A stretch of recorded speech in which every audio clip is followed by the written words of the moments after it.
to become the strongest beast tamer in history. During the awakening ceremony, I directly took out the ancestral mysterious jade. As the awakening material, however, I awakened the most rubbish ordinary green snake. Instantly, everyone looked at me with mocking smiles. Even the school beauty Lu Ruyan, who had high hopes for me, showed a disappointed expression. Then she turned and threw herself into the arms of the school bully. However, what they didn't know was, the ancestral mysterious jade enabled me to obtain the divine level roulette system. Not only could I use my own cultivation as a bet, but also spin the roulette to randomly return 10 to 10,000 times the cultivation, and also use bloodline energy as chips to randomly obtain higher level favored bloodlines. At this moment, a youthful and beautiful figure walked up to me, smiling and saying, "What's wrong? Even the class monitor is nervous now." The male classmates around all showed expressions of envy at this scene. This is the famous school beauty Lu Ruyan, born into a prestigious family. Probably only Qin Shen, the top student in this grade, can make her greet him with such a smile. Seeing her approach, I smiled and said, "This is the moment that decides fate. Aren't you nervous?" My mind is filled with countless thoughts. I secretly think that I must awaken a high-quality beast companion in order to seek revenge on those beasts. Although 3 years have passed, the nightmare-like scene is still vivid in my mind. I still remember that day vividly.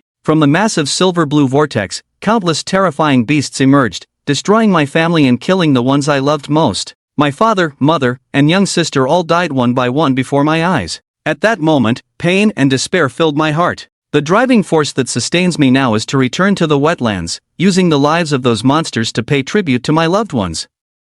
The key to this is that I must awaken a beast companion with strong qualifications. In this era where everyone desires beast companions, a cultivator's strength is built upon the foundation of their beast companion. The quality of the companion represents the cultivator's potential upper limit. If the quality is too low, no matter how hard you try, you will never surpass mediocrity. My requirements are not high, I just need to awaken a 3-star favored companion. By then, as long as I cultivate diligently, I can reach the 3rd-tier commanding level, and then I will be able to freely enter and exit the fallen zone. As Lu Ruyan looked at my serious expression, she smiled knowingly. With the insight of an instructor, the quality of the favored companion would definitely not be low. As for what Lu Ruyan said, I won't comment on it. 3 months ago, during the entrance exam at Tiandu University, I optimized the technical details of the Yanhuang breathing technique with theoretical knowledge, which impressed several respected professors. Those professors promised that as long as my awakened beast quality is not lower than 3 stars, I can skip the 5-subject exam and be directly admitted to Tiandu University.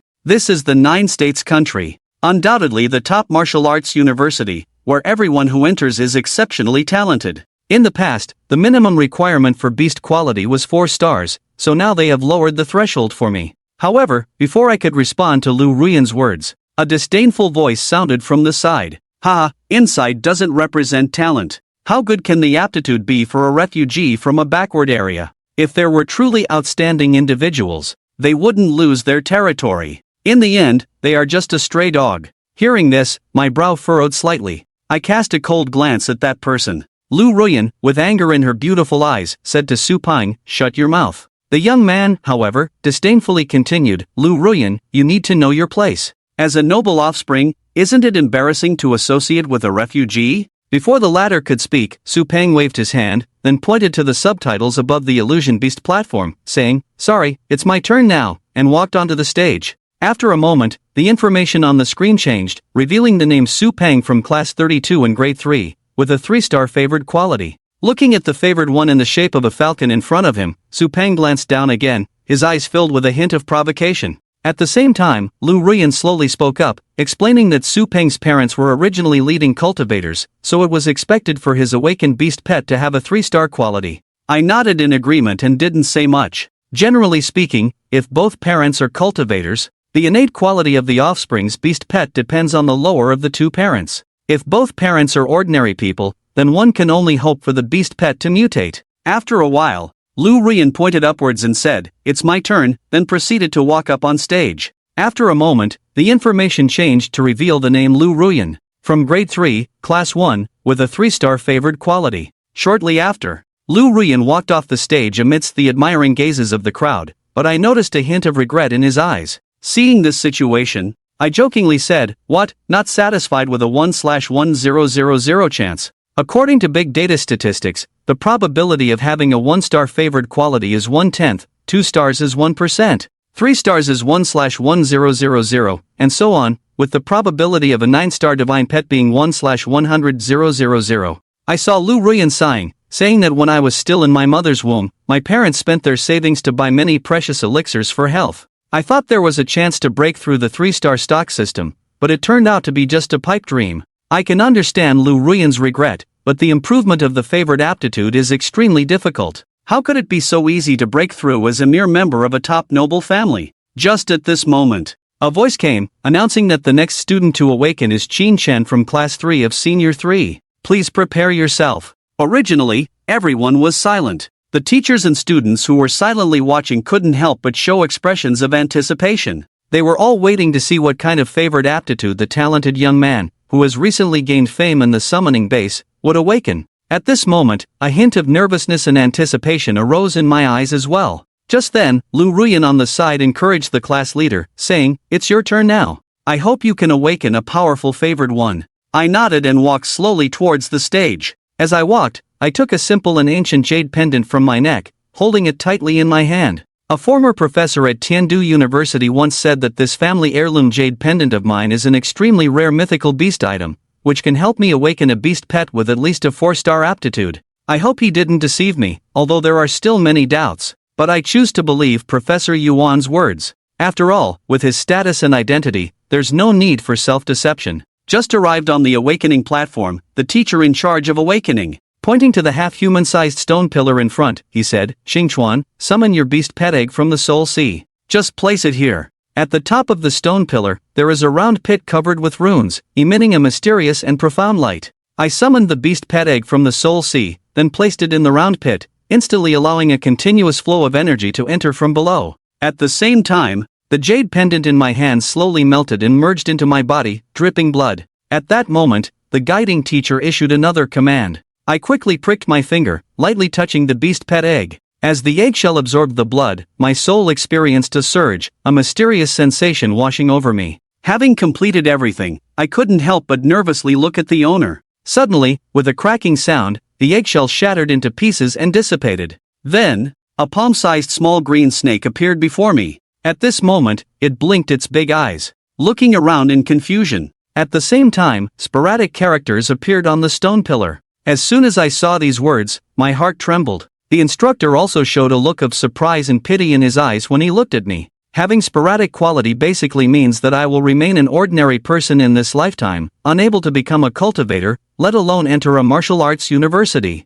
Of course, being an ordinary person is not shameful, as only 1/10 of people can break through to the military rank and become true cultivators. However, this person with ordinary aptitude is the famous genius youth Chichuan, which is somewhat lamentable. And when Qin Chen's information changed on the big screen, the audience below was in an uproar, with discussions filling the air. At this moment in the stern and quiet square, where noise was strictly prohibited, whispers began to spread. Qingchuan turned out to be just an ordinary person. Did I misread it? Wasn't he supposed to be recommended to Tiandu University? I thought I would have the privilege of witnessing this scene. It's a pity. Actually, considering his refugee background, I'm not surprised by his aptitude. I can only say this is fate. At that moment, I felt my heart clench suddenly. Then, I clenched my fists, numbly storing the little green snake in my soul sea, with a look of confusion, perplexity, and disappointment in my eyes. Various thoughts churned endlessly. The words ordinary person kept echoing in my mind,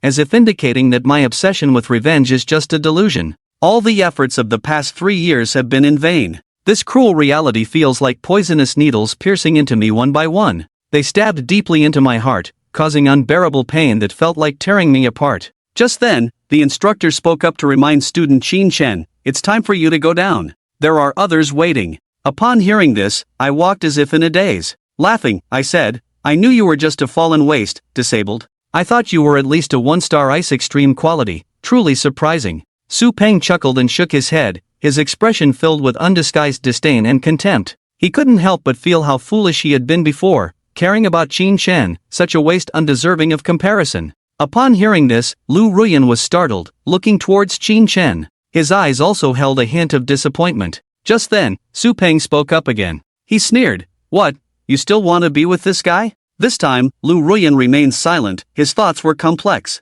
With Qin Shen's talent, there probably won't be any interaction between them. On the contrary, Su Peng and the two might still complement each other in the upcoming 5 major exams. Lu Ruyan never thought of himself as so materialistic, but this is reality. In this era, the gap between mortals and cultivators is too vast. Although the country has laws to protect, mortals always remain at a disadvantage before cultivators. If he still has dealings with Qin Shen, it can only be from a condescending perspective, not as equals. After a long time, the awakening ceremony ended, and at this moment, there were hundreds of names displayed on the big screen, all of whom were students with at least one awakened talent. Just at this moment, a burly young man walked onto the stage and said, "The students on the screen, please stay, the rest can leave." The crowd gradually dispersed amidst discussions, while I remained standing still in place. The young man looked at me in confusion. He asked why that student didn't come to line up. Su Peng smiled and said, "Teacher, this person is just a mediocre waste with sporadic talent, not qualified to join the team.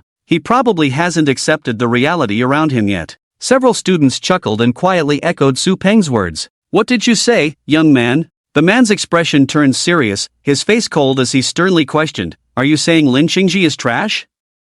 Su Peng, seeing the man's expression, felt a bit intimidated, unsure of how he had offended him. The man snorted coldly, glared at Su Peng with furrowed brows, and continued, "Do you know that 9 provinces almost perished years ago? How many of your so-called trash sacrificed their lives to stop the mouths of demons? That sacrifice brought about the brief peace we have now. If you dare to speak such words again, there's no need for you to come here for training. I don't want to nurture someone who sees ordinary people as pigs and dogs." Being subtly mocked like this, Su Peng also felt somewhat annoyed. His parents are at least leading figures, with a certain status in the entire Dezhou base. How could they tolerate being insulted by a high school teacher? Why not object? Seeing Su Peng's expression, the man smirked and introduced himself, "I am Lu Jiang, your future team leader. Currently at the 3rd level of leading rank, with a 4-star aptitude fiery salamander as a beast companion." After saying that, Lu Jiang gestured, and a fiery red salamander the size of a staff suddenly appeared on the nearby empty ground.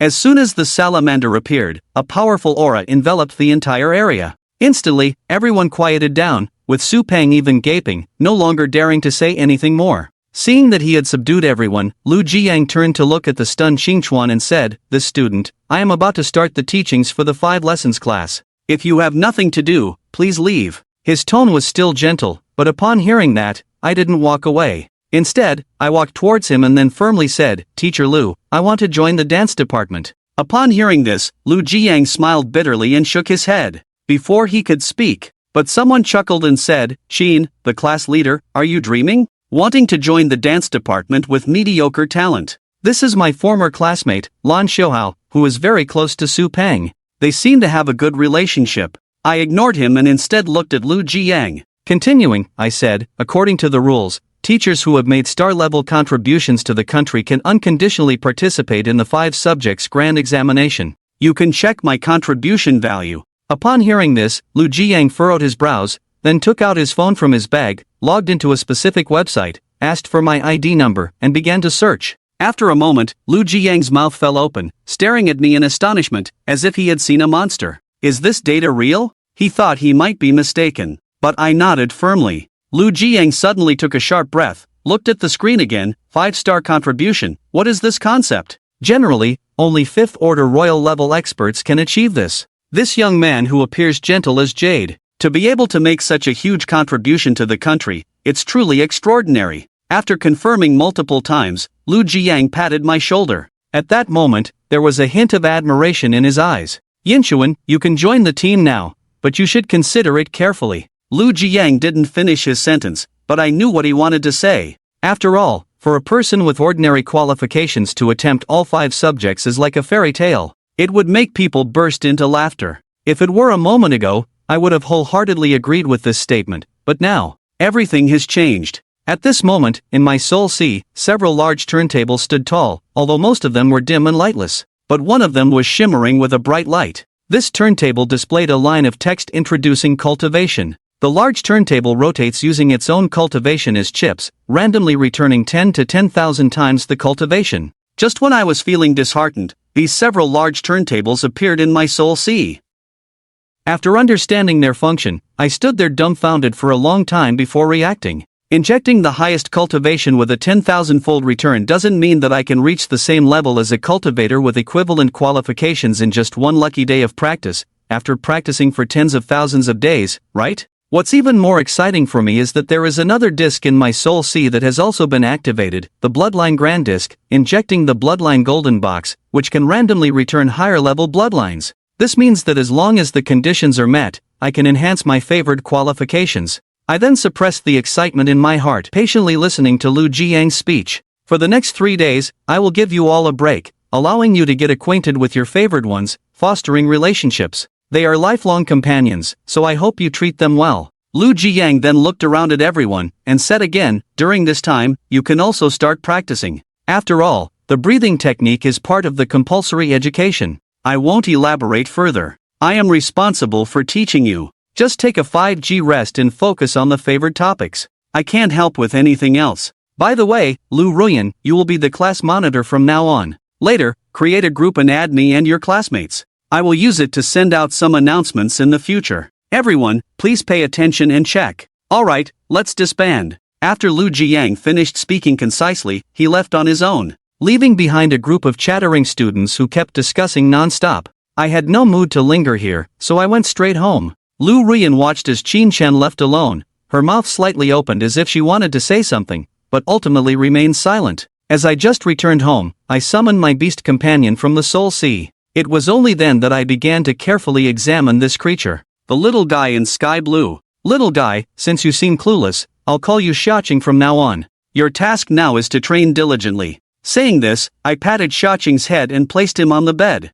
I then started practicing the Yanhuang breathing technique, focusing on my cultivation. As I concentrated, my body began to move rhythmically with my breath. At the same time, Xiaoqing, as if sensing something, started to move its body in a rhythmic manner, in harmony with the world. A special energy began to be absorbed by both the human and the beast, gradually strengthening their bodies. Time passed, and night fell imperceptibly. At that moment, I silently opened my eyes, couldn't help but sigh. It seems the longer the cultivation, the more fatigued the mind becomes. Unable to focus, the efficiency of cultivation greatly decreased. Then I took out my phone and checked, realizing I had been cultivating for 7 to 8 hours. Most young people would find practicing for 2 to 3 hours boring. Despite my long and hard cultivation, upon seeing the information on the dial in the Soul Sea, I still wore a helpless smile. Only gained 0. 1 plus 0. 1 in cultivation points. This is the total result of my and Xiaoqing's cultivation just now, adding up to only 0.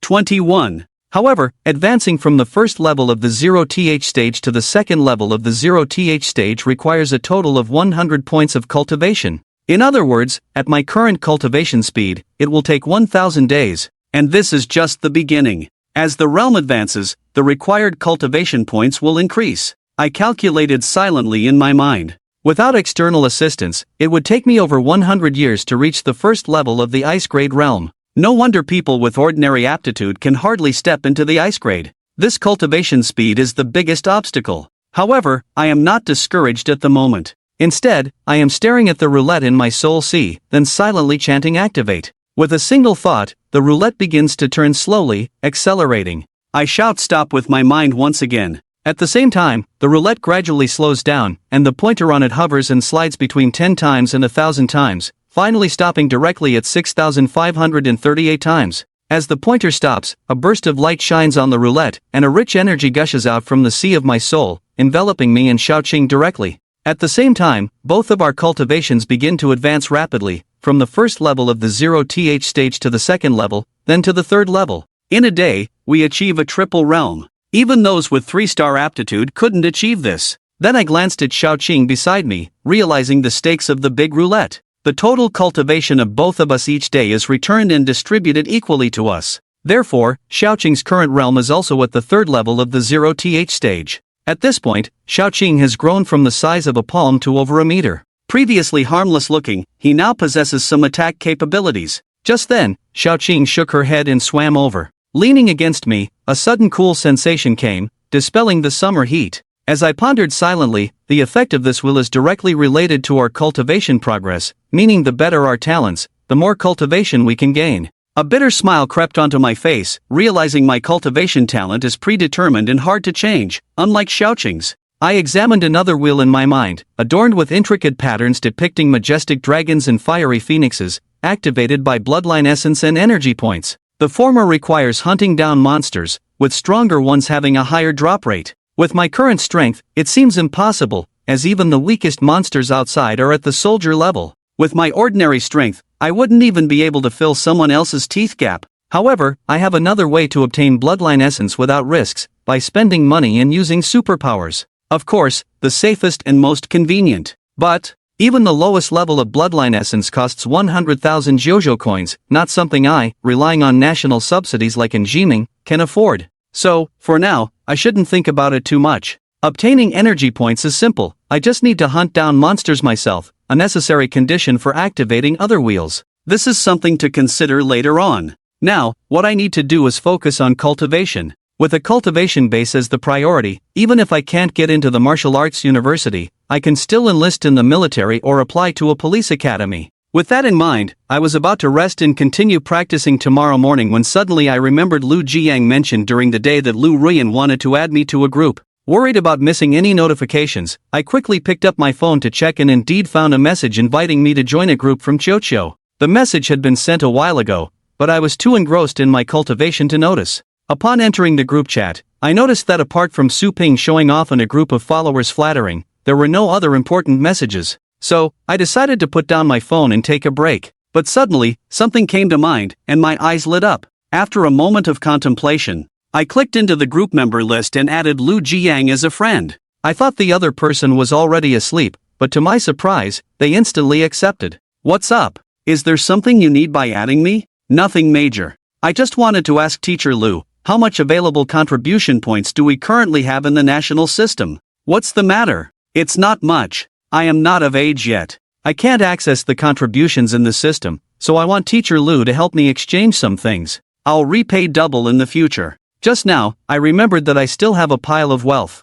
The contributions earned in the national contribution system are divided into two types. One is cumulative contributions, and upon reaching a certain standard, one can be awarded titles and honors. Another way is through usable contributions, which can be exchanged for some cultivation resources. One contribution is roughly equivalent to a market value of 19,000 Jo coins. Of course, acquiring contribution points is much harder than making money. The value of these usable contributions is like icing on the cake. Cultivators only use them to exchange for some special resources controlled by the country. On the other end of the screen, Lu Jiang, upon seeing Qin Chen's message, narrowed his eyes, then replied. Having just exchanged, he now only has 9 usable contribution points. What do you want to exchange for? 9 points are indeed a bit low. I want to exchange for bloodline crystal stones. That's not enough. Lu Jiang was somewhat speechless upon seeing this message. If it were converted into money, these contributions are indeed not much, but they are much harder to earn than 1 million.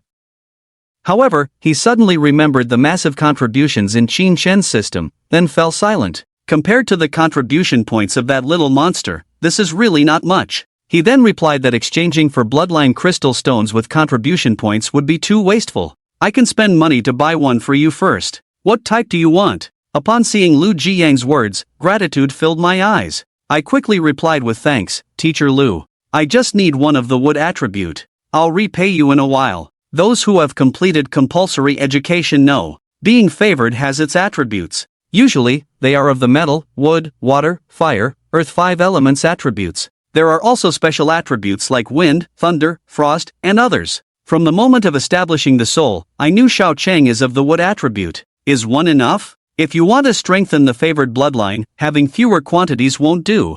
I still have over 1 million in funds, why not buy a few more? Following that, Lu Jiang sent another message. However, the possibility of upgrading your favored bloodline to 1 star is slim. To be honest, if you want to exchange contributions for a large number of bloodline crystals to refine the favored bloodline, it might not be worth it. Of course, I understand Lu Jiang's meaning. If I don't become a cultivator and have this many contributions, when I reach adulthood, I could easily live comfortably in the rear area. But that's not the goal I pursue. For all these years, what haunts my dreams has always been scenes like a nightmare, with limbs, cries of pain, and memories etched into my mind. From the moment I was rescued, I made a vow that I must become a cultivator in this lifetime and eradicate the demonic beasts invading my homeland. The idea of retreating to the rear and living out the rest of my days peacefully has never crossed my mind. As my thoughts returned, I quickly replied, "No need, Teacher Lu, I only need one. Thank you for your reminder." There was silence on the screen for a moment, then only one word was replied, "Okay, Lu Jiang."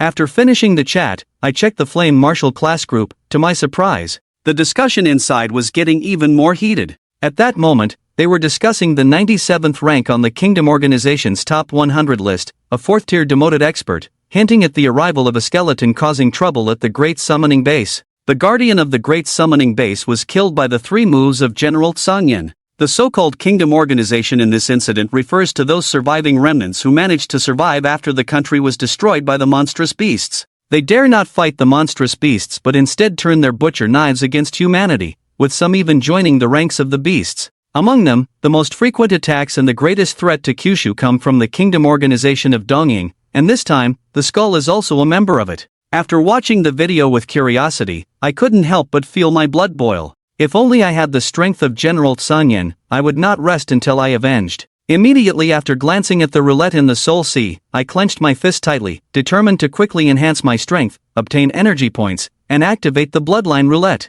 However, just as I was about to lie down to rest, a message popped up on my phone with a level 2 alert. There are still some forces hidden in the city, members of the defunct National Organization, urging residents not to go out at night, not to be alone, and to set up a one-touch alarm. The inspectorate is actively searching. After reading the message, I couldn't help but furrow my brow, then shook my head and laid down to sleep peacefully. After all, the Great Summoning Base is so vast, the chances of encountering these guys are slim. The most important thing now is to enhance my own strength. Little did I know that after I fell asleep, a sneaky figure bypassed the surveillance and quietly entered this building, sneaking into a certain room. And in the following 2 days, Xiao Cheng and I continued to practice tirelessly. Unfortunately, my luck wasn't great at the roulette wheel, and I only received a few hundred times my cultivation back. Of course, compared to those classmates who focus solely on their talent, I'm still much faster, almost on par with those with 2-star talent. But that's just for now. Once I enhance Xiaoqing's bloodline talent, my cultivation speed will increase exponentially. It's time to go out. After muttering to myself, I then stored Xiaoqing in the Sea of Souls. Today is the time for training in the 5th department, so I naturally can't delay. However, as soon as I stepped out the door, I suddenly heard the sound of click, click coming from the next room. Qin Shen furrowed his brows and quickly went over to knock on the door.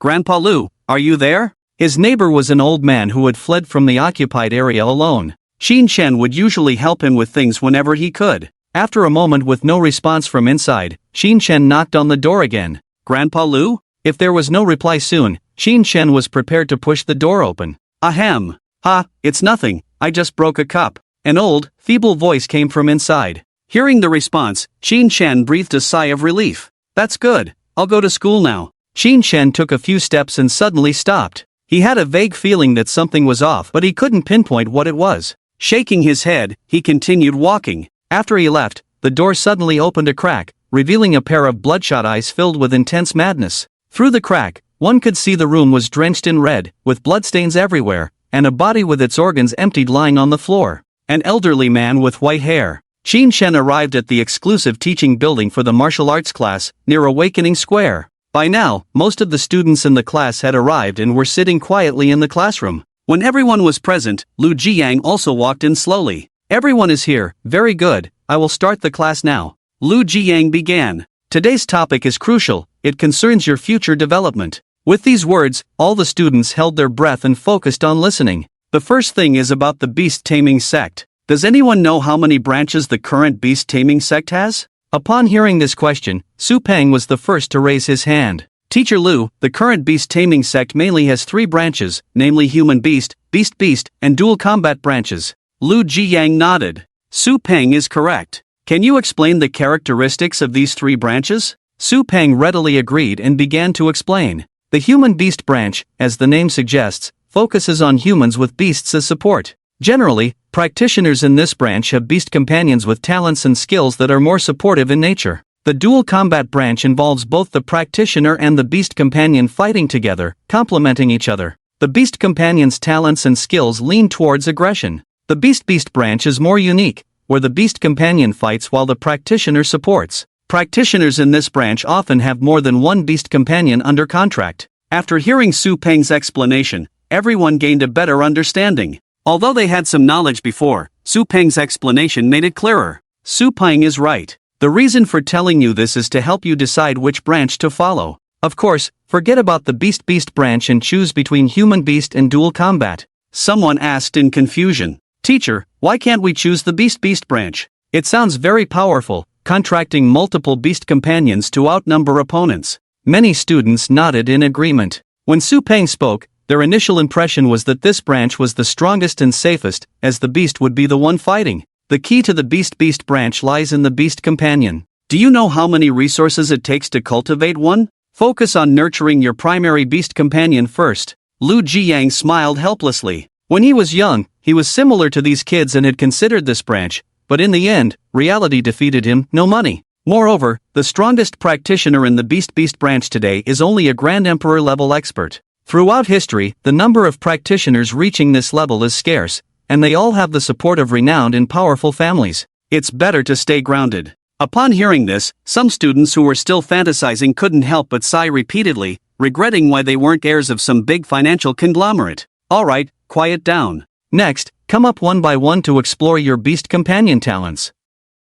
Lu Jiyang took out a crystal ball the size of a head from somewhere and placed it on the platform. Each person's Beast companion has specific talents. If not stimulated in advance with the crystal and awakened, it will also awaken autonomously after a period of time. Your Beast companion talent determines the foundation of your chosen path. Some specific talents are only suitable for one type, but most talents are universal. As for Beast companion skills, you will decide for yourselves after reaching the first realm. Beast companion skills need to be obtained by hunting demonic beasts, awakening with their beast cores, and can be controlled independently. For example, skills obtained from a demonic beast skilled in attack are generally more offensive. Lu Jiyang read out names one by one, and everyone started to take the stage. The first one to step up was Gao Shui Xin. Place your hand on the crystal ball, then patiently sense. After a moment, Gao Shui Xin exclaimed in surprise. Teacher, my Beast companion talent is Ice Rift. Each attack comes with tearing and freezing effects. Lu Jiyang nodded.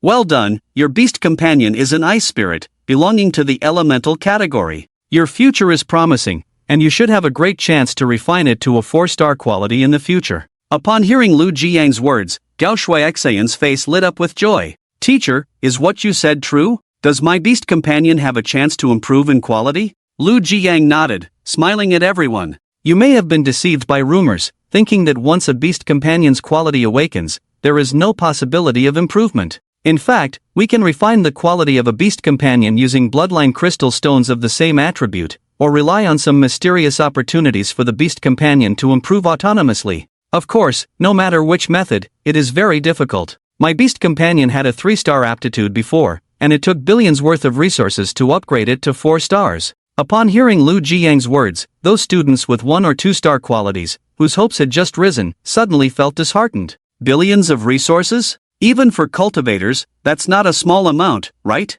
They might never earn that much money in their lifetime. Don't be discouraged, everything is possible. You may not know that the strongest cultivator now, Fan Shang, his Beast companion once had a 1-star aptitude, but now it has grown into a divine beast. Upon hearing this, everyone's eyes lit up, reigniting their fighting spirit. Fan Shang. He is a well-known saint-level powerhouse in the 9 provinces. Even such a powerhouse once had only a 1-star aptitude, which means they also have the chance to become stronger. Even if they don't become saint-level powerhouses, there is always a chance to become a commanding level 1, right? Seeing their classmates regain their spirits, Lu Jiyang smiled to himself. What he didn't say was that although Fan Shang had only a 1-star aptitude, he couldn't be judged by common standards. His Beast companion didn't rely on resources for refinement but evolved autonomously. Alright, everyone continue the testing. Students took the stage one by one. My Beast companion talent is Speed Boost. Whether in movement or using skills, there is a significant speed increase.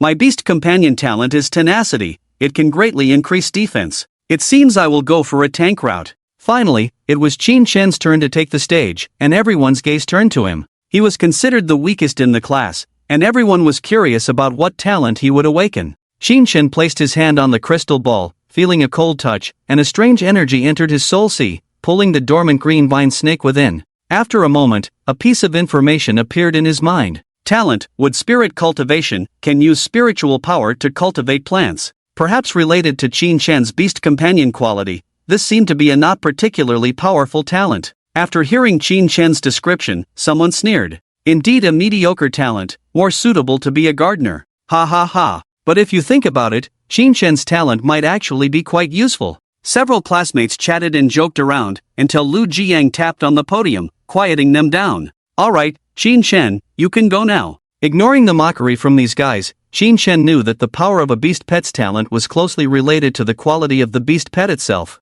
As long as he could enhance the quality of the green vine snake, even the seemingly weak talent could unleash a powerful force. Lu Jiang then explained in detail about the knowledge of beast taming before dismissing the class, allowing everyone to leave on their own. They needed time for cultivation, so classes were only held in the morning. As everyone was leaving, Lu Jiang called out to Qin Chen and handed him a delicate small box. Here is the what attribute bloodline crystal stone you wanted. Qin Chen opened it to find a sparkling and translucent rhombus-shaped stone, mainly green with a vibrant life force within. This is a first-order Azure Serpent bloodline crystal stone. It should be more compatible with your beast pet, although one is still a bit lacking. Lu Jiang had information on all the members' beast pets in the martial arts class, so he specifically chose a snake when purchasing the bloodline crystal stone. Although any same attribute could be used for refining a beast pet, the closer to nature the species, the better. Upon hearing Lu Jiang's words, Qin Chen felt a warm gratitude in his heart. Teacher Lu, thank you so much. How much is this bloodline crystal stone?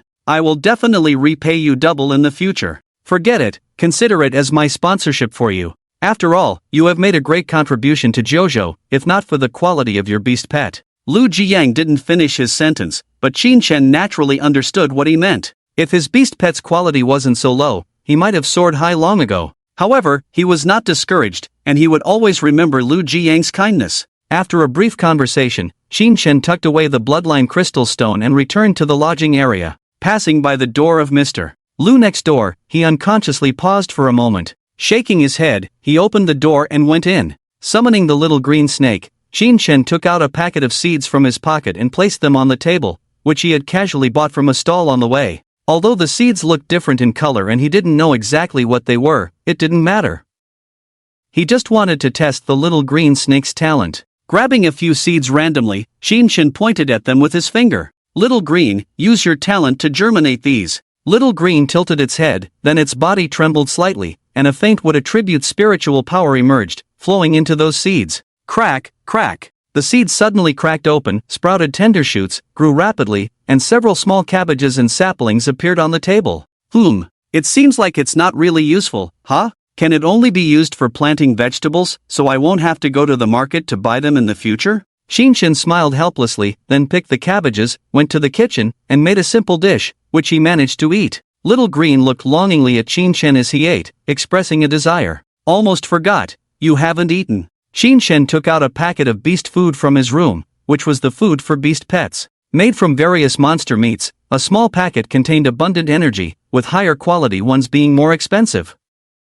Qin Chen bought the ordinary quality, which cost about the same as an average meal for a person. As for the better quality, he also wanted to buy them, but the reason was simple, he didn't have the money. It was said that better quality beast food could accelerate the cultivation speed of beast pets. Whether it was true or not, Qin Chen planned to exchange for some when he could use that contribution. After being full and satisfied, both Qin Chen and the beast pet started practicing again. Night fell, with the silver moon hanging high. Unconsciously, they practiced for another 7 to 8 hours, and it was time for Qin Chen's favorite moment, the Great Wheel of Fortune. Start! Qin Chen silently uttered. Whoosh, whoosh, whoosh. The roulette spun rapidly, and after he called for it to stop, it gradually halted within a range of over 3,000 times. The flowing light on the wheel surged, instantly restoring his cultivation, warm energy sweeping through his body, causing Qin Chen to tremble involuntarily. After exhaling heavily, he suddenly opened his eyes. His cultivation had once again broken through, now reaching the zero-order 4th level. Sensing the increasingly powerful strength,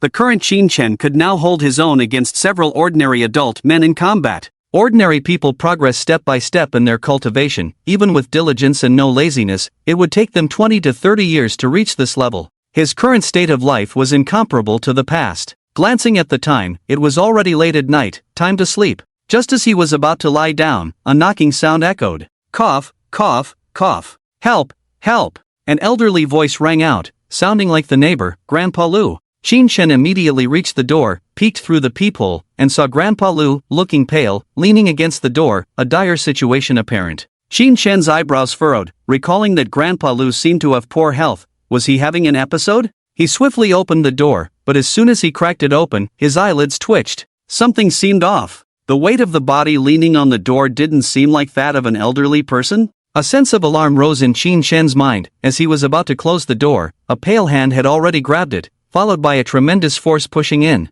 Kid, you've indeed noticed something? The door slowly opened, Grandpa Lu glaring fiercely at Qin Shen. Grandpa Lu, are you unwell? Qin Shen had a faint suspicion in his mind, slowly retreating, only to bump into the table with a thud. Reaching into his pocket for his phone to call for help, at that moment, Grandpa Lu suddenly leaped forward, appearing in front of him in a blink, grabbing his throat. Thinking of calling for help? Since this old man's body isn't very useful, yours should be better, right? Grandpa Lu's eyes turned bloodshot, grinning like a beast ready to devour its prey. Qin Shen's heart raced, reaching back, he grabbed a water pitcher and smashed it towards the intruder's face. A loud thud resounded. Qin Shen's attack smashed Grandpa Lu's face, tearing through a layer of skin, but instead of blood, it revealed a dark head emerging, shedding the facade to reveal a monstrous figure. This creature's skin was covered in tumors, resembling a standing toad, with a mouth full of sharp teeth. Upon transforming, its body grew significantly taller. The Fallen Nation Organization, Orcs. The term surfaced in Qin Shen's mind, trembling uncontrollably. Orcs were created by the Fallen Nation Organization through forbidden means, merging humans with beast pets to create these monstrous hybrids. These orcs were more powerful and terrifying than cultivators of the same level. Encountering such a being now, Qin Shen was facing certain death. The monster opened its large mouth, a foul stench hitting Qin Shen's face, ready to swallow him whole.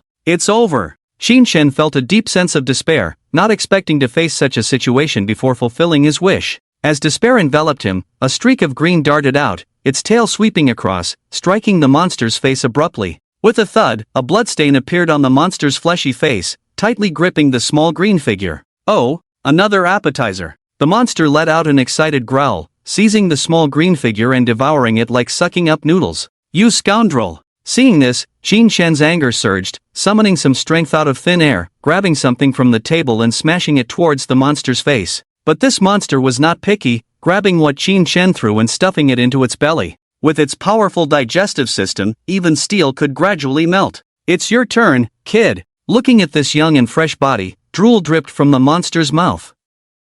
It licked its lips, ready to cut open Qin Shen's belly and eat his organs bit by bit. Qin Shen was tightly held by the neck, almost suffocating. Anger and despair mixed in his heart, his eyes filled with unwillingness. I don't want to die. He gritted his teeth, feeling his eyelids getting heavier, his consciousness gradually fading. Roaring Qin Shen's moment of despair, the monster let out a low growl, threw him aside, and then clutched its stomach tightly. What's going on? The monster's eyeballs bulged as it felt something piercing its abdomen, wriggling out painfully, rolling on the ground. Qin Shen fell to the ground, gasping for air. Seeing the monster's condition, he felt relieved, quickly took out his phone, and dialed emergency. Beep. The call connected instantly. Hello, this is. Before the other side could finish, Qin Shen immediately spoke. Union Placement Area, Building 23, Top Floor, Fallen Nation Organization, come quickly, come quickly. Hearing Qin Shen's urgent tone, the other side replied promptly. I have called the nearest inspector for you, please take care of yourself.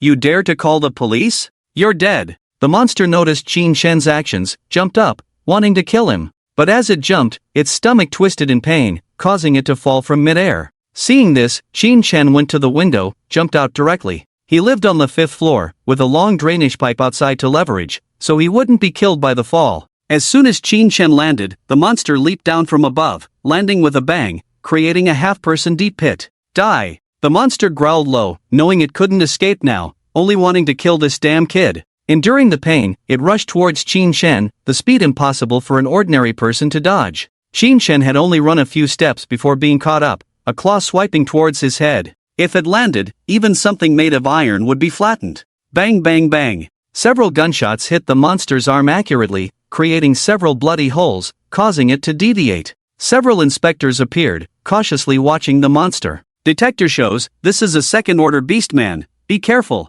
The inspectors immediately spread out, continuously shooting at the monster. Although firearms couldn't threaten a king-level monster, they still had considerable firepower against those below. The guns in the hands of these inspectors could harm second-order beings, of course, provided they could hit. The monster, seeing the inspectors approaching, twisted its body in all directions to dodge their bullets. Despite its bulky body, it was surprisingly fast, and the bullets kept missing. Ignoring the inspectors, the monster was determined to go after Qin Chen, as if it wouldn't rest until he was dead. When it was within arm's reach of Qin Chen, it didn't even care about the inspector's bullets pouring down, determined to use its body to kill him. If it weren't for this kid, its whereabouts wouldn't have been exposed. Damn it! The monster's claws attacked Qin Chen's back, intending to pierce him completely. How dare you come to my jurisdiction? A furious shout rang out, followed by a surge of swordlight. The monster's arm was immediately chopped off into several pieces. The person who arrived was a middle-aged man with a stern face, holding a large ring-headed knife.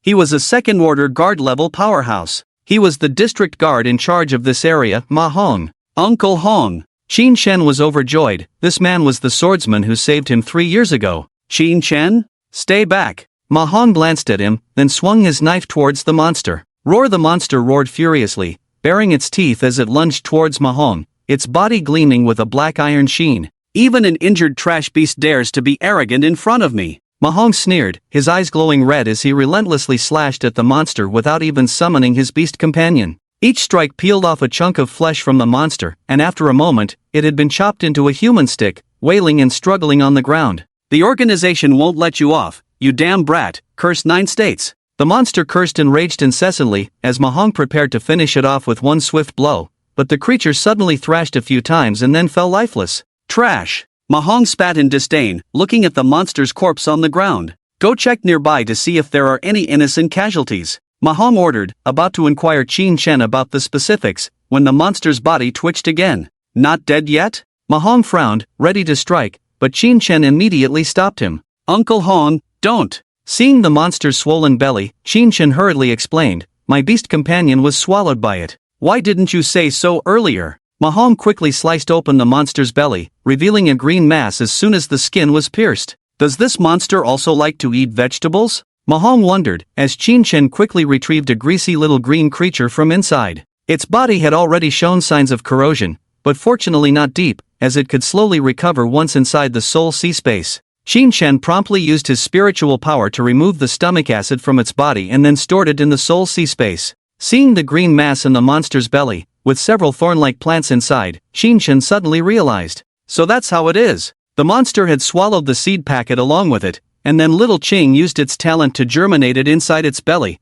eventually piercing through its abdomen. No wonder this fellow was in such agony. Qin Chen realized, after all, the power of plants was not to be underestimated, as evidenced by trees rooted in rocks. It was said that a seed of a small grass placed in a crack in a skull could split it, and even an elephant would find it hard to destroy it. That's the power of plants. However, what surprised Qin Chen was not this, but as the monster died, beams of light emanated from his soul sea space. Displayed on it was a line of words. Available energy points, 200 energy points. This was one of the chips to spin the bloodline roulette, meaning Qin Chen could now strengthen the bloodline of the green vine snake with it. Suppressing his excitement, Qin Chen patiently answered Ma Hong's questions, recounting how he encountered this creature. So you better thank your beast companion properly. If it hadn't delayed time, you might have lost your life. Qin Chen nodded, knowing he had to reward little Qing properly, so he hurried back to strengthen its bloodline.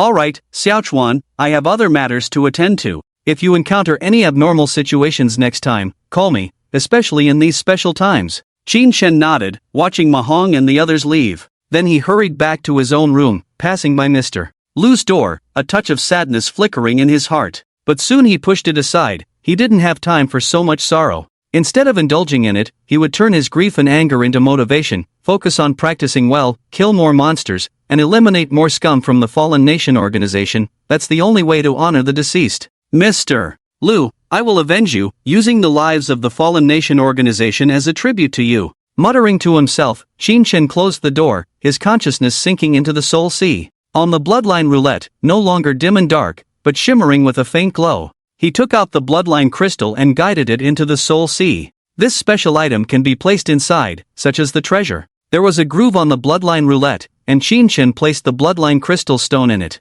The pattern on the front of the roulette began to change. Initially, there were various mythical beasts, but now there was only a fierce giant snake. Activate! Qin Chen silently recited, and the roulette began to spin. It then slowly came to a stop, and information appeared. 825 times enhancement of the Azure Serpent bloodline. A crimson energy floated and then entered the body of the azure vine snake. Faint red veins appeared, and the appearance of the azure vine snake began to change. The scales became thicker, the body elongated, and the intelligence in its eyes became more profound. 1 star, azure vine snake. Now possessing the power of the azure serpent while retaining the flexibility of the azure vine snake, its overall strength was greatly enhanced. Qin Shen's energy points were also reduced by 100, and words appeared on the bloodline roulette. The 1-star azure serpent bloodline has reached its limit and cannot be further enhanced. Seeing this information, Qin Shen's eyes lit up. It means I can still use other first-order wood attribute bloodline crystal stones to enhance and combine certain attributes? Qin Shen's thoughts raced, and he immediately thought of several first-order wood attribute monsters that had good bloodline attributes. I'll ask Teacher Lu to bring me another one when I have the time, but it's a bit embarrassing. Well, I'll just have to be shameless.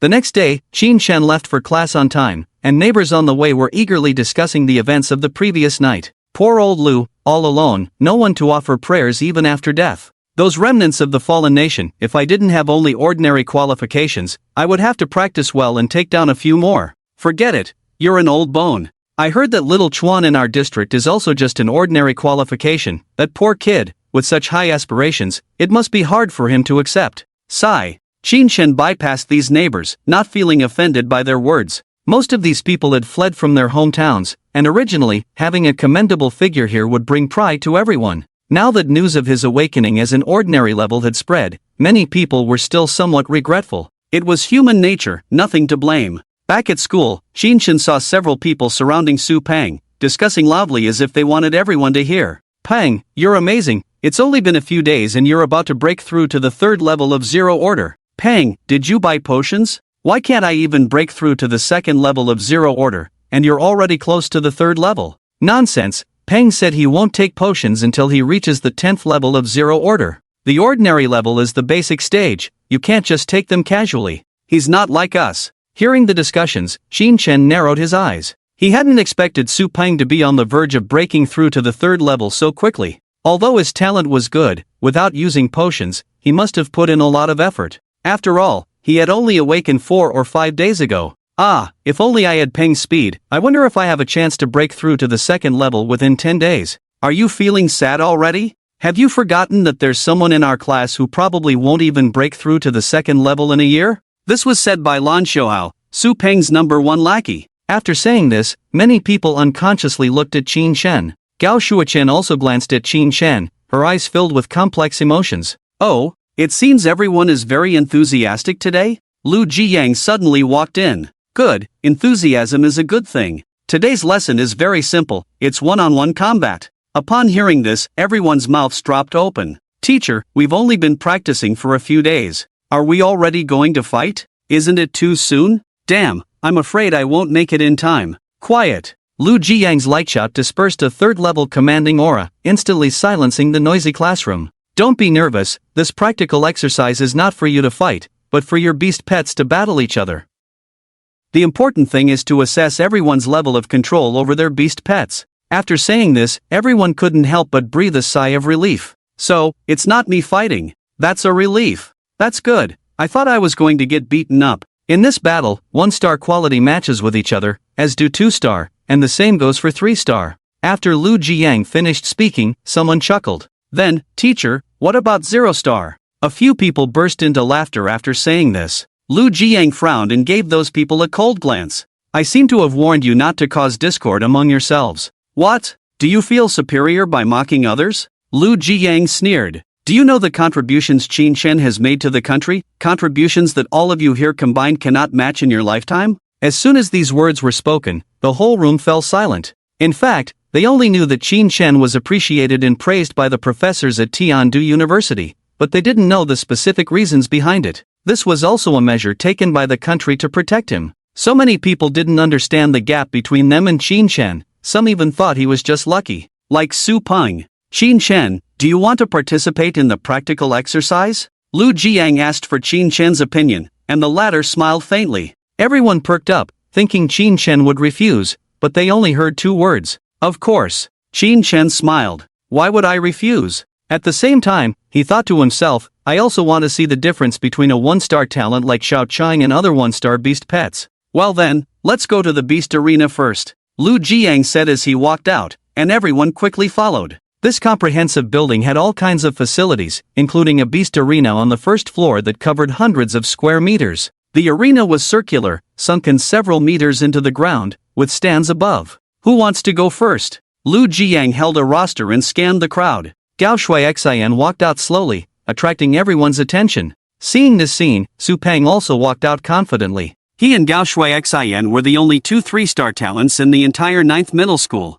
Since the latter had stepped forward, he couldn't fall behind. Alright, you two take the lead and let's see how your recent training has been. The two nodded, then walked to the opposing platforms below, facing each other. With a gesture, the space slightly distorted, and two beast pets appeared in the arena. One had a wingspan of half a meter, sharp claws and beak, soaring and fluttering in the air, the wind-soaring eagle. The other was completely white, with delicate and charming features, but only the size of a palm, the slightly floating frost elf. Ha! Gao Shui Xian's beast pet doesn't seem to have much combat power. Isn't Su Peng guaranteed to win? The frost elf seems to lean towards support, right? Without its owner, it probably won't hold out for long. Just by looking at the size, you can tell Gao Shui Xian is bound to lose. On the stands, the students whispered to each other, while Qin Shen silently watched. However, he didn't think Su Peng had already won, because from the spiritual power fluctuations emanating from the frost elf, her realm was clearly higher than the wind-soaring eagle across from her. And as for the comment that the frost elf leaned towards support, Qin Shen didn't agree at all. The frost elf belongs to the elemental type of beast pets. This type of beast pet can choose a growth path in two directions. If the additional skill is control-oriented, it naturally leans towards support. If it leans towards attack, it's a whole different story. Qin Shen silently recited in his mind, as he was well-versed in numerous books about beast pets. These things were just common knowledge. As expected, when Lu Jiang announced the start, the wind-soaring eagle below spread its wings and screeched, then swiftly pounced towards the ice spirit. The wind-soaring eagle was a wind attribute beast pet, known for its speed. In the blink of an eye, it arrived in front of the ice spirit and fiercely clawed at it. The onlookers held their breath, completely focused on the scene. Just when everyone thought the ice spirit would suffer cruel damage, the ice spirit made a move, releasing a dense blue cold air straight at the wind-soaring eagle. The latter stiffened slightly, its movements less agile, giving the ice spirit the chance to swiftly move to its back,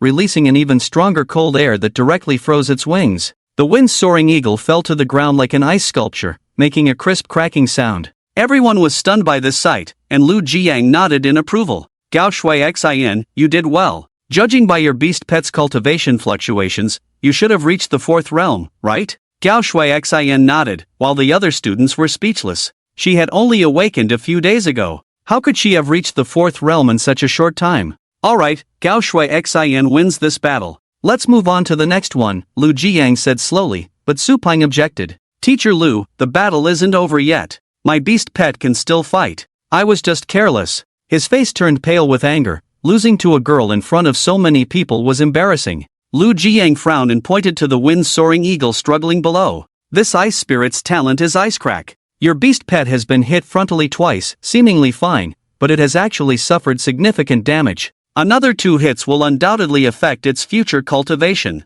Su Peng, full of anger, disregarded Lu Jiang's words. Moreover, your loss wasn't unjust. In just this short time, you've exposed at least 3 flaws. Lu Jiang's tone suddenly became stern. Su Peng furrowed his brows upon hearing this. Is there any student who can point out the flaws Su Peng made just now? Lu Jiang scanned the crowd, but no one spoke up. Some might have noticed but didn't dare to offend Su Peng. Seeing no response, Lu Jiang pointed to Qin Shen. Qin Shen, you speak up. He didn't intend to provoke Qin Shen but wanted to test his observational skills. Su Peng was furious at Lu Jiang's decision. Teacher Lu, I don't need a useless person to judge me. You're insulting me. He will never catch up to my future, so what right does he have to judge? Lu Jiang's brows furrowed, his commanding aura covering the whole area, making it difficult for everyone to breathe, especially facing Su Peng's oppression. Whether he has the right or not, let him finish speaking. Qin Shen stood up, and everyone turned their attention to him, including Gao Shui Xian, who blinked, waiting for him to speak.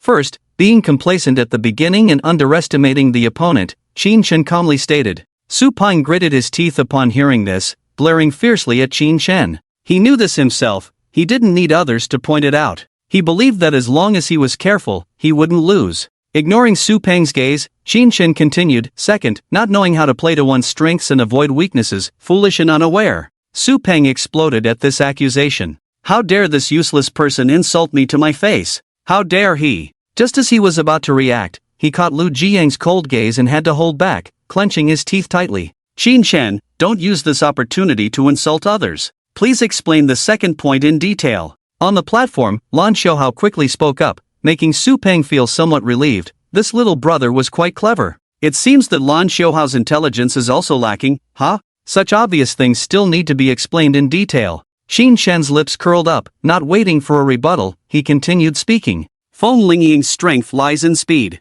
Su Peng could easily maneuver it to circle around the ice spirit and attack from behind, instead of foolishly charging head-on.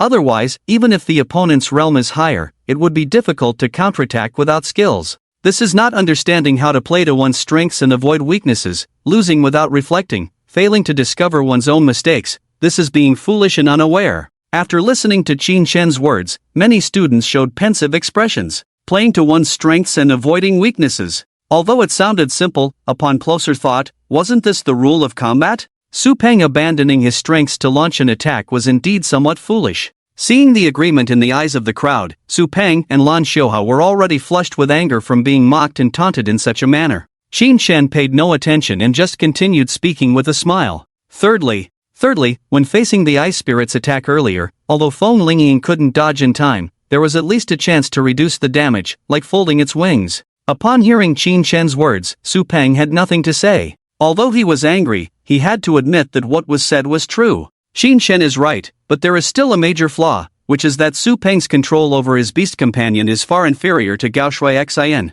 Lu Jiang stared at Su Peng, his tone icy. I specifically gave you 3 days to familiarize yourselves with your beast companions, to establish an emotional connection. Remember, your beast companion is your partner, not just a tool for battle. Treating your beast companion as a tool, even with a spiritual connection, you won't truly bond. So, your level of control over your beast companion will differ, and this has little to do with talent. After hearing Lu Jiang's words, many students fell silent, and even Qin Shen nodded in agreement. Although beast companions hatch from the beast companion eggs that everyone is born with, they are complete beings with their own emotions, fears, and joys. They can feel fear and sadness, they long naturally for their masters, but if they don't receive feedback, they can also feel sad and upset. When given commands by their masters, they may be sluggish and not wholeheartedly committed. Alright, let's move on to the next one. Who wants to come up?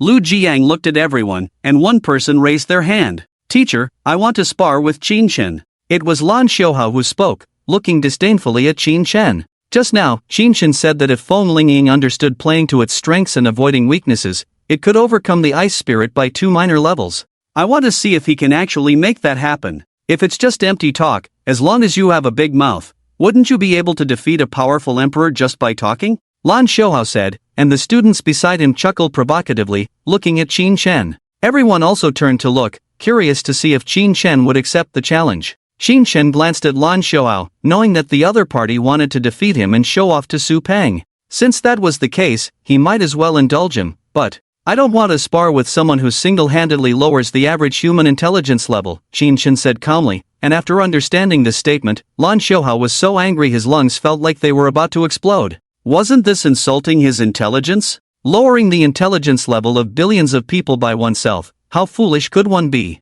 If you're scared, just say so. It seems like you're only good at talking nonsense and giving pointers to others. Lan Xiaohao taunted, refusing to believe that Qin Shen would back down in front of so many people. He dared not practice what he had just said, which meant that his evaluation of Su Peng was all nonsense. How about this? Just practicing is not very interesting. How about adding some stakes? Qin Shen smiled, while Lan Xiaohao frowned. What stakes? This is a school, are you suggesting gambling? That's illegal. The loser will have to clean the toilets for a month, how about that? Hearing this bet, Lan Xiaohao sneered. Since you are so eager to clean the toilets, I'll grant your wish. Lan Xiaohao was full of confidence, but Su Peng quietly spoke up. This guy seems to have some tricks up his sleeve, be careful, don't underestimate him. Having learned a lesson, although he looked down on Qin Shen, he didn't think the other party would be so foolish. Peng, rest assured, a guy with sporadic talent can't turn the tables. The two walked to the battle platform. Lan Xiaohao summoned his beast companion first, a small snake over half a meter long,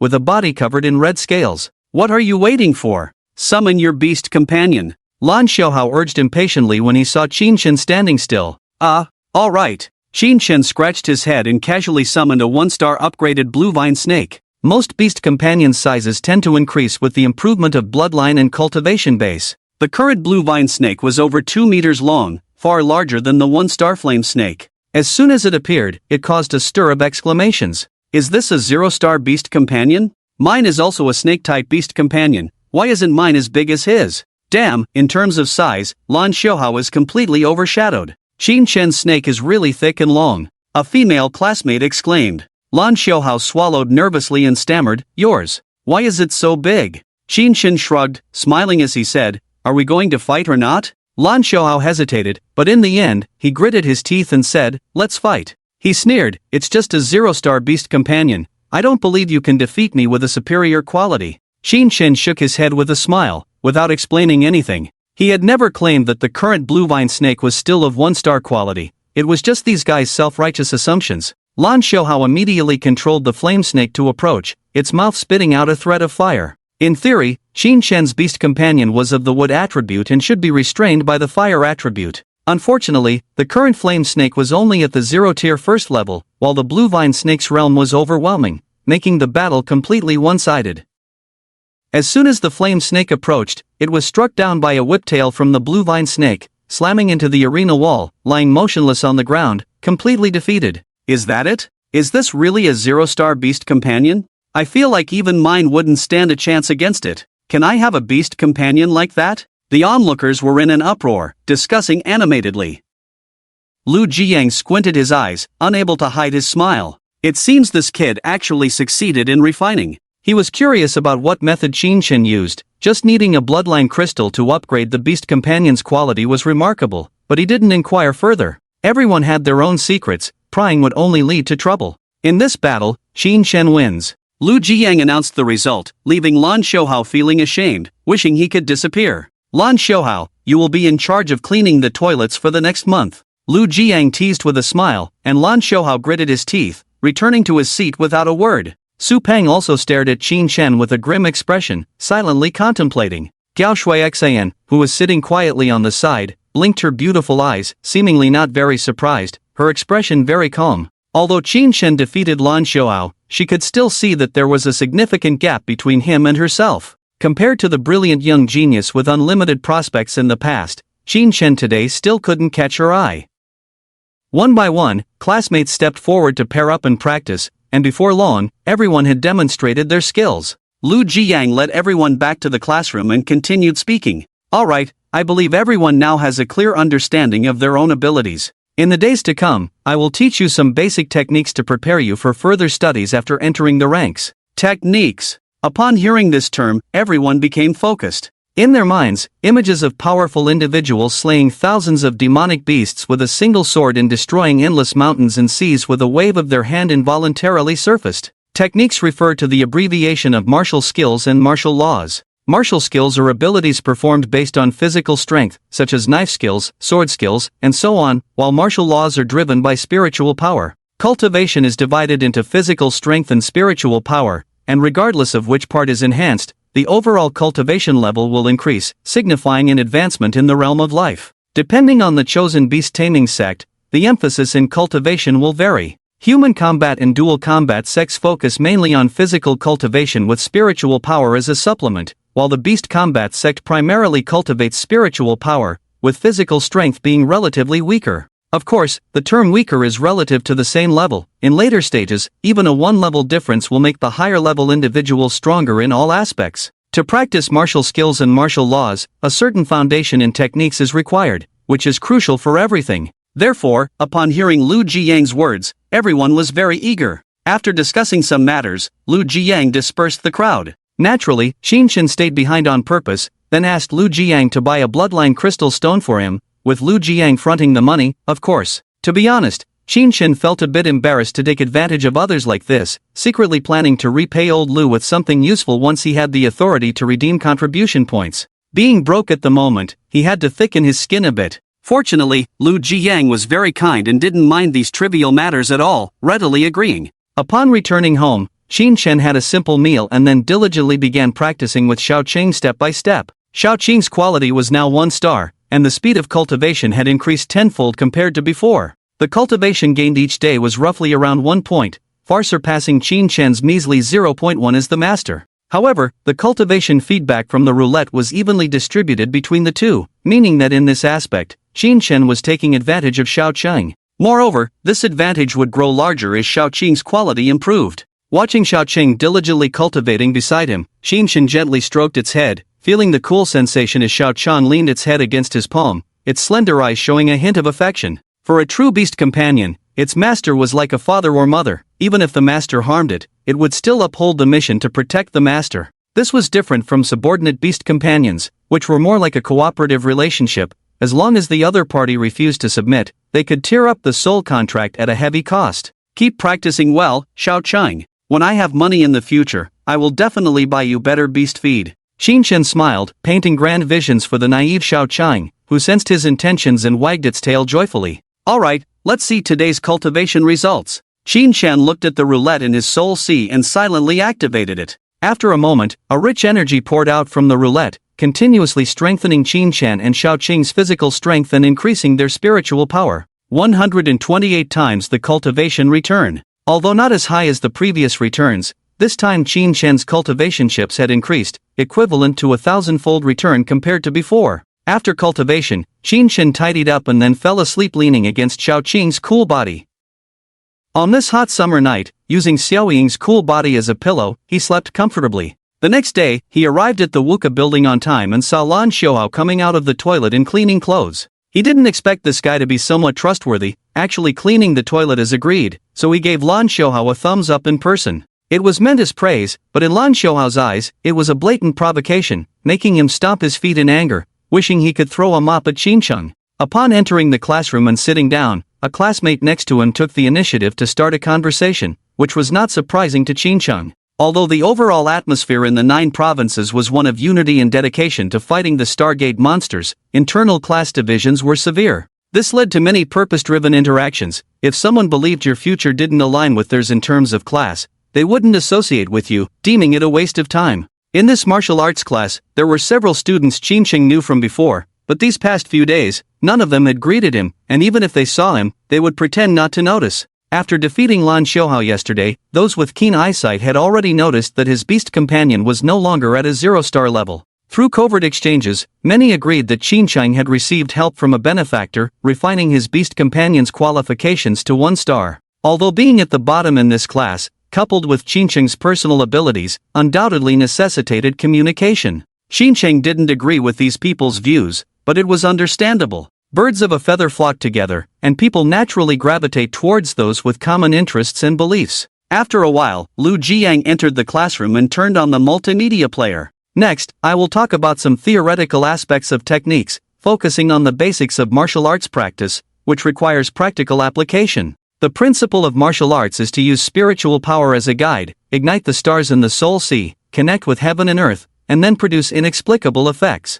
Lu Jiang spoke eloquently, with illustrations appearing on the screen, captivating the audience. Teacher, is the star in the soul sea located within the soul sea space? Why is my soul sea so murky, with nothing in it? A student raised a question, and others nodded in agreement, expressing similar concerns. Don't worry, the reason your soul sea is like this is due to lack of enlightenment through meditation. Later, I will teach you a meditation technique, and you will naturally see the stars in your soul sea. Lu Jiang patiently explained, and everyone suddenly understood. After explaining all the content, he pulled out an ancient book from somewhere. The book was bound in thread, looking very old, yet it seemed to possess a mysterious power that immediately drew everyone's attention. This is the Chaos Meditation Technique, one of the most powerful meditation techniques in the 9 provinces. Lu Jiang held the book with great solemnity. Although this copy in my hands is just a transcription, it was handwritten by a powerful emperor, containing formidable law forces. It will help you memorize this meditation technique,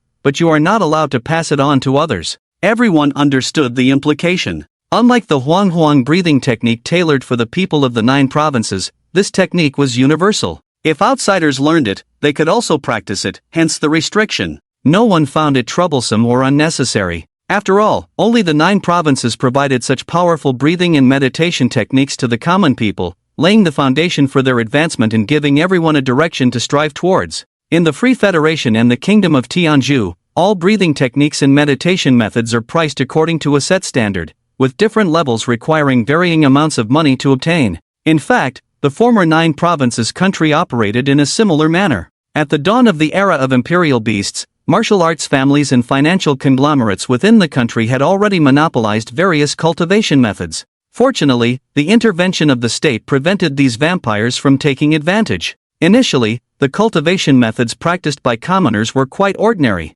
Later on, the Sage of Fire in Yellow created the flame breathing technique, and a group of powerful individuals combined the strengths of various schools to create the chaotic meditation technique, greatly enhancing the overall strength of the populace. Everyone, close your eyes and focus. Lu Jiang opened the book and began speaking slowly, prompting everyone to comply immediately. Their consciousness sank into the Sea of Souls, where they saw their resting beast companions. In the chaos of creation, before the birth of heaven and earth, time stands still, and moments have no end. Lu Jiang channeled his spiritual energy, reciting the contents from the ancient text. Mysterious forces emanated from him, bringing the words he spoke to life, visible to the naked eye. These forces then transformed into specks of light that entered the bodies of those present. Simultaneously, the Sea of Souls of the group trembled as the dark veil above seemed to tear open, revealing dazzling stars that illuminated the entire space. The resting beast companions raised their heads, curiously observing these stars. Unlike others, Qin Shan's Sea of Souls contained numerous large turntables. When the starlight shone upon these turntables, a strange scene unfolded. The previously dim turntables suddenly brightened, displaying various patterns. Outside, Lu Jiang frowned as he noticed the book in his hands losing its power gradually. Each ancient text was transcribed by a powerful emperor, containing immense power. Normally, a book could last at least 50 years, but this one had only been used for a little over a decade. Lu Jiang observed the book aging visibly, its pages turning yellow and brittle at a speed noticeable to the naked eye. This is so strange, Lu Jiang thought to himself. He wanted to stop reciting, but that would affect the student's progress. After a moment's consideration, he continued reciting, albeit at a faster pace. Qin Shan watched as star after star lit up in the Sea of Souls, and the turntables below emitted a faint glow, leaving him deeply puzzled. What's going on? He couldn't discern any other changes after the turntables lit up, so he decided to focus on receiving the information. As Lu Jiang finished reciting, the complete chaotic meditation technique seemed to be imprinted in everyone's minds, easily recalled upon reflection. Watching the book, on the verge of crumbling into pieces, Lu Jiang felt helpless and wanted to complain but didn't know whom to turn to. Alright, everyone's Sea of Souls should have revealed their stars by now. If you observe carefully, you should notice that 10 of them are particularly large and brighter than the rest, Lu Jiang said, prompting everyone to inspect their Sea of Souls stars, confirming his words. However, Qin Shan swallowed nervously, his body trembling slightly. He discovered that his Sea of Souls contained over 100 large and bright stars. These stars in your Sea of Souls are called primary stars, while the others are secondary stars. Each primary star can integrate a martial art, meaning you can possess up to 10 martial arts. Martial arts are graded from 1 to 9, just like your aptitude. Unfortunately, the highest grade of martial art you can integrate is limited by your aptitude. For those with a 1-star aptitude, the highest grade they can integrate is a first-grade martial art. Note that I'm referring to your personal aptitude, not your beast companion's aptitude. Lu Jiang concluded, and the entire class fell into silence. In that moment, they once again understood the importance of aptitude, realizing that not only were they slower in cultivation speed, but they also lagged far behind in martial arts. They possess 9 grades of martial arts from 10 different doors, while you only have 1 grade from 10 doors. How can you compete? But teacher, what about those with sporadic talents? Can't they integrate martial arts? Su Peng spoke, glancing at Qin Shan with a disdainful look. Lu Jiang sighed. Those with sporadic talents can only integrate non-grade martial arts. Ha ha. So there are martial arts that are not graded in this world? Lan Xiaohao laughed heartily, finally finding an opportunity to humiliate Qin Shan and erase the shame from before. However, Qin Shan did not seem as sad as they had imagined. He remained calm, as if he had known the outcome all along. Although non-grade martial arts are weak, what if one has hundreds of them? Qin Shan squinted, pondering silently. For those who specialized in martial skills and followed the paths of single combat or dual combat, martial arts were like a buff. For example, integrating a martial art enhanced with sword power could amplify the power of sword techniques. Integrating speed enhancement could increase the speed of drawing the sword, and so on. Due to the limited 10 slots for martial arts, every cultivator had to choose carefully, weighing their options and making sacrifices. But Qin Shen had no such worries. He integrated whatever he liked. Even if the effects were weak, stacking hundreds of them could lead to a qualitative change, right? Moreover, the hundreds of martial arts might just be the beginning. According to Qin Shen's observation earlier, those large and bright stars were all transformed from ordinary stars, and the only reason for this was the great wheel in his soul sea. With these thoughts in mind, Qin Shen looked at the ancient book in Lu Jiang's hand, which seemed even more tattered. He speculated that some of the wheels might have been influenced by certain factors in the ancient book, leading to the transformation of his soul sea stars. When Lu Jiang stopped chanting, this phenomenon gradually ceased. Is it related to the emperor's ability? Qin Shen guessed, then stopped his thoughts.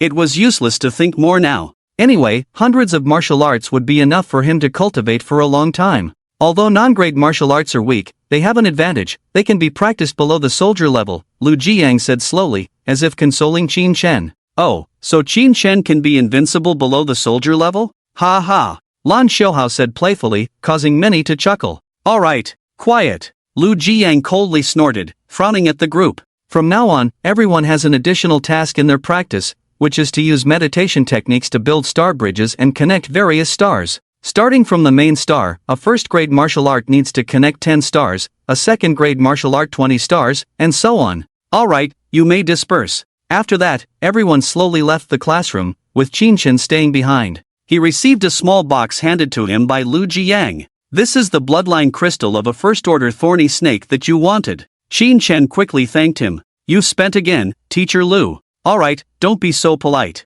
I'll leave first. Waving his hand, Lu Jiang left. Qin Shen looked at the bloodline crystal in his hand, a faint smile playing on his lips. What wonderful changes will occur when the thorny snake's bloodline is integrated with the blue vine snake. Back in his residence in the settlement area, Qin Shen eagerly stored the bloodline crystal in his soul sea, embedding it into the great wheel. Suddenly, an image of a large snake with a row of spikes on its back and a tail resembling an iron-spiked ball appeared on top. With a mental command, the energy point was depleted, and the wheel began to spin rapidly. Clatter clatter. After a moment, the wheel slowly stopped, hovering at over 500 times the range. Qin Shen breathed a sigh of relief. He calculated that a one-star bloodline crystal needed to be strengthened 500 times to reach its limit. If it fell below 500, he would have to try again. A strong surge of bloodline energy gushed out, directly pouring into the small green figure lying dormant in the soul sea space. His small green looked around in confusion, feeling incredibly comfortable, as the pure bloodline power continuously transformed its body.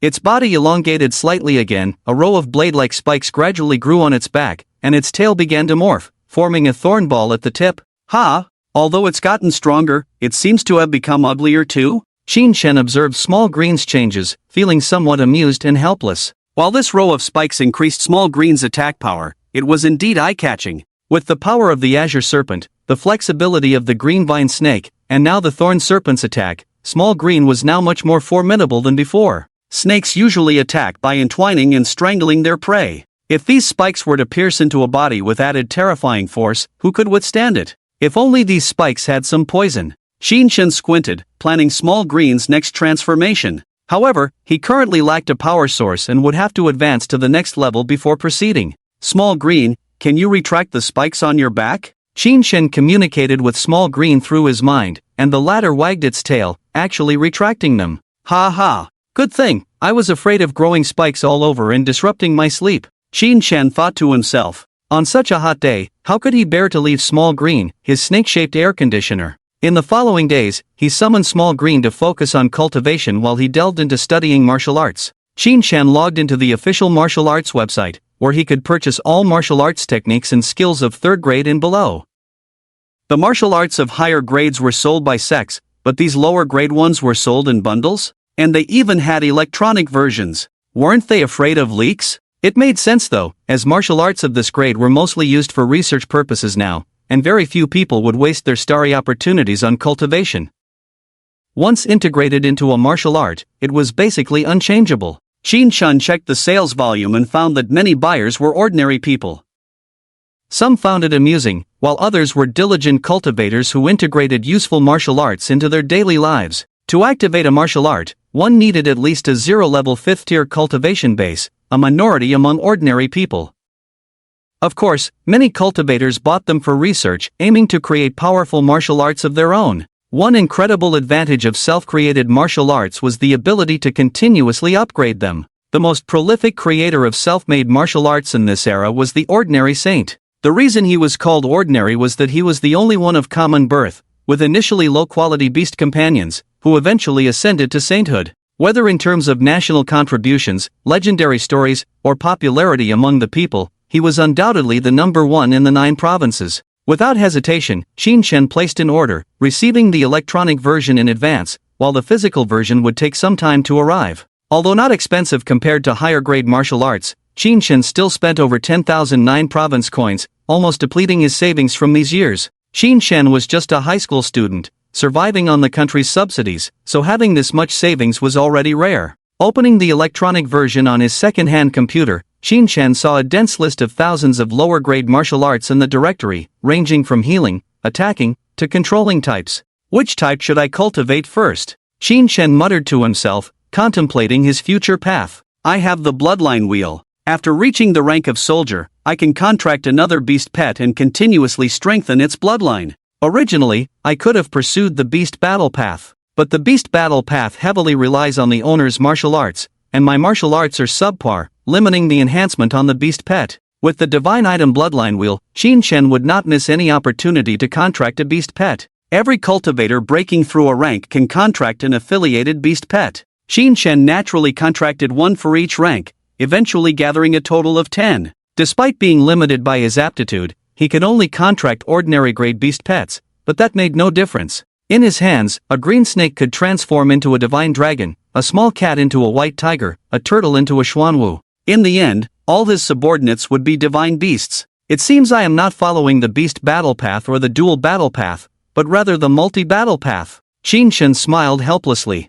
The martial arts effects bestowed on each beast pet at the same time were limited, and an equal number of subpar martial arts were definitely inferior to others. But when bestowed upon himself, as long as there was enough spiritual power, the martial arts effects were unlimited. This meant he could simultaneously apply hundreds of enhancement buffs to himself. Although the grade was low, the effects were undeniable. Let's start with a full-body enhancement. Qinshen selected a strengthening martial art and began to learn it. The process of practicing martial arts was simple, understanding and imprinting it into the main star. Since subpar martial arts did not require connecting to a subsidiary star, Qinshen skipped this process. As long as he imprinted and integrated it, he had mastered a martial art. As time passed, it was late at night. As Shaoqing finished cultivation, Qinshen also completed his studies. Above the stars in his soul sea, one of them was already covered with densely packed runic words. Looking at this progress, I can master a martial art in 3 days. And with his realm's advancement,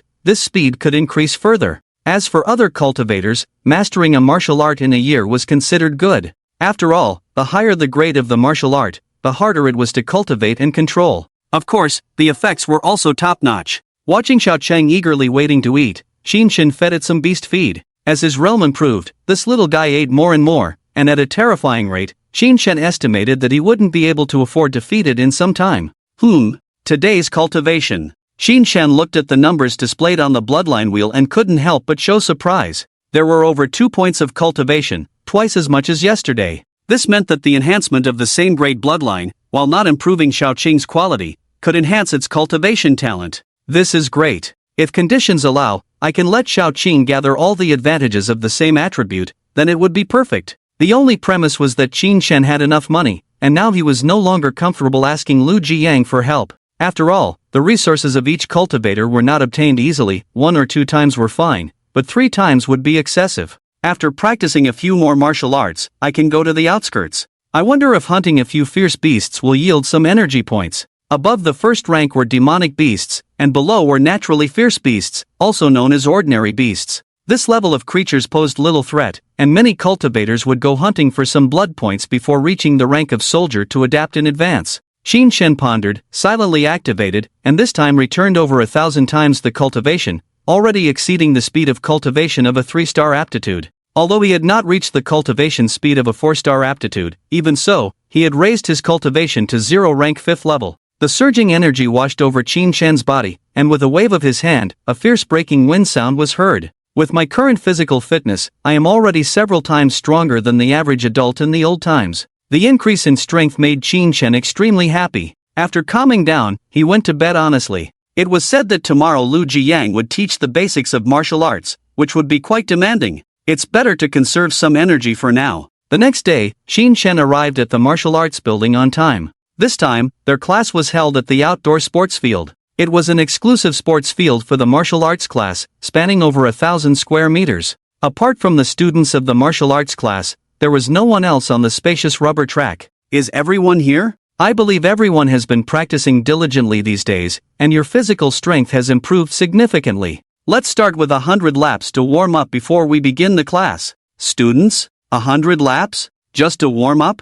This track is over 500 meters long, so 100 laps would be over 50 kilometers. This is insane. Although everyone has been training hard these days and their physical strength has improved, it's still too much to handle. Rest after you finish running. No stopping until you finish, even if you have to walk, you must complete the laps. After saying this, Lu Jiyang waved his hand and went to rest on a nearby bench. Helpless, the crowd could only head towards the track. Oh my! Have we offended Teacher Lu? 50 kilometers is too much. I feel like I'm going to collapse after running. My aptitude was already poor, and the progress I made these days is negligible. The crowd murmured, except for Gao Shuoxin and Su Peng, who remained composed while others wore bitter expressions. Peng, running 50 kilometers must be easy for you, right? Lan Xiaohao approached Su Peng with a pained expression, to which Su Peng chuckled and nodded. Running 100 kilometers is also easy. I am now at the 0 level triple cultivation, and my physical strength is several times that of an ordinary person.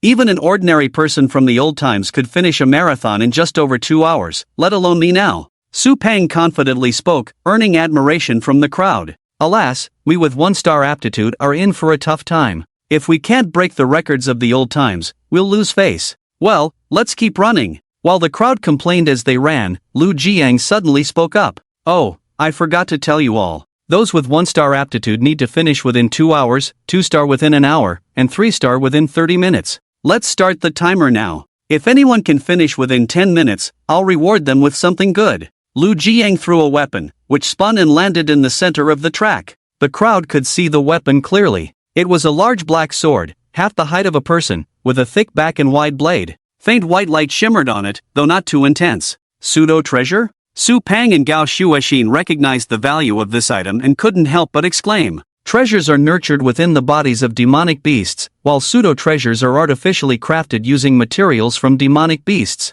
Despite this, their power surpasses that of ordinary weapons, with the cheapest one valued at over 1 million Jojo coins. It had to be said that Lu Jiyang's gesture was quite generous. 1 million was not a small amount, even for a third-level commanding figure. And in terms of quality, this sword was definitely not just an ordinary item worth a little over 1 million. This is a weapon I used in the early days, named Black Wind. It provides significant enhancements in strength, speed, and sharpness. If you want it, you'll have to work hard for it. Lu Jiyang joked, clearly doubting that anyone among them could meet this standard. 50 kilometers in 10 minutes means running over 80 meters per second. Even the fastest cheetah among beasts can only reach nearly 40 meters per second, which is already twice that speed, and this is for a long-distance run. In general, to meet this requirement, one's cultivation level must be at least at the 0-order 7th level. The best aptitude present is only 3 stars, and even with diligent practice every day, it would take at least over a month. Having just awakened for a few days, the strongest present is only at the 4th level. Ha! Lu Jiyang squinted his eyes and glanced at Qin Shen, who was running frantically. This kid's physique. At the 5th level? How did he manage that? Not only was he surprised, but all the students on the track were shocked, gaping in astonishment at Qin Shen, who was like a gust of wind. Did this guy take some kind of drug? He's running so fast. Damn, he's running faster than Gao Shuoxian and Su Peng. Isn't this guy a 0-star aptitude? How can he run faster than someone with a 3-star aptitude? Everyone was shocked by this completely unexpected scene. Upon hearing about the reward earlier, they all remained calm, clearly aware that they wouldn't be able to obtain it. Even Gao Shuoxian and Su Peng thought the same way, just wanting to finish within the stipulated time. But Qin Shen was different. He was poor. Moreover, he had planned to go out and hunt some fierce beasts for a while, and now that a good weapon had come his way, how could he just let it slip by? So, the moment he saw this reward, Qin Shen no longer held back, giving it his all and running like a madman. And that's how this scene unfolded. Seeing Qin Shen leaving him far behind, Su Peng became furious, gritting his teeth and also picking up speed. As one of the only 2 3-star aptitudes in the entire 9th middle school, how could he tolerate being left behind by someone with a 0-star aptitude? But as he desperately accelerated, he despairingly realized that Qin Shen was also speeding up, and leaving him further and further behind. Impossible. Is this waste's cultivation level higher than mine? Su Peng accelerated even more, his breathing becoming more erratic. Although he had noticed earlier that Qin Shen's beast companion's cultivation level was much higher than his, he hadn't expected Qin Shen's own cultivation level to be the same. After all, the aptitude and cultivation of a beast companion could be accelerated by other means, unlike that of a human, which was not so easy. Their physical strengths were incomparable. As the saying goes, the dose makes the poison. A beast companion's body could perfectly digest all kinds of rare materials without fear of their toxicity, but a human body could only take processed substances. Especially at the mortal stage, a cultivator's physique was not yet at the level to withstand the effects of such substances, unless using some expensive elixirs that could be taken regardless of physique. So, apart from those wealthy big families and conglomerate heirs, ordinary people couldn't afford to spend money on elixirs for cultivation. After all, the same amount of money spent after reaching the soldier level would yield more significant results and be more cost-effective. Therefore, Su Peng had never expected Qin Shen, with a 0-star aptitude, to surpass him in cultivation. Could this kid have received help from some influential person? Su Peng speculated as he ran. This possibility was quite high, considering that Qin Shen had indeed met several important figures before and had gained some appreciation. But shouldn't these people have given up on him? A 0-star aptitude mortal was simply not worth investing heavily in. In fact, as Su Peng had imagined, ever since the news spread about Qin Shen awakening a 0-star beast companion, those important figures who had been extremely enthusiastic towards him had indeed not contacted him again. However, Su Peng could never have guessed what Qin Shen's true trump card was. Gao Shui Xian was also running faster, her astonishment no less than Su Peng's. Her delicate body moved up and down as she ran, sweat soaking her clothes, but she paid no attention, her gaze fixed firmly on Qin Shen. Gao Shui Xian's thoughts were very complex, but then suddenly became resolute. I hope distancing myself from him won't be a mistake. After much contemplation, she still believed that for an ordinary person with a 0-star aptitude to transcend classes, it definitely wouldn't be that easy. Now Qin Shen was only temporarily ahead. As long as she worked harder, she could easily surpass him. But she could never have imagined that this temporary lead would become permanent. The future Qin Shen would become the most unattainable existence for her. When Qin Shen finished the last lap, he was already exhausted. Even with his current physique, it was difficult to sustain such high-intensity exercise. Qin Shen, you really surprised me. Lu Jiang walked over with a smile, gently pulled out the black knife, and stored it in some unknown space treasure. But it's a pity that you took a few extra minutes. Lu Jiang patted Qin Shen's shoulder with a smile. And those few minutes are not something your physique can surpass even if it improves 1 or 2 times. Gasping for breath, Qin Shen supported his waist and looked at the smug Lu Jiang, smiling as he spoke. Teacher Lu, dare to make a bet? Lu Jiang showed an amused expression, gesturing for Qin Shen to speak. I can break through 10 minutes within 3 days. Lu Jiang shook his head, indicating disbelief. Kid, to run under 10 minutes, your cultivation level needs to be at least in the 0-level 7th stage. Do you think you can break through 2 levels in 3 days? The higher the cultivation, the harder it gets. With your current situation, even with elixirs, it's impossible.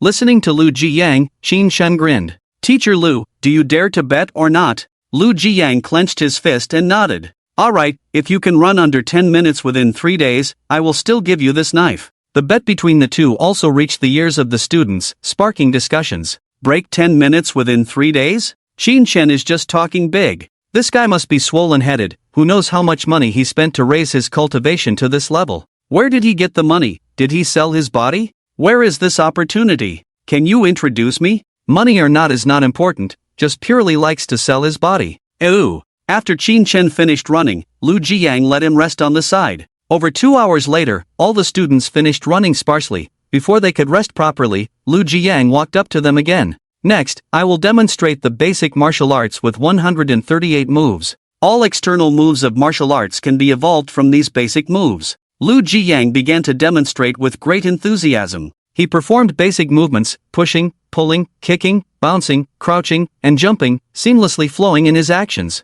How many moves have you remembered? Lu Jiang smiled at everyone. All the students looked at each other, scratching their heads. Teacher, I remembered all of them. Su Peng walked out confidently, while Gao Shui Xian just rolled her eyes. Obviously, for cultivator families like them, they must have been exposed to basic martial arts shortly after awakening and meeting the physical requirements. Unlike ordinary people who need to practice for some time before gradually learning, as most of these over 100 basic moves require certain physical conditions. In fact, Lu Jiang had these guys running for this purpose, to see if their physique could meet the standards. Remembering is good, not remembering is also fine, because I will distribute the materials to everyone later, and today I will mainly teach the first 10 moves. Lu Jiang slowly spoke. Su Ping was taken aback. He thought he had a chance to show off, but Lu Jiang didn't give him that opportunity at all. Let's do it together. The first move, sink the waist and press the horse. Lu Jiang slightly lowered his body, shifted his weight down, and firmly planted his feet on the ground as if rooted. This move evolved from the martial arts movement of the old era, the horse stance. Everyone followed along, but their expressions varied depending on their physical abilities. Those with higher cultivation found it much easier. Good, practice this move for half an hour. Lu Jiang stood up to correct each movement individually. The following time followed the same process. He demonstrated a move, and the students followed suit. Once everyone was familiar with the first 10 moves, he distributed thick books before dismissing them with a wave of his hand. Today was the most exhausting day for all the martial arts students, and the days ahead would only get tougher, yet not a single person complained. They all knew that martial arts were like this: if they didn't sweat now, they would bleed when facing enemies later. The path they chose had to be completed, even if it meant crying along the way. After returning home, Xin Shen continued his usual practice, integrating martial arts. On the third day, Xin Shen sat cross-legged on his bed, executed a somersault, and landed steadily on the ground. A smile crept up his lips as he muttered to himself, finally succeeded. Let me test your effects. Xin Shen muttered, then mobilized the spiritual power in his dantian. The main star in his sea of consciousness trembled slightly, and the runic symbols on it emitted a dazzling light. A mysterious force spread out, as if connecting with the heavens and the earth. Countless energies surged into Xin Shen's body, enveloping every inch of his muscles and bones like a protective film. Martial arts, full body strengthening. Xin Shen casually threw a few punches into the air. Whoosh, whoosh, whoosh, whoosh. His arms were like iron rods, stirring up turbulent waves of air around him. His physical strength. Previously, Xin Shen's physical abilities were roughly 15 to 16 times that of an ordinary person, but now it was nearly 30 times. Although it was a non-standard martial art, the effect was surprisingly good. Perhaps Lu Jiang had never practiced non-standard martial arts, or maybe he didn't expect Xin Shen's comprehension to be so high that he could learn a martial art in just 3 days. After all, when he learned his first martial art, it took him a whole half-year to grasp the basics. And indeed, now in the 9th martial arts class, everyone was still diligently resting and meditating to connect with their associated stars, preparing for future advancement to the rank of soldiers. Who could have imagined that Xin Shen would enjoy the effects of martial arts so quickly? Moreover, the cultivation he had regained in the past 2 days was also very considerable. It was believed that before long, Xin Shen would once again step into the 6th level of the Zero Order.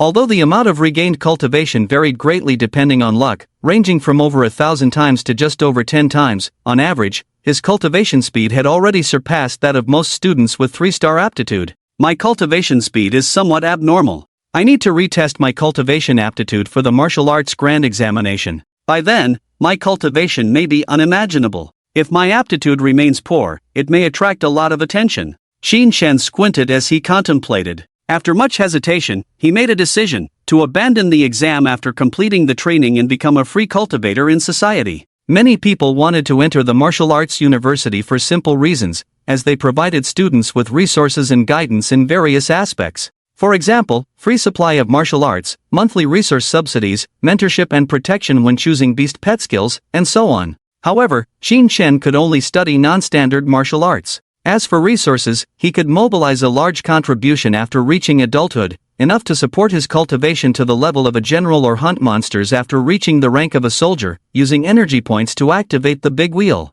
Considering all these factors, he made this decision. The reason he didn't leave immediately was also simple. He needed to lay a foundation, and the training in the last 100 days before the exam was recognized as the foundation building period, aimed at laying a solid groundwork for the students. After making the decision, Xin Shen suddenly felt a bright future ahead. The next day, as usual, the playground in front of the Wuka building was already filled with students, and Lu Jiang arrived a few minutes earlier than expected. How's it going, Xin Shen? Today is the last day, and you are still far from your 10-minute goal. Lu Jiang teased with a smile. Xinqing's performance these past 2 days hasn't been great. Xuping is almost catching up to him, someone in the crowd remarked. In these 2 days, Xuping's cultivation had advanced rapidly, as if he had spent a lot of money to buy a special elixir without side effects. His cultivation had already reached the zero-order 5th stage, catching up to Xinqing's record from the first day. Upon hearing this, everyone's gaze turned to Xuping, who stood there with a faint smile on his face.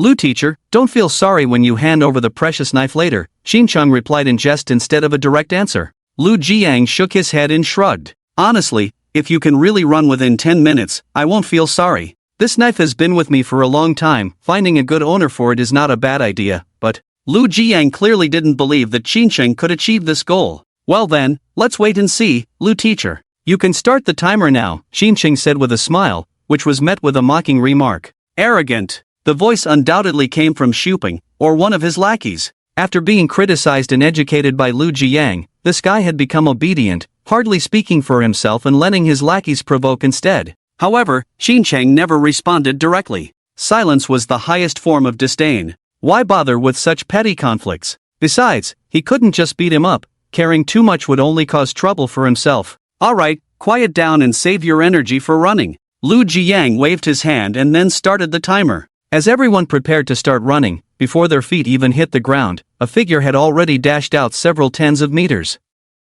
Damn, is that still a human? A classmate exclaimed in surprise, but before they could finish, 2 more figures followed closely behind. Seeing Xinqiang's speed, Lu Jiang couldn't help but shake his head, showing a knowing smile. Xinqiang, with this speed, you still won't break 10 minutes, he shouted. Upon hearing Lu Jiang's voice, Xinqiang's lips curled slightly. Lu teacher, watch closely. He mobilized his spiritual power, awakened his main star, and in an instant, the power of heaven and earth surged into him, enveloping his whole body. With 1 foot on the ground, even the soles of his shoes emitted smoke. If the track wasn't made of special material, it would have cracked under his pressure. After a brief moment of gathering strength, Xinqiang shot forward like an arrow released from a bow, his speed increasing several times in an instant. What the hell? Where did that wind come from? What the hell? What is that thing? What the hell? Is that Xinqiang? All the students who were leisurely running at a few meters per second were petrified, staring blankly at the figure sprinting at over 80 meters per second.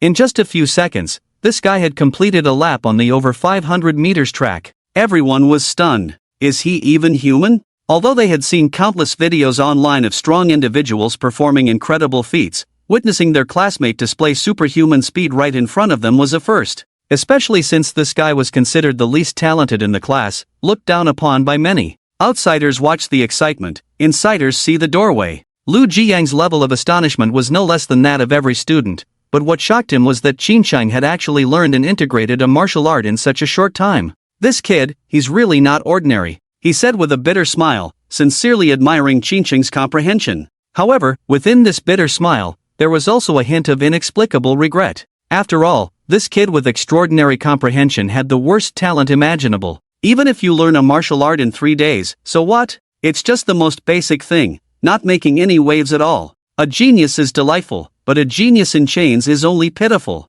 On the training ground of the martial arts class, a figure is sprinting wildly. In the building next door where the regular class is held, many students have been quietly observing the martial arts class training, curious to see what sets these lucky ones apart. In the past, martial arts training was conducted in the classroom, but these days they finally came out to the outdoor training ground, allowing the regular class students to satisfy their curiosity. However, after observing for 2 or 3 days, they were greatly disappointed. These martial arts guys don't seem that great, except for a few who run faster. The others don't even run as well as some of us with better physical fitness. Indeed, nothing special, no excitement, no comparison to the videos online. Forget it, let's go back to studying. We have a quiz in the afternoon. Someone yawned out of boredom, about to leave, but saw their companions staring blankly below. What are you looking at? So engrossed, oh my god, is that a little flying man? The onlookers were stunned. From their perspective, the effect of completing a lap in a few seconds was simply dazzling.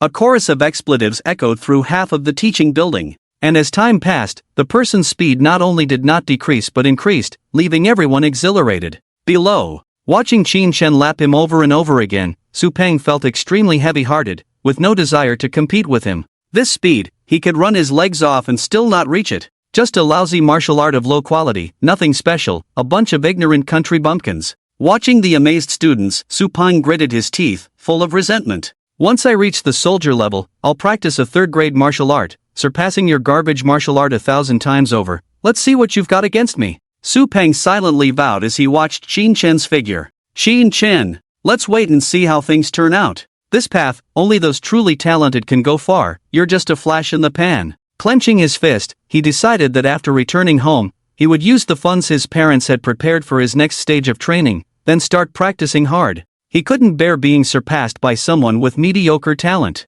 Gao Shui Xian also looked at Qin Chen with a complex expression. Martial arts? Sigh, learning a low-quality martial art so quickly, I don't know whether to praise your talent or call it poor. Under the gaze of everyone, 10 minutes passed in the blink of an eye, and Qin Chen easily reached his goal. Very good, this knife is yours. Lu Jiang patted Qin Chen's shoulder, then handed him the jet-black greatsword. With the weapon in hand, the heavy weight was felt, and Qin Chen tried to swing it, not very agilely. This sword is made from the bones of the black wind wolf, weighing several hundred pounds. With your current cultivation, you can only swing it reluctantly without using martial arts. Seeing Qin Chen's embarrassed look, Lu Jiang laughed heartily and tossed him a scabbard. Carry it with you from now on, anyway, you can't afford a spatial treasure right now. Qin Chen sheathed the greatsword and hung it on his back. Teacher Lu, I will definitely repay you in the future. Although this was a reward promised by Lu Jiang, Qin Chen couldn't accept it so easily. After all, it was worth millions and quite valuable.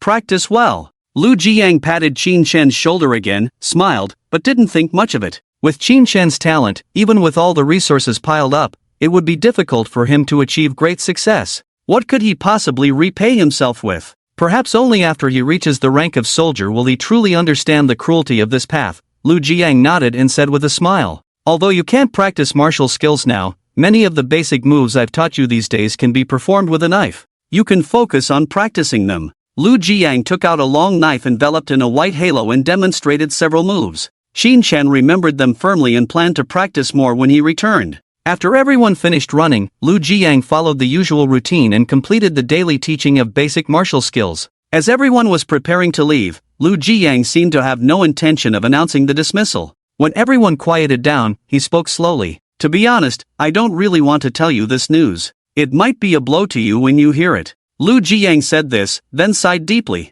Everyone looked puzzled and stared at him in confusion. In just over 10 days, there will be a beast hunting grand assembly organized by several high school organizations in Dazhou Base City. Among you, only 3 can meet the minimum standard, not even enough to form a 5-person team. But the strongest high school in Dazhou, the first high school, already has someone who has reached the rank of soldier. As soon as he finished speaking, everyone's mouths dropped open in astonishment. A soldier? It's only been a few days. To reach this level so quickly, is he still human? They thought Qin Chen and the others were fast, but compared to this soldier-level expert, they were nothing. Is it Wang Ruohong from the first high school? Su Peng asked slowly, and Lu Jiang nodded. Yes, it's him, the only 4-star talent in Dazhou Base City this year. Although the official data for 4-star talent is 1 in 10,000, and Dazhou Base City has a population of tens of thousands, in reality, it's already quite good for such a third-tier base city to produce 1 4-star talent each year. The descendants of truly talented cultivators had long moved to second-tier and first-tier base cities.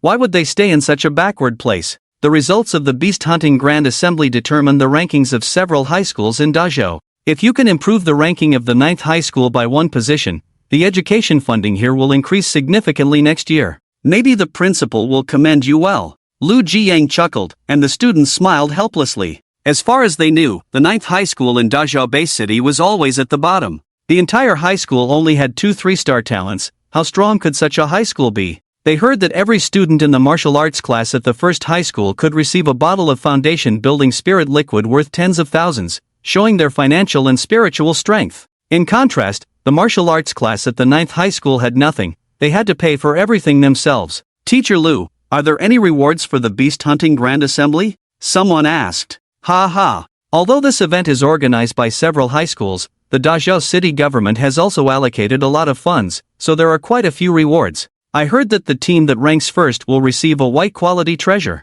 Upon hearing this, everyone exclaimed in surprise. A white quality treasure? Even the cheapest one costs millions. This Beast Hunting Grand Assembly is really exciting. Unfortunately, they looked at each other, then smiled bitterly. Although they wanted to go, they knew they didn't have enough strength. Especially after hearing that a soldier-level expert had appeared at the first high school, the students could only think about it. Don't be discouraged, even though your strength is weak, we may not be able to compete for first place, but we can try not to be the last. The top 3 spots for this beast hunting grand assembly are Qin Shen, Gao Shui Xan, and Su Peng. Does anyone have any objections? Hearing this, everyone nodded. Although some were very unhappy to hear Qin Shen's name, they could only hold it in. After all, Qin Shen had already indirectly proven his strength just now, his speed like the wind, leaving them far behind. The remaining 2. Let's leave it for now. After we finish teaching the basics of martial arts in a few days, I will observe your performance before making a selection. If anyone volunteers, they can come to me. After giving these instructions, Lu Jiang announced the dismissal, and everyone started discussing as they dispersed. Qin Shen was also preparing to leave but was stopped by Gao Xuan. Qin Shen, let's gather after the team members are announced in a few days. After all, we will participate together in the beast hunting tournament. Any previous minor conflicts are no longer important. Su Peng stood beside them, silent with his arms crossed. Qin Shen nodded. Sure. To be honest, although Su Peng had repeatedly provoked him, Qin Shen didn't really feel anything towards him. Even though he didn't understand why Su Peng harbored such animosity towards him, he considered it all just minor squabbles. When it was time to cooperate fully, Qin Shen would naturally not lag behind. Su Peng, why don't you shake hands and make peace with Qin Shen? Gao Xuan looked at Su Peng, who turned his head away. Qin Shen, I hope you won't hold us back. By the time the beast hunting tournament starts, my cultivation will definitely surpass yours. With that said, Su Peng left on his own. Qin Shen shrugged and also walked away, leaving Gao Xuan sighing helplessly in place. In the following days, Qin Shen's life was simple, practicing basic martial arts techniques, integrating martial skills, and leaving the cultivation to Xiaocheng. Given his current talent, it was more beneficial for him to focus on integrating martial skills rather than spending time on cultivation to maximize his strength. During these days, he integrated 3 martial skills. 1 enhanced grip strength, making his palms as strong as iron hoops,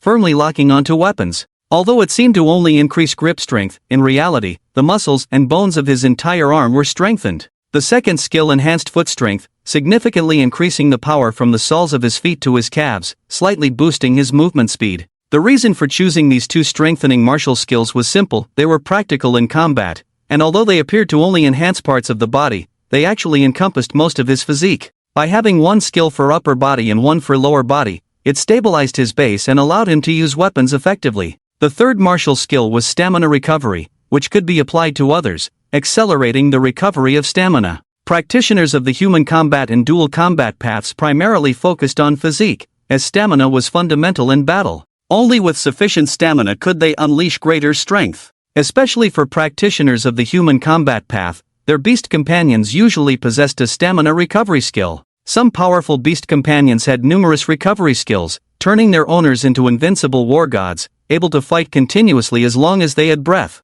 The reason Qin Shen learned this skill was obvious: he wanted to increase his endurance. What's good about a 3-second man? Endurance is the way to go. In the future, he would integrate more recovery martial skills and use them all before a fight. Qin Shen specifically experimented with this stamina recovery skill. After practicing basic techniques for several hours, he was so exhausted that he couldn't get up from the ground. Then, he applied the skill to himself. In an instant, spiritual power poured out, connecting the stars in his soul sea to the heavens and earth, a powerful energy sweeping through his body. It was like receiving a strong heart stimulant, rapidly recovering most of his stamina. Of course, a quarter of his spiritual power in the Dantian was also consumed. Although non-premium martial skills consumed very little, his Dantian's spiritual power reserve as a novice was limited. Fortunately, besides this stamina recovery skill, the other 3 martial skills were sustained skills, each consuming only a quarter of his spiritual power every hour. During this period, the cultivation progress had been quite good, with the multiplier of the Great Revolving Disc returning favorably, elevating both him and Xiaocheng's realms to 0-rank 6th level.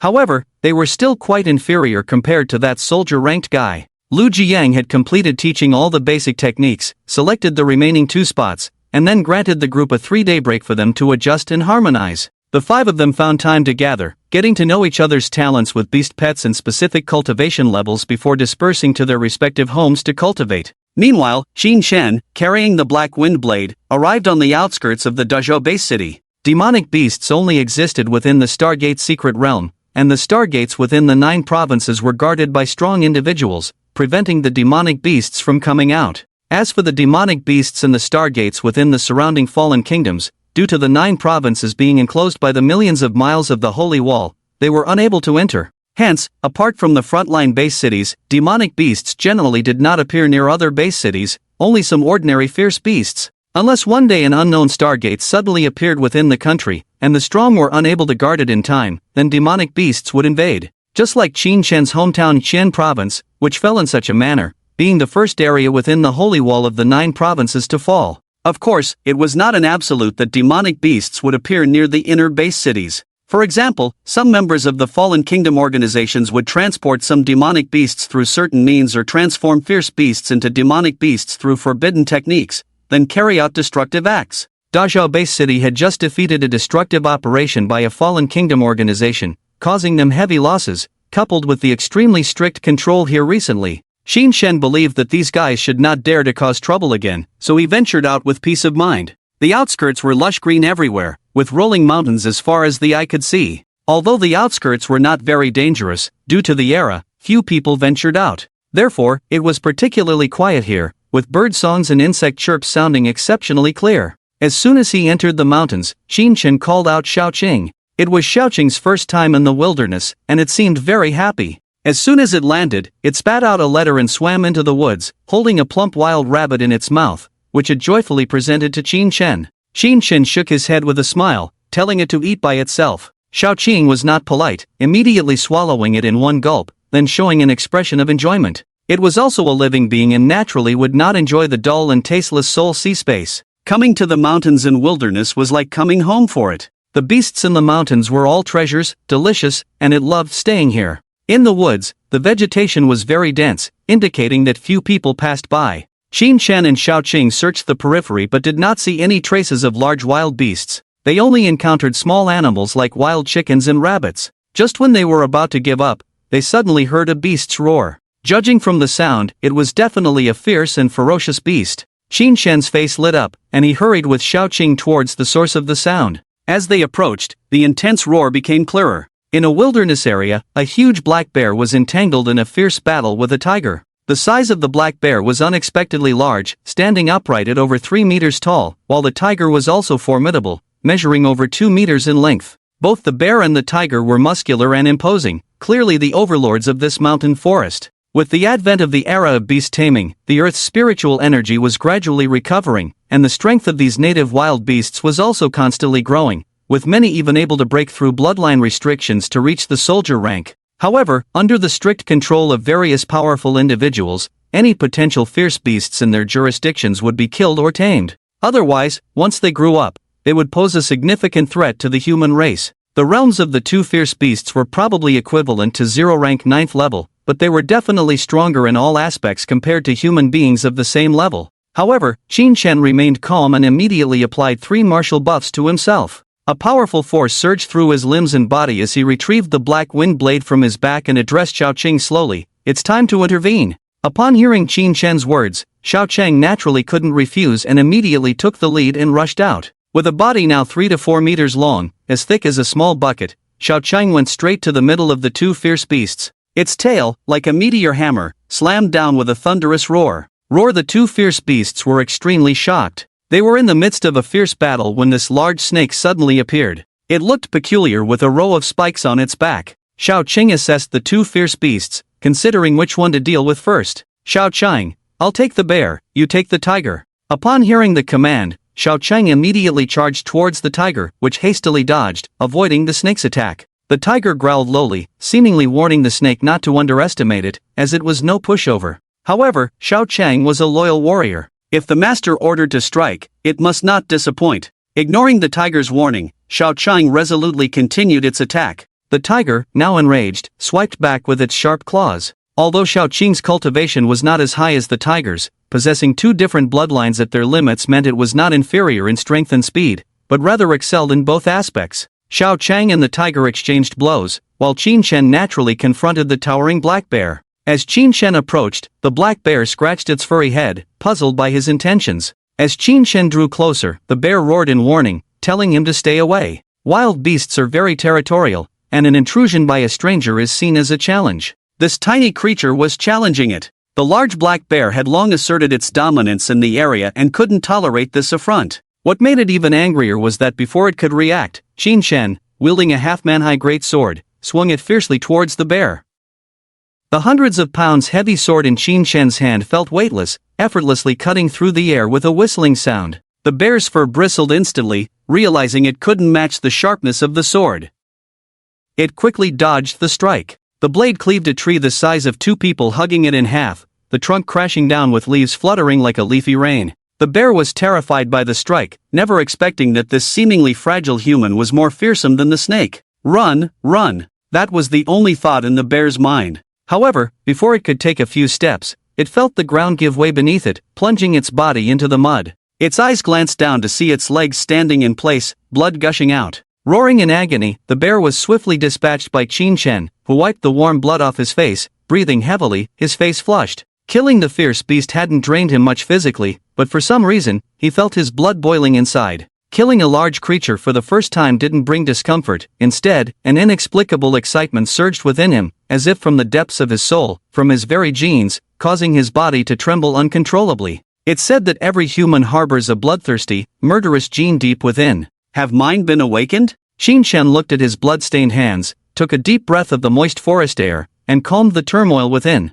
The addiction to killing is not a good thing. Anything addictive can make people lose themselves. Once they can't stick to their original intentions, they will eventually degenerate into monsters with human bodies and beastly hearts. Just like in the 9 provinces nowadays, many cultivators have become addicted to killing and joined the organization of the fallen country. They lack the courage to face stronger and more ferocious demons, only wielding their butcher knives against the weak and helpless ordinary people. They are not human, they are nothing but trash. Just like the fallen country of Dongying in the past, which slaughtered tens of millions of people in the 9 provinces, the blood feud remains unsettled. Instead, shamelessly, they demanded a piece of land from the 9 provinces to settle after their country's fall. To be so shameless, they have lost the qualifications to be called human beings. What's even more infuriating is that at that time, there were still many people in the 9 provinces who were willing to give up their precious land for these self-proclaimed saints. Qin Shen despised such people, so naturally, he would not sink into killing. He glanced at the battle over there. Xiao Cheng was entangled with the fierce tiger, exerting all her strength, and the sound of bones cracking could be heard continuously. The tiger's breath grew weaker and weaker, and it finally bled from its 7 orifices and died. At the moment when the 2 fierce beasts perished, a faint energy flowed into Qin Shen's soul sea and displayed a line of words on the rotating disc inside. Energy points, 0. 8. Looking at this meager amount of energy points, Qin Shen couldn't help but smile bitterly. Isn't this too little? But when he thought that a member of the fallen country organization at the 2nd rank had only contributed 200 points to him, he felt relieved. The two were completely different levels of existence, so the difference was reasonable. Qin Shen's previous encounter seemed to have been perilous, but in reality, the member of the fallen country organization didn't exert much strength due to being injured. Moreover, the opponent completely disregarded Qin Shen's counterattack. If it weren't for swallowing the seed carelessly and being broken from the inside by Xiao Cheng, Qin Shen wouldn't have had a chance to catch his breath. If Ma Hong hadn't arrived in time, Qin Shen would have had a hard time escaping death. The strength of a defender-level expert was indeed formidable.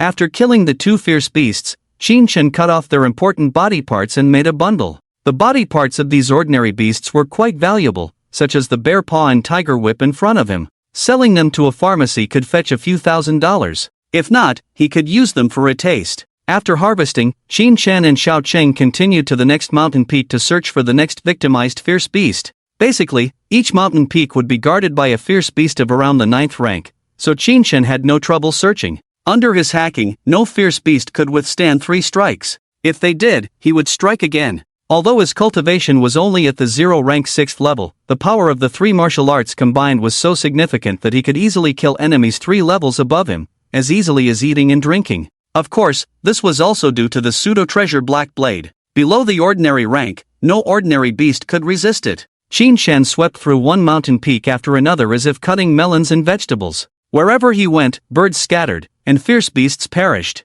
Along the way, his body was already stained with blood. Let's go wash by the river. Qin Shen patted Xiao Cheng's head, and the latter's body swam ahead, clearing a path. He found a small stream in the mountains and washed himself thoroughly. The stream led to a deep valley where the light was dim, making it impossible to see clearly inside. The dried blood on Qin Shen's body fell into the water, causing ripples, and the smell of blood floated along the water, extending into the cave in the valley. A huge creature, stimulated by the scent of blood, slowly opened its eyes and followed the scent upstream, seeing Qin Shen frolicking in the water. Hiss, hiss, hiss. Xiao Qing raised her head and made urgent sounds towards the dark valley. Qin Shen quickly grabbed the black knife placed aside when he saw the situation, then slowly moved towards the shore. However, as soon as he moved, a black shadow suddenly leaped out from under the water, a mouth full of sharp teeth and fangs biting towards his head. Get lost! Qin Shen's nerves tightened, and he immediately swung the knife from bottom to top, causing a huge force to bounce back, making him step back on the water repeatedly.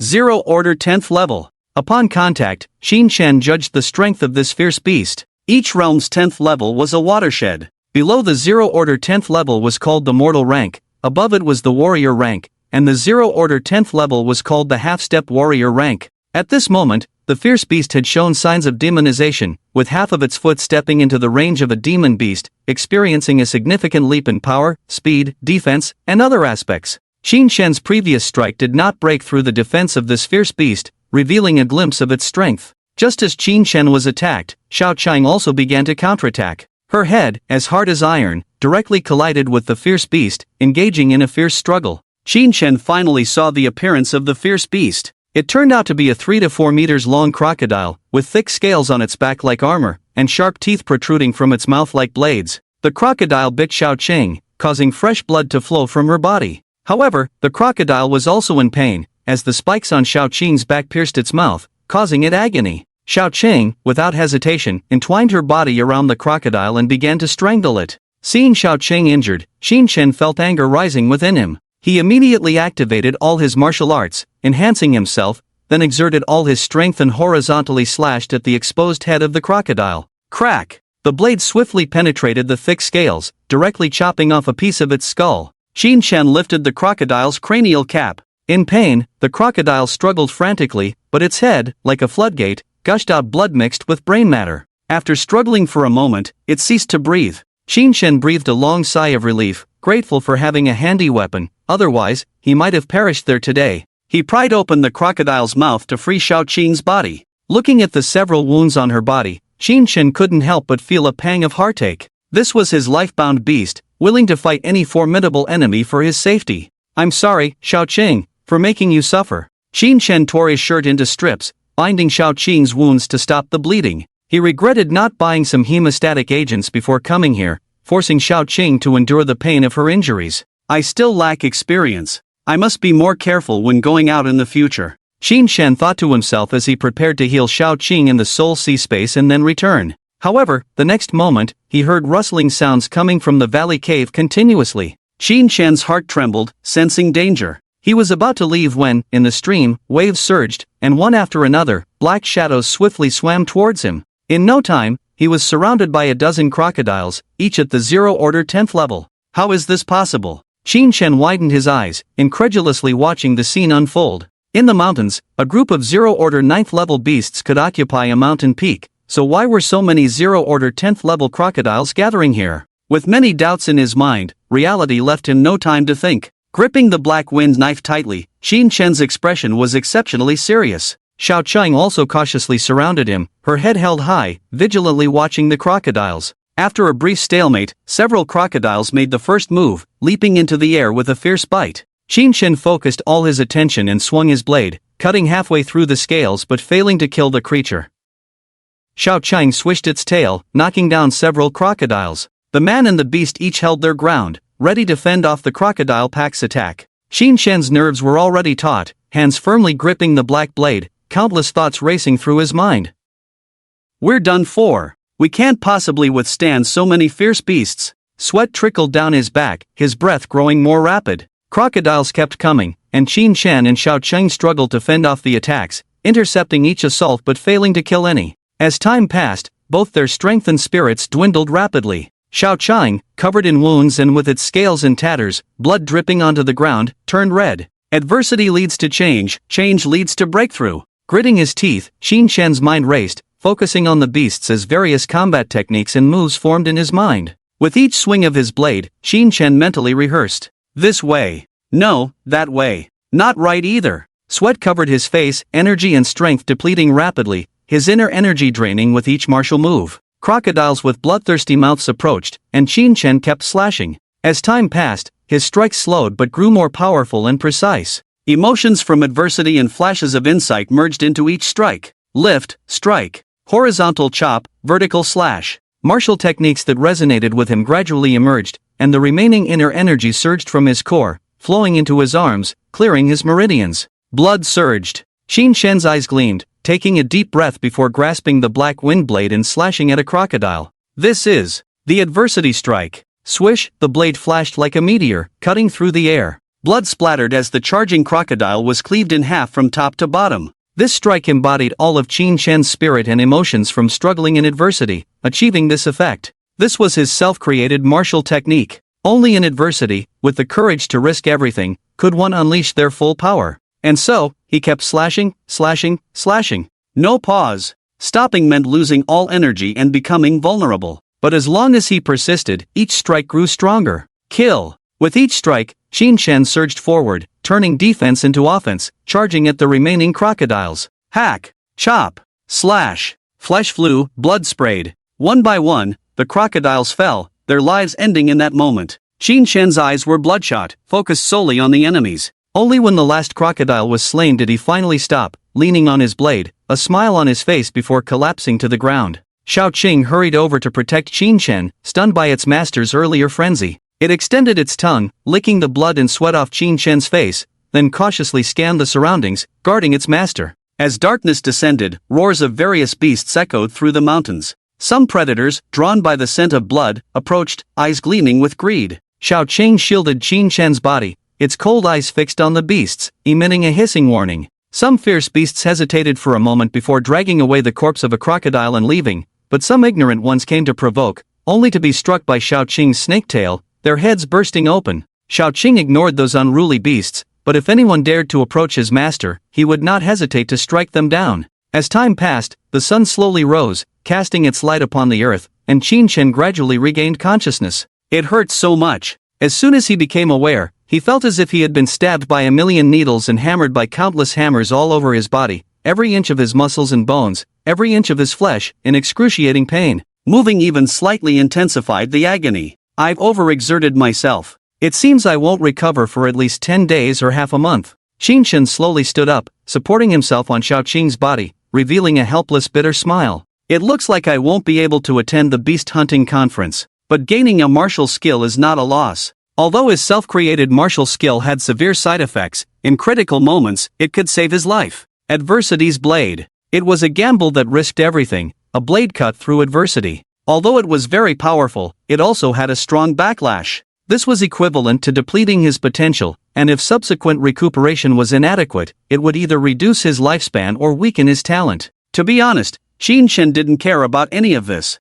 His talent was originally extremely poor, so weakening it further wouldn't make much difference. Since he didn't have to cultivate himself, let him lose some. But lifespan. Compared to dying immediately, losing some lifespan was nothing. These crocodiles almost cost me my life, yet they only provided me with less than 20 energy points. Qin Shen looked at the energy points in his soul sea, feeling both amused and bitter. Each crocodile had provided him with around 1 energy point, and in comparison, he could see the power of a second-order existence. By the way, why are there so many level 10 fierce beasts here? Qin Shen squinted his eyes, looking towards the valley. They almost took my life. I can't just let this go without understanding. Speaking to himself, he then walked with Shao Qing along the stream towards the valley. The air in the valley was very humid, with dense trees and grass obstructing the view, making it difficult to see clearly. Shao Qing led the way, while Qin Shen slowly moved forward, leaning on his long knife. After walking hundreds of meters deep, he finally saw a dark cave, resembling the abyssal mouth of a giant beast,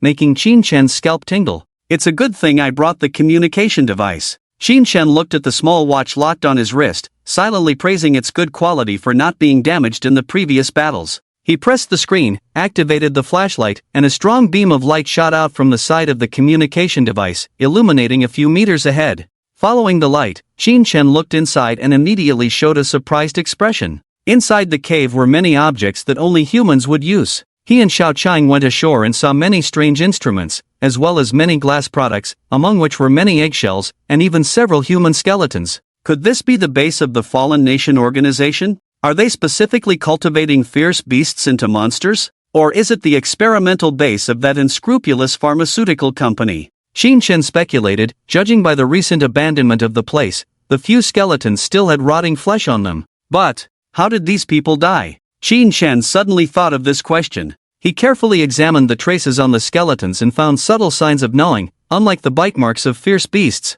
If these people were killed by the outside crocodiles, there would definitely be more severe injuries. Crocodiles could crush bones with their large mouths. Yet these people's skeletons only had smooth bite marks, and the strangest thing was their teeth. They were extremely worn out. Could it be that these guys ate each other? Qin Shen swallowed a mouthful of saliva, unsure why he had this thought. When things go awry, there must be a demon. It's better not to linger here. Let's leave first. He felt a sense of unease and quickly turned around, preparing to take Xiao Cheng away. But as soon as he turned back, a thumb-sized black shadow suddenly struck Qin Shen's forehead. Immediately, a tearing pain struck him as the black shadow actually bit open his skull, not entering his brain but drilling into his soul sea. Qin Shen's body instantly stiffened, his eyes becoming blank and his expression vacant, as if his soul had been stripped away. Seeing his master under attack, Xiao Qing anxiously moved around, but could do nothing but protect Qin Shen in the center by raising her head. Inside the soul sea, after the black shadow drilled in, it revealed its true form.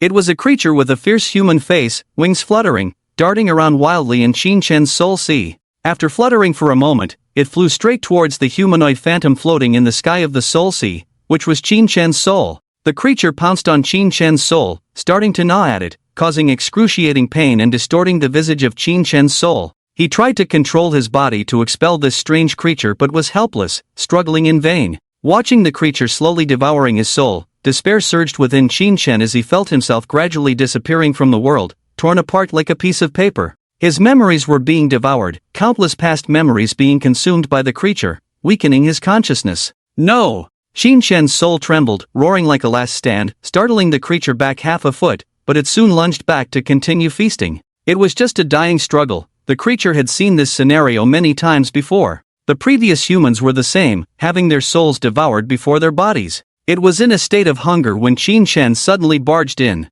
Seeing a human, the creature was drawn to it like a rare delicacy. Nothing was more enticing to it than a human body and soul. After all, it was created for this purpose, with genes ingrained to prey on humans. The creature continued to feast on Qin Shen's soul, unaware that at the moment Qin Shen's soul roared in anger, the large turntable standing in the soul sea space began to slowly rotate. The speed increased until it was invisible to the naked eye. Simultaneously, inexplicable forces rose from above, forming chains that surged towards the creature. Sensing something, the creature swiftly dodged, puzzled by this strange occurrence. Although the human seemed weak, why was there a force in the soul sea that made it uneasy? Nevertheless, the creature was not afraid, as it was powerful in this soul sea space. Once it entered the soul sea, even a fourth-tier creature would find it hard to escape being devoured from within, let alone this less than first-tier fellow. The creature's ghostly face trembled, exuding a strong malevolent aura, creating hundreds of grotesque ghostly soldiers to grab the chains. These were humans it had devoured, including several third-tier powerhouses, now enslaved as ghostly soldiers. Thinking it could continue to enjoy its feast, the creature witnessed an unimaginable scene. As soon as the ghostly soldiers touched the chains, they were violently pulled towards the turntable, crushed into pieces, their soul energy dispersing throughout the soul sea. One by one, the ghostly soldiers were dragged near the turntable and killed. Even the strongest third-tier ones were pulled by dozens of chains, crushed into fragments. In an instant, all the ghost servants vanished, leaving the creature in panic. Despite its limited intelligence, it instinctively flew swiftly towards the soul sea land, desperate to escape the terrifying place. Unfortunately, as the creature began to move, it was targeted by chains that bound and twisted it into pieces, just like the ghost servants before it. The energy released from the twisted ghost servants filled the space of the soul sea, continuously expanding Qin Shen's soul sea range. Above the sky, stars began to appear. How can this be? Qin Shen's soul expressed confusion, as he had never heard of anyone's soul sea being expanded. This was not the Dantian. How could this be possible? After all, the soul sea space was limited, and the stars within it were also finite. Expanding his soul sea space would mean an increase in the number of martial arts techniques he could integrate. Before Qin Shen could even feel excited, he noticed a strange scene. After the creature's body was shattered and merged into his soul sea land, Qin Shen felt his body boiling. The energy from the creature's corpse began to transform his body, rapidly replenishing the potential he had previously consumed and even continuously enhancing his cultivation. Zeroth rank 7th layer. Zeroth rank 8th layer. Zeroth rank 9th layer. Zeroth rank 10th layer. Soldier rank. This sudden change left Qin extremely shocked as he dumbfoundedly sensed the power surging within his body. Compared to before, it was like heaven and earth, incomparable. What astonished him even more was that not only did the energy from the creature that had transformed into his soul gradually disappear, but a bright light suddenly flew out from it and merged into one of the stars above. This star emitted a dense black light, covered in intricate runes, attracting the surrounding stars.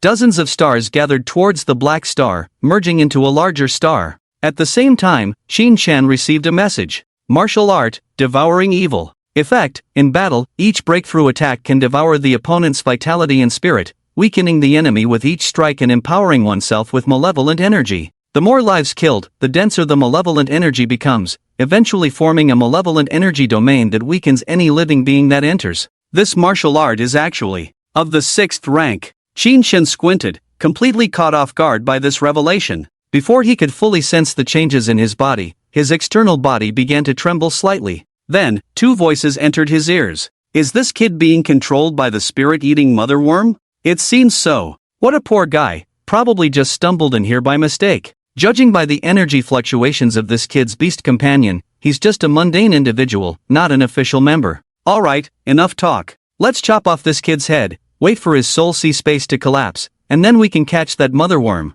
Be careful, with our current strength, we can't evade the mother worm's attacks. Luckily, we have this unlucky kid as bait, or it would be even more dangerous. Qin overheard the conversation of the two individuals as he regained his senses, his heart trembling, but his expression remained unchanged, still feigning a vacant look. The two approached Qin, with one drawing a sharp blade, intending to sever his head. Seeing this, Xiao Cheng immediately launched an attack, whipping his tail towards the person. Trash! The man sneered, swinging his blade and instantly cutting off Xiao Cheng's tail. Soldier rank. In that instant of action, Qin discerned the man's cultivation level. Despite having his tail severed, Xiao Cheng let out a piercing cry but did not retreat, fearlessly charging towards the man. Raising its head, it opened its mouth to bite the man, but before it could get close, the man firmly grasped its throat. Merely a lowly beast pet dares to be arrogant in front of me. The man sneered, showing a disdainful expression. Alright, hurry up and kill this snake. We still have to report back later. Another person impatiently spoke up. Hee, just playing around, no harm done. These trash beast pets, I can take them out one by one. With these words, he raised the blade in his hand, aiming to decapitate Xiao Cheng with a single strike. The blade flashed, crimson blood sprayed out, a large head fell, rolling on the ground. Qin tightened his black wind blade, instantly activating all his martial arts. The advantage of the superior martial arts was immediately evident, with no delay in execution, enhancing his entire body in an instant. At the critical moment, he seized the opportunity when the man was careless, exerted all his strength, drew out the black wind blade from his back, finally saving Xiao Cheng's life from this scoundrel. Lao Wu. The other person was stunned for a moment before finally reacting. Unfortunately, before he could draw his weapon, Qin's figure was already in front of him. Kill! Qin's eyes were cold, channeling all his strength into the black wind blade in his hand. Seeing this momentum, the man's heart trembled, hastily raising his blade to defend.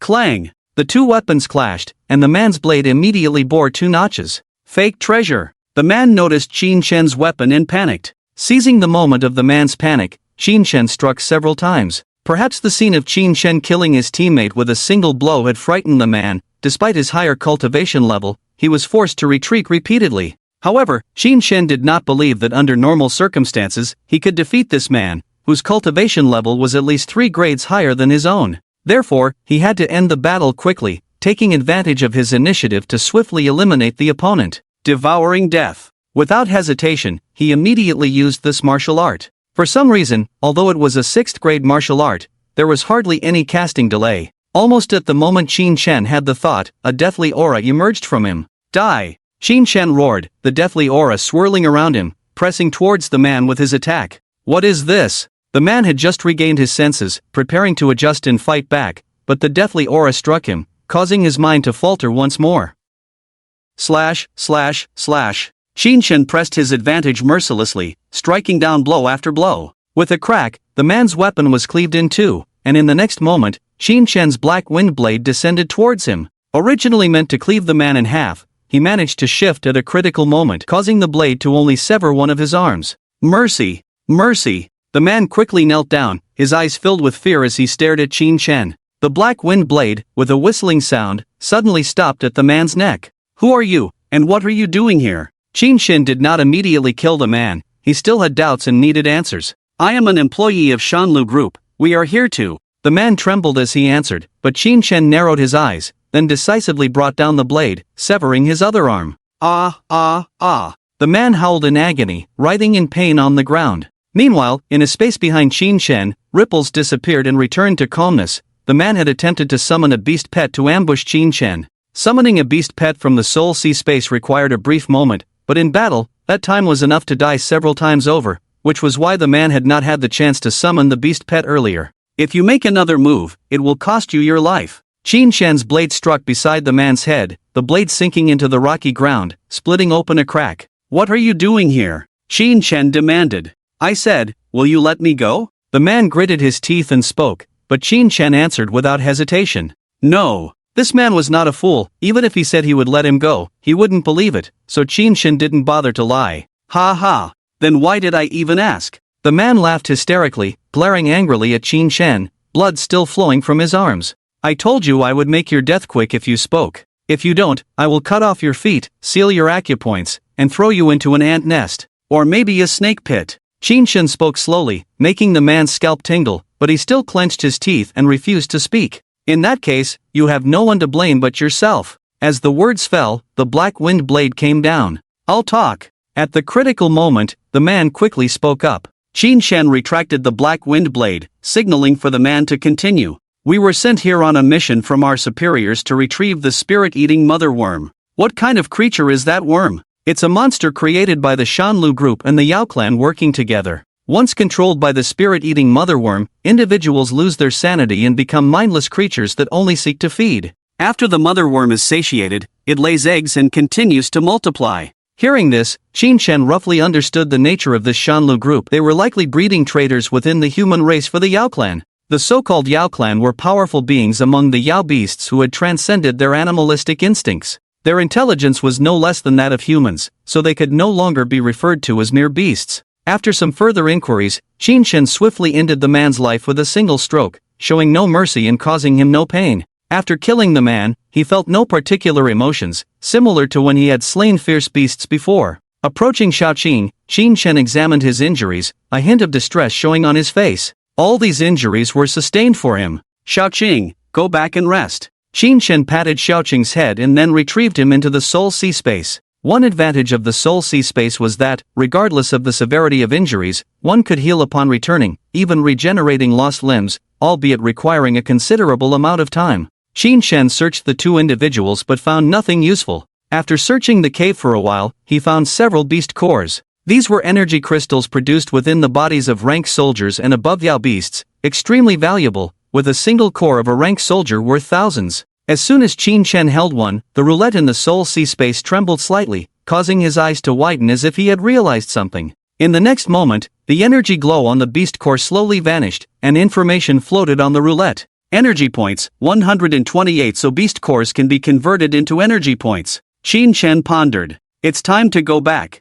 He glanced at the time on his communicator and then retraced his steps. Before returning to the base city, Qin Shen found his hidden backpack, changed out of his blood-stained tattered clothes, and boldly entered the urban area. However, unlike before, he now exuded a faint but distinct aura, and his gaze had become sharper. As soon as he stepped into the network coverage area of the urban district, dozens of messages popped up on his communicator. In the current world where various strange magnetic fields prevailed, the networks used by ordinary people were limited to local areas, excluding suburban regions. Qin Shen checked the messages and found that most of them were from Gao Shuoxin and several team members, asking where he had gone, why he hadn't shown up for training, and why he wasn't responding to messages. In the 2 days since Qin Shen left, under Lu Jiyang's supervision, these people had organized several collaborative training sessions, but they couldn't reach him at all. After briefly replying to some messages, Qin Shen returned to his residence, took a good bath, then went to a pharmacy to sell the useful parts from the fierce beasts, and also bought some good food and expensive animal feed to treat himself and Shaoqing.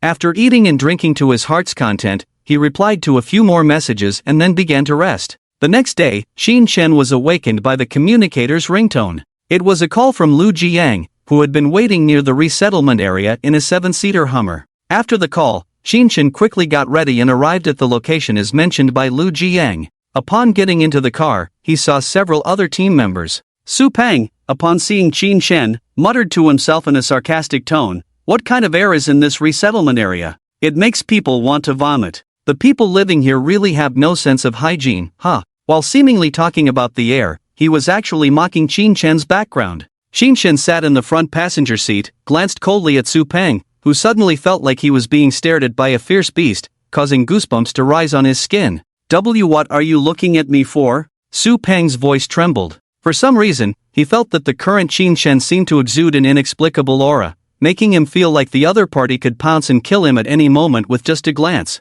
Xin Chen didn't answer him but turned to greet Lu Jiang instead. "You." Lu Jiang squinted at Xin Chen for a moment, then nodded with a smile. "We're going to the outskirts for a while." "Good." Lu Jiang understood Xin Chen's intention. After saying this, he started driving. Lu Jiang noticed the change in Xin Chen's demeanor, reminiscent of when they had joined the army to kill demonic beasts. It seemed that overnight, the fragile greenhouse flower had gained a resilience to withstand the elements. While driving, Lu Jiang began to speak. "This time, we're heading to one of the Stargates of our Great Zhou, located at the experimental base in the outskirts." Stargate. The group's faces lit up with anticipation upon hearing this term. Although they often came across it in textbooks, none of them had ever entered one in person. It was said that the Stargates connected Earth to another world, possibly filled with fierce demonic beasts, rare resources, or mysterious remnants of ancient civilizations. The Stargate we're visiting this time is a miniature one. The strongest demonic beast encountered inside is only at the second-order guard level, and the geographical environment is mainly forested,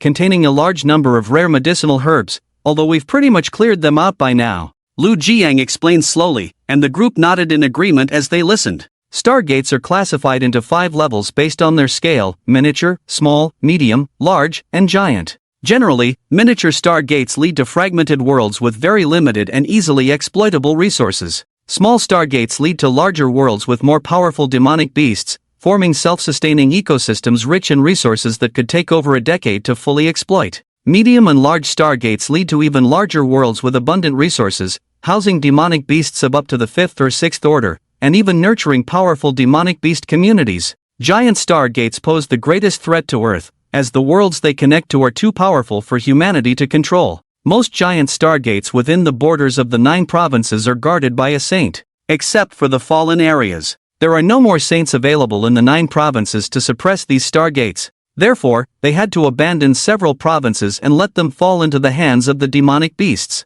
Teacher Lu, are there still second-order and first-order demonic beasts inside the Stargate? With our strength, encountering them is like sending them to their deaths. Wang Lei, the owner of the beast pet Dili Xiong, asked in confusion. Don't worry, most of the demon beasts inside have been killed and transformed into a plantation base for cultivating herbs and such, Lu Jiang patiently replied, and the others understood only after hearing this. They asked some more questions, and Lu Jiang answered each one patiently. As time passed, they arrived at their destination. Several men in special security uniforms stood guard outside the gate, which bore the words Shanlu Group Experimental Base. Xin Chen saw these words and then glanced at the attire of the men, instantly recalling the 2 cultivators he had killed yesterday. Teacher Lu, isn't the Stargate under national control? What is this Shanlu Group? Xin Chen asked in confusion. Before Lu Jiang could respond, Su Peng behind him chuckled. Ignorant bumpkin, don't you know this? Initially, no matter who discovers the miniature Stargate first, it belongs to the country, but after the resources inside are developed,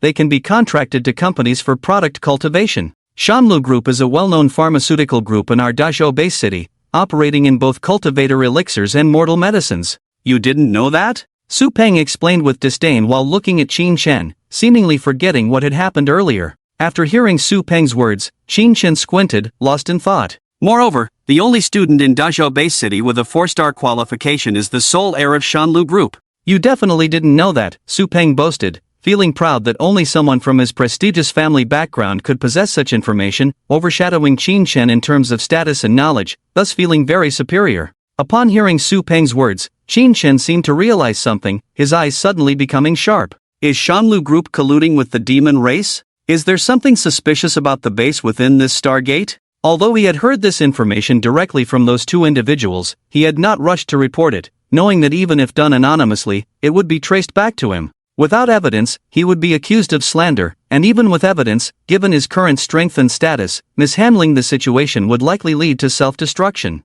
A commercial group with cultivators in charge wielded terrifying power in this era, easily eliminating an ordinary person without connections. With doubts in his mind, Qin Shan and Lu Jiang's group entered the base. They arrived at a square where a large group of people had already gathered, mostly students wearing uniforms from various high schools and a few teachers leading them. "Hey, Lao Lu, we've been waiting for you. Why are you so late?" A dark-skinned muscular man approached Lu Jiang, patting him on the shoulder in a casual manner. "Is this your 9th middle school team? They seem a bit weak, probably going to be at the bottom this time," the man said with a smile, scanning the group. "If you can't speak, then keep quiet. Your 13th middle school is just as weak, maybe even worse than you," Lu Jiang retorted, looking at the man speechlessly. The man laughed and sighed helplessly. "You can say that about me, but originally, we were at the bottom of our league, so being assigned to a weaker high school is reasonable. But you, it's strange. I think maybe Li Xiao manipulated something behind the scenes. Why talk about this?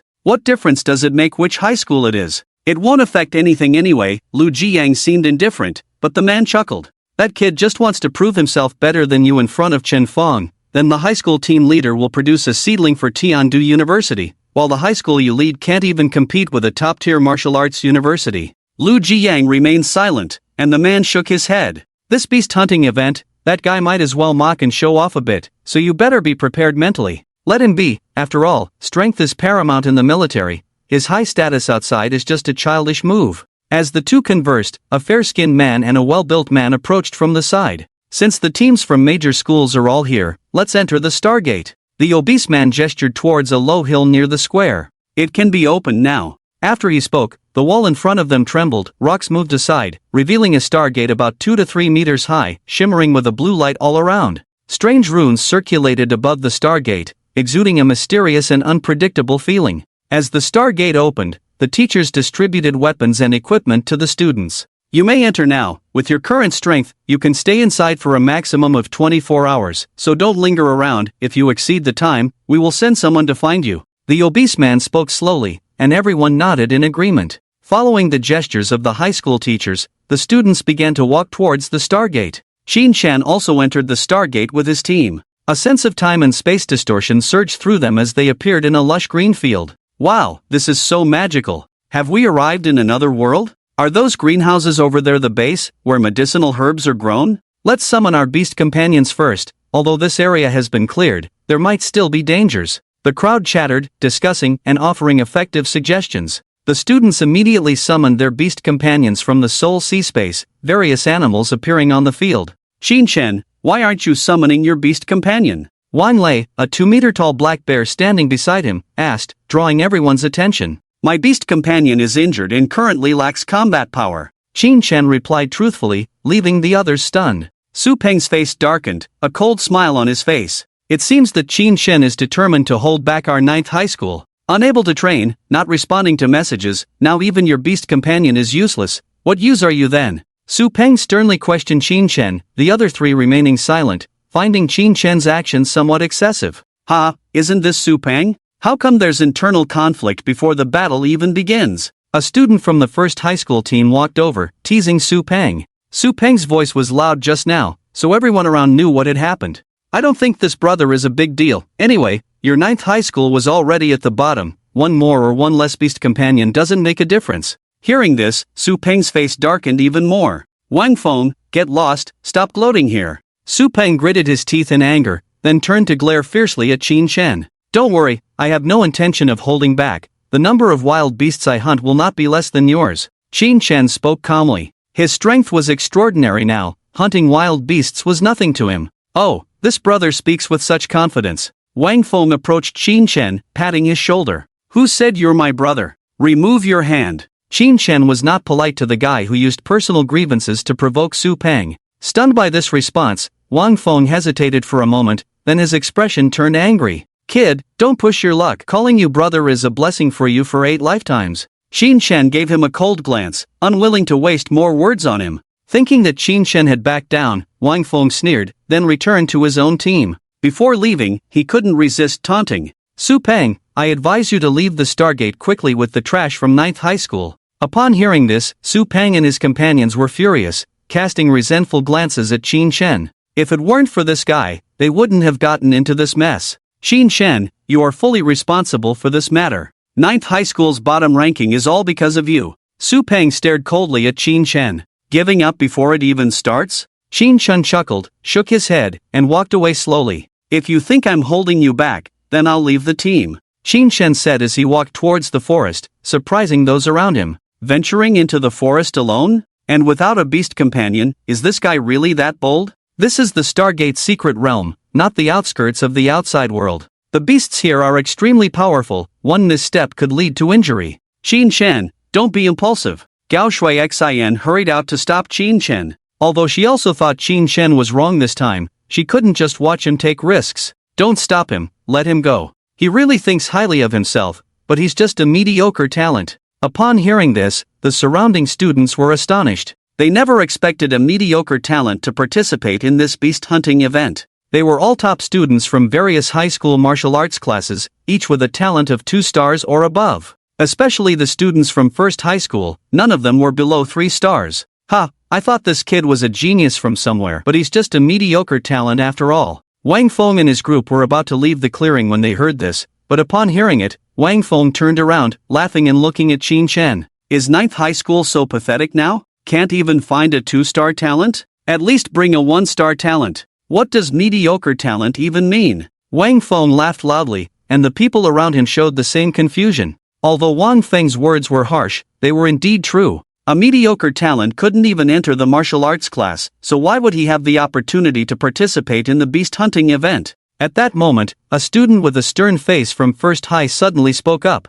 I know you're Qin Shen, the legendary student who was supposed to be recommended to Tiandu University, but because you awakened as a mediocre talent, you lost that opportunity, am I right? This person was Wang Ruohong, the only 4-star talent genius in Dezhou Bay City. Upon hearing his words, all the students suddenly realized, whispering among themselves. So he's the Qin Shen everyone's talking about. No wonder the name sounded familiar. I'm curious about his mediocre talent. How did he get into the martial arts class, and why does he have the qualifications to participate in the beast hunting event? Did this kid use some backdoor method? Qin Shen stopped in his tracks, glanced at the student named Wang Ruohong, who had a large red bird floating beside him, emitting an aura that seemed different from the other students. Kid, Wang Gu is asking you a question, why are you silent? Wang Feng saw Qin Shen remain silent and immediately raised his voice to question him. Qin Shen glanced at him, not intending to respond, and continued walking towards the forest. After taking just 2 steps, Wang Feng stopped him. Bastard, I'm talking to you. Wang Feng was unaware of Qin Shen's strength before, so he didn't act, but now that he knew, he wouldn't miss the chance to bully this mediocre talent. A mediocre talent like him could be crushed with just 1 finger. Get lost. Even if Qin Shen had a good temper, this guy had provoked him. He could ignore the repeated taunts before, treating them as childish pranks, but now that this guy was starting to act, tolerating it further would be too much. How dare you shout at me? Wang Feng's face turned red with anger, his arm raised, and he slapped towards Qin Shen's face. Before he awakened, he was the leader in school and knew well that hitting someone was best done on the face to thoroughly insult them mentally and physically. Seeing Qin Shen make a move, some onlookers showed amusement, some frowned, but no one intervened. Su Peng smirked, looking forward to Qin Shen being taught a lesson. He was not one to resort to violence in school, but now he was enjoying the scene. However, an unexpected scene unfolded. Just as Wang Feng's arm touched Qin Shen's face, it was gently caught by Qin Shen, who held it firmly, preventing it from getting any closer. Ha! Wang Feng furrowed his brows, trying to pull his hand back, but found Qin Shen's grip unyielding. Despite his efforts, he couldn't break free. Such strength, is this guy naturally powerful? Wang Feng trembled inside, but maintained a fierce expression on the outside. Let go of me, or you'll regret it. I'll smack. Before Wang Feng could finish his sentence, a red palm print appeared on his face, swelling it like a fermenting bun.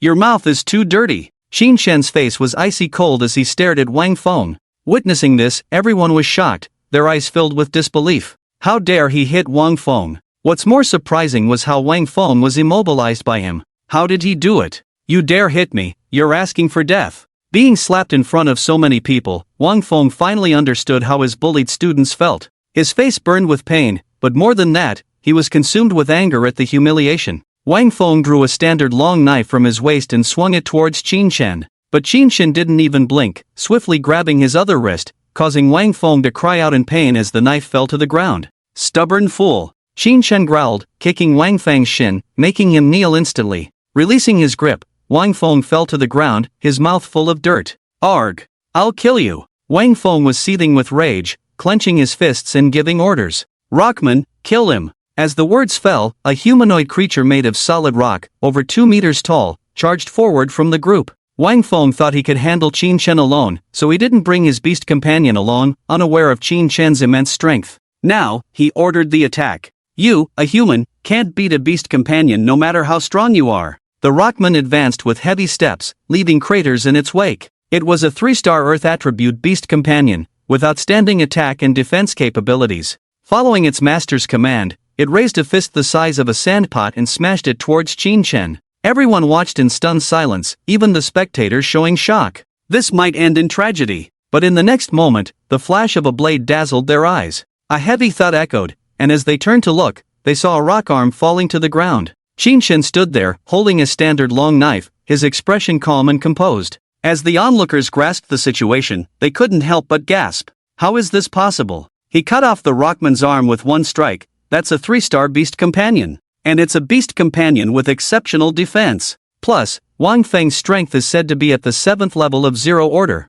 Amid the exclamations, everyone looked at each other, seemingly realizing a possibility. Qin Shen had already reached the level of a soldier. As this thought crossed their minds, the expressions on everyone's faces became even more complex. Wasn't this guy said to have 0-level aptitude before? Now you're telling me he's reached the soldier level. I wouldn't believe it even if you killed me. Watching his beast pet being severely injured by a single blow, Wang Feng also froze in place. His expression stiffened as he tried to make sense of the situation but was unwilling to believe it. Soldier level? Impossible. Perhaps he had forgotten that his beast pet had not received the order to retreat and continued to attack Qin Shen recklessly. The Rockman raised its other hand, swinging down to strike, and the outcome was simple, being severed once again. Dare to move another step, and your body will be torn apart. Qin Shen coldly spoke, but the Rockman seemed indifferent. Its master had not given the order to stop, so it had to fulfill its duty, to defend its master's safety with its life. Lifting its foot to step towards Qin Shen, the latter shook his head, raised his blade and slashed fiercely, but instead of touching the Rockman's body,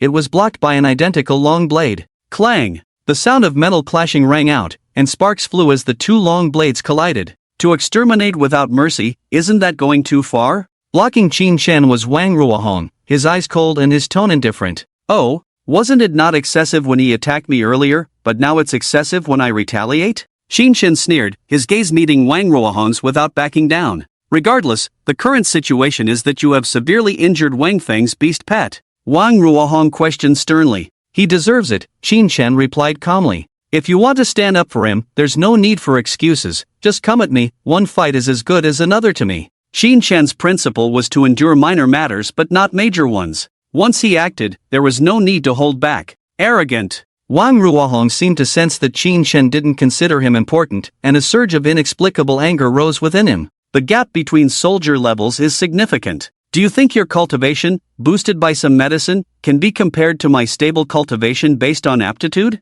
He looked disdainfully at Qin Shen, and upon hearing his words, the onlookers all seemed to suddenly understand. The foundational stage was called the construction phase, and those with good talent generally wouldn't use any medicine. Those with slightly inferior aptitude could spend a lot of money to buy ones with fewer side effects. With Qin Shen's sporadic aptitude, he must have spent a lot of money on many medicines to forcefully enhance his cultivation. Otherwise, they couldn't think of any situation where someone with such aptitude could surpass them by so much. This was the habitual thinking of many people, or rather, their inferior nature. They could never understand how someone identified as inferior to them suddenly became stronger. If the other party became stronger, it must be because they used some unspeakable trick. Qin Shen didn't reply, he disliked idle talk. But his silence, in the eyes of the crowd, was almost tantamount to agreement, so they began to discuss one by one. I knew it, he must have resorted to self-destructing his future to forcefully enhance himself. No, what future does a 0-level aptitude guy have? With a 0-level aptitude, it's basically impossible to reach the first level in one's lifetime.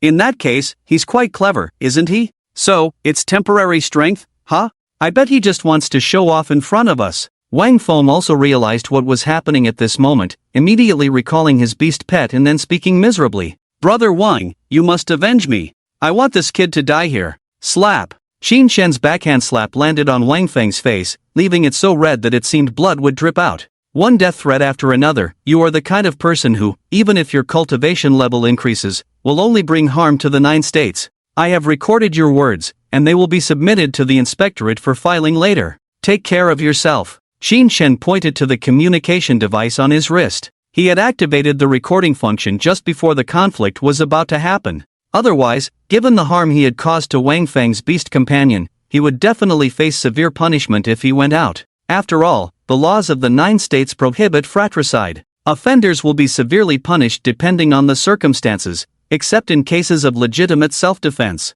However, he couldn't guarantee that there would be witnesses at the scene, so keeping evidence as a precaution was necessary. You actually recorded it? Wang Ruohong squinted, seeming to be pondering something. Let's go, let's complete the beast hunting tournament task. There's no need to bother with such people. Wang Ruohong pulled Wang Feng up. The latter was somewhat reluctant, but after being glared at fiercely, he behaved much more obediently. Under Wang Ruohong's leadership, the team from Yizhong entered the forest first, and the other students, after glancing at Qin Shen, also entered the forest one after another. While they were watching the show, they didn't forget the purpose of their visit this time. The top few places in the beast hunting tournament offered very generous rewards. Qin Shen, hurry up and join the team, let's. Gao Shuoxin walked over, her expression joyful, seemingly delighted by Qin Shen's strength. Join the team? Qin Shen gave her a cold glance, his expression extremely indifferent. Initially, she had only thought that Gao Shuoxin's attitude was a bit snobbish, which was understandable, but just now when he was in trouble, this person didn't even show a bit of support.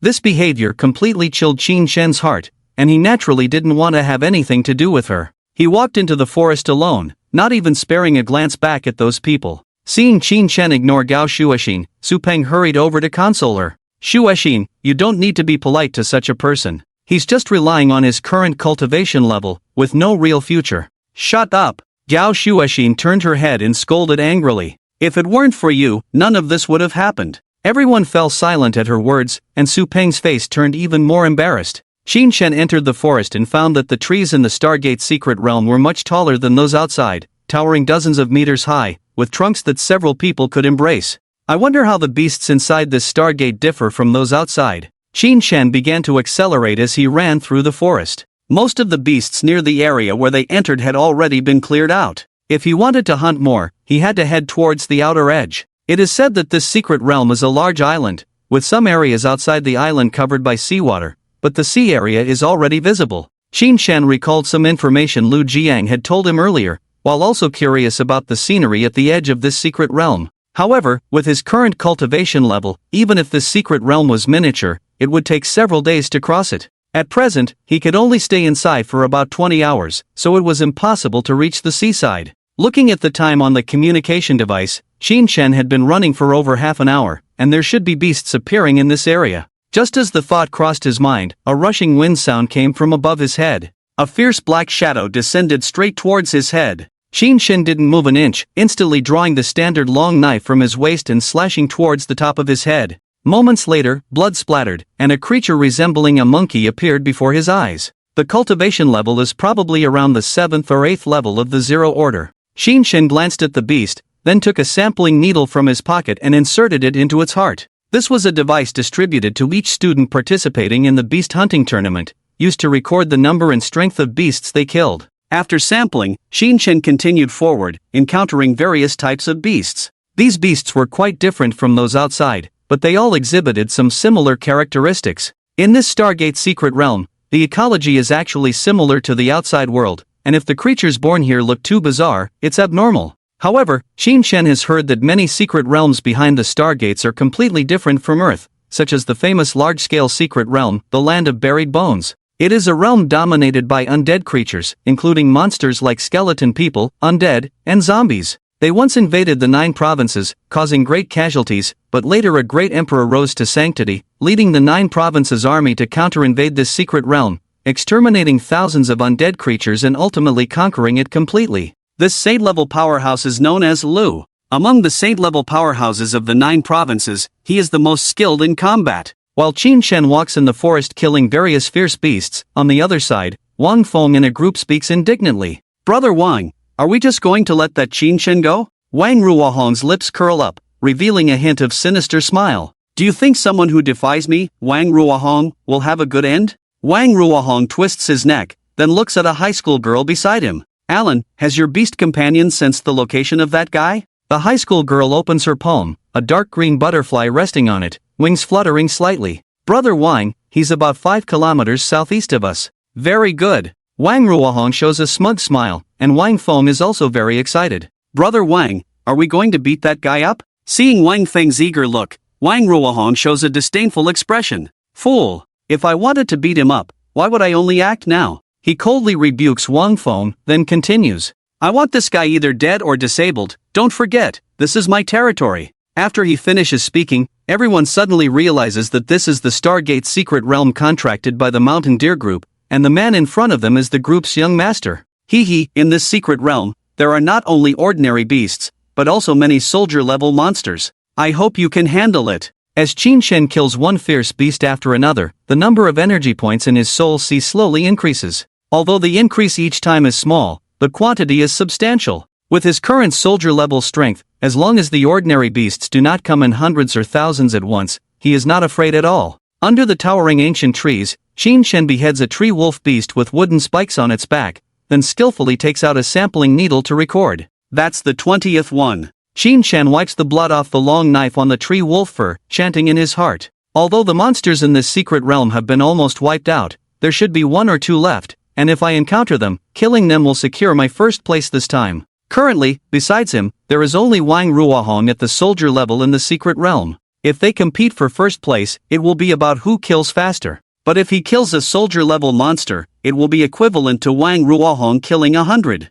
The competition for first place will be a sure thing. While he is silently reciting, a butterfly appears overhead out of nowhere, its wings sprinkling powder on him. What is this? Qin Shen holds his breath, instantly throws the long knife, cutting the butterfly in half as it spins. The butterfly's body falls to the ground, shattering into pieces and disappearing into the ground. A beast companion? Seeing this strange scene, Qin Shen squints. At the same time, on the other side of the forest, a high school girl named Alan turns pale. He killed my butterfly. Wang Ruohong is not surprised by the news. Don't worry, as long as the mother butterfly is fine, I'll take care of it. With sufficient resources, a new one will be born soon. Your loss is on me. Upon hearing this, Alan smiles and nods. Thank you, Brother Wang. Wang Gu, how many fierce beasts can your powder attract to attack Qin Shen? Will it be giving him free achievements? Su Peng asked with some concern. Free achievements? If it's just a dozen or even dozens of beasts, then it might be considered free, but if it's hundreds, and a few more elite-level monsters come, this guy will either die or be disabled.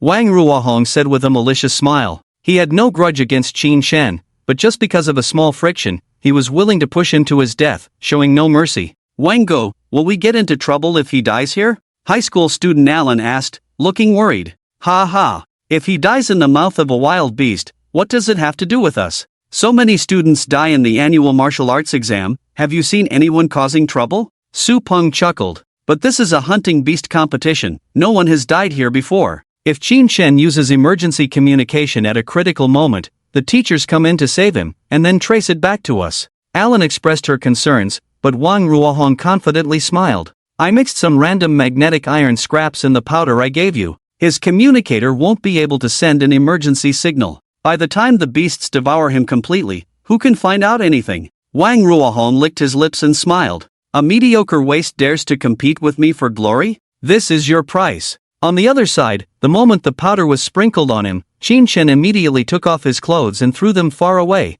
instinctively feeling that there was some conspiracy involved. A faint smell quickly spread in the air, covering a range of more than 10 miles in no time. Quickly leave this place. A sense of unease surged, and Qin Shen immediately set off without hesitation. But just as he ran a few dozen meters, he heard a series of noises coming from behind. On the path ahead of him, various types of fierce beasts with red eyes stared at him intently. Taking off clothes doesn't work either, Qin Shen thought as he looked into the eyes of these beasts. However, he remained calm. Just a dozen or so fierce beasts, come and bring it on. Qin Shen gripped his long knife, ready to slaughter all these beasts. But as soon as he took a step, he heard a rumbling sound. A large group of beasts was approaching. Danger! This thought flashed through his mind, and Qin Shen wasted no time, his figure suddenly bursting into action. In that instant of his movement, in the eyes of those beasts, it seemed as if they saw a moving humanoid elixir approaching them. They all showed a look of madness, saliva dripping to the ground. Roar! Among these beasts were wolf-like, tiger-like, leopard-like creatures, all rushing towards Qin Shen from different angles,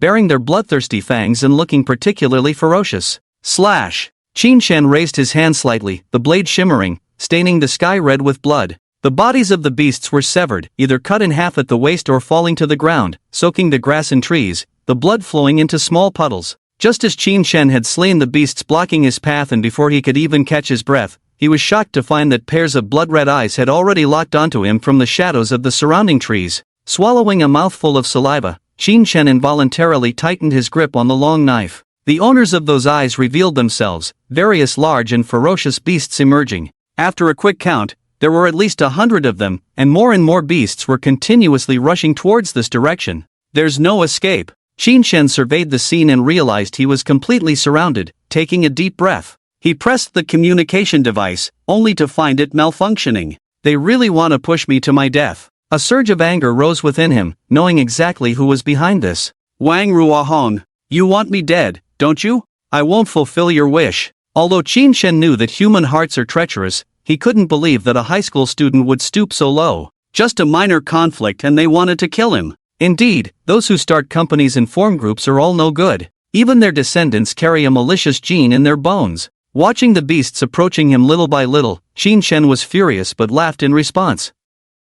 Is this all? It's better to bring more, or else it won't be enough for me to kill. Before his words fell, roars of beasts came from afar, with dozens of fierce animals rushing towards him. Activate all martial arts. With a low drink from the depths of his heart, the stars in his soul sea trembled, and various martial arts stars emitted bright light, strengthening his whole body, grip, and footwork. Death Chi. A trace of death chi emanated from Qin Shen's body, causing the nearest beasts to pause involuntarily. However, pushed by the beasts behind them, they had no chance to stop and could only continue to pounce towards Qin Shen. Kill! Qin Shen's eyes were filled with a raging killing intent as he poured his strength into the long knife in his hand, swiftly slashing out, killing several nearby beasts instantly. With each swing of his blade, Qin Shen's speed increased. Second slash, third slash. Every strike resulted in a beast's death, their blood falling like raindrops on the ground, gradually converging into streams. Drip-drop, the roars of beasts continued, the sound of blood raining down incessant.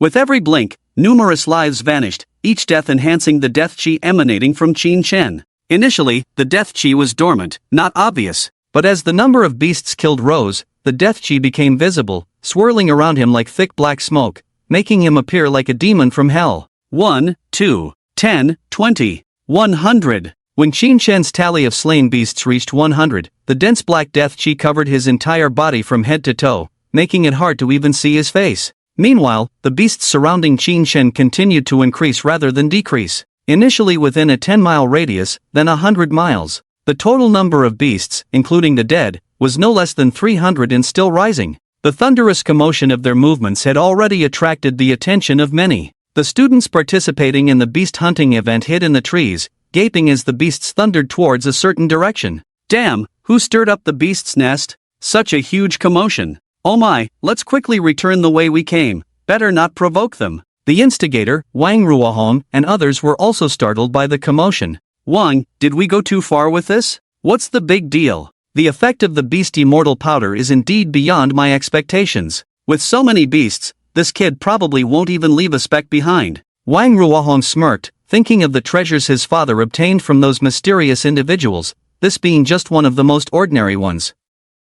Outside, a group of leading teachers were also conversing. We've been inside for several hours this time, yet not a single distress call. It seems everyone's operation is going smoothly. A burly man approached Lu Jiang, smiling as he spoke. But they are just ordinary beasts, and there are no large-scale beast groups inside. With 5 people and 5 beast companions, if they can't win, can't they at least run away? Lu Jiang shook his head with a smile. Old Lu, you don't know this. Last year, the leader told me that with the suppression force of the creatures entering from this Stargate to the outside world, combined with the strength of these children, usually more than half will be eliminated in less than 6 hours. Oh, that fast? Lu Jiang looked puzzled. Of course, you high-achieving students who have been training in the army without any contact with the Stargate, I have been on a mission through the Stargate. As the two conversed, several figures gradually emerged from the shimmering blue Stargate. What the heck? Why is the first one out from my 13th high instead of your 9th high? The burly black man looked puzzled, gazing at the group of students. What's wrong with you guys? Can't hold on for 6 hours? Several high school students forced a bitter smile. Teacher, it's not that we didn't want to stay, but there was a disturbance in the secret realm. Those fierce beasts went crazy for some reason, gathering in groups, and we were afraid of the danger, so we came out early. A group of fierce beasts? Both Lu Jiang and the burly man looked puzzled, but before they could figure it out, several more teams ran out. Su Peng, Gao Xuxin, you both came out, huh? Where's Qin Chen? Lu Jiang saw the 9th high team and hurried over, but didn't spot Qin Chen. Upon questioning, the group hesitated, and under Lu Jiang's cold inquiry, they revealed Qin Chen's departure from the team. Although they sugarcoated the facts, omitting details unfavorable to themselves, Lu Jiang still sensed something amiss. He looked at them coldly, feeling both disappointed and angry. It seems teaching you cultivation is not enough. I need to teach you how to be human first. With a snort, he moved towards the Stargate, only to be stopped by a hand.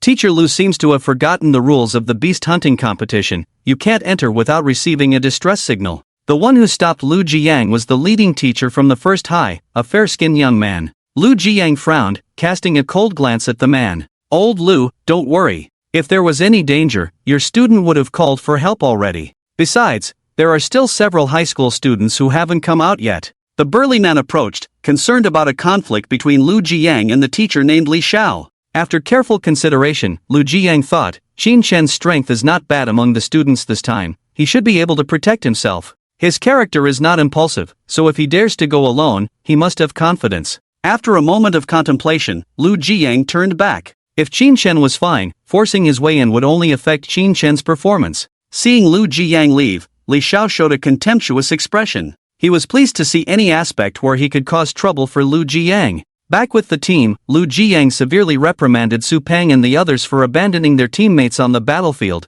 an act that was utterly despicable. Meanwhile, as more and more students fled the Stargate, in the secret realm, Qin Chen was engaged in relentless bloodshed. With each beast he killed, the thick black aura surrounding him grew denser. Within 100 meters of him lay a multitude of dismembered wild beast corpses, their blood saturating the ground, staining the earth red. As the number of fierce beasts gathered increased, several demonic beasts appeared among them. These creatures were larger than the fierce beasts, each measuring over 10 feet long, with increasingly ferocious features, fangs, massive jaws, iron claws. Upon their appearance, the surrounding fierce beasts kept their distance, creating a vacuum around them. The intense aura emanating from Qin Chen instilled fear in the beasts, but the thick scent he emitted, detectable only by animals, drove them into a frenzy. This intoxicating scent seemed to promise them that by devouring Qin Chen, they could undergo a bloodline transformation and become even more powerful beings. Even a bite of his flesh or a drop of his blood would provide immense benefits. Qin Chen, of course, had no magical flesh. It was all an illusion created by the powder. In Qin Chen's hand, the standard long knife had numerous nicks on it. Despite being made of hard alloy, it was still susceptible to erosion. The bones of the fierce beasts were much harder than those of ancient times. Looking at the hundreds of remaining fierce beasts around him, Qin Chen smiled. He was already worn out, with his strength and energy depleted, facing enemies even stronger than before. In adversity, swing your blade. Taking a deep breath of the bloody air, Qin Chen's eyes gleamed with determination as his knife once again shone brightly. Kill! With a low growl, Qin Chen continued to charge forward. Before him stood a massive tiger-like monster covered in rock-like scales as hard as steel. It bared its jagged fangs and roared at Qin Chen from above, then leaped several meters high, its massive body carrying formidable force to crush Qin Chen into mincemeat. The enormous body overshadowed Qin Chen, seemingly about to obliterate him. But in the next moment, the monster froze in midair. Suddenly, from its back, dazzling flashes of blades burst forth, chopping it into 7 or 8 pieces instantly. Blood poured down, drenching Qin Chen, warm and viscous, carrying traces of energy. Qin Chen licked his lips, clad in blood-soaked clothes and thick black aura, appearing fearsome, as if from hell. The death of one monster did not deter the others. They were now completely frenzied, fearless, and continued to charge at Qin Chen recklessly. One by one, fierce beasts and monsters were slain, leaving bloody trails on Qin Chen's body. The blood of man and beast mingled and seeped into the earth, indistinguishable. As time passed, the roar of beasts grew fewer, and the forest became increasingly quiet. After a while, the place turned into complete silence, devoid of even the chirping of insects or the singing of birds.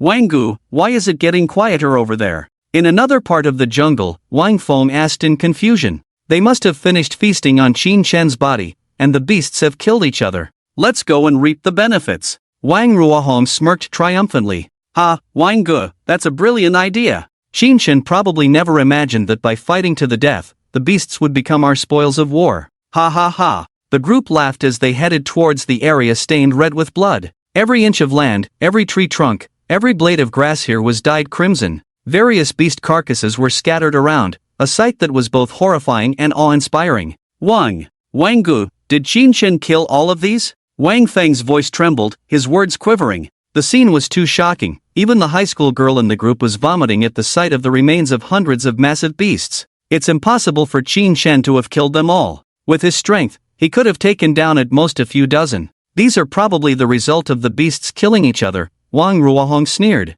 Even with his own strength, he could only withstand the siege of 100 fierce beasts without dying. How could Qin Shen, who had even lost his beast companion, have killed so many? But Wanggu, look at the wounds on these beasts, they are all from blades. Someone in the group shivered, making Wang Ruohong's scalp tingle. Upon closer inspection, he indeed found that these wounds were inflicted by blades. Did this mean that Qin Shen had killed them all? Impossible. Wang Ruohong immediately dismissed the thought. Qin Shen must have killed some, but definitely not all. If he had killed them all, he wouldn't be dead. But look around, there's not a trace of him here. Wang Ruohong burst into laughter, but as he laughed, he suddenly noticed that his teammates were all frozen in place. "What's wrong with you guys? Stunned?" Wang Ruohong frowned, looking at the bewildered group. Wanggu, look behind you." Wang Feng's legs trembled as he pointed in a direction where the pile of beast flesh was almost like a small hill. Wang Ruohong turned around and was immediately scared, taking several steps back.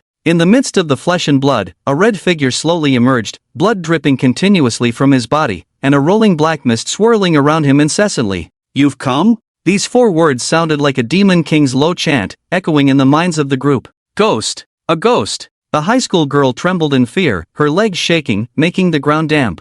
Wang Ruohong was also petrified, mouth agape in silence. Qin Shen shook off the entrails clinging to his body, slowly walking towards the group, holding a broken half of a long knife tightly in his hand. Watching the bloodied figure getting closer, Wang Ruohong's voice trembled in fear. Unsure if it was fear or something else, he hysterically shouted, "Don't come near me!" Qin Shen's steps did not falter but coldly glanced at Wang Ruohong, and the thick black aura surrounding him instantly rushed towards him. Wang Ruohong's eyes widened, and after being hit by the aura, his breath stagnated, as if he saw a peerless beast emerging from a mountain of corpses and blood, almost shattering his soul. "Ah!" Wang Ruohong shouted several times, his knees buckling as he knelt directly in front of Qin Shen. Don't kill me!" Wang Ruohong was trembling all over, tears streaming down his face in fear. "Go!" Seeing this scene, the others behind him quickly retreated in fear. "Don't run around!" Qin Shen lightly scolded, and the aura on his body immediately overwhelmed the group, forcing them to kneel on the ground. Qin Shen walked up to them, grabbed the hand of the nearest high school girl, and signaled for help.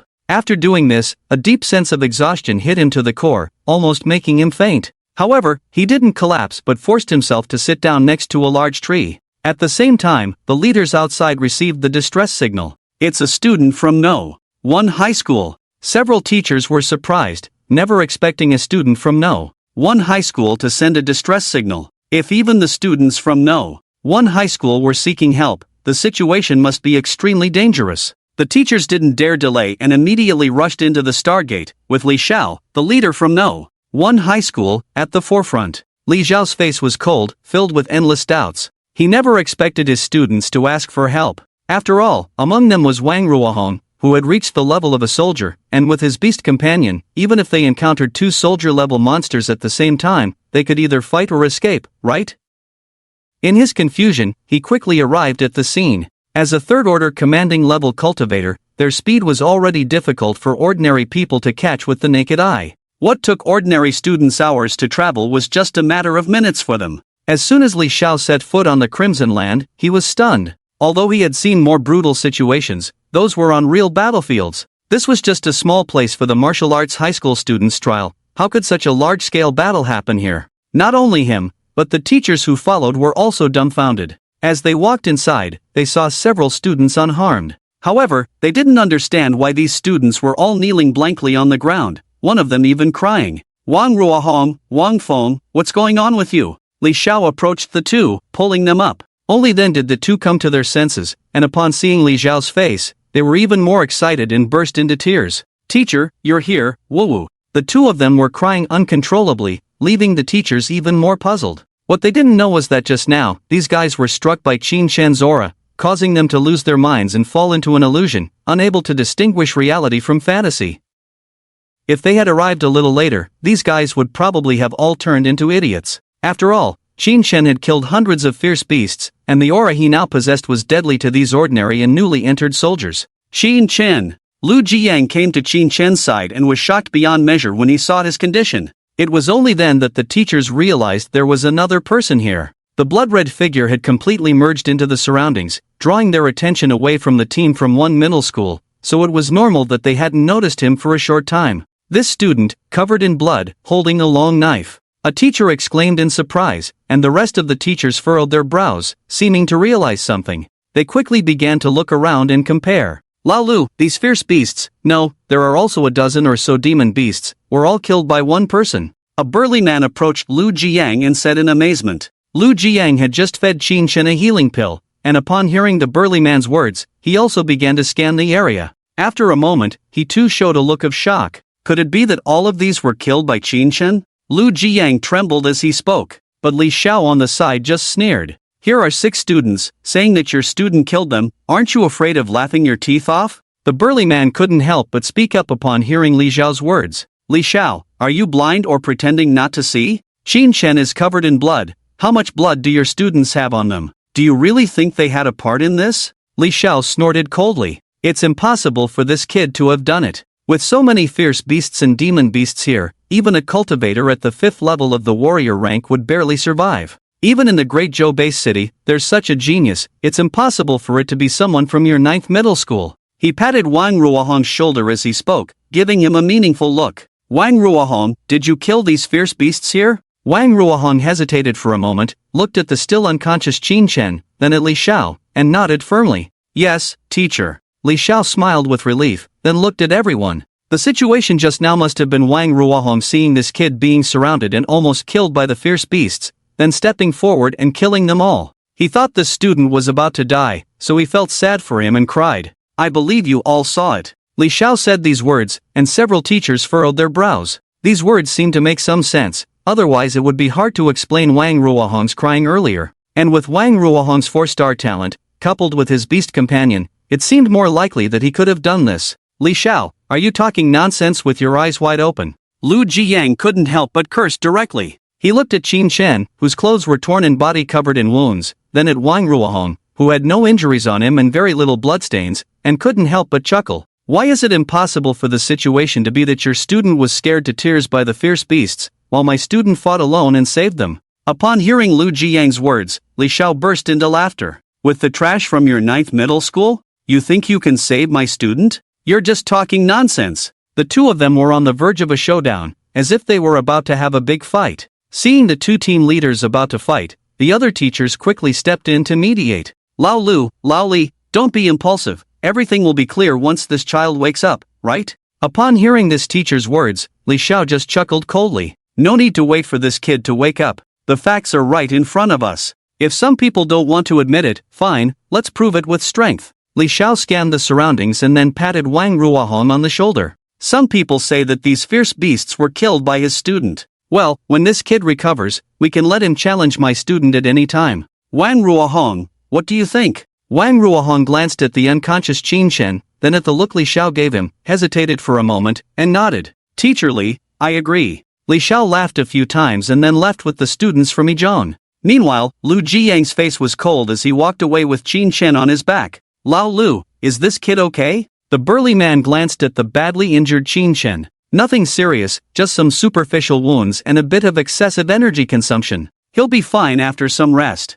What about Li Xiao's proposal? Heh, isn't that bastard's intention clear enough? Relying on Wang Ruohong's high aptitude, the longer it takes, the greater the gap with those of lower aptitude. Lu Jiang looked at Qin Shen's condition and couldn't help but sigh.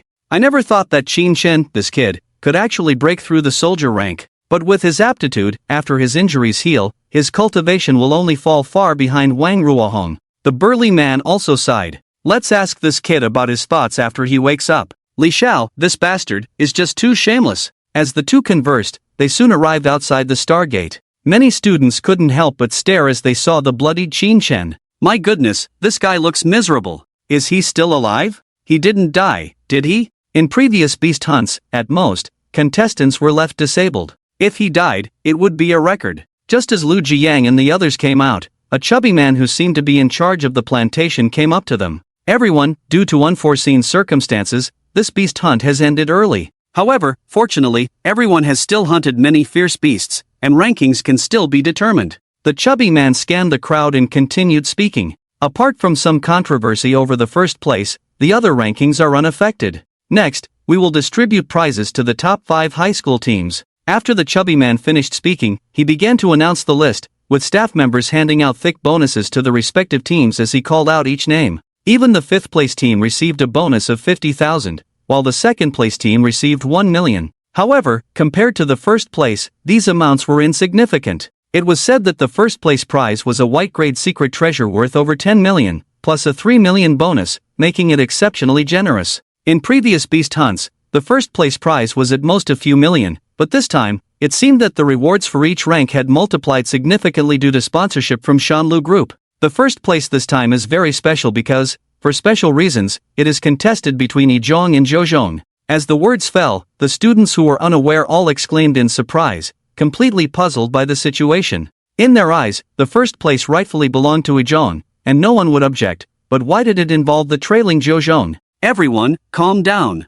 The reason why there is a dispute over the first place this time is because Teacher Lu from Zhouzhong believes that his student is qualified to be compared with my student, Wang Ruohong, in the secret realm. Li Xiao briefly explained the situation inside the Stargate, subtly leaning the outcome in favor of Wang Ruohong. The students began to discuss animatedly after hearing this. There's nothing more to say. Those fierce beasts were definitely killed by Wang Ruohong. Who else could be so awesome? Exactly. I know that Qin Shen not only has 0-level aptitude, but his beast companion is also injured. Even if they are both at the same rank, his combat power is far inferior to Wang Ruohong. It must be said that Li Xiao's scheming is indeed cunning. With just a few words, he managed to steer public opinion in his favor, solidifying Wang Ruohong's position as the top contender. Lu Jiang clenched his fists, looking at the unconscious Qin Shen with a sigh. To be honest, although all signs point to Qin Shen being the one who killed those fierce beasts, Lu Jiang couldn't be completely certain. After all, from the remarks of Su Peng and others, he also learned about Qin Shen's beast companion being unable to fight. In other words, Qin Shen single-handedly killed hundreds of fierce beasts and a dozen demon beasts in just a few days, a feat that Lu Jiang couldn't fathom. Qin Shen had already surprised him by advancing to the soldier rank in such a short time, considering he had a mere 0-level aptitude. Even with the use of potent elixirs, it was impossible for his aptitude to improve so quickly. Therefore, Lu Jiang could only remain silent and wait for Qin Shen to wake up before anything else could be said. Teacher Lu, is it really possible that Qin Shen killed those fierce beasts? Gao Shui Xian asked in confusion, but Lu Jiang ignored her and returned to his own car, leaving Qin Shen behind. Lu Jiang still harbored anger towards those who abandoned their teammate. If they hadn't deserted Qin Shen and someone had testified, things wouldn't have escalated to this point. Lu Jiang took Qin Shen to the exclusive hospital for cultivators, got him a number, and started him on a specific nutrient drip. Then, he waited by his side. In a daze, Qin Shen felt his consciousness gradually returning to his body, weakness being expelled bit by bit,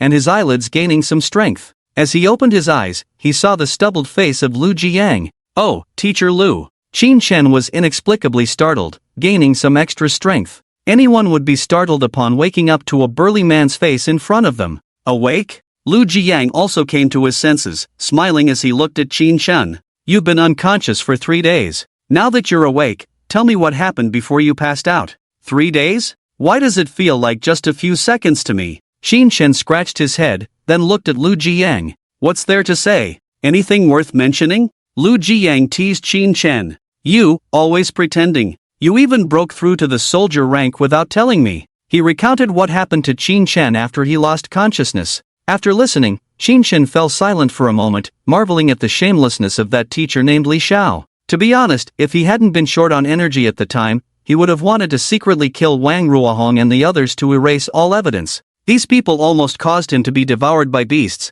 How could he easily let them off the hook? Unfortunately, his remaining energy only allowed him to send a distress signal, and his ominous aura only served to scare those inexperienced individuals. If he hadn't sent the distress signal, he might have been the one to be disposed of. Qin Shen, what are you thinking now? To continue with the challenge or to give up? Lu Jiang asked, and Qin Shen smiled. Do I look like someone who enjoys being at a disadvantage, Teacher Lu? Lu Jiang also smiled and shook his head, understanding Qin Shen's mindset. Feel free to ask for my support. Alright, then Teacher Lu, support me with 2 million. Lu Jiang, you're really not holding back. Lu Jiang chuckled and shook his head. Fine, send me your bank account details, and I'll transfer the money to you right away. Qin Shen felt a warm surge in his heart at Lu Jiang's generosity. This teacher had helped him tremendously. He sent his bank account number to Lu Jiang, who immediately made the transfer. Teacher Lu, when I get back my reward in a while, I'll return both the principal and the interest to you. Lu Jiang chuckled at his words.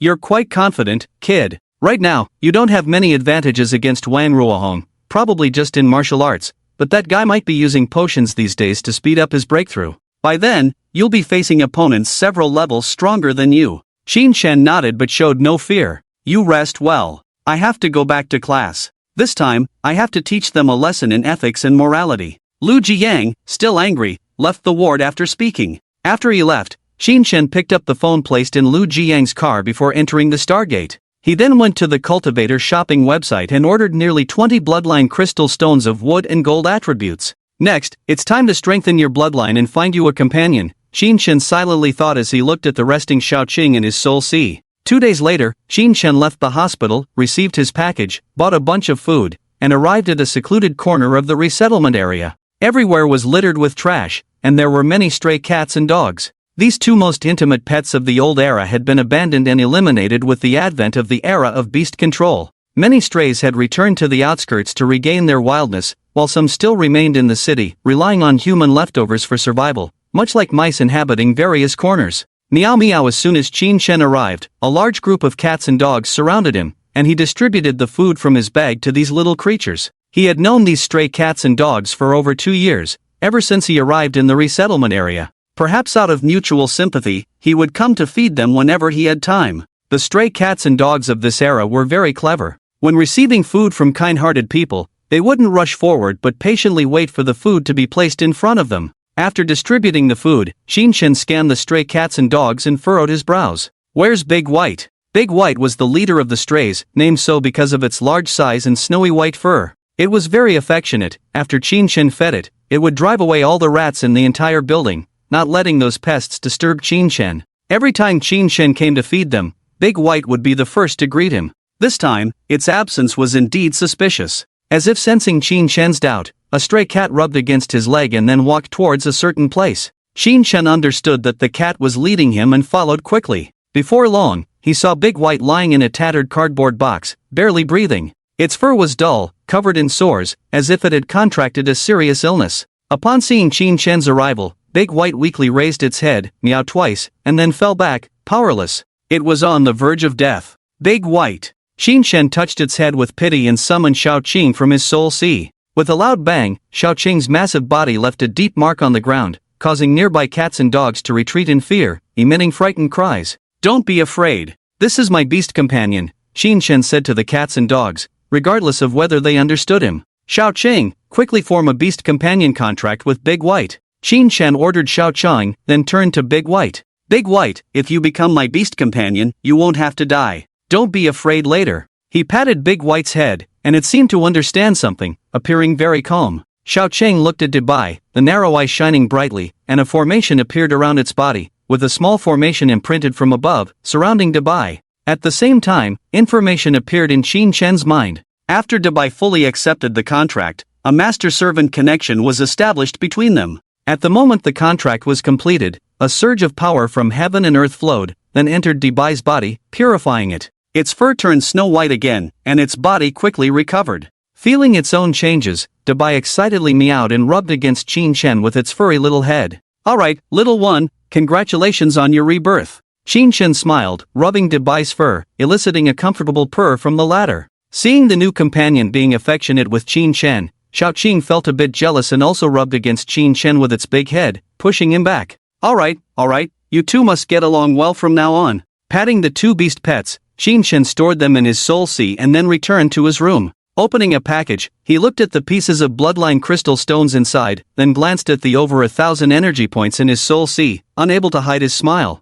Next, it's time for bloodline strengthening. Qin Shen first inserted a wood attribute bloodline crystal stone, and an image of a large snake appeared on the roulette. Deadwood snake, green bamboo snake, ironhead snake, venomous spine snake. Various first-tier bloodline crystal stones were put into the roulette, and bloodlines strengthened to hundreds of times were returned into Xiaoqing's body. Various parts of its body underwent different changes, and the aura emanating from it grew stronger. Its body became tougher, its head harder, fangs sharper, strength greater, speed faster. After all first-tier bloodline crystal stones were inserted, the first-tier bloodline in Xiaoqing's body finally reached a limit, then erupted and mutated into a 2-star bloodline. Name, Azure Serpent Quality, 2 stars cultivation, 2nd rank of soldier. Xiaoqing actually transformed into a serpent? Qin Shen squinted his eyes, originally thinking Xiaoqing would need to reach at least 3-star aptitude to transform into a serpent, not expecting it to happen at 2 stars. According to the knowledge of beast taming, the overall attributes of a serpent of the same quality are far superior to that of a snake. It should be due to the accumulation and evolution of first-tier bloodlines. If only second-tier bloodline crystal stones were used for strengthening, Xiaoqing would probably still be lingering among snakes. Qin Shen pondered, feeling this possibility was the most likely. Because this time he did not purchase second-tier bloodline crystal stones and use the bloodline roulette for strengthening, but continuously strengthened Xiaoqing's bloodline with various wood attribute snake bloodline crystal stones. Therefore, Xiaoqing's bloodline naturally reached its limit and evolved independently under the accumulation of various first-tier bloodlines, rather than being passively strengthened. This Xiaoqing possessed all the advantages of first-tier snakes, making it the strongest in its class in terms of strength, speed, defense, and other aspects. Now it's your turn, Debai. Qin Shen smirked, looking at Debai, the white cat in his soul sea showing surprise due to Xiaoqing's evolution and mutation, then he tossed a bloodline crystal stone into the roulette. In an instant, the front of the roulette displayed a fierce tiger with a gaping mouth, its imposing appearance instilling fear. Yes, Qin Shen did not purchase bloodline crystal stones of feline monsters for Debai, but instead opted for those of tiger monsters. There were 2 main reasons for this decision. Feline monster bloodlines were rarer than tiger monster bloodlines, with hardly any reaching the top level. Secondly, the bloodline level of tiger monsters was obviously higher than that of feline monsters, and a feline monster of the same level would be no match for a tiger monster, making the outcome almost certain. Moreover, cat and tiger bloodlines shared the same origin, so there was no issue with using tiger bloodline crystal stones to strengthen Debai. With this in mind, Qin Shen began to activate the large roulette wheel. It spun rapidly, and after a moment, hundreds of times the red brilliance returned to Debai. Debai, who had been staring blankly at the extremely handsome Xiaoqing beside him, suddenly felt a surge of energy rushing into his body, leaving him somewhat bewildered. The enhanced bloodline energy swiftly transformed Debai's mortal body, strengthening him inside and out, from flesh and bones to fur and claws, making his body larger and more powerful. Roar this time, Debai let out not a meow but a deep tiger roar. In the Sea of Souls, a snow-white tiger over 2 meters long appeared. Watching the changes in his body, Debai was both shocked and delighted. However, it wasn't over yet. Qin Shen continued to embed bloodline crystal stones into the roulette wheel, and waves of energy quickly returned to Debai's body. Like Xiaoqing, Debai's entire body was rapidly being transformed. When Qin Shen finished inserting the bloodline crystal stones, a huge white tiger over 3 meters long appeared in the Sea of Souls. Name, Silver Fang Tiger Quality, 2 stars cultivation, mortal triple realm. The name is a bit lame, but the quality has indeed evolved substantially. Qin Shen nodded in satisfaction, then went to the rooftop and summoned 2 enormous beast pets. Debai, Xiaoqing, work hard in your cultivation. My future depends on you both. Qin Shen encouraged the 2 big fellows, and they obediently lay down to cultivate. The surrounding energy of heaven and earth flowed continuously into their bodies with each breath. Qin Shen also began practicing basic martial arts from a comprehensive manual. As time passed and night fell, a full moon hung high in the sky. Let's see how your cultivation has progressed today. Qin Shen glanced at the roulette wheel, which displayed a line of text. Available cultivation, 15 plus 18 compared to Qin Shen and Xiaobai's meager cultivation results a short while ago. This was an increase of several hundred times. Suddenly, Qin Shen realized that the cultivation results of both beast pets could be contributed, so the more beast pets he had and the higher their quality, the faster his realm would advance. And he didn't even have to cultivate himself, he could just reap the benefits of the beast pet's efforts. Of course, the main reason was not Qin Shen's laziness but the fact that his aptitude for cultivation was not as good as focusing on other aspects. He left the main cultivation work to the beast pets. Thinking this, the roulette wheel began to spin, and after a rapid rotation, it stopped at 10,000 times. Qin Shen was astonished, his mouth hanging open in disbelief. His luck had skyrocketed. The highest return on the roulette wheel was 10,000 times, with a probability so low it could be ignored. He never expected his luck to be so good that he hit the maximum directly. Could it be that Dubai brought me good luck? Qin Shen thought with a smile. Meanwhile, after a moment of brewing, a thick energy brilliance that was about to overflow the sea of souls enveloped a person and two beasts, and their cultivation levels began to increase rapidly.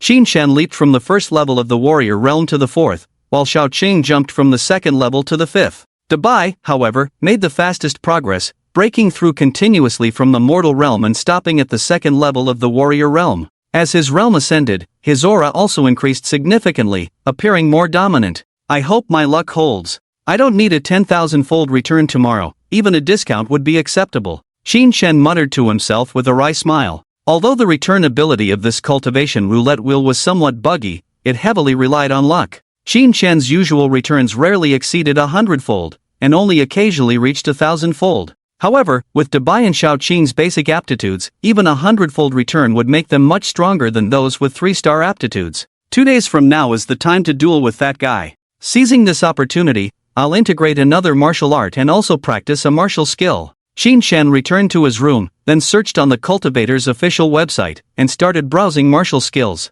After searching for a while, he actually found a martial skill that caught his eye: Dragon Slaying Tiger Cutting Blade, abbreviated as Dragon Tiger Blade. This blade technique was powerful and unmatched, capable of slaying dragons and cutting tigers, splitting mountains and seas with a single strike. The reason he valued this blade technique was simple: the dragon and tiger corresponded to the two beast pets Qin Shen currently possessed, making it a fitting match. Furthermore, this blade technique could be cultivated up to the 8th rank, the highest level for martial skills today. The first volume of the Dragon Tiger Blade consisted of 9 styles. Mastering the first 3 styles would reach the 1st rank, the middle 3 styles the 2nd rank, and the last 3 styles the 3rd rank. Glancing at the price, just the first volume alone was worth $1 million. Qin Shen, currently penniless, naturally couldn't afford it. However, he could get it for free. Because the first style of the Dragon Tiger Blade was publicly available, in simple terms, it was free for everyone to try. Qin Shen glanced at the name of this first style: Fierce Tiger Descends the Mountain. The first style, Fierce Tiger Descends the Mountain, was a direct attacking move, fierce and straightforward, the most direct frontal collision. Once mastered, the blade's momentum was fierce, the technique sharp, like a fierce tiger descending a mountain, not returning until the enemy was killed. Looking at the name and the general content of the move, Qin Shen was curious why a martial skill based on a tiger form would involve cutting tigers. Could it be the so-called knowing oneself and knowing one's enemy to win 100 battles, starting with the dragon and tiger forms to create a blade technique, and then proceeding to slay dragons and cut tigers to achieve enlightenment? However, thinking more about it was futile. Qin Shen straightforwardly obtained this first martial skill for free, downloaded the ebook, and repeatedly studied it. By practicing with the Black Wind Blade during the day, the movements in it evolved from basic moves, and he could learn them properly in no time. However, the essence of martial skills lay in using movements to mobilize the blood and chi of the limbs and hundreds of bones, unleashing powerful strength. In this process, physical movements were just superficial. The more crucial aspect was internal changes, testing the practitioner's comprehension. Qin Shen had an advantage in this regard, possessing enough patience and outstanding comprehension. He quickly grasped the basics, able to utilize martial skills to unleash greater power. Time flew by. In the morning, sunlight streamed in. Qin Shen stretched lazily, went outside the settlement area, and found Lu Jiang waiting at the intersection in his off-road vehicle. What? Still planning to walk there? Seeing Qin Shen's surprised expression, Lu Jiang chuckled, opened the car door, and gestured for him to get in. You're going to challenge someone this time. How can I miss that? Besides, if I had been firmer last time, maybe this wouldn't have happened. Lu Jiang seemed to think that if he had insisted that Qin Shen was the one who killed those fierce beasts and then fought with Li Xiao, Qin Shen might not have had to come personally. Teacher Lu, don't worry. It's just an extra fight, nothing serious. Qin Shen smiled faintly, unfazed. Seeing Qin Chen's calm demeanor, Lu Jiang couldn't help but smile. You, always so calm. Do you have another surprise for me? Not that I don't trust you, but according to my estimation, Wang Ruohong might have reached the 6th or 7th level of the soldier realm in these days, plus his beast pet. Lu Jiang sighed. After all, Wang Ruohong's beast pet was of 4-star quality, so under the same level, its strength would definitely crush other beast pets. A 4-star beast pet? Qin Chen narrowed his eyes, a slight smile playing on his lips. If one couldn't defeat one, what about 2? Moreover, Dabai and Xiaoqiang were not ordinary beast pets. Although they had only 2-star aptitude, they were the most perfect 2-star, with no shortcomings in any aspect. The 4-star beast pet, no matter how strong, has its weaknesses. By seizing the vulnerabilities, it is not impossible to overcome and win against the strong with the weak. As the two conversed, the car had already arrived at the entrance of Yizhong. Clearly different from Jiuzhong, one could tell from the main gate that Yizhong was absolutely superior in terms of funding compared to other high schools.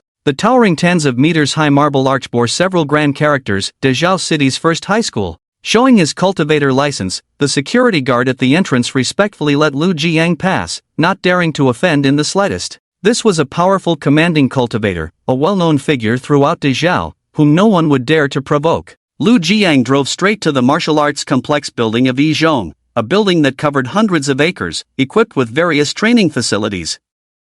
It even included places like a swimming pool and a lounge, allowing students to relax fully while practicing. In terms of infrastructure, Yizhong could be said to outclass Jiuzhong completely. Qin Chen and Lu Jiang got out of the car at the entrance, where a person was already standing. I didn't expect you to actually come. Lu Jiang, you are as foolish as ever. Are you here to let your students die for the sake of your reputation? The person was Li Xiao, looking disdainfully at Lu Jiang and Qin Chen with fists clenched. Lu Jiang frowned, looking coldly at Li Xiao. What do you mean? Oh, do you think this is just a fight between two ordinary high school students? Don't forget, both of them are soldier-level cultivators. Li Xiao smirked, and Lu Jiang's mouth slightly agape, seemed to realize something. In cultivator battles, to avoid repercussions, they usually sign liability waivers. According to Li Xiao, that guy Wang Ruohong might resort to foul play in the upcoming match. Qin Chen. Lu Jiang was already considering backing out, worried about Qin Chen getting hurt later, but the latter nodded. Teacher Lu, since we're already here, there's no turning back. I understand the rules. Lu Jiang remained silent upon hearing this, while Li Xiao coldly glanced at Qin Chen, showing a contemptuous smile. Kid, knowing when to retreat is also a virtue. Don't overestimate yourself for the sake of face. Qin Chen glanced at Li Xiao and replied with a smile, Li teacher, being concise is also a virtue. I'm not your student, so please don't address me as one. My teacher is right here, and it's not good to meddle in someone else's business. Qin Chen pointed to Lu Jiang beside him, who shrugged. Qin Chen is right. He's my student, not yours. Since he chooses to fight, then let's fight. Seeing the two in agreement, Li Xiao sneered repeatedly before walking inside on his own. Since you won't listen to reason, you can't blame me. Leading Qin Chen and Lu Jiang into the building, he found Wang Ruohong. Let's sign the contract. Li Xiao handed the liability waiver to the two, and after exchanging glances, they both signed and stamped it. Alright, now that the contract is signed, let me make it clear, as long as injuries during the battle are within a reasonable range, neither side is responsible. Li Xiao glanced coldly at Qin Chen before leading them to the combat arena in Yizhong's martial arts building. Inside, a row of Yizhong's martial arts students were already seated, hundreds of them, all curiously watching Qin Chen, who had come to challenge. The previous events had quietly spread throughout the martial arts student community in the Dezhou base city.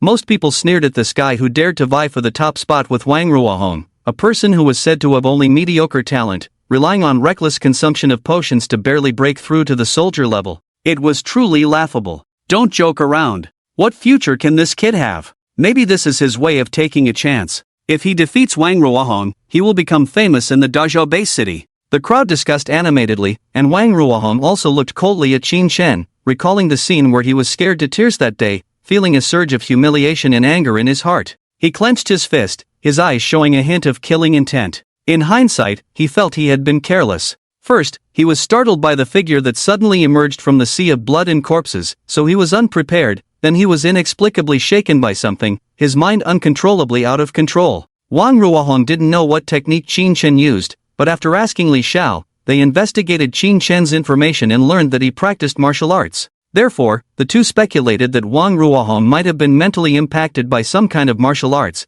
but they also knew that, limited by his aptitude, Qin Shen's martial arts were of inferior quality. So they believed that if Wang Ruohong had not been careless and had not been attacked by a martial art of inferior quality, he would not have been hit at all. Therefore, for Qin Shen, as long as Wang Ruohong acted cautiously, he was in an unbeatable position. After all, the overwhelming advantage in aptitude was not as simple as it seemed. In their eyes, even if a piece of trash accidentally became stronger, it was still trash, and could not be compared to a genius with a 4-star aptitude. The two walked towards the battle arena under the gaze of the students, and the students sitting above also began to discuss animatedly. Wang Ruohong reached the 6th level of the soldier rank in the test yesterday. With his beast companion, this guy named Qin Shen is completely powerless, right? This battle is just a crushing defeat, nothing to see. Indeed, aptitude is a weakness. Even the 3-star aptitude students in our class are only at the 7th or 8th level of the ordinary rank. Wang Ruohong has already reached the 6th level of the soldier rank. It's really eye-opening, a comparison is shocking. The guy on the other side who relies on using potions to forcibly enhance himself to try to defeat Wang Ruohong is just daydreaming.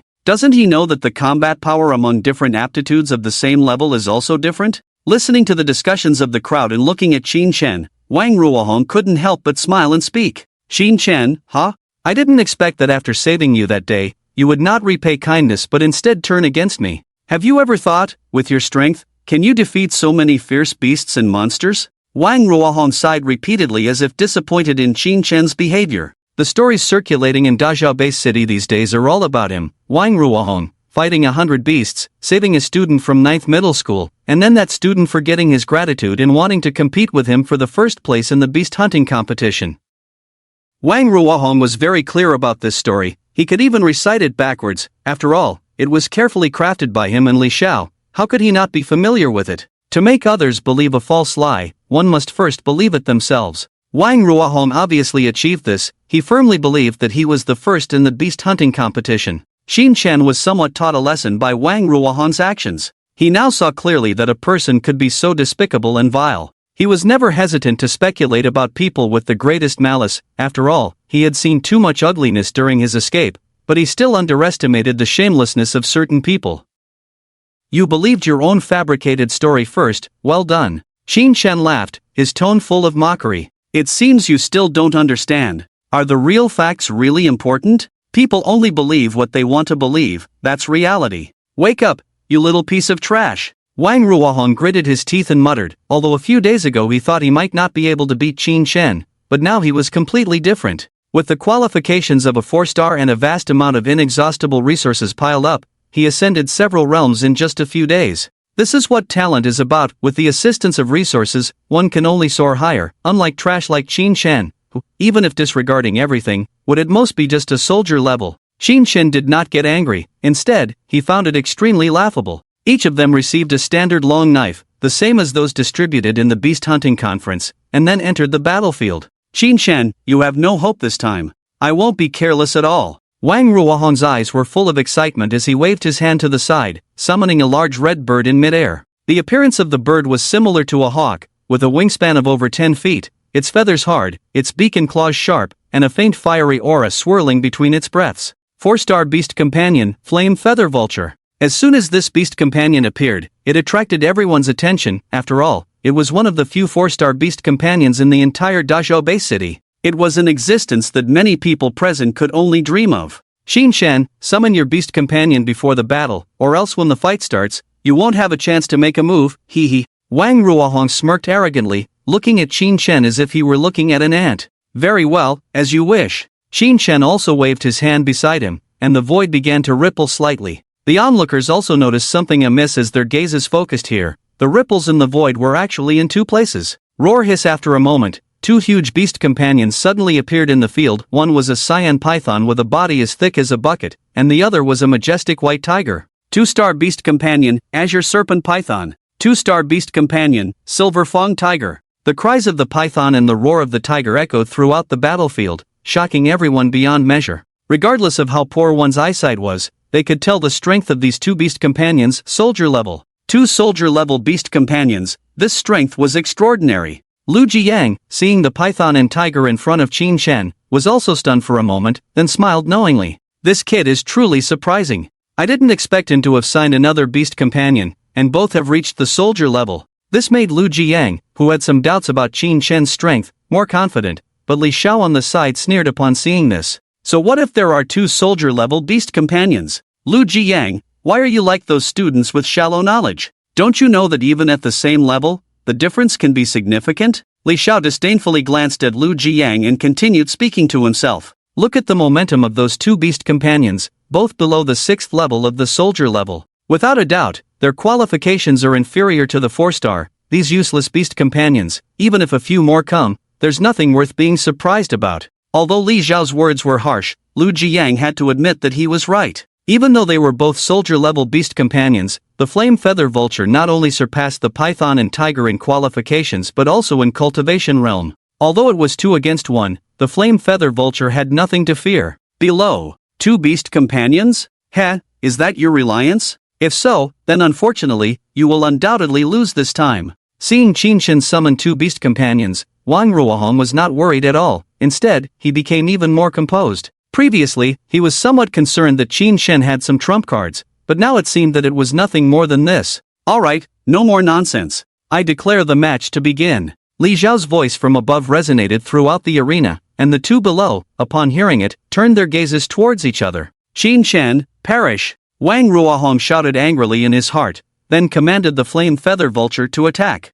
The vulture spread its wings and flew, charging fiercely towards the opposite side. As they approached within a dozen meters of each other, the beak of the fire feather vulture opened, emitting a hot and dry energy. After a moment, a crimson fire line spurted out from it. Yao technique! Everyone was astonished to see this scene, staring blankly for a moment before starting to shout. Just as humans have martial arts, demonic beasts naturally have Yao techniques, and beast pets are a type of demonic beast, so they naturally cannot fall behind. Generally, after reaching the rank of soldier, cultivators can purchase demonic beast soul stones to awaken their beast pet skills. The soul stone is a type of beast core, but it is different from a regular beast core. The soul stone is not only filled with rich energy but also contains the Yao techniques carried by demonic beasts. Yao techniques of demonic beasts roam between heaven and earth or are autonomously comprehended during battles, and then they are engraved on their beast cores. Cultivators can give the beast cores they obtain from killing them to their beast pets for them to comprehend and learn.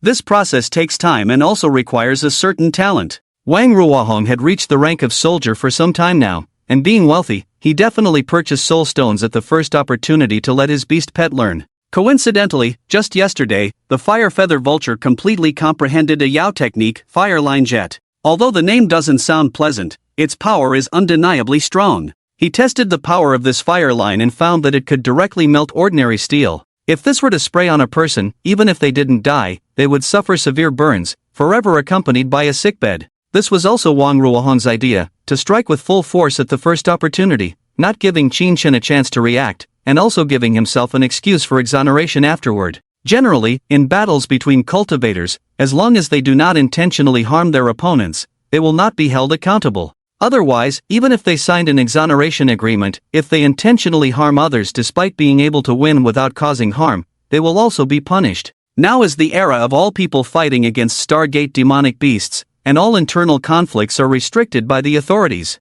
Wang Ruohong's first move was the strongest attack, so even if he killed Qin Shen, he could claim ignorance of the opponent's strength and that he acted in self-defense. In this way, if the opponent couldn't withstand it, they could only blame their own weakness, and no one could blame him. Everyone's attention was focused on that fierce fire line, watching as it was about to engulf Qin Shen and his beast pet, burning everything in its path. Qin Shen moved, reaching out alone, and his spiritual power surged from his dantian, forming a spiritual power shield in front of him, protecting himself, his beast pet, and another person inside it. Seeing this change, everyone was shocked and puzzled, realizing what Qin Shen's method was. Martial arts. A shield-type martial art. Except for Wang Ruohong and others, no one knew that Qin Shen had long mastered martial arts, and now, upon seeing it for the first time, they all exclaimed in unison. This battle had just begun and already had twists and turns, changing the audience's mindset. Initially, they thought Wang Ruohong would dominate until the end. But now, most people felt that perhaps there would be more exciting moments to come.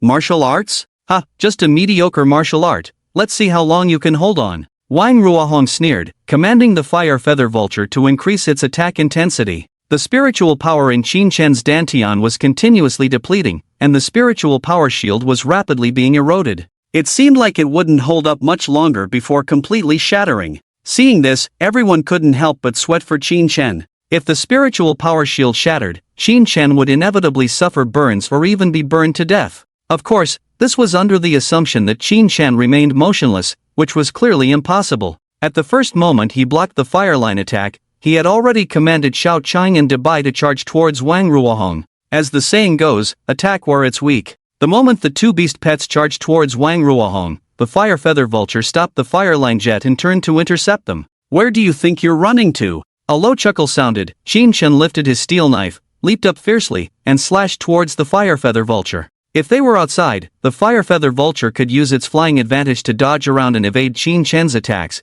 but in this battlefield, it couldn't maneuver as freely. It could only extend its claws to counter Qin Chen's strikes. In midair, Qin Chen squinted his eyes, the blade swerved slightly, avoiding the fire feather vulture's talons and cutting into its wings. A pitiful cry rang out, blood splattering into the sky. Qin Chen landed slowly, while a gash appeared on one of the fire feather vulture's wings, continuously dripping fresh blood.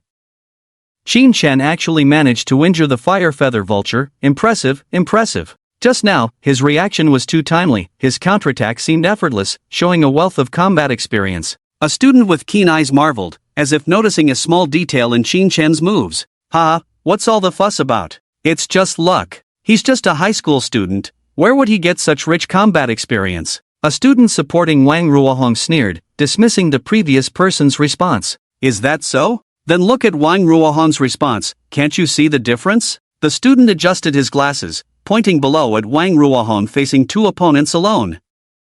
The crowd looked over and saw Wang Ruohong wielding a steel knife, looking extremely awkward under the attacks of the Azure Python and Silver-Toothed Tiger. His moves were disordered, his steps unsteady. If not for his strength surpassing the two beast companions by a lot, he would have probably been defeated long ago. On the other side, Qin Chen, after striking the fire feather vulture, kept running on the ground, while the latter spewed out streaks of fire, chasing after Qin Chen who was fleeing below. However, with Qin Chen prepared, running at full speed, the fire streaks couldn't keep up, extending directly towards him but never touching even a piece of his clothing. Although Qin Chen was evading attacks, he appeared very calm, each movement purposeful, not allowing the fire feather vulture to predict his route and intercept in advance. Even onlookers with poor eyesight could see the difference between the two. One side was fighting against a stronger opponent, while the other was bullying the weaker. The former handled the battle with ease, while the latter was in a sorry state. It was clear at a glance who was superior. Wang Ruohong, what are you doing?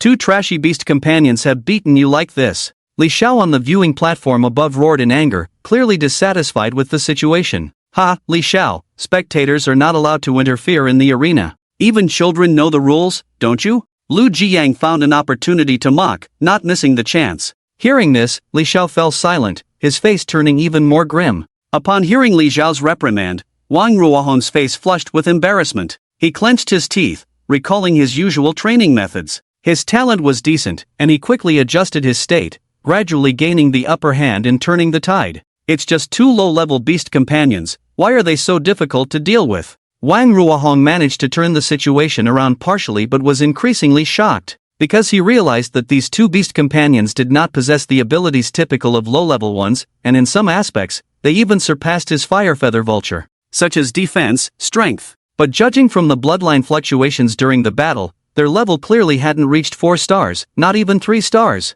This made his initial plan to quickly kill the two beast companions and then deal with Qin Chen fall through.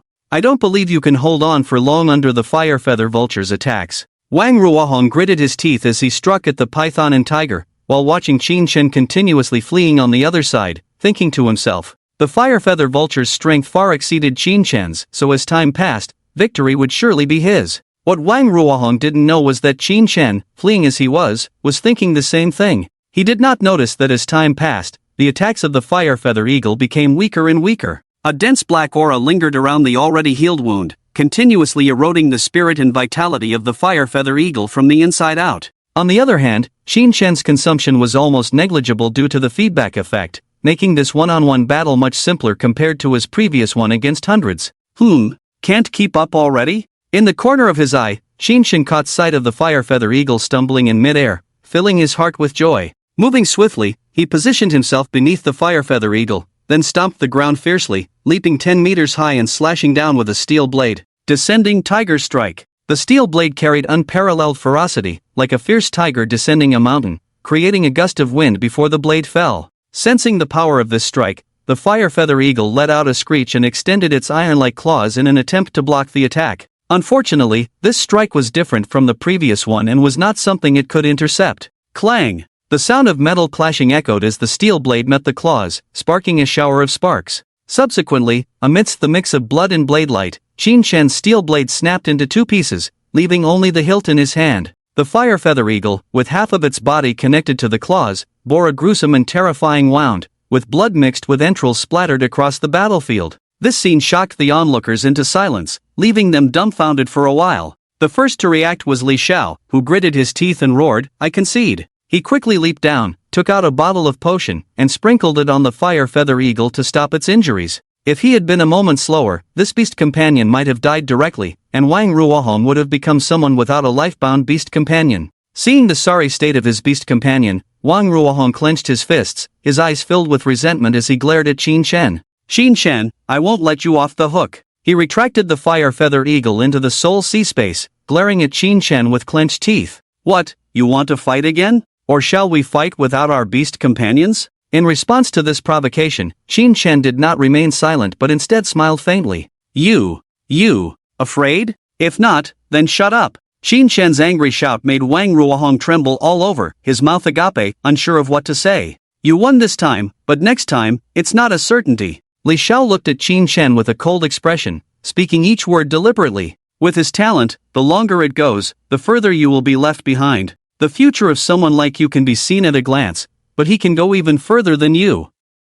Despite Li Xiao's words, Qin Shen couldn't help but burst into laughter. "Teacher Li, save your comforting words for Wang Ruohong in private. For now, all you need to do is admit that Wang Ruohong has lost." His voice suddenly turned serious, resonating throughout the entire arena after being infused with spiritual power. Everyone who heard these words was stunned, only then realizing the truth Qin Shen had spoken. Wang Ruohong had lost. A 4-star talent from the Great Zhou base city had been defeated by someone rumored to have 0-star talent. And most importantly, didn't this indicate that the true winner of the previous beast hunting competition was Qin Shen, not Wang Ruohong? So what if he lost? Li Xiao's face turned grim. Lu Jiang burst into laughter upon hearing this, his voice echoing across the venue. "So what if he lost? Losing means that you deceived everyone before, taking advantage of Qin Shen's unconsciousness to steal his victory. How shameless of you to say so what?" He glared at the two of them angrily. However, Li Xiao just shook his head with a smile. "Who said we stole Qin Shen's first place?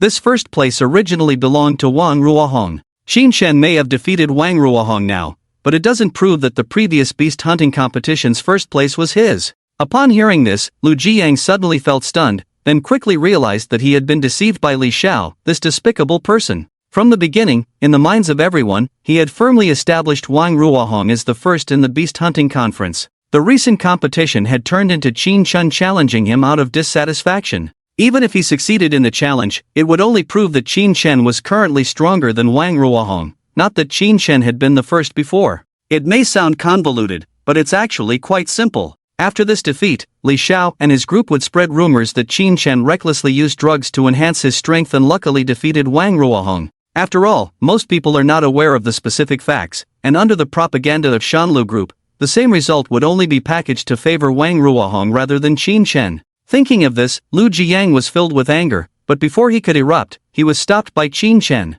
"Teacher Lu, the title of the first place doesn't matter. What's most important is to return the reward to me," Qin Shen said with a smile, looking at Li Xiao. "Teacher Li, you wouldn't deny this, would you?" Li Xiao snorted at the words, took out 3 gold cards from his storage treasure, and also handed over a ring-like item from Wang Ruohong. "Take it." He bunched up the items and handed them to Qin Shen. When Qin Shen reached out to take them, Li Xiao suddenly flipped his hand downwards. The items were about to fall to the ground, but Qin Shen reacted swiftly, catching them in mid-air. "Playing these humiliating tricks, so childish for someone of your age," Qin Shen said with a helpless smile as he looked at the items in his hand. Li Xiao's face turned purple upon hearing this. "Let's go, Teacher Lu." After collecting the items, Qin Shen didn't want to linger there. Amid the resentful gazes of Li Xiao and Wang Ruohong, he left the place. No one is allowed to talk about today's events. If the news leaks out, forget about participating in the martial arts university exam. Li Xiao looked coldly at the students, and no one dared to respond, all silenced by fear. Teacher Li, Wang Ruohong looked at Li Xiao, but was coldly glared at by the latter. A 4-star genius like you, defeated by a 0-star waste, remember this humiliation deep in your bones. Upon hearing Li Xiao's words, Wang Ruohong hung his head in shame. With words like yours, don't even think about entering Tiandu University through the martial arts university exam. Just meeting the qualification standards isn't enough. There have been many past 4-star talents who were eliminated. Wang Ruohong, listen to me. The hope of the Wang family's revival lies with you. If you don't want to disappoint your parents, start working hard. Li Xiao patted Wang Ruohong's shoulder, his tone slightly softened. I understand, uncle. I will definitely wash away my shame with my own hands. On the other side, Xin Chen and Lu Jiang left the school in a car. Good lad, you always bring me surprises. Lu Jiang drove, his excitement evident on his face. It's all thanks to teacher Lu's support. Xin Chen responded with a smile, then handed 3 gold cards to Lu Jiang. Teacher Lu, I'll repay you the principal and interest with your money. However, Lu Jiang didn't even look at the gold cards. You keep it. You don't have the authority to use your contributions yet, and it's the time when you need cultivation resources the most. This amount of money isn't much, but you need it more than I do. Xin Chen looked at Lu Jiang with a wry smile. We agreed on borrowing and repaying. It won't be difficult to borrow again. I'm in the process of repaying, so you might as well not accept it directly. Ha ha. You, this kid, planning to borrow money again in the future. I won't fall for it. Keep it, return it to me when you're on the right track, Lu Jiang said knowingly about Xin Chen's family situation, understanding that he was alone without support, unlike Wang Ruohong who had a group backing him up. This amount of money was indeed insignificant in comparison. Xin Chen had no choice but to put away the gold card and then turned his gaze to the mysterious treasure ring. The ring was a deep blue color all over, with a faint white halo swirling on the surface, and a fish-like monster carved on the side. Lu Jiang glanced at it and began to explain, this is a white-level storage treasure. It seems to have been obtained from a 3rd-order monster, the giant stomach shark. It's quite good, considered top-tier among white-level storage treasures. It should be worth around 50 million. I'm a bit envious, you've hit the jackpot, huh? Lu Jiang joked as he drove. Such an expensive bonus doesn't seem to be funded by the official. It should be a reward prepared by the Shanlu Group for Wang Ruohong.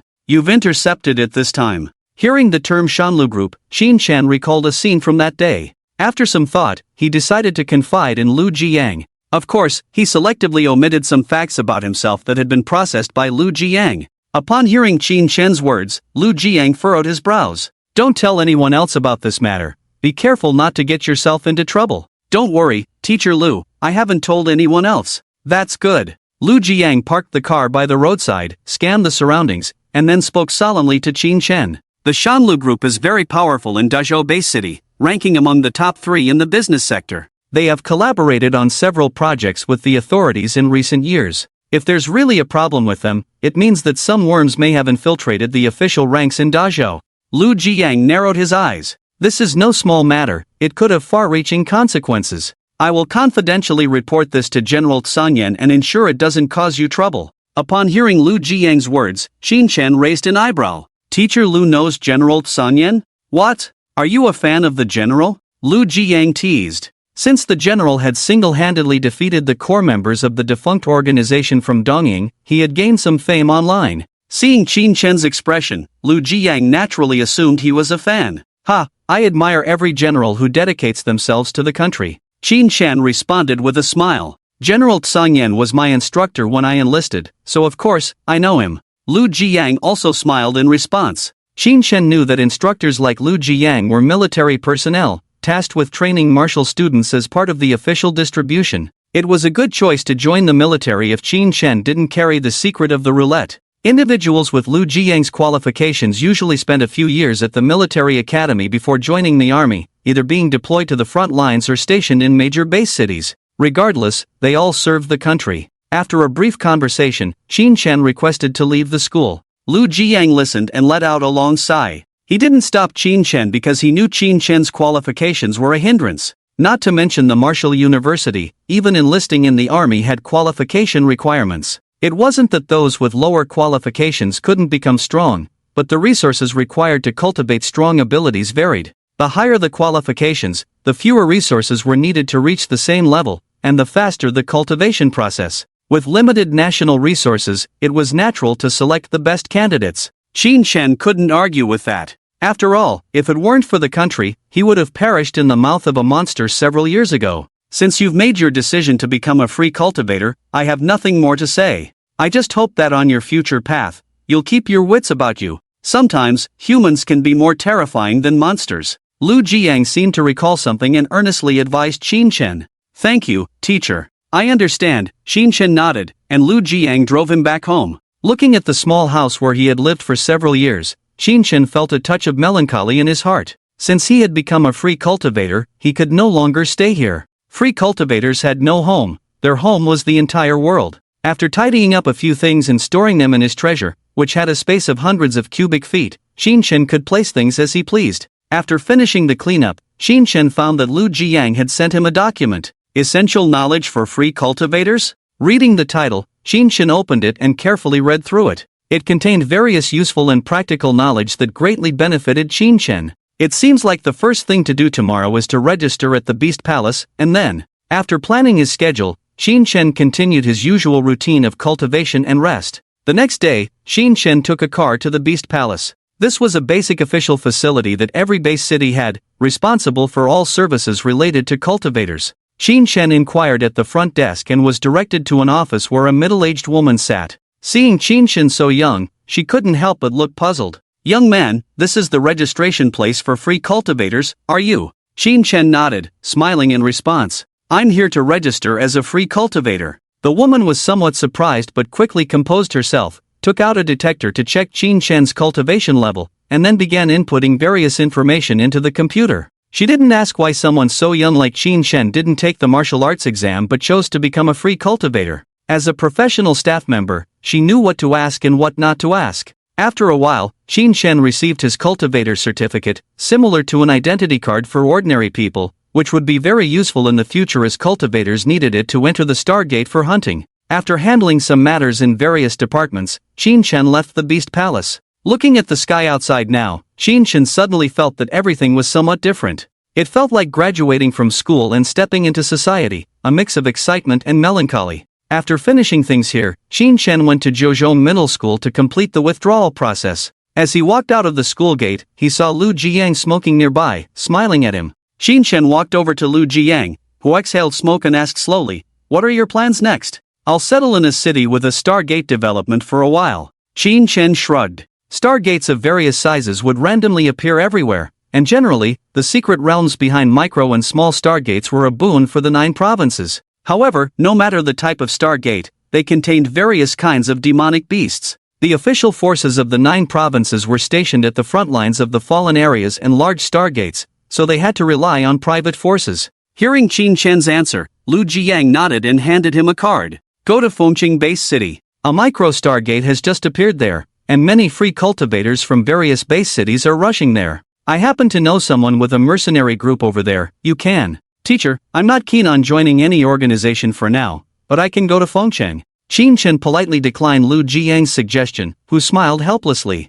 Kid, the dangers inside the Stargate are not just from demonic beasts but mostly from humans. Qin Shen naturally understood what Lu Jiang meant, but with his secret, joining other organizations would only attract more covetous eyes. I'll consider it. He casually responded to Lu Jiang, just to put his mind at ease. Make sure to contact this person when the time comes, don't just brush me off. After a few more instructions, Lu Jiang went back to his class. The students of Class 9 martial arts at the middle school all heard the news of Qin Shen's departure. Each person's feelings were quite complex, especially Su Peng, who considered Qin Shen his greatest enemy. He never imagined that Qin Shen would leave just like that. Gao Shui Xin felt similarly. She recalled her relationship with Qin Shen, from the initial familiarity and even intimacy, to later estrangement, now bordering on being strangers. She had orchestrated it all herself, but at this moment, she felt a tinge of regret. Qin Shen, until we meet again, I hope you can still surprise me. Despite hearing various stories about Qin Shen now, Gao Shui Xin still felt he couldn't go far. Even if he was now at the soldier level, perhaps the next time they met, she would have advanced to the guard or even commander level, while Qin Chen remained at the soldier level.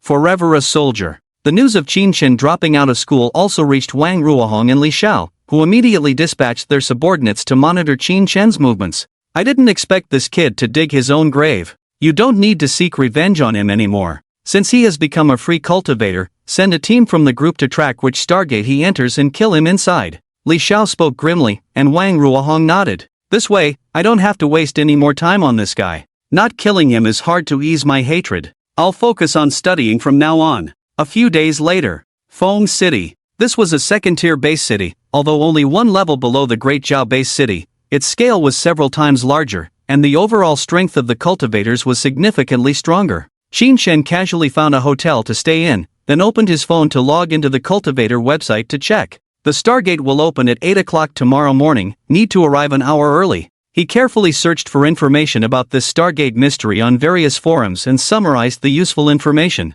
At the same time, in a hotel in Feng City, a beautiful woman in a bright red tight-fitting dress held a wine glass, swiping her phone screen with one hand, seemingly checking something. This kid, he doesn't take the initiative to contact me, even when he's being watched. The woman muttered to herself, then dialed a number. After a moment, Qin Chen's phone on the other end rang, and he answered to hear a seductive female voice. Little brother, didn't Commander Lu ask you to contact me? Why are you not proactive, making me take the initiative? Hearing this voice, Qin Chen was momentarily stunned, then remembered the name of the mercenary group on the card given by Lu Jiang Blood Rose. Are you Senior Zhuang Tong? Senior, you're calling me old, can't you call me sister, Qin Chen little brother? The voice on the phone made Qin Chen feel a bit numb, so he quickly moved the receiver away. That's Senior Zhuang, I just arrived here, planning to get familiar before looking for you, sorry. Although Qin Chen had no intention of joining this Blood Rose mercenary group, since the other party called, he couldn't directly refuse.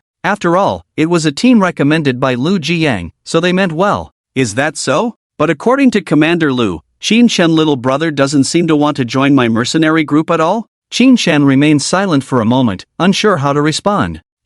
What's wrong, little brother, are you shy even over the phone? Alright, if you don't want to join sister's team, it's fine, but I have to remind you, you're being watched. Zhuang Tong and Qin Chen talked for a while before hanging up the phone. I didn't expect Wang Ruohong to still not let me go. Qin Chen smiled, his eyes narrowed slightly, revealing a hint of killing intent. Now that he knew he was being watched, Qin Chen dared not leave the base city casually anymore. Especially when entering the Stargate, the other party has countless ways to evade detection and lead oneself to death. After all, he was facing a team of guard-level mercenaries, while Qin Chen now was just a soldier level. There's still over 2 million left. I'll spend the time ahead practicing at the Beast Palace. Qin Chen wasn't short of time now, so he wouldn't rush to his death through the Stargate. The next day, he arrived at the Beast Palace in Fengcheng, where there was an area provided for cultivators to practice. Unlike the outside world, this area was arranged with a spirit-gathering array.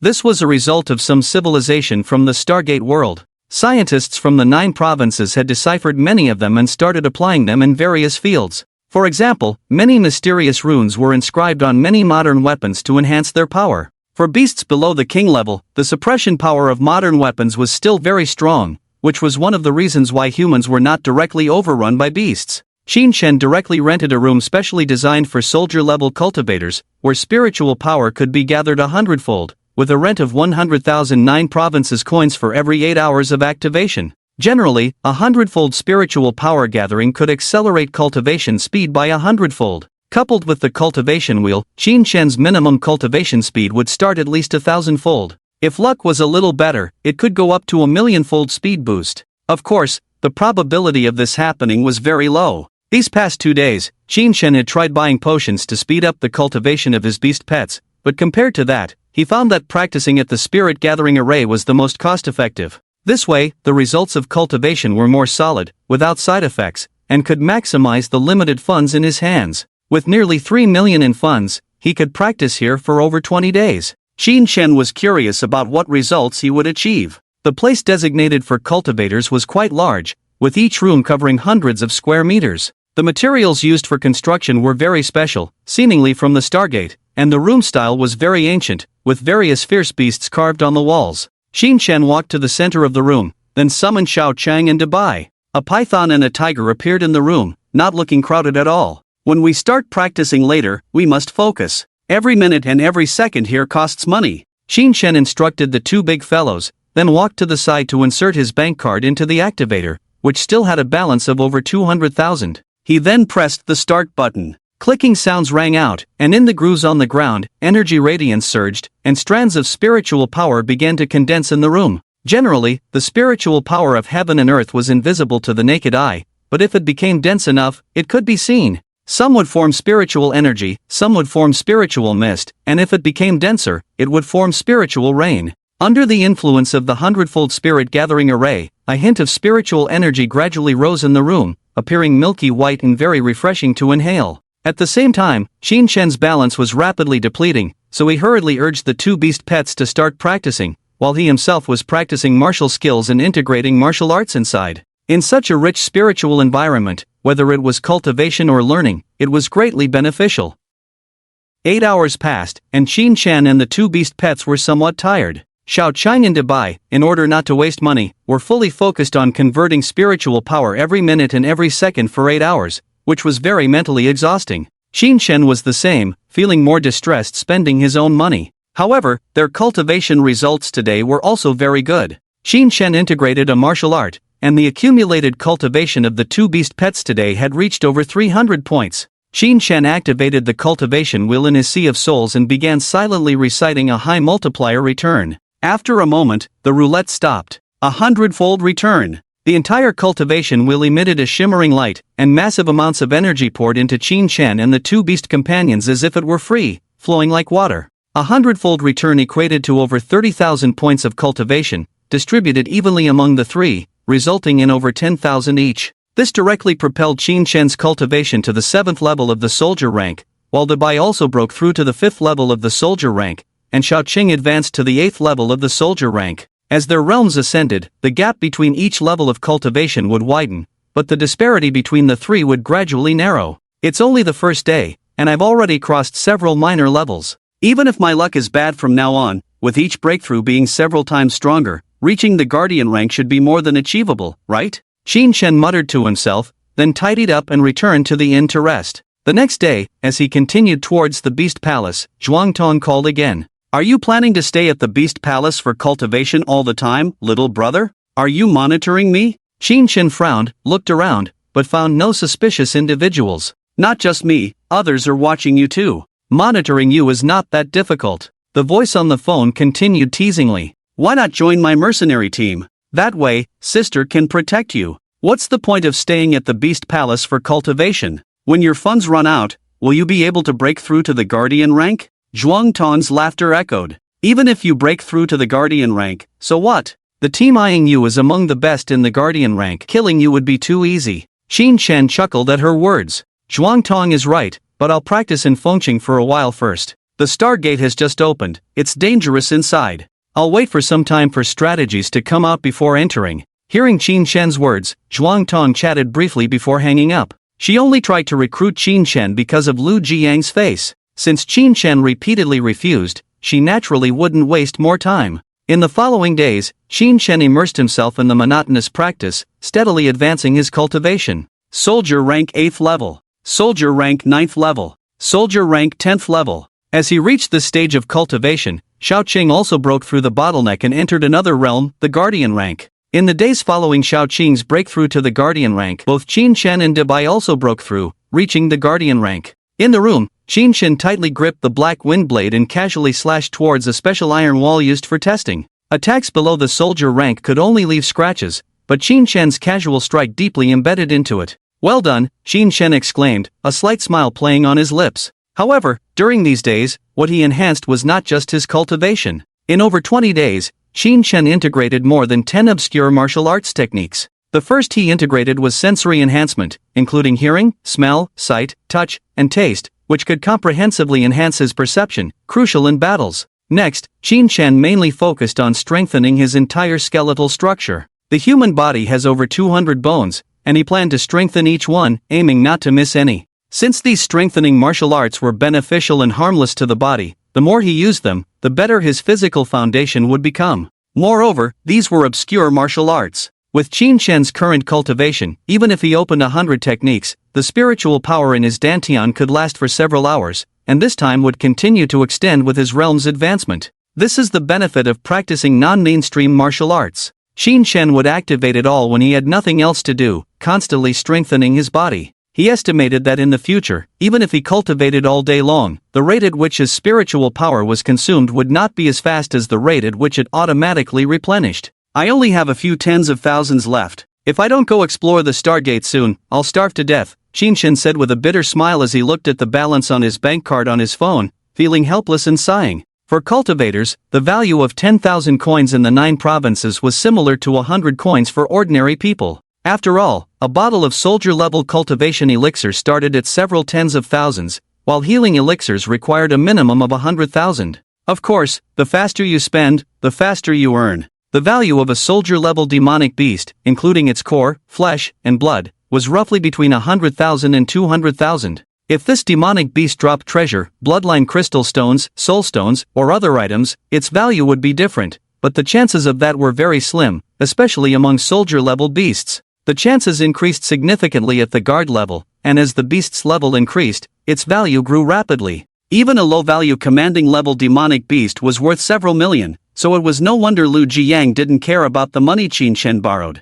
However, military personnel like Lu Jiang usually went on group missions when they went out, with very few opportunities for solo hunting of demonic beasts. Their ability to earn money was definitely not as good as that of free cultivators, but their safety was much higher. It's time to explore the Stargate. Qin Shen squinted his eyes, a slight smile playing on his lips. According to the file Zhuang Tong sent him, it contained information about the team targeting him. This team was called the Mad Wolf Team, and each member had a wolf-type beast companion, with the lowest cultivation level being at the guard level 2 and the highest at the guard level 6. Qin Shen was currently only at guard level 1, but he was confident that he could defeat guard level 3 or 4 cultivators in a solo battle. Even if the Mad Wolf Team were to make a move in the Stargate, they wouldn't dare to be too blatant, as they risked being investigated by the authorities and sent directly to the front lines to die fighting demonic beasts. Therefore, the chances of the whole team targeting Qin Shen were slim. At most they would send out 1 or 2 members. With Dabai and Xiao Cheng by his side, even if Qin Shen couldn't win, his life wouldn't be in danger.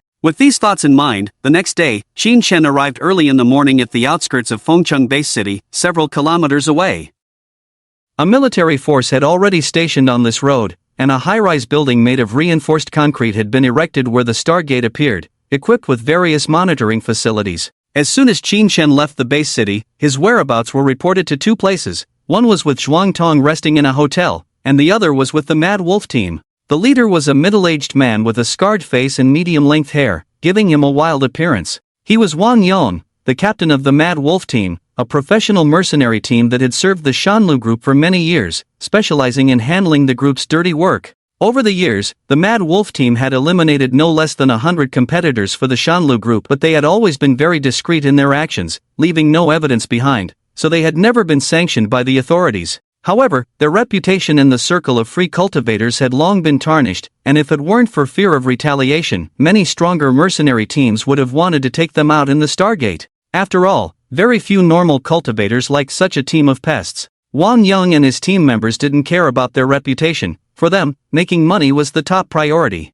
"Brother Yang, that kid has left the city." As soon as Qin Shen left, the surveillance team brought the news here. Wang Yang, who was playing with a heavily made-up woman, pushed her away and burst into laughter. This little bastard, after waiting for so long, he finally couldn't hold back. "Let's go, it's time for us to have some fun in the Stargate too." The main purpose of the official allowing cultivators to enter the Stargate is to have them kill the monsters inside, so each cultivator entering has a quota to meet. Failure to meet the requirements will result in fines, and repeated failure will lead to being banned from entering the Stargate. As for the various benefits inside, they belong entirely to the individual cultivators. The country values other resources within the secret realm, such as special minerals, unique vegetation, things only the country has the ability to develop and research. Once the biggest threat, the monsters inside the gate, are eliminated, the country can mobilize mortal forces to enter and exploit the resources, then distribute them back to the people of all classes, thereby strengthening the entire clan's power.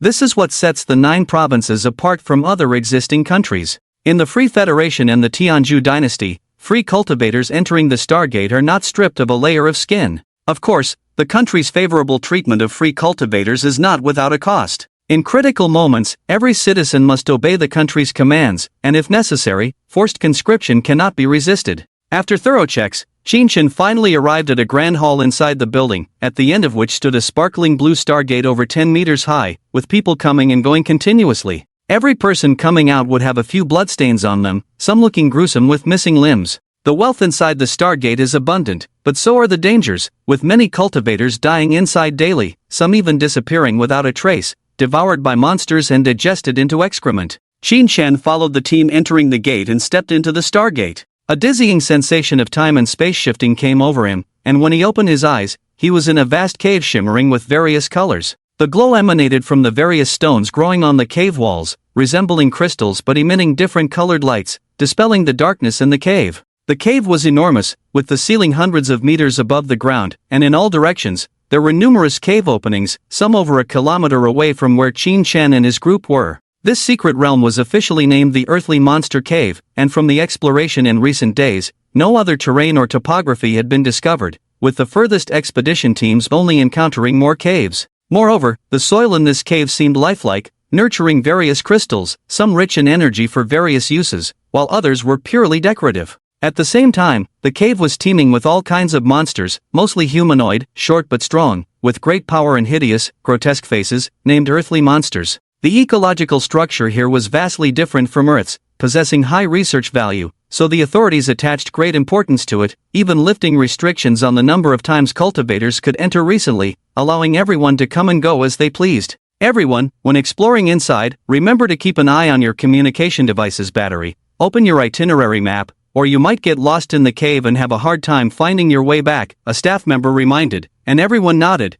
as this had been mentioned in the strategy guide. The cave entrances were interconnected, one after another, with most looking identical, offering no reference points, making it easy to get lost if not careful. These Stargate realms exert a suppressive force on foreign beings, and the longer one stays inside, the weaker their strength becomes. With Chen's current strength, staying inside for more than 7 days would require a break outside. Otherwise, one couldn't guarantee their strength would be enough to face the dangers and might end up perishing inside. So those who get lost in the secret realm, unable to find the exit they came through, will gradually weaken under the increasing suppressive force and eventually be killed by the monsters within. The staff gave some instructions, and everyone started walking towards the openings in various directions. Some had been here several times, while others were here for the first time, each holding different information, so their paths naturally diverged. However, whether they were newcomers here for the first time or seasoned veterans who had been here before, they all had one thing in common: they came in teams. Although solitary travelers like Chen existed, among this group that entered, he was the only one.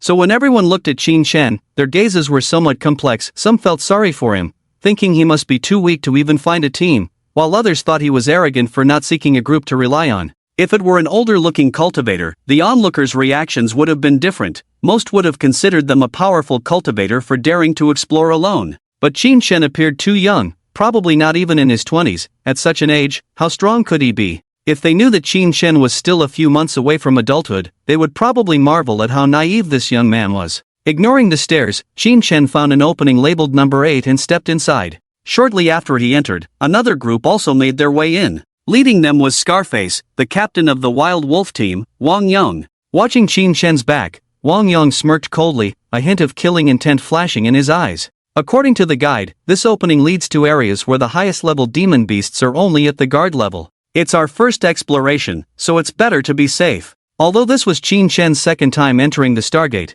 the difficulty compared to the last time was like night and day. The highest level demon beasts here were at the commander level, and according to official reports, not less than 10 had been slain by strong individuals. If Chen encountered one, surviving would be considered incredibly lucky. Upon entering the opening, Chen summoned Dabai and then leaped onto its back. "Dabai, let's run." Patting Dabai's fluffy head, the latter hit the ground with its 4 paws and started running. Chen looked at the itinerary map recorded on his communication device, where a red line was slowly extending. The communication device was a high-tech gadget of the country that could be used for many functions even in the secret realm, a must-have for every citizen of the 9 provinces, especially for cultivators like Chen. The caves interconnected dozens of them, which in turn connected thousands of them. The number of cultivators entering this Stargate secret realm did not exceed 1,000. Although more than half a month had passed, many nearby passages remained unexplored. The route map on Qin Shen's communication device was shared, and the data of every exiting cultivator would be uploaded to the official database for integration, maximizing manpower and avoiding redundant explorations. Riding Dubai for a long time, Qin Shen finally arrived at a fork with 3 openings. He chose one that showed no exploration data and headed inside. Unlike the previous ones, this passage showed no signs of being explored, no valuable crystals had been mined from the pockmarked walls, nor were there dried bloodstains or signs of battles everywhere. Shortly after entering, Qin Shen spotted a fiery red circular stone on the cave wall. He quickly dug it out, observed it for a moment, and stored it in his storage ring. This was a fire energy stone, rich in energy and worth around 10 to 20,000. Once inside, Qin Shen had to slow down and began carefully observing his surroundings. Every passage here was spacious, with the shortest being over 10 meters high, and as he walked further into a cavern, the height reached tens to hundreds of meters. Qin Shen could find some valuable things every time he walked a distance, but they were just small trinkets, worth at most 1 or 2,000. Although not much, the quantity made up for it. Before long, he estimated that he had earned nearly 200,000. This is like picking up money. Qin Shen couldn't help but exclaim. However, he also knew that these gains were only possible because no one had ventured into this route, a bonus of exploring the uncharted territory. With profit comes high risk, but Qin Shen was lucky not to encounter any so far. As he explored, in a passage, 2 men riding giant wolves glanced at each other. "Damn, this secret realm is a pain. It's so troublesome to chase someone here," one man complained. If it were an ordinary secret realm, they would have caught the target by now. "Forget it, let your scent wolves sniff around more. There are too many people passing through this area, so it's normal for scents to be mixed and hard to distinguish," the other man comforted, handing the first man a transparent bag containing a pair of pants. If Qin Shen were here, he would have recognized it as the pants he had discarded a few days ago. He never imagined that these guys would get hold of it and use it to track him. If he knew, he would surely sigh and think he was too young. The scent wolf sniffed the pants, distinguished the scent in the air, and then ran towards a cave entrance. On the other side, Wang Yong and 2 other members of the wild wolf team were fighting a group of humanoid creatures, slightly larger and exceptionally muscular. "Boss, why haven't Biaozi and the others returned yet? It shouldn't take long to kill a kid, right?" one member asked Wang Yang after casually killing a ground monster. "Why the rush? Focus on killing the monsters. Can't you see how chaotic this secret realm is? They probably haven't found that kid yet. With their strength, they would have killed him on sight," Wang Yang replied. "After killing them, let's quickly go to another team and pretend we weren't here. It's better to disguise ourselves when we're not present." Qin Shen arrived at a cave. Unlike before, the soil here was very moist, forming small puddles on the ground. This was the first time Qin Shen had seen plants inside, resembling water grass, lush and dark green, bursting with thick juice when stepped on. Dubai didn't like the environment here, it preferred drier places.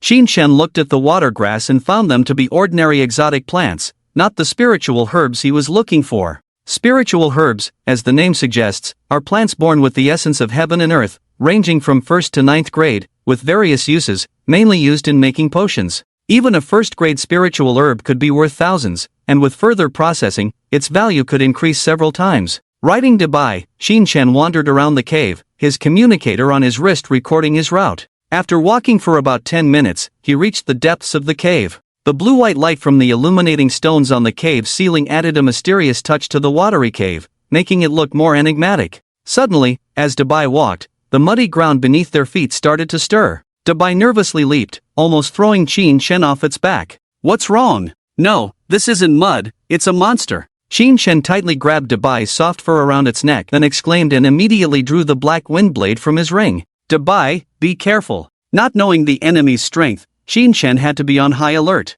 But before he could finish speaking, a whistling sound came from above, and a dark mass fell from the cave wall, heading towards Qin Shen and Dubai. "Oh, my!" Having activated all his martial arts blessings long ago, Qin Shen's perception was exceptionally keen. He immediately leaped into the air by stepping on Dubai's back, made a horizontal slash with his sword, and directly cut that thing into 2 pieces. The pale green pulp splattered all over Qin Shen's body, and at the same time, information about the increase in energy points appeared in his soul sea. Qin Shen landed steadily, and this monster provided him with 4 or 5 energy points. Judging from the number of energy points obtained, his cultivation level was around the 3rd or 4th level of the soldier rank, not enough to pose a threat. However, when this monster did not move, it was like a lump of mud, making it extremely difficult to detect its presence in the environment, posing a significant threat to other cultivators of the same soldier rank. After landing, Qinshan suddenly noticed that the mud under his feet began to wriggle. He couldn't help but smile bitterly, then plunged his sword into the ground.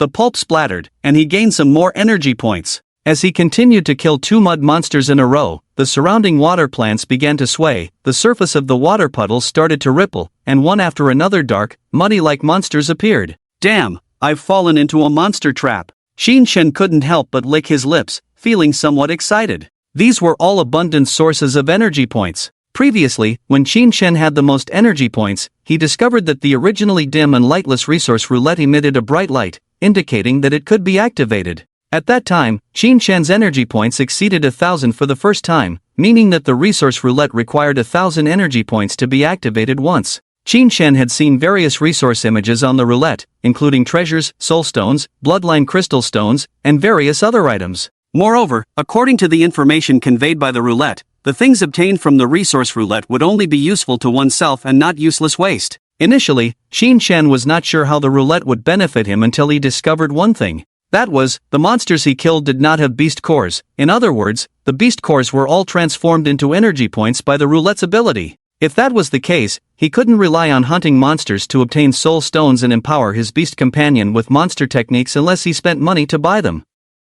However, with the roulette, he could spend energy points to activate it and obtain various resources. Qinshan faintly felt that the roulette's ability was definitely not that simple, and he would only know the specifics by activating it himself. Xiao Chang, it's time for you to come out and play too. Watching the densely packed mud monsters, Qinshan waved his hand, causing spatial fluctuations, and a large cyan-colored python suddenly appeared, crushing several mud monsters to death as soon as it landed. Let's go! Qinshan charged towards the group of mud monsters with his sword, while Xiao Chang and Debai also began to attack. One mud monster after another was killed, turning into a large number of energy points. Inside the cave, mud and water splashed everywhere, creating deep pits. Every slash Qinshan made could harvest the life of a mud monster, and with one swipe of Debai's paw, another could be killed. Xiao Chang was even more efficient, smashing several mud monsters with its large tail. The man, the python, and the tiger turned into ruthless killing machines. The entire water cave was thrown into chaos,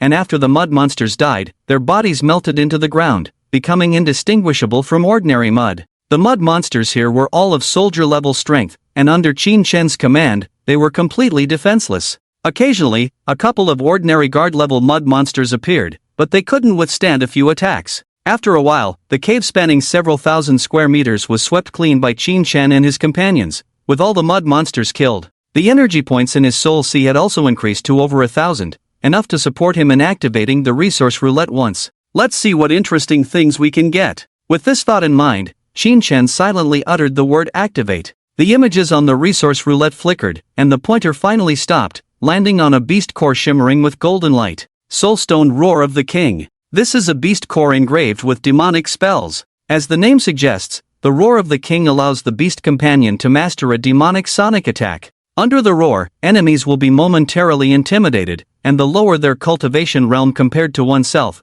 the longer the intimidation lasts. If the difference is too great, the enemy may be directly shattered by the roar, disintegrating from within. Looking at this soulstone, Qinshan pondered whether it was worth it. A beast core can be converted into several or tens of energy points, but its value ranges from 10,000 to several tens of thousands. Losing about 1,000,000 energy points for 1,000 points would be a significant loss for Qinshan, while a good soulstone is worth at least tens of millions. Although demonic beasts of different realms have a chance to drop soulstones, in reality, soulstones have no rank, and the demonic spells recorded on them have no rank either. The comprehension of the beast companion depends on its own destiny, and as its strength increases, it will become stronger. While human martial arts are divided into grades, those with strong aptitude can master higher grade martial arts from the beginning, but they cannot fully unleash the true power of high grade martial arts when their cultivation realm is low. Just like Qinshan's 6th grade martial art, Devouring Shadow, he can only perfectly unleash its effect when he reaches the 6th realm.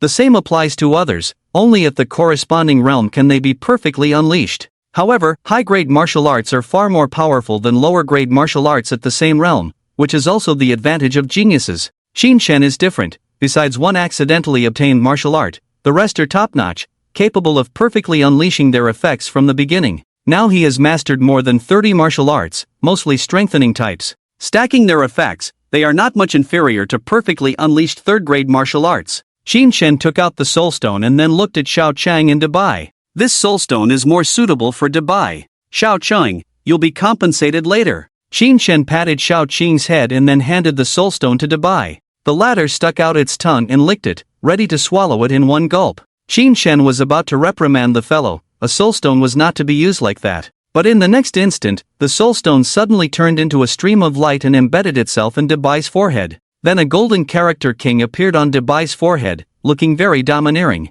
Dabai curiously scratched its head with a tiger paw, realizing that it had gained some information in its mind. Qin Shen looked surprised, astonished that the use of the soulstone was somewhat different from what was recorded. Other beast companions would need a long time to comprehend the demonic spells within, but his had learned it in an instant. Without thinking, it was obviously the ability of the roulette that brought this about, but this was a good thing, and Qin Shen didn't dwell on it. Alright, let's find some demonic beasts later to test the effect. Qin Shen smiled, and just then, the sound of stomping on a puddle of water came. Damn, finally found you, kid. Two young men riding giant wolves appeared in front of Qin Shen. He glanced at them and suddenly noticed that one of them was holding a pair of pants. This style, why does it look so familiar? Qin Shen muttered to himself, also inferring the origins of the two. Besides the Mad Wolf Squad, who else could it be? He calmly lifted the black wind blade and then looked at the two with a smile, speaking slowly. I've been waiting for you. The two were stunned at his words, then burst into laughter. Kid, do you think you're funny? Qin Shen smirked and looked at the two. Let me ask you, if you attack me, how do you avoid official repercussions? Upon hearing Qin Shen's question, the two were somewhat speechless, one of them showing a contemptuous expression. Kid, you're still too young. Since becoming a free cultivator, don't expect the authorities to protect you.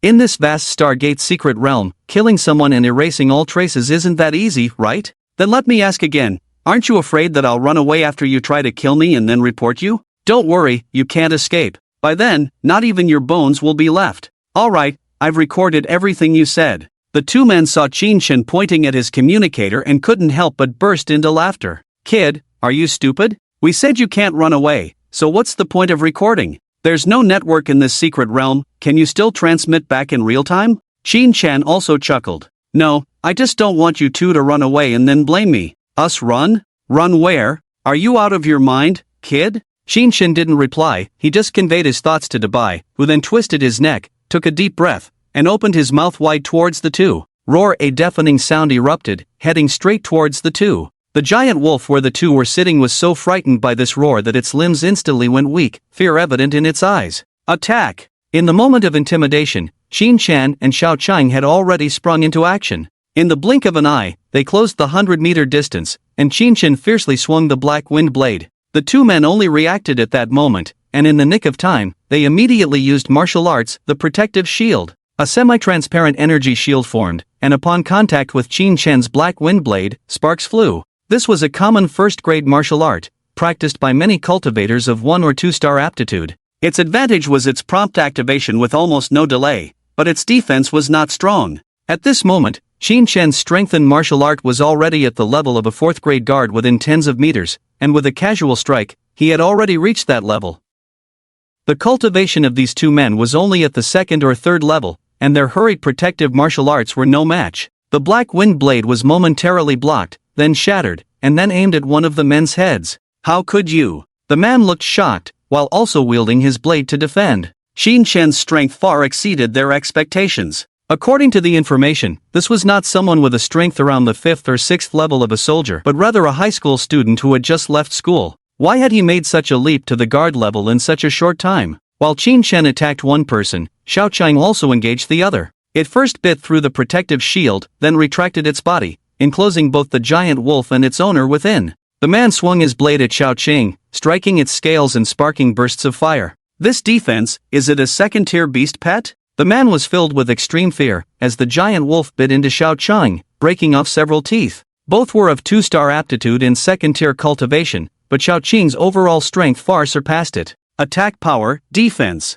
After all, Xiao Chang had evolved by strengthening a first-tier bloodline to its limit, not to be judged by ordinary 2-star aptitude. The giant wolf was surrounded and strangled by Xiao Chang, while the man above immediately leaped out and ran away. In just a brief exchange, considering Qin Shen's previous words, he had already realized that his strength was completely inadequate to deal with this situation. If not now, then when? But as he ran a few dozen meters, he found a snow-white giant tiger blocking his path, extending its claws in a friendly greeting. Dabai swatted him with one paw, and the man wielded his blade to defend. Dabai swatted him with two paws, and the man barely managed to defend. This was a fully evolved second-tier beast pet with all-around perfection. Although its cultivation was lower than the man's, its strength far exceeded his, currently toying with him. Meanwhile, Qin Shen was fighting alongside a man and a wolf, and the two of them, in cooperation, were causing Qin Shen quite a bit of trouble. This man was the strongest among the two, with both human and beast pet cultivation at the third level of a guard, 2 levels higher than Qin Shen.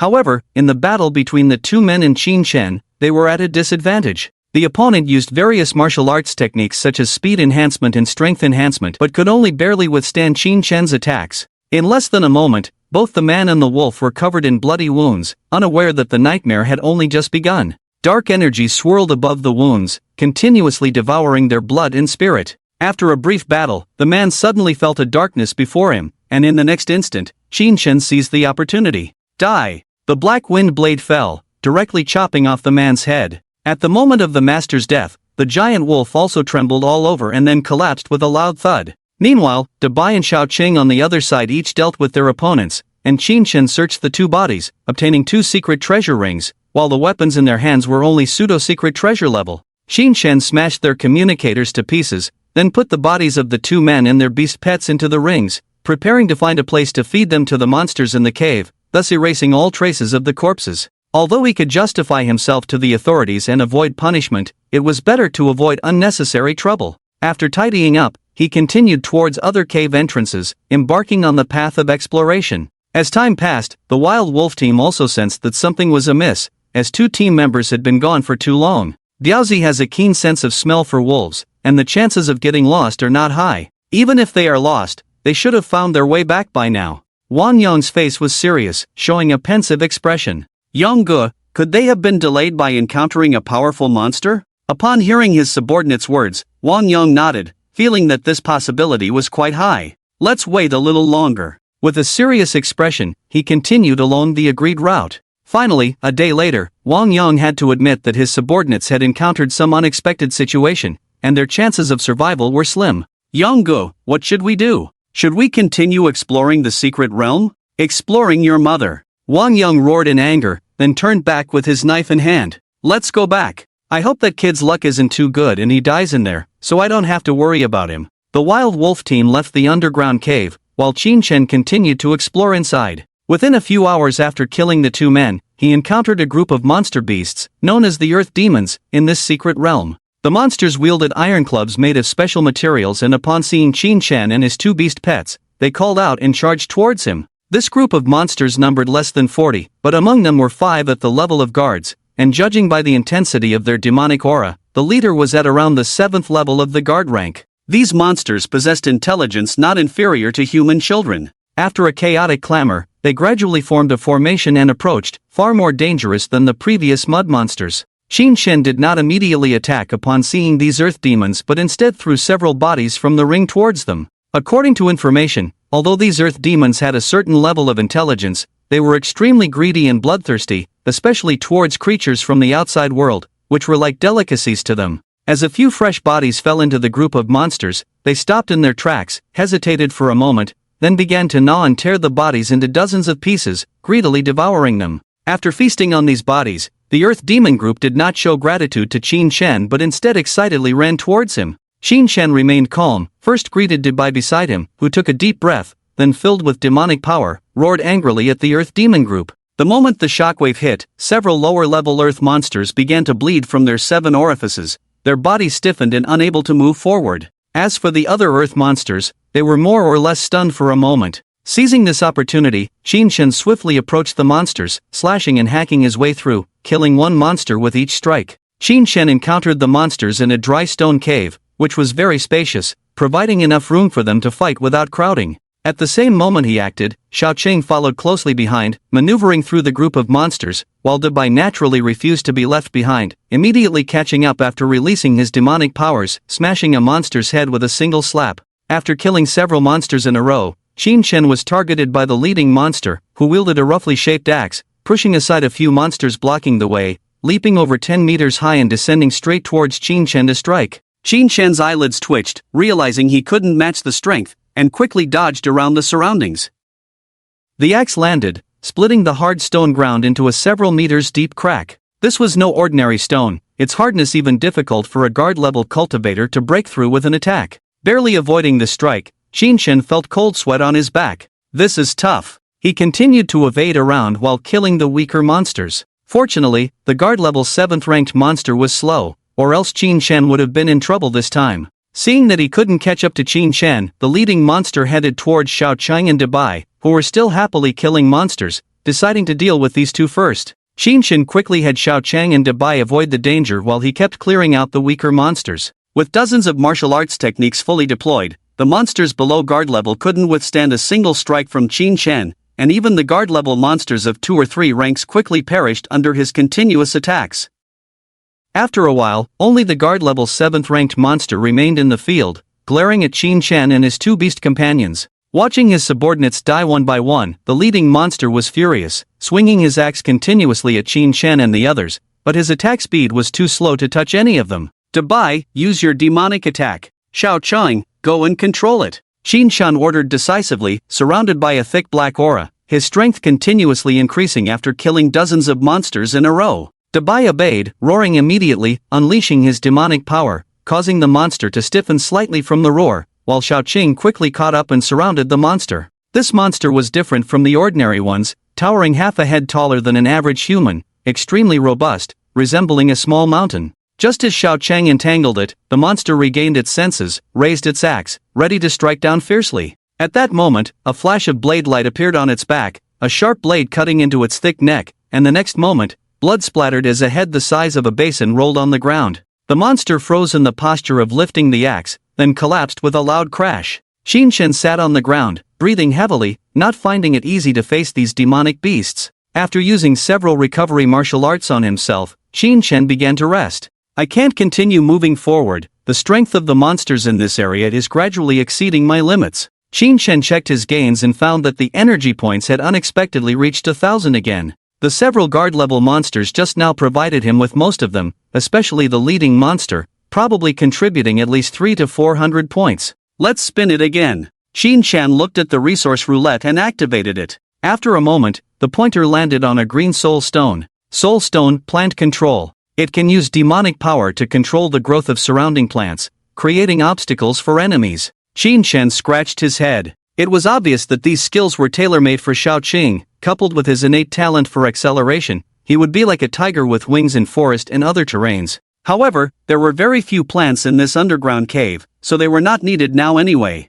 After a good rest, Qin Shen led his 2 beast pets to explore horizontally instead of moving forward. Generally speaking, the further away from the Stargate, the more dangerous it became. Qin Shen had already pushed himself to the limit here and dared not venture further. After exploring the return route for a few more days, Qin Shen gained a lot, but as he felt the suppression growing stronger, he had to leave. Outside, Qin Shen breathed a sigh of relief. He sold all the various ores and spirit herbs he obtained from the secret realm to the authorities, exchanging them for over 1,000,000 9-states coins. Upon his return to Fengcheng Base City, the first person to hear the news while resting in a hotel was Wang Yang. This little bastard is still alive. He pondered. It seems that next time, I can't be so cautious. I should take action myself. Wang Yang squinted, thinking to himself. If he hadn't already attracted the attention of the authorities, he wouldn't have been so cautious. Although he had been suspected of multiple murders of human cultivators before, he had not been substantively punished due to lack of evidence,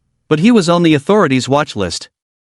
So he had been a bit more careful in his actions, but this mission had taken too long, and he was getting impatient. I hope that kid doesn't stay holed up in the base city again. Wang Yang thought to himself, not realizing that he had hit the nail on the head. With the additional funds, Qin Shen returned to the Beast Palace once again, starting another tedious period of cultivation that lasted for 10 days until his funds ran out. Wang Yang was getting impatient during these days. He had investigated Qin Shen's gains and found that it was just over 1,000,000. He had expected Qin Shen, who had run out of funds, to head towards the Stargate. However, Qin Shen surprised him by contacting Zhuang Tong, selling the treasures obtained from the members of the Wild Wolf Squad through her, and gaining several million in cash. The surplus was used by Qin Shen to exchange for a white-grade treasure, a large sword. After several days of continuous battles with beast-level and guard-level monsters, his pseudo-treasure-level black wind blade could no longer hold up. Originally a weapon used by Lu Jiang for a long time, it had been used frequently by Qin Shen, so it needed to be reworked.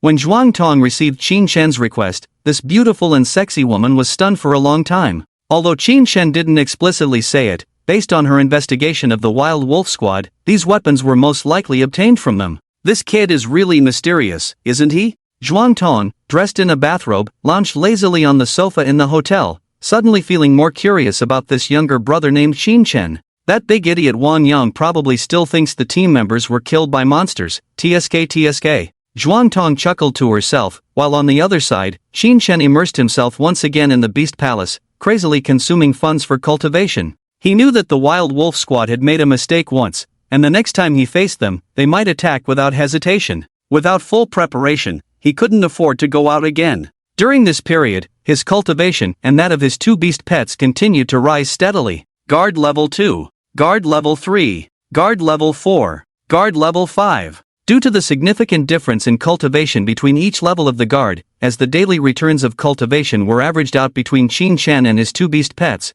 their realms were gradually equalized. In other words, both Qin Shen, the python, and the tiger had reached guard level 5, only differing in early, mid, or peak stages. During the time when Dabai and Xiao Chang were diligently cultivating, Qin Shen was also integrating various martial arts techniques. In this period, he fused over 10 martial arts techniques, mainly focusing on strengthening the bones in various parts of his body. Combined with his previous knowledge, he had now mastered nearly 80 martial arts techniques. In a short while, he would break through the 100 techniques barrier, and at that time, Qin Shen's strength might undergo a qualitative change. Watching millions of funds being depleted once again, Qin Shen helplessly smiled and had to shoulder his blade once more, heading towards the underground cave. On the other side, the members of the Crazy Wolf Squad, who were impatiently waiting, were all very happy. They eagerly followed behind Qin Shen, stepping into the Stargate after him. Damn it, after waiting for so long, I will definitely not let that kid die comfortably. Wang Yang gritted his teeth, glaring at Qin Shen's back. These days, he had been scolded countless times by the group, and all the blame was directed at Qin Shen. Within the mercenary squad nurtured by the group, the reputation of the Crazy Wolf Squad had also declined significantly. Many people mocked them, saying that they were struggling so much against a high school student who had just graduated, suggesting they should rename themselves the Weak Dog Squad. This made Wang Yang so angry that he had thought several times about rushing up to Qin Shen and asking him why he was so resilient. While other freelance cultivators would cultivate for a few days and then go find pretty girls or strong men to enjoy themselves, this skinny kid seemed to have taken root in the Beast Palace, not coming out until he had cultivated for a full 8 hours each day. Is cultivation really that enjoyable? If Qin Shen knew about his doubts, he would surely tell him that cultivation was indeed enjoyable. After all, he only needed to practice the martial arts he excelled in and then freeload on the results of Dabai and Xiao Qing's cultivation every day. Every time he came out of the Beast Palace, he could clearly feel a significant improvement in his realm. This kind of comfort was addictive. Isn't this better than going out to find girls? After all, in the 9-states country, it was illegal to spend money on girls to learn about physiology. Qin Shen didn't want to get caught by the public. Upon entering the underground cave, Qin Shen continued along the same path he had explored last time, riding Dabai towards that direction. During the days he was absent from the secret realm, the information in that area had been updated. According to other cultivators' explorations, there were over a dozen communities of underground monsters there, with the leading monsters being at the 10th level of the guard rank. Only the elite members of the guard-level mercenary squads could handle this kind of monster group, which meant squads with a semi-leader level presence. Of course, leader-level bosses could also handle them, but these bosses had more important tasks and couldn't be bothered with these small fries. Qin Shen's target was not these monster groups, he just wanted to take advantage of the situation and kill some patrolling teams among the monsters. Last time, he had barely managed to kill a patrol team of monsters, but now things were different. As he rode Dabai forward, 3 cultivators riding various giant wolves followed closely behind him. A smile played on Qin Shen's lips as he had long noticed these guys, even though they weren't moving fast, probably to keep up with the terrain. Huh, where's that kid? Why is he missing? The trio arrived at a water cave area covered with lush green grass. The soil here was rich and moist, and upon careful observation, one could spot some dried bloodstains, belonging to both humans and monsters. I've been waiting for you guys. Qin Shen, riding Dubai, emerged from behind some water grass, smiling as he looked at the three men. Wang Yang furrowed his brows, feeling a tug at his heart for some reason. This kid is a bit strange, he thought to himself and quickly whispered instructions to his two henchmen. Enhance your martial arts, be ready for battle at any time. Wang Yang tightened his grip on the black spear in his hand and activated several strengthening martial arts techniques on himself, instantly boosting his strength by a large margin. Two younger brothers, although not understanding why their boss suddenly became so cautious, still followed orders to enhance themselves and their beast companions with various martial techniques. Seeing the three of them act this way, Qin Shen couldn't help but sigh inwardly, truly living up to the experienced mercenary team. This was the attitude one should have towards enemies. Don't be nervous, I just want to ask, does your Shanlu group have any other formidable teams? Are there any commanding level mercenary teams? Qin Shen didn't immediately take action to try to gather some information, otherwise, after dealing with one Wolfpack team, another team would surely come. If the opponent was too strong, he would try not to leave the base city until his strength was enough to go out, but if the opponent wasn't strong, then he wouldn't have to fear and could go out for a bit of fun. What nonsense are you spouting? You think commanding level teams are easy to come by? It's already impressive for a team to have one leader, do you want a whole group?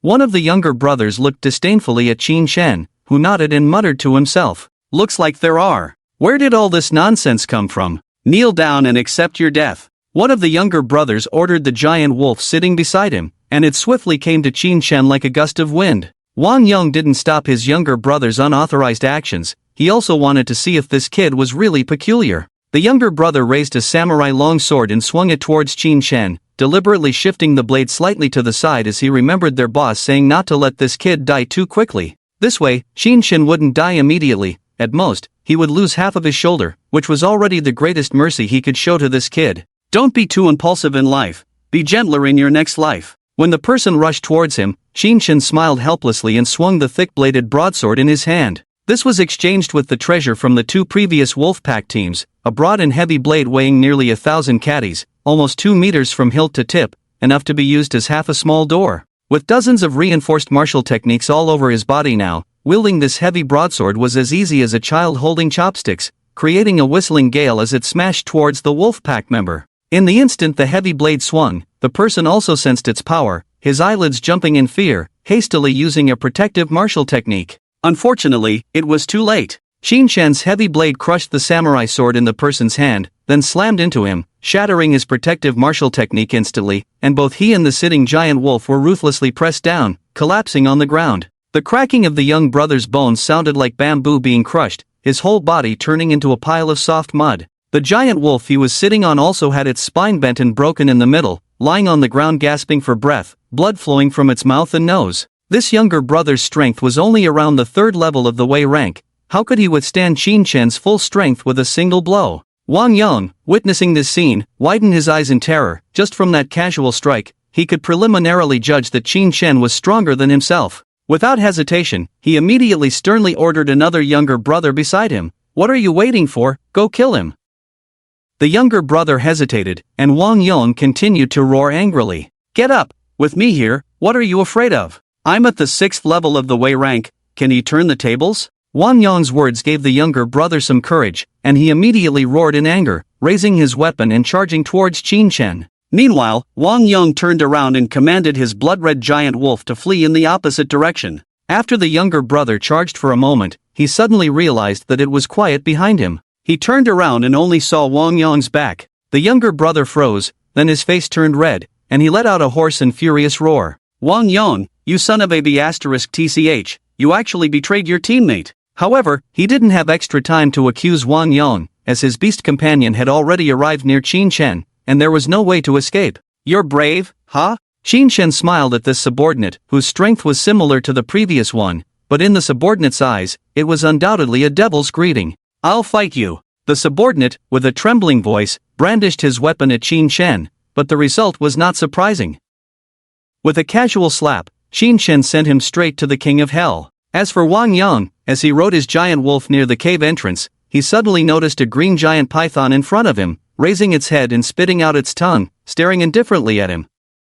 It was then that Wang Yang remembered the information mentioning that this kid had 2 beast companions. Die! Even if he only remembered now, Wang Yang couldn't afford to hesitate. When brave men meet in narrow paths, the brave win. A dignified 6th level guard, coupled with a beast companion, he didn't believe he couldn't kill you. With this in mind, Wang Yang was struck by a tail with sharp spikes, along with his seated giant wolf. What he didn't know was that the creature before him was not an ordinary beast companion but a first-order bloodline evolved to perfection. Damn it, I'm a 6th level guard. Wang Yang shouted angrily, and his beast companion also stood up and roared, its red fur bristling. Berserk! Wang Yang let out a deep growl. At this point, he no longer wanted to hold back and directly triggered all the trump cards of both himself and his beast companion. Even if his cultivation regressed afterward and his life plummeted, he didn't care. As Wang Yang's mind settled, his skin turned crimson, and his eyes were filled with blood vessels. His beast companion was the same, its eyes completely dominated by blood red, exuding a sense of madness all over. The so-called Berserk Wolf team was named after this. At critical moments, he could exchange a temporary boost in strength at the cost of consuming life and potential, using it for a desperate fight. There is nothing more terrifying than a cultivator who is reckless. Wang Yang's aura soared, repeatedly thrusting his long spear countless times, hitting the young green figure, shattering its scales, causing blood to splatter everywhere. The blood-red giant wolf rushed to the young green figure's side, its claws scratching and leaving blood marks on it, while its big mouth tore off a piece of flesh. In pain, the young green figure let out a fierce neigh, and Qin Shen arrived shortly after, filled with anger at the sight. He leaped off to Bai's back, then slashed directly at Wang Yang. With a clang, Wang Yang blocked Qin Shen's attack with his long spear, but his feet sank deep into the ground, blood flowing from his nose. How can this kid be so strong? Judging from Qin Shen's scattered cultivation aura, the opponent was at most a 5th level guard, but his strength seemed to surpass even an ordinary 9th level guard. What Wang Yang didn't know was that Qin Shen was currently enhanced by dozens of strengthening martial arts techniques, each capable of adding hundreds of pounds of strength to him. In total, he had increased his strength by nearly 10,000 pounds. The peak strength of a soldier-level cultivator was only a few thousand pounds, and that of a guard level was only tens of thousands of pounds. The enhancement from these martial arts directly allowed Qin Shen's physique to surpass several levels, and the more martial arts he practiced, the stronger he became. In his berserk state, Wang Yang's strength also increased significantly, almost on par with an 8th level guard, but he was still being suppressed by Qin Shen. What kind of monster are you? Clearly, the information stated that you only had a mediocre talent. Why? Wang Yang wanted to ask why Qin Shen had broken through to guard level in such a short time, and not just any guard level. This kind of talent was probably comparable to a 5-star talent, right? It was said that those geniuses with 5-star talent could build their foundation in a day and cross the soldier level in 10 days, a terrifying existence. Although Qin Shen's cultivation speed had slowed down before, in just over a month, the other party had advanced from the soldier level to this realm, a feat only achievable with a talent of 5 stars or above. 5 stars. That was destined to become a king's existence. The person he was about to hunt down turned out to be this kind of individual? Even if the other party had not grown up, it was not something he, with only a 2-star talent, relying on cultivation elixirs to enhance his cultivation, could achieve. A sense of despair surged in Wang Yang's heart. Qin Shen did not answer him, only slashing at him repeatedly with his blade. The blade wind was fierce, bringing with it a howling sound. Wang Yang struggled to block, intercepting Qin Shen's slashes, but lines of blood flowed from his mouth and nose. He could block the blade but not the residual force. In the end, even though Qin Shen's blade did not strike him, Wang Yang still spat out blood, his eyes wide open, his internal organs ultimately shattered, leading to his death. Seeing Wang Yang's demise, Qin Shen narrowed his eyes. It seems I should consider strengthening my bones throughout my body first, and protect my various organs as well.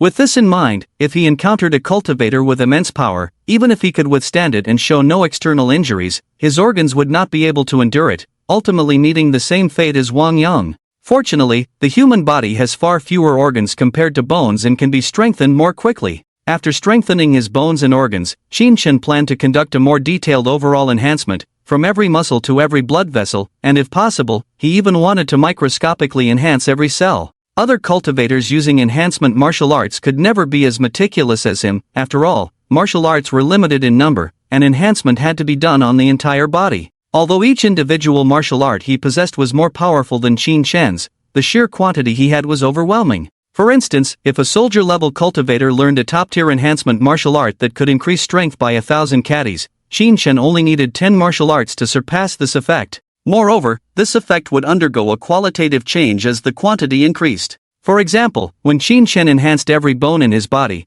it was not just a matter of tens of thousands of caddies of strength. Sometimes, the effect of 1+1 could be greater than 2. After tidying up the battlefield and looting all valuable items from the bodies, Qin Shen calculated that selling their storage treasures and weapons would likely bring in millions. Indeed, killing and setting fires is a lucrative business. Qin Shen sighed helplessly. This business of killing was profitable but dangerous. If he encountered someone pretending to be weak or was caught by the authorities, he would be in trouble. Qin Shen smashed the opponent's communicator, properly stored the bodies, and found a place to feed them to demonic beasts, ensuring cleanliness. Among the storage treasures of the two individuals, Qin Shen found several bottles of healing elixirs, which he sprinkled on Xiao Qing's body, and also applied a few healing martial arts to it. Although the effect was not great, it was better than nothing. Xiao Qing's injuries were not severe. With its current size, it could only be considered as superficial wounds. After returning to the Soul Sea space, it would soon recover. After dealing with this matter, Qin Shen embarked on his journey, continuously hunting down lone patrols of ground monsters in the vicinity. If the ground monster patrols knew that dozens of them were considered solitary by Qin Shen, they would surely curse. With Qin Shen's current strength combined with Xiao Cheng and Dabai, they had surpassed most guard-level mercenary squads. Moreover, with a contract of mutual understanding between one person and two beasts, their cooperation was more tacit than that of a mercenary squad. The lives of one monster after another disappeared under Qin Shen's blade, and his swordsmanship became sharper in actual combat. During these days, he also spent some money to unlock the first 3 styles of the Dragon Tiger Blade, spending over 1,000,000 9-states coins. The first move is the Fierce Tiger descends the mountain, the second move is the Bold Dragon emerges from the sea, the third move. To be honest, the names of the moves of this Dragon Tiger Blade are quite tacky. Perhaps the creator of this martial art was not good at naming things, but that's not important. As long as the desired effects are achieved, the names being fancy or not doesn't matter. What's crucial is that they can deliver in combat. He has almost mastered the first 3 moves, and once he returns, he can purchase the second set of 3 moves, and the funds he obtained from this windfall are more than enough. The enhancement of a first-grade martial art is quite remarkable, usually allowing him to boost his strength by a small level. An ordinary cultivator may only specialize in one offensive martial art in their lifetime. Although having multiple skills is not burdensome, for a cultivator, mastering one skill is more beneficial than having superficial knowledge of many. Since Qin Shen has chosen the Dragon Tiger Blade, he is determined to see it through to the end, hoping to one day reach the realm of slaying dragons and tigers. Here, the dragon and tiger refer to the divine dragon and divine tiger at the pinnacle of the pyramid of 10,000 beasts. Thinking of this, Qin Shen couldn't help but look at Xiao Chang and Dabai. These two fellows are also destined to become divine dragons and divine tigers in the future, which means...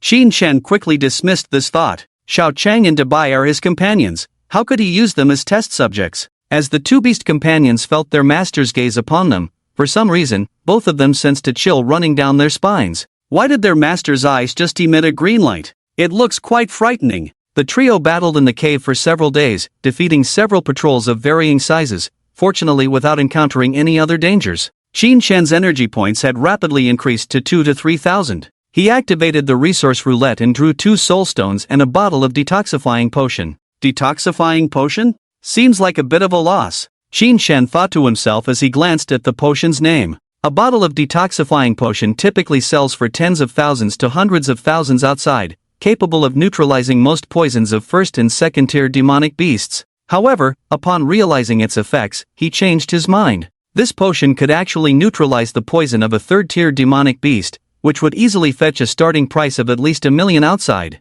He had made a profit, albeit not a large one, but it proved that the resource roulette was not a scam. It didn't offer him some token of gratitude or something worth less than the value of his energy points, which would have been quite frustrating. The 2 soul stones were undoubtedly tailored for Xiao Qing and Dabai. One was named Golden Armor. When used, it covered the body as if wearing a golden armor, greatly enhancing defense and slightly boosting attack power. Dabai's attribute was gold, and his innate talent was Golden Shatter, causing all the demonic arts he used to have a significant shattering effect. Like the previous skill, King's Roar, which not only intimidated the minds of other demonic beasts of the same level but also shook their eardrums and internal organs, causing their organs to shatter and die. With this golden armor demonic art, when other demonic beasts fought against him, their attacks would be rebounded. The other soul stone was named Wooden Thorn Prison, which, as the name suggests, instantly condensed sharp thorns from plants to control enemies in a prison. When combined with Xiao Qing's previous demonic arts, it could produce a cumulative effect.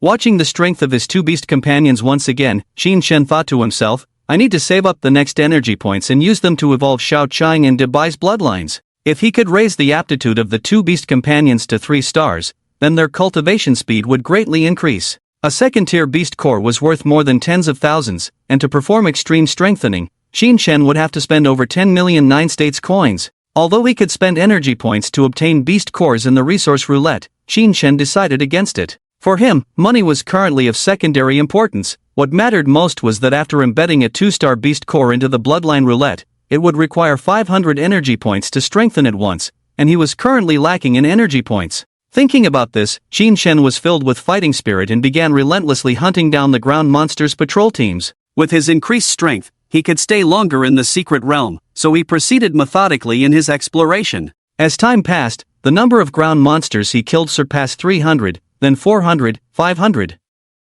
and finally reached 1,000. Nearly wiping out patrols from over a dozen ground monster communities, Qin Shen almost provoked the presence of a half-step commanding level entity, the 10th level guardian. Qin Shen decided to leave the secret realm. He had accumulated over 10,000 energy points, enough to strengthen his two beast companions for the second time. Looking at Shao Chang and Debai, Qin Shen muttered to himself, next, it's the 3-star bloodline. What will you evolve into? The various treasures looted from Wang Yang and others this time were worth close to 60 million. Even after factoring in the discounted sale price, along with Qin Shen's own gains, it was estimated to be around 50 million. This wealth was quite substantial for several Guardian-level cultivators, considering that the earnings from a single mission were usually in the range of $1 million, and expenses on refining elixirs, treasures, martial skills, and techniques were as fast as flowing water. This was the savings of several people over many years, now used as a dowry for Qin Shen. He called Zhuang Tong and asked her to help sell these treasures for him.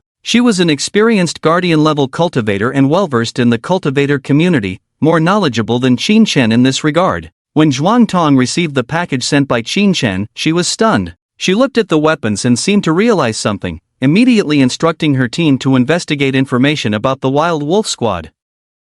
After a long time, Zhuang Tong, holding her phone, her sensual red lips opening and closing, finally turned into a beautiful smile. This little brother Qin Shen is truly surprising. In such a short time, he has grown to the point of wiping out a Guardian-level squad single-handedly. Is this really the sporadic talent that Leader Lu mentioned? Zhuang Tong lightly tapped the table with her fair and slender fingers, her long legs crossed under the loose robe, sipping red wine from her glass, her eyebrows furrowed as if contemplating something. Qin Shen pre-ordered a batch of bloodline crystal stones mainly of wood and metal attributes on the cultivator website, then as soon as Zhuang Tong's money was transferred to his account, he immediately placed the order. Before long, the local courier delivered the package, and after signing for it, Qin Shen looked at Shao Chang and Debai in the Soul Sea. Shao Qing, you're up first. Qin Shen tossed a wood attribute snake bloodline crystal stone into the large turntable. According to cultivator knowledge, the next life stage of a snake is a python, but within the second rank, pythons were scarce, and even the weakest python demonic beasts were commanding level. Therefore, the bloodline crystal stones Qin Shen purchased could only be snakes. However, under the hundreds of times enhancement of the bloodline turntable, it would greatly benefit Shao Qing. Steel-armored snakes, venomous thread snakes. Some of these were not wood attribute snakes, but as long as the attributes did not conflict with the wood attribute, they could still be used to refine the beast companion, albeit with less effectiveness than the same attribute. However, Qin Shen was not worried. Even if the effect was inferior, under hundreds of times enhancement, it was extraordinary. His goal was to enhance Shao Chang and Debai's all-around abilities, so he naturally added whatever he could think of. The rich bloodline energy continuously returned to Shao Qing, causing various subtle changes in its appearance. Scales, venomous fangs, bones. Under the continuous refinement of bloodline energy, it underwent a qualitative transformation inside and out, until it seemed to faintly hear the sound of shackles of life being shattered. Crack! Shao Chang let out a low python roar, the bones on its skull protruded, forming a crown, giving it a majestic appearance. Title, Azure King Python Quality, 3 stars cultivation, 6th level of Wei grade. The continuous improvement of bloodline has naturally propelled Shao Qing's cultivation to a new level. Most importantly, he has reached the 3-star quality, and not just any ordinary 3-star. Although it's just the addition of a king character, it can be seen that Shao Qing has reached the pinnacle of bloodline hierarchy among pythons. The next evolution may bring about a new qualitative change. After strengthening Shao Qing's bloodline, it was time for Debai. Tiger bloodline crystal stones were embedded on the large turntable, energy points were continuously consumed, and the crimson bloodline energy began to flow back, cleansing Debai's body inside out. Iron-toothed tiger, swift-winged tiger, mountain tiger. Each bloodline needed at least a 500-fold enhancement to reach its limit, but the probability of a 500-fold return exceeded 3/4, so as long as Qin Shen's face wasn't too dark, he could basically max it out. Of course, even if his face turned dark, other types of bloodline crystal stones would make up for the shortfall. If enhancement is divided into aspects like attack power, defense, stamina, etc. Although a tiger bloodline crystal stone specializing in defense would focus on defense, there would still be some improvement in other aspects. Tiger crystal stones were invested, and energy was returned. Suddenly, the last bloodline crystal stone Qin Shen invested in underwent a mutation, and the pointer on the turntable unexpectedly stopped at 1,000-fold range. This was the first time Qin Shen had maxed out on the bloodline turntable, and he had invested in a blood-eyed tiger crystal stone. On the roulette image, a majestic giant tiger with crimson eyes exuded a fierce aura. With a 500-fold enhancement, a bloodline crystal stone had already reached its limit. So, what changes would a 1,000-fold bring? Qin Shen pondered, and when he looked at Debai, the information had already changed. Title: Blood-Eyed White Tiger. Quality: 3 stars. Cultivation: 6th level of Wei grade. As expected, the evolved Debai species name was closely related to the blood-eyed tiger, and upon further inspection, there was an additional talent called ferocity. The effect of ferocity was simple: it greatly enhanced Debai's intimidation, especially when using the king's roar. One roar could knock down a large area. When facing similar demon beasts or beast pets, it could significantly weaken the opponent's strength. Well done! Watching the transformation of the 2 beast pets, Qin Shen couldn't help but praise sincerely. Then, he glanced at his bank card balance, a faint smile playing on his lips. It's time to find the 3rd beast pet. Due to insufficient funds before, even if he broke through to the Wei grade, he didn't sign up for a 3rd beast pet. But now, even if he enhanced another one, the remaining money would be enough for him to practice for a while, so there was no need to waste time. With an additional beast pet, his cultivation speed and overall strength would significantly increase, so there was no time to lose. With these thoughts in mind, Qin Shen stretched lazily, changed into casual clothes, and headed outside. He strolled around the Fengcheng base city, observing the city seriously for the first time. Apart from being more prosperous than the Dazhou base city, there wasn't much difference. The bewildered expressions of workers, the hurried steps of pedestrians, the cheerful laughter of children. Qin Shen's goal was a common beast, but not just any. He valued fate. In one day, Qin Shen walked through the entire base city but didn't encounter the object of his affection. When he arrived at a rundown resettlement area, he suddenly heard a cry. Following the sound, he saw a 7 or 8-year-old girl holding a small red bird in her arms. For some reason, when Qin Shen saw this little girl, he thought of his sister, Qinyu, memories flooding his mind, adding a touch of melancholy to his mood. "Little sister, what's wrong?" Qin Shen walked up to the little girl and handed her a tissue. The little girl looked up at Qin Shen, her bright eyes filled with tears, her mouth pouted as she cried and spoke, "Big brother, Xiaohong, it's dying, the doctor said it's old." Qin Shen glanced at the red bird in the girl's arms, its feathers dull, eyes cloudy, clearly reaching the end of its life.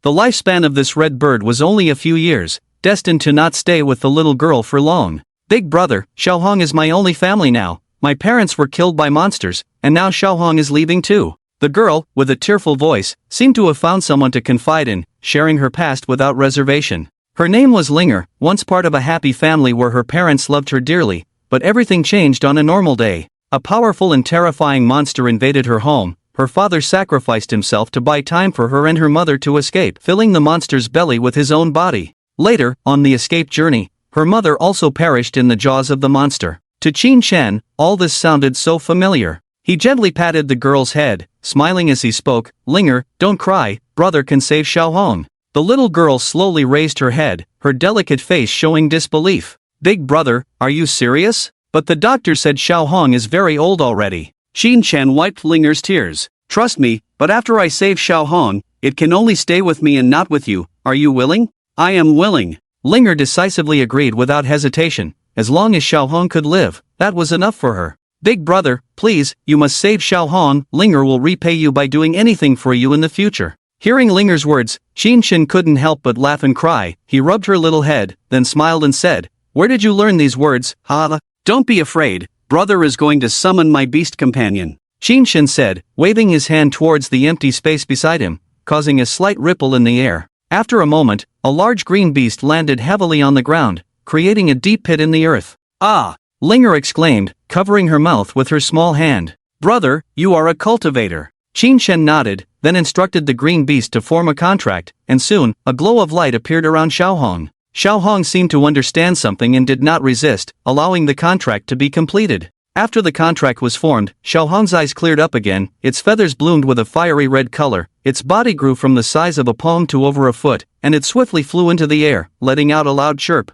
It was reborn. After forming the contract, Xiaohong's intelligence also improved, knowing who its savior was. Xiaohong flew onto Qin Shen's shoulder, rubbing its head against him. Xiaohong, is it you? Do you still recognize me? I'm Linger. Seeing Xiaohong's transformation, Linger was extremely excited, tears filling her eyes once again. Xiaohong looked at Linger and let out a friendly chirp, as if responding. Linger was so happy that she almost jumped up. She threw herself into Qin Shen's arms, her small head pressed against his chest. Big brother, thank you, thank you. Linger made muffled sounds, tears wetting Qin Shen's clothes. Alright, stop crying, little one. Qin Shen patted Linger's head, suddenly feeling like he had gone back a few years. Back then, there was also a lovely little girl who would cling to him, crying on his chest whenever she felt wronged. For some reason, Qin Shen's eyes also became moist. He quickly wiped them dry, not wanting tears to fall. Otherwise, if Xiaoyu saw it, she would definitely mock him. Qin Shen is crying, how embarrassing.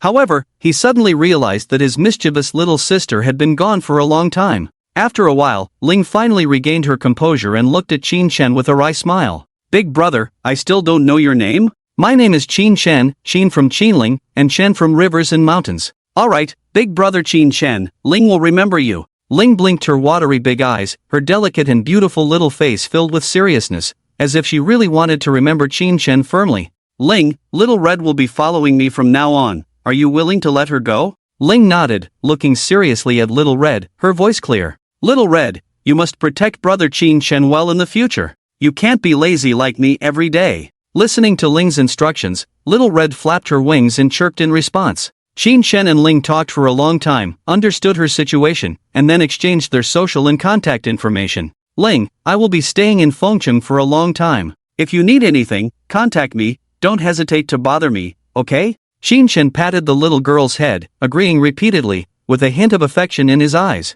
She also regarded Qin Shen as a family member, even though they had only met briefly. Relationships between people were just that miraculous. Some people spend years or even a lifetime together, yet their feelings are not as strong as those formed in a short time. Qin Shen bid farewell to Ling and Little Red, each pouring their hearts out to each other for a long time before reluctantly parting ways. Goodbye, Ling, I will bring Little Red to see you often. Brother Qin Shen, goodbye. I also want to become a cultivator in the future and go on adventures with you. Alright, then you must work hard. Back at his residence, Qin Shen checked on Little Red's condition, then ordered some first and second tier bloodline crystal stones, mostly of the fire attribute. Name, Little Red quality, ordinary cultivation, first level. This was Little Red's current information. When the bloodline crystal stones arrived, Qin Shen began to strengthen Little Red in the Sea of Souls. First, he invested in various first tier bloodline crystal stones. Firebird, Flame Sparrow, Swift-Winged Bird. After strengthening them to the limit,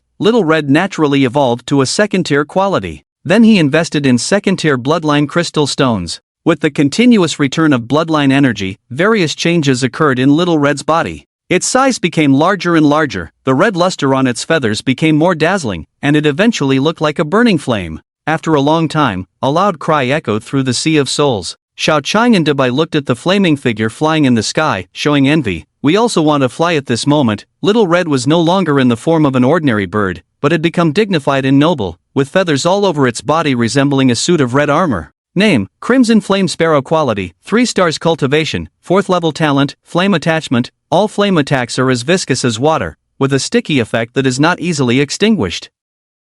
Well done, finally, we have a flying companion. In the future, when Little Red's size is larger, we can fly around in the sky. Qin Shen squinted, imagining the days ahead. Riding a flying beast pet covered in red, that would be so cool and handsome. Next, we must practice diligently and strive to bring everyone's cultivation to a similar level. Let's go, my darlings. Qin Shen arrived at the beast taming hall and rented a room where spiritual energy gathered 1,000-fold, which cost him a fortune. The rent here started at 1 million every 8 hours, and the money he had left was only enough for about 20 days of cultivation. 20 days, plus the cultivation wheel, with at least 10,000 times cultivation every day, breaking through to the commanding level, isn't that too much? With a cultivation base increased by 10,000 times and the innate talent of 3 beast companions, his cultivation speed these days could rival that of a 7-star genius. Of course, this is without using any heavenly materials or special training grounds. This shows how much the gap in talent affects cultivation speed, a gap that Qin Shen couldn't bridge without the Great Transformation Wheel. Qin Shen summoned his 3 beast companions to start their cultivation while he continued to integrate martial arts. In this uniquely advantageous special place, the speed of martial arts integration also greatly accelerated. Now, he could integrate at least 1 technique a day. As time passed, both his and the beast companions' cultivation soared rapidly. The fastest growth was seen in Xiaohong, who leaped directly to the soldier level on the first day, then broke through to the guard level a few days later before slowing down. While Qin Shen and his companions joyfully cultivated, there was someone on the other side feeling unhappy. Wang Yuanhang, the chairman of the Mountain Deer Group and Wang Ruohong's father, was angrily berating Li Xiao. "Did you send the wolf squad to hunt down that high school student?" Li Xiao furrowed his brows, puzzled as to why his brother-in-law suddenly called him over and was so furious. "What's wrong, brother-in-law? It was just deploying one of your squads. Is there a need to be so angry? He. The wolf squad is gone, all dead." Wang Yuanhang threw the documents on the table at Li Xiao's face, who, upon picking them up, furrowed his brows. "This doesn't make sense, right? Just killing a rookie should have been easy for the wolf squad's strength. Why did they all perish? You ask me, who do I ask? Didn't I tell you all not to cause trouble during this period? The authorities are watching closely recently. Do you want me to ruin my reputation or die?" Wang Yuanhang roared at Li Xiao, while Wang Ruohong hurried over to pacify him. "Dad, don't be angry. Uncle was just trying to vent for me, so I could focus on my studies. Besides, we sent out that squad a long time ago, not recently." Wang Yuanhang turned to his son, his tone softening slightly. "Stay out of these matters in the future. If you cause any trouble, forget about getting into Tiandu University. The screening process is very strict." Wang Ruohong nodded, while Li Xiao remained puzzled. After reading the documents and discovering the connection between Qin Shen and the Blood Rose Squad, he thought he had found something. It seems someone is helping him. The Blood Rose Squad, an elite guard-level squad, heh. Seeing Li Xiao's expression, Wang Yuanhang furrowed his brows. "I told you not to cause trouble. Don't you understand? Rest assured, brother-in-law. I will use my own connections and won't have any ties to the Mountain Deer Group." Hearing this, Wang Yuanhang didn't say much but turned to Wang Ruohong. "How's your recent cultivation progress?" Wang Ruohong nodded, showing a hint of confidence. "I'll break through to the guard level in the next 2 days. "Oh, not bad. Truly worthy of being Wang Yuanhong's son." Wang Yuanhang smiled with relief. With Wang Ruohong's cultivation speed, he would surely achieve good results in the Martial Science University exam. Then, he could enter Tiandu University, graduate, and become a major-level powerhouse, leading the Wang family to glory. Wang Ruohong nodded, thinking of Qin Shen, the once insignificant waste who defeated him. "I'm almost a guard-level powerhouse now, while you, Qin Shen, are still struggling at the soldier level. Ha! A worthless bug like you, if not for hiding in the base city and getting a bit lucky, you would have died long ago." He occasionally received messages from the Wolf Squad reporting that Qin Shen had been staying in the base city for cultivation,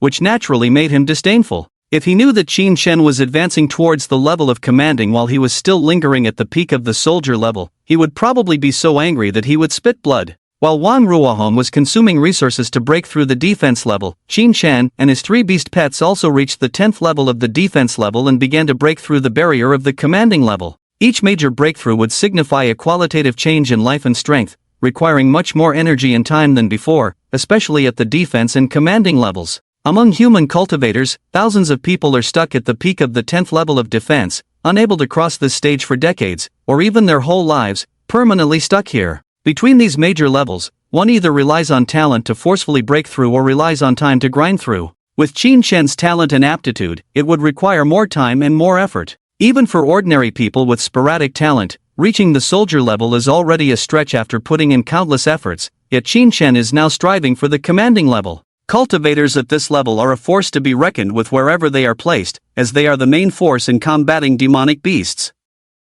It can be said that it is extremely rare for someone with sporadic talent to challenge the commanding level. The renowned peerless genius, the saint who has not appeared in 1,000 years, also started with a 1-star talent, and his talent has been continuously improving. But Qin Shen is different. he has always been a zero-star talent. In the room of the Beast Palace, the other 3 beast pets have all entered the 3rd level of the commanding level, while Qin Shen is still struggling at the half-step commanding level. Every day, a continuous stream of cultivation returns to attack Qin Shen's realm barrier, but his realm barrier is as solid as a thick mountain, impervious to the raging flood, only able to be eroded slowly by time. When the cultivation of the 3 beast pets reached the 2nd level of the commanding level, Qin Shen's barrier was finally broken through. With a sound resembling a mountain collapsing and the earth splitting echoing in his body, Qin Shen's momentum suddenly shook, enveloping the entire beast palace with his aura. 3rd level, commanding level. Achieved! Such a powerful force, completely different from the 10th level of defense. Qin Shen clenched his fist, feeling like there was a volcano hidden inside him, with power churning incessantly within. Even Qin Shen could not have imagined that while his classmates were still preparing for the martial arts examination, striving towards the soldier and defense levels, he had already reached this realm. After cultivating so hard for so many days, it's time to give you all a break. Qin Shen looked at his increasingly majestic aura, his body becoming larger, and his 3 beast pets becoming even more handsome, filled with joy in his heart. Over the next 2 days, Qin Shen went to see Linger and bought her some study and daily necessities. Linger, seeing Little Red transform from a palm-sized bird into a giant bird several zhang tall, wore an expression of disbelief, curiously holding and touching Little Red. Qin Shen sat with Linger on Little Red's back, flying around the outskirts, and the little girl was so happy all day long, her mouth never closing. After resting for 2 days, Qin Shen set off towards the Stargate with his 3 beast pets once again, this time aiming to go even further. The highest cultivation in the miniature secret realm is only at the 3rd level of demonic beasts, and Qin Shen can now move freely within it. As long as he doesn't encounter a peak 3rd level existence, he can explore it unharmed. The number of peak 3rd level existences in a miniature secret realm is limited, and Qin Shen doesn't think he will be that unlucky. Although he can sign another beast pet after entering the commanding level again, Qin Shen is not planning to train one for the time being. The reason is simple: he has run out of money again, and there are not many energy points left. His goal for entering the underground cave this time is clear: to accumulate enough energy points to max out the soul stone skills of his 3 beast pets. Furthermore, it was also to prepare for signing the next beast pet, and naturally, the more money, the better. Stepping into the 3rd realm required resources that multiplied countless times. As an ordinary person of humble origin, he could only spend more effort to fight alone. Unlike those from prestigious families and noble descendants, resources worth billions of coins were as common as eating and drinking for them, spending money as easily as water flowing. Qin Shen once again arrived at the route he took when he first entered the cave because his old rival was there, almost wiping out the monster patrols. Before coming here, he checked the development progress of this Stargate. Several teams had partially wiped out a dozen monster groups, while the remaining few had become smarter, converging into a nearly 1,000-strong monster tribe. There were nearly 20 to 30 semi-elite monsters inside, and unless a few elite teams joined forces, there was no way to take them down alone. However, these teams were not united. Chaos arose from the start in distributing benefits, with each thinking they received less and others more, leading to dissatisfaction all around. Some even resorted to dirty tricks in battle, causing injuries to members of other teams, exacerbating the conflict and making it extremely difficult to unite again. Therefore, many mercenary teams had abandoned this area, even though the monster tribe was a lucrative target, offering resources worth billions after elimination. But it was a tough nut to crack, beyond anyone's capabilities except for the elite. However, these strong individuals were hired by the authorities and were busy with other tasks, paying no attention to this matter. Riding on his mount, Qin Shen dashed through the cave passage, where the illuminating stones on the rock walls emitted various colors, casting alternating light and shadow in the passage. Not long after moving forward, he suddenly encountered a mercenary team at a corner of the passage. Before getting close, he overheard their conversation. The Gale team is really outrageous,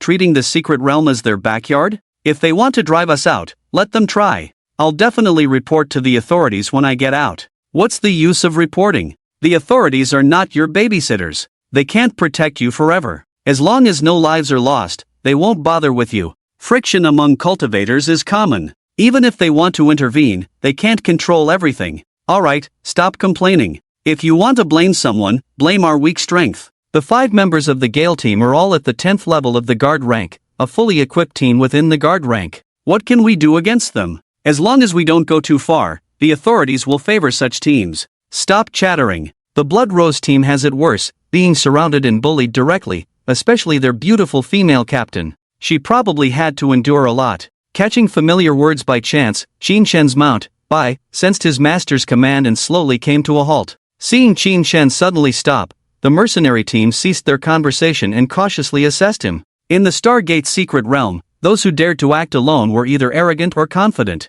Regardless of the situation, caution was necessary. Especially when they saw Qin Shen riding his beast pet towards them. The captain of the team straightened up. The cave passage was several tens of meters wide, and it was clear that the other party was heading towards them. No need to be nervous, I just want to ask about what you mentioned earlier, the Blood Rose team and the Gale team. Before Qin Shen could finish his sentence, someone in the team sneered contemptuously. What, are you still a fan of Zhuang Tong? I advise you not to get too worked up, or you'll only bring trouble upon yourself. Qin Shen furrowed his brows slightly, but before he could say anything, the team captain turned around and angrily shouted at the member, talking nonsense, huh? If you don't want a rest, then go hunt beasts for me. His angry shout not only startled the team member, but also left the others stunned, not understanding why the captain would lash out at their own. The following moment left them even more puzzled. Brother, feel free to ask whatever you want to know. The captain turned to Qin Shen, his tone suddenly softening, even carrying a hint of flattery.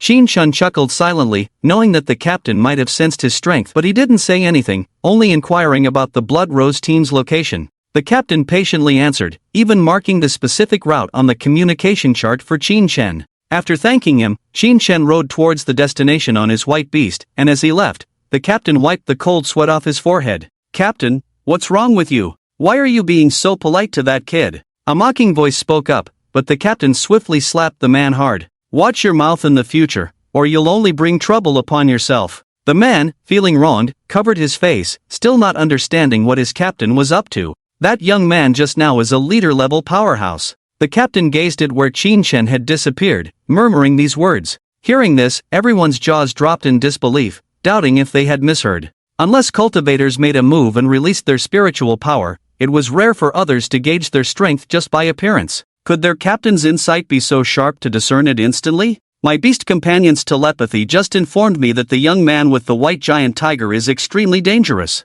It suddenly dawned on everyone that their captain's beast companion had a keen sense of perception, excelling in tracking and searching, a fact they were aware of. With this revelation, everything made sense. Captain, that guy looks like he's in his early 20s, and he's already a leader level? Could he be a top graduate from a prestigious martial university? Who knows for sure, but from now on, watch what you say. You can eat anything, but be careful with your words. In a vast cave several kilometers away, numerous monster corpses lay scattered, sticky blood flowing on the rocky ground. In the center of the cave, a team dressed in deep red uniforms was surrounded by another team. Leading the red team was a tall, curvaceous woman with disheveled hair, gripping a long sword tightly, glaring angrily at the man opposite her. July, why do you keep harassing us repeatedly? When did our Blood Rose team offend you? Zhuang Tong gritted her teeth, her pretty face filled with anger. He. I never said you offended me. I just wanted to play with you guys, especially with you, little lady. The man named Julai licked his lips, his gaze towards Zhuang Tong filled with provocation and a hint of greed.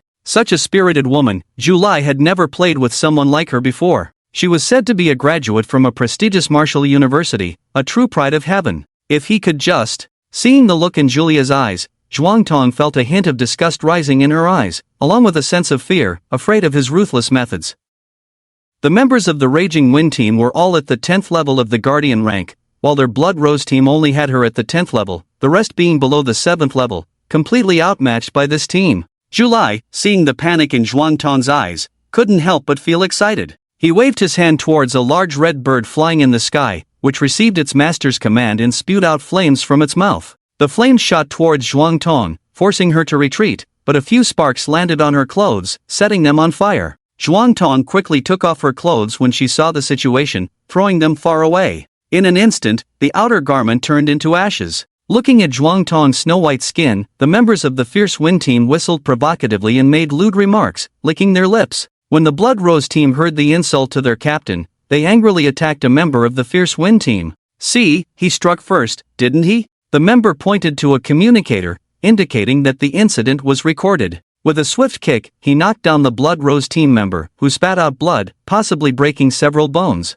Xiao Lu, a member of the Blood Rose team, quickly helped their teammate up, filled with resentment. However, they were too weak to be a match for their opponents. Julai, you're going too far. Seeing her teammate injured, Zhuang Tong lifted her sword, pointing it at Zhu Lai. I am going too far. What can you do about it? Zhu Lai laughed and commanded his beast companion to breathe fire. Zhuang Tong was furious but dared not act, knowing that Zhu Lai would escalate things further. If she retaliated, it would only lead to a brawl where the most they could do was compensate financially, without legal consequences. Despite sounding unreasonable, it was an unfortunate reality that the weaker party often suffered. Zhu Lai instructed his teammates to provoke other members of the Blood Rose team, ready to engage in a ruthless fight if provoked. Although they might receive official warnings later, the consequences were usually just financial penalties. Zhu Lai walked up to Zhuang Tong, his gaze roaming her body shamelessly, making suggestive sounds. Honestly, I was tasked to suppress your Blood Rose team, but seeing you, I find it hard to do so. He reached out to touch Zhuang Tong's chin, but she evaded. If you agree to be my woman, I'll spare your Blood Rose team. You don't seem like a novice. Accompany me for a night, and I'll give you 10 million. Fair deal, right? You're a bastard. Zhuang Tong spat in his face, unaware that he licked his lips without hesitation, his eyes filled with excitement. You're exciting, I must have you and then train you well. Zhu Lai's words were unrestrained in front of Zhuang Tong, his movements reminiscent of a hunting snake. If my whereabouts weren't exposed, I would have dealt with you right here. This hidden realm is a natural treasure, very stimulating. Zhu Lai seemed to recall something, a look of reminiscence on his face. Zhuang Tong remained silent, vowing to dismember the scum once she reached the commanding level. No response, huh? Long, pick anyone here and beat them to a pulp.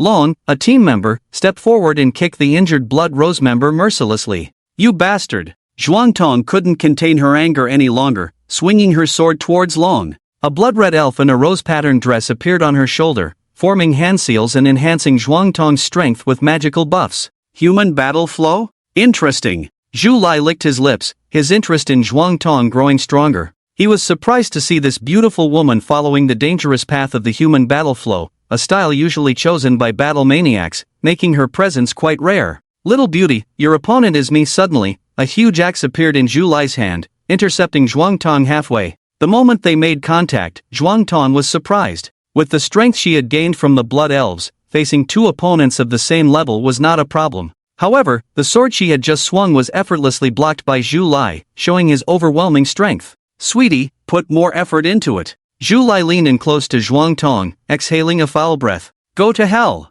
Zhuang Tong secretly commanded, and the little spirit on her shoulder threw a red handprint at Zhu Lai, momentarily stunning him. Seizing the opportunity, Zhuang Tong swung her sword, and in an instant, Zhu Lai reacted, tilting his head to the side, with half of his ear sliced off, blood flowing down his face, looking particularly fierce. You bitch, how dare you hurt me, do you want to die? Enraged, Zhu Lai hadn't expected Zhuang Tong to fight seriously. If he hadn't reacted in time, his head would probably have been chopped off. I must ravage you before killing you. In his rage, Zhu Lai didn't care about the consequences. As long as he disposed of the body later and the authorities couldn't find evidence, at most, he would end up on a watch list and do more distribution tasks to make up for it. Right now, all he wanted to do was strip the woman in front of him, whip her fiercely, and relieve his anger. As Zhuang Tong made her move, the other team members also acted, but in a situation where their strength was far inferior, their efforts were in vain.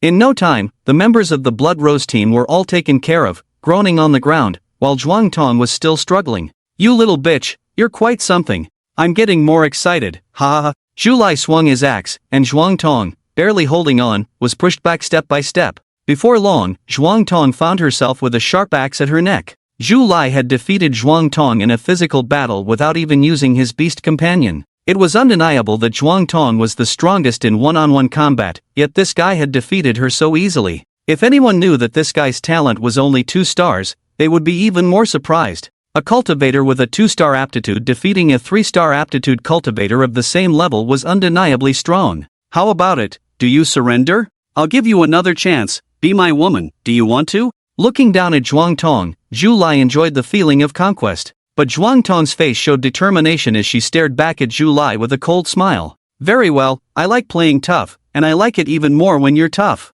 I want to see how your proud team members will enjoy themselves under my control. Zhu Lai's eyes burned with desire, and his team members also showed greedy expressions. Captain, after you've had your fun, can we have a turn too? Zhu Lai laughed heartily, nodding in agreement. Don't worry, everyone will have a share. After I'm done, you all will have your chance, ha ha ha. Zhu Lai then sealed Zhuang Tong's pulse and began to unbuckle his belt. All the team members turned away, not wanting to witness the scene. Zhuang Tong clenched her teeth tightly, tears streaming down her face. She wanted to commit suicide but couldn't move a muscle. The members of the Fierce Wind team laughed heartily, eager to see the show unfold. Before July could start, a gust of wind swept in, followed by a chill creeping up from below. After a moment of pause, he saw the bloodstains on the ground and the dark blood and flesh. Immediately, July let out a scream akin to a slaughtered pig, the sound echoing throughout the cave, causing dust to fall from the walls. Disgusting! A figure stood still, using spiritual power to remove the bloodstains from the long knife, a look of disdain on their face. Who are you? Why? July stopped the blood flowing from his lower body, turned into a eunuch by a single strike. His anger could burn everything in his heart. But more than anger was fear. From the appearance to the settling of that figure just now, he completely failed to capture the opponent's speed. This was not something a way-level cultivator could achieve, which meant that this person was at least at commanding level. Just a passerby, what's wrong? Do you have a problem? The person glanced lightly at July and simply uttered these words. July felt a chill from the other's gaze, trembling as he spoke. No problem, none. He stammered, trembling legs giving orders. Quick, carry me away. Cold sweat dripped down his back, not daring to linger here. His intuition told him that if he stayed a moment longer, there might be a risk of death. Who said you could leave? A cold voice came from behind. The members of the Gale Squad dared not move a step, frozen like stone statues. You think you can get away with just hitting someone? July stiffly turned around, a frozen smile on his face. What do you want? Kneel. The person said calmly, but the members of the Gale Squad felt their faces burning, making no move. Making them kneel, wasn't this a blatant humiliation? For cultivators, sometimes dignity is more important than life itself, and they would rather die than kneel. I won't say it a second time. As the words fell, the members of the Gale Squad all knelt down in unison, their movements uniform. They were not cultivators with high moral standards, where dignity was more important than life. Kowtow and apologize. The person's words remained simple. The members of the Gale Squad looked at each other, without hesitation, immediately began kowtowing to the members of the Blood Rose Squad, continuously muttering about how they deserved to die 1,000 times over, and should not have bullied them. The members of the Blood Rose Squad were stunned, looking at the figure that had suddenly appeared. They could only see his back, but felt his immense presence. They were not fools. From the moment this person appeared, they also judged the opponent's strength, commanding level. Thank you, senior, for saving our lives.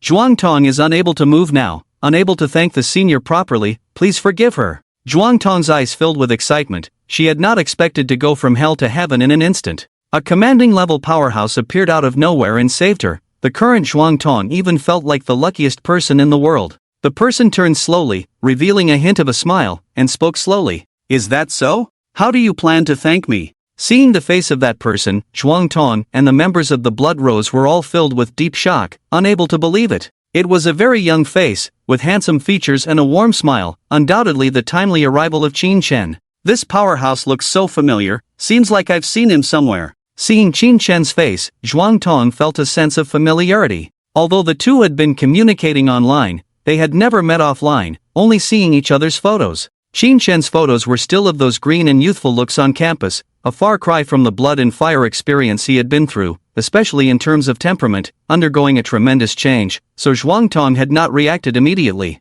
Even when Qin Chen entrusted her to handle those treasures, he had them sent by a professional courier, trusting Lu Jiang's judgment, so he also believed that Zhuang Tong would not swallow those things, and in fact, she had helped Qin Chen a lot during these days. Qin Chen walked up to Zhuang Tong and casually tapped a few points on her soft body, unlocking her pulse gate. Thank you, senior. Zhuang Tong regained her mobility and quickly bowed in gratitude, her graceful figure swaying. Qin Chen paused for a moment, realizing that Zhuang Tong hadn't recognized him yet. It made sense. Outside of this context, she might not have identified him on the street. A mischievous smile tugged at the corner of his mouth. Qin Chen gazed at Zhuang Tong's fair skin, seemingly teasing, as her undergarments had been torn by Zhu Lai's weapon, revealing glimpses of her beauty. With a gesture, he retrieved a spare garment from his treasure ring and handed it to Zhuang Tong. Put this on. Surprised by Qin Chen's gesture, Zhuang Tong wondered if this powerful figure was being overly friendly. Nevertheless, she accepted the clothing and put it on dutifully. She couldn't refuse the face of a powerful figure, especially one who had saved her life. After putting on Qin Chen's clothes, Zhuang Tong hurried to the injured teammates, offering them healing potions. Once the teammates had taken the potions and their injuries improved, they approached Qin Chen, bowing respectfully. Thank you for saving our lives, Senior. We will never forget your great kindness, Senior. These individuals were not fools. Without Qin Shen's intervention, they would have met a grim fate, likely killed and disposed of in the monster pile. Members of the Gale Wind team continued to kowtow on the ground, their heads bleeding from the repeated knocks, expressing remorse for their actions. Witnessing their previous arrogance and current humility, the Blood Rose team couldn't believe that these were the renowned members of the Gale Wind team. Senior, we truly repent and will never err again. Please spare us and forgive our transgressions. Zhu begged for mercy, his face showing malice beneath the surface, his eyes filled with resentment. However, as he raised his head, his expression shifted to one of fear and pleading, evoking pity.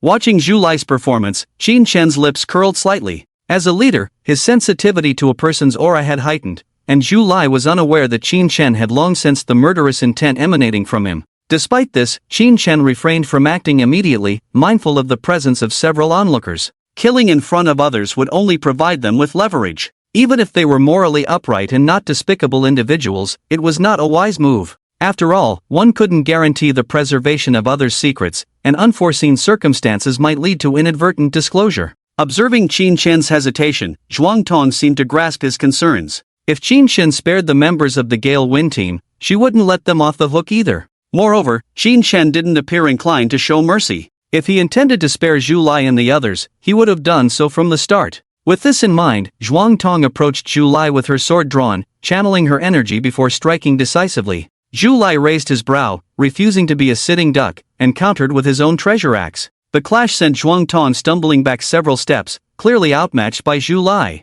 But in the next moment, a dark shadow swept across Zhu eyes, and then he saw an arm spurting blood, arcing through the sky in a parabolic trajectory, with a precious axe tightly gripped in its palm. Zhu let out a heart-wrenching scream, clutching his severed arm as blood gushed out like a fountain. Brothers, fight with all you've got. This person has no intention of letting us go. Seeing their captain in such a dire state, the members of the Gale squad were filled with horror, unable to even pick up their weapons to face the situation. They hadn't even seen how Qin Shen had made his move, and now Zhu was disabled like this. How could they muster the will to fight? Moreover, this was a commanding-level opponent. Even though a 9th-rank guardian was called a half-step commander, they knew well the vast difference between them. This was a chasm as deep as the sky and earth. The few men no longer listened to Zhu words, but without hesitation, mounted their beast companions and fled towards the exit. A bunch of cowards, useless. Can you escape? Ha ha ha. Seeing his team members in such a state, Zhu was so angry he was on the verge of tears. Compared to the Blood Rose members who had bravely faced death and adversity before, his current team members were nothing but trash with cultivation. Just as the members of the Gale squad mounted their beast companions to escape, Qin Shen began to act. He seemingly swung a simple blade, channeling spiritual power into the precious greatsword, unleashing a fierce blade chi. The blade chi mowed through the Gale squad first, leaving a deep trench on the mountain wall in front of them. The members of the Gale squad were initially relieved, thinking that Qin Shen's attack had missed. They urged their beast companions to accelerate. However, they soon realized that their beast companions inexplicably froze in place. Run, you useless trash! A member harshly slapped his beast companion's head, but with that slap, the beast companion's body abruptly split in half, blood splattering all over him. Subsequently, they were horrified to find that their beast companions, along with their legs, were chopped into countless pieces. The upper bodies of the men collapsed to the ground, wailing in agony. Qin Shen seemed to have only swung his blade once, but in reality, he had struck a dozen times, precisely killing the beast companions of these men with his blade chi, crippling their legs, yet not killing them immediately. Watching this gruesome scene, the members of the Blood Rose squad took a deep breath, looking at this young powerhouse with even greater awe in their eyes. Zhu, with one hand disabled, was soon forced into retreat by Zhuang Tong, enduring sword after sword, until this furious and beautiful woman finally beheaded him with a single stroke.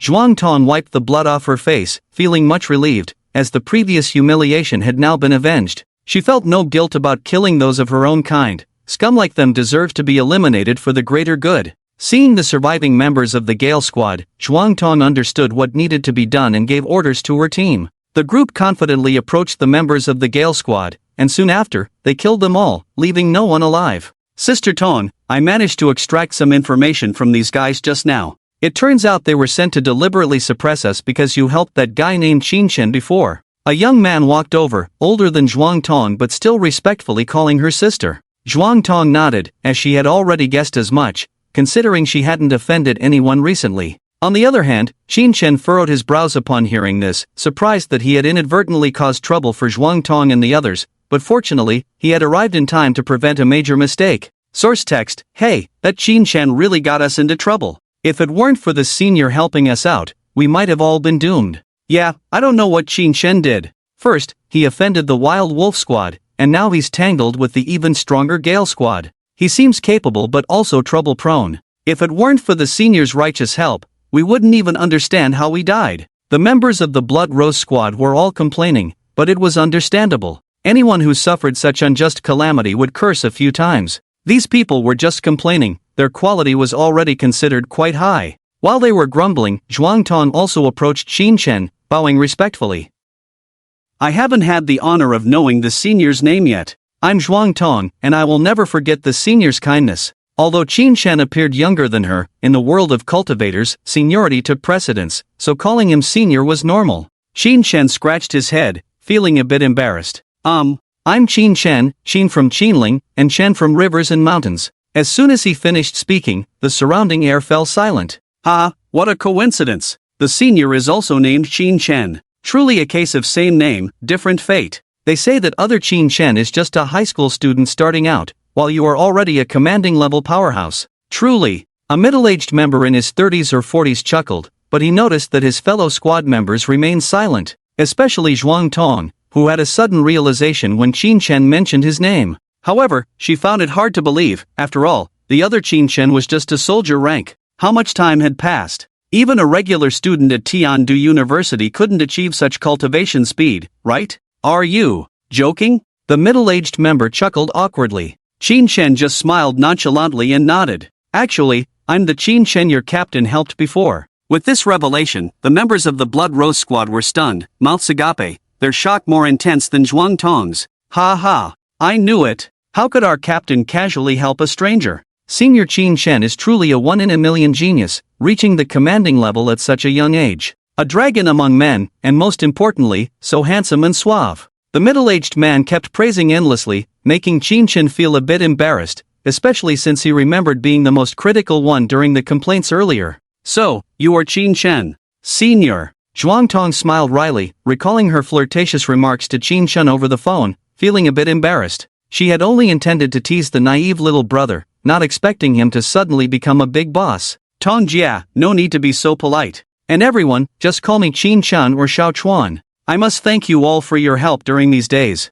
Seeing everyone still cautious, Qin Chen waved his hand and spoke gently. They still couldn't relax completely. After all, he was a living commanding level powerhouse, an existence they rarely encountered. Except for Zhuang Tong, who had a 3-star aptitude, the others were only 2-star. Without significant opportunities, it was almost impossible for them to break through to the commanding level in this lifetime. Zhuang Tong instructed everyone to clean up the battlefield, then looked at Qin Chen and spoke slowly. Qin Chen, I will take care of these people's treasures and transfer the money to you. Okay. Qin Chen replied succinctly, and the two fell silent again. After a moment, Qin Chen was the first to break the silence. Tong Jia, what is the goal of this trip? Zhuang Tong adjusted her hair and immediately answered. We were originally planning to coordinate with 2 small teams to attack a small tribe of ground monsters, but with what just happened, it seems we can only abandon that plan. Oh, what a coincidence. I'm also here to attack a small tribe of ground monsters. Could our targets be the same? There is only one small tribe of ground monsters nearby, so there's no need to ask. Since that's the case, let's join forces and wipe out this small tribe. Qin Chen spoke calmly, while Zhuang Tong's red lips parted slightly, about to mention how tricky this small tribe of ground monsters was, but then she remembered that the person in front of her was no ordinary cultivator. Although the other party's face looked young, he was undoubtedly a commanding level powerhouse. For such a powerhouse, what was a newly formed small tribe of ground monsters? All right, Zhuang Tong agreed without much thought, knowing that Qin Chen was helping her. This time, our gains will be divided 90-1, with you getting 9 and us getting 1. Zhuang Tong cautiously watched Qin Chen, but to her surprise, he furrowed his brow. If you're not satisfied, you can take 95%, and we'll take the rest. Zhuang Tong quickly changed her tune. After all, this was a commanding level powerhouse, and when they attacked the ground monster tribe later, they would basically just be tagging along. This small tribe was worth billions, so even if they got a small share, it would still be close to millions. What was there to be unsatisfied about? No need to be so strict. How about a 70-30 split? Qinshen smiled helplessly, knowing that Zhuang Tong had misunderstood. No, 70-30 is too much, we've already taken advantage. Zhuang Tong was about to say more but was interrupted by Qinshen. Let's go, no need to waste any more time. With that, he summoned the majestic Dabai and mounted it, heading towards their target. Zhuang Tong smiled wryly, watching Qinshen's back as she stomped her foot and grumbled. This little brother Qinshen is really too domineering. Seeing their captain acting like this, a few team members chuckled to themselves and whispered to each other. Could it be that our captain has a crush and wants to go for a younger guy? It does seem like it, but with Qinshen's talent, even though our captain is pretty, she might not be up to his standards, right? Hearing the team members' comments, Zhuang Tong turned around and roared angrily. What are you chattering about? Acting like a bunch of ladies, hurry up and keep up with me. The group could only smile helplessly. Their captain was soft and gentle in front of Qinshen but turned into a thorny blood rose when dealing with them. Envious. Riding Dubai and following the map on the communication device, Qinshen traveled for a long time until he finally arrived at an extremely massive cave. It was more like a small world than a cave, as one couldn't see its end at a glance. Inside the cave stood many stone-built structures, some reaching over 10 meters high, looking rugged and primitive. Most importantly, this cave was filled with many small plants, some resembling thorns but covered in tiny fruits. Smoke rose from some of the buildings in the distance, surprising Qinshen. Weren't these ground monsters supposed to prefer raw food? Why were they lighting fires? However, upon seeing some ground monsters carrying huge iron weapons, Qinshen suddenly realized that these creatures were also capable of weapon forging. When the ground monsters stationed outside saw Qinshen riding Dubai, they shouted and rallied their companions, and soon hundreds of ground monsters charged towards him. Most were soldier class, but there were at least 20 to 30 guard class monsters among them. With the ground monsters' experience, even guard class peak creatures would struggle against such a formation, but as they got closer to Qinshen, they were shocked to see the human standing there motionless. Is he provoking us? Although the earth monsters were not very intelligent, they could tell that Qinshen didn't take them seriously at all. His indifferent attitude was truly asking for trouble. The earth monsters raised their special iron weapons from the underground caves and rushed towards Qinshen, roaring in anger. Their large feet stomped the ground, stirring up clouds of dust. Qinshen casually swung his sword, and the blade's energy cut through over a dozen earth monsters in one swift motion. Crack! The monsters' bodies were split in half from the middle, their faces frozen in fierce expressions as blood splattered everywhere, providing Qinshen with hundreds of energy points. This single strike made the elite earth monsters in the group realize that this human was unusually strong. They let out sharper roars, and more monsters, many fully armored, emerged from the tribe. A rough count revealed at least 500 monsters, with at least 100 of them being elite. Why not all come out at once? It would save me the trouble of looking for you all. Qinshen muttered to himself as he summoned Little Green and Little Red. A massive python appeared and crushed several monsters upon arrival. A fiery red phoenix soared in the cave, grabbing two monsters with its claws and tossing them into the sky, turning them into lifeless bodies upon impact. Little Red breathed flames, not as potent as magic but still effective, engulfing many monsters in sticky fire that refused to extinguish. You three have fun, enjoy yourselves. Qinshen got off Big White's back, took out a reclining chair from his treasure ring, set up a small table, poured himself a drink, and leisurely savored fruits. As a half-beast warrior cultivator, he couldn't always be in the front line. Besides, his three beast companions could easily handle battles at this level. Seeing his two companions enjoying themselves, Big White let out a mighty roar that shook the surroundings. Many soldier-class monsters were instantly killed by the sound, their bodies rupturing from the impact, more efficient than Little Green and the others. Seeing Big White using magic, Little Green followed suit, utilizing the abundant plant life in the cave. Despite their small and chaotic appearance, under Little Green's influence, the plants grew wildly, entangling and killing the monsters. This made Little Red somewhat disgruntled. While her companions had magic, she could only rely on primitive attacks, which seemed unfair. She vowed to ask her master for some magic to play with later, confident that her high burst damage and flying advantage would outshine Big White and Little Green. The three beast companions relentlessly slaughtered the monsters, no creature able to withstand their attacks. Even the dozen elite tenfold monsters that emerged from the tribe's center, clad in the tribe's finest armor, were no match for their absolute strength. Big White shattered their armor with a swipe, Little Red pierced them effortlessly, and Little Green surrounded a group of elite monsters, turning them into a pulp.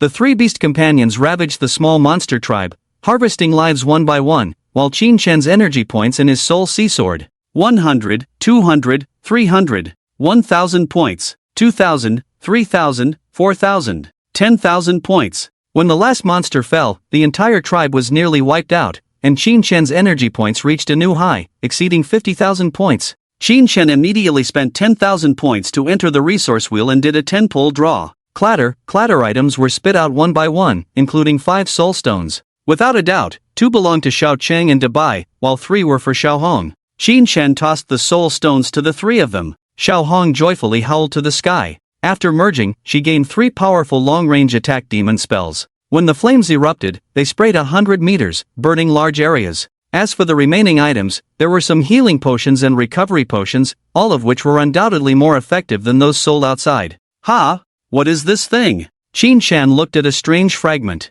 Carved on this fragment was half of a dragon head. Although it was small, one could feel a rough and primitive aura from it, as if it came from ancient times across the void, shaking one's soul. The ancient Four Saints formation? A surge of information rushed into his mind, and Qin Shan learned the name of this fragment. It turned out to be a core remnant of an ancient formation. Once collected, it could unleash tremendous power. The ancient Four Saints formation, as the name suggests, uses 4 sacred beasts as the 4 formation eyes, connecting with each other and then triggering the powerful forces of heaven and earth. The 4 sacred beasts are the well-known Eastern Azure Dragon, Western White Tiger, Southern Vermilion Bird, and Northern Shenwu. Qin Shen discovered that this formation was truly tailored for him. After all, 3 of the 4 sacred beasts were already gathered. Although they had not evolved to the level of sacred beasts, they already possessed some of their attributes and could undoubtedly unleash great power. He stored the fragment in his treasure ring, glanced at the chaotic battlefield, and smiled helplessly.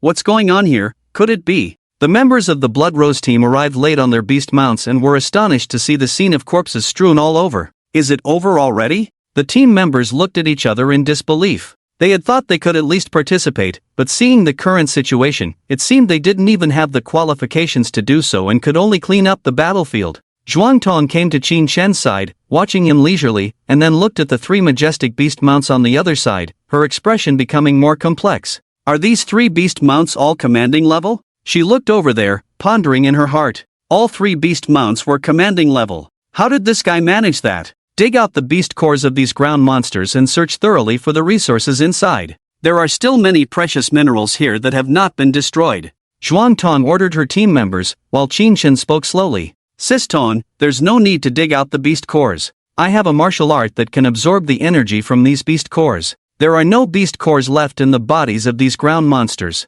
Qin Shen made up a reason, which left Zhuangtong momentarily stunned. However, with the myriad of martial arts in the world, she did not think Qin Shen was lying. It's just that with so many beast core energies being absorbed, it was definitely not just to replenish his own consumption, it might even enhance his cultivation. Zhuangtong speculated in her mind, feeling that this was very likely, as it was difficult to explain why his cultivation progressed so rapidly otherwise. However, she quickly gave up her own wild guesses. Speculating about others for no reason was not a good practice. After a long time, the members of the Blood Rose team finished cleaning up the battlefield, chatted briefly with Qin Shen, and then left to handle their gains. Qin Shen, on the other hand, headed towards his next target. With his current cultivation, he could stay longer and make a big profit in the secret realm. After all, there were few threats to his existence in this secret realm, and he could roam freely in most areas. With these thoughts in mind, Qin Shen rode Dabai and headed deeper into the realm. A white giant tiger ran freely in the wide passage, encountering no obstacles along the way. Any monster it encountered was swiftly killed by Dabai without Qin Shen needing to intervene, and Qin Shen's gains were gradually increasing. During this time, he destroyed several monster tribes, some of which were led by commanding level leaders, totaling in the thousands. However, the fate of these commanding level monsters was tragic, as they faced not just one commanding level opponent like Qin Shen, but 4 unmatched commanding level beings. Xiao Hong, with her magic fully charged, soared through the air in the cave, spewing forth flames that engulfed the lower-level monsters in mere seconds. Even the elite monsters could barely withstand for 10 seconds, while the common foot soldiers, though lasting a bit longer, ultimately turned to ashes amidst their agonizing cries. Dabai took a deep breath and let out a furious roar, the metallic impact echoing through the cave, causing dust and debris to fall as numerous monsters perished in the roar. Xiao Qing's attacks were mostly close-range combat, her massive body sweeping through the monsters like a bathtub, crushing them into pulp.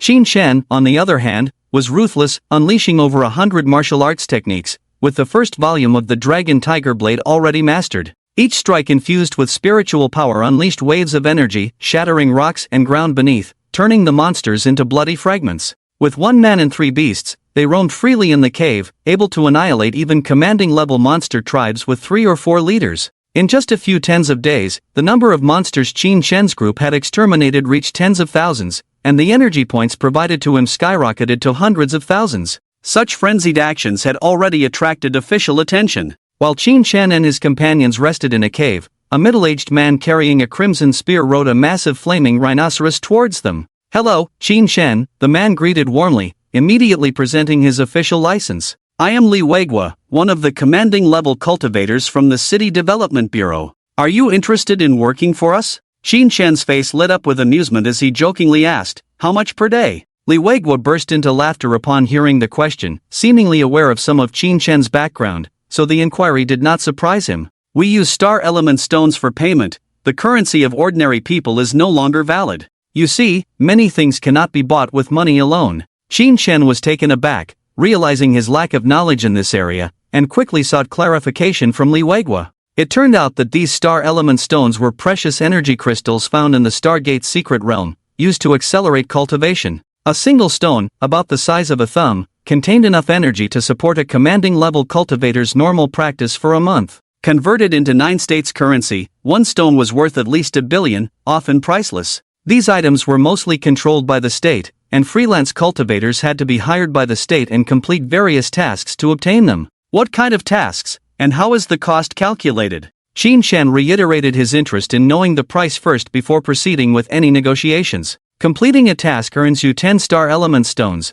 with additional rewards based on performance. Rest assured, the authorities won't deceive freelance cultivators, especially someone as young as you, Li Weigua reassured with a laugh, aware of Qin Shen's age, not yet 18, a rarity for a commanding-level cultivator, especially in a secondary base city like Fengcheng.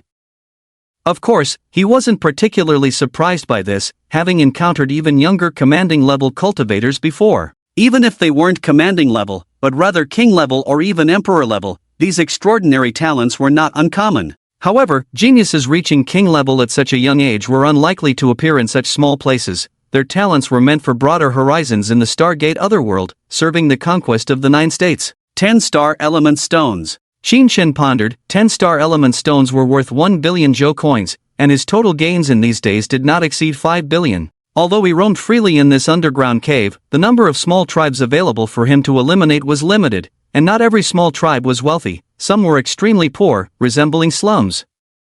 Moreover, star element stones were difficult to purchase with money, so it was naturally beneficial to have more. After Li Weigua explained the mission to Qin Shen, he thought for a moment and nodded in agreement. The two quickly reached a consensus. "Then come with me, I'll take you to meet your teammates." Li Weigua rode his flame rhinoceros in the lead. Qin Shen put away Little Green and Little Red, then mounted Big White, following closely behind. After a while, the two arrived at a huge cave that didn't look like a cave at all. The cave walls rose tens of kilometers above the ground. The cave seemed endless at a glance, with various rocky mountains inside, and strange underground plants growing. If it weren't for the colorful and intense illumination stones above, Qin Shen would have thought he was outside. Not far from the cave entrance, various types of beast pets were lined up, each with a figure standing beside them. Among the beast pets were fierce beasts, elves, flying creatures, burrowing creatures, quadrupeds, bipeds, and more. "Oh, isn't this the butcher who's been quite popular in the circle recently? I heard you've almost wiped out the small tribes outside, causing those young cultivators to complain endlessly?" A tall, muscular man walked over, followed by a giant ape-like creature over 10 meters tall, its muscular body resembling rocks, exuding explosive power. The man approached Qin Shen and extended a hand. "I'm Luo Gang, the beast pet mountain-moving giant ape." Qin Shen looked at the burly man and saw no malice, so he also reached out his hand. "Qin Shen, beast pets, Azure Sky King Python, and blood-eyed white tiger, plus a crimson flame sparrow. Luo Gang, you have quite a few beast pets," Luo Gang said softly, regretting that he shouldn't have mentioned his beast pets' names. Qin Shen smiled helplessly, not knowing if there was a custom among other cultivators to announce their beast pets' names, or if it was just Luo Gang's unique preference. "What realm are you in, young brother?" "Around the 1st realm. Ha ha. I'm in the 4th realm, hee hee." The two chatted for a while, and Qin Shen also inquired about the situation in this place from Luo Gang. "Damn, this tribe is the largest here, and the last one, really tough, with nearly 100 leader-level beings." Hearing Luo Gang's account, Qin Shen finally felt the complexity of the world. Leader-level tribes were rare outside this cave, but here there were nearly 100. Indeed, once you entered a different realm, the scenery you saw and the levels you encountered would be completely different.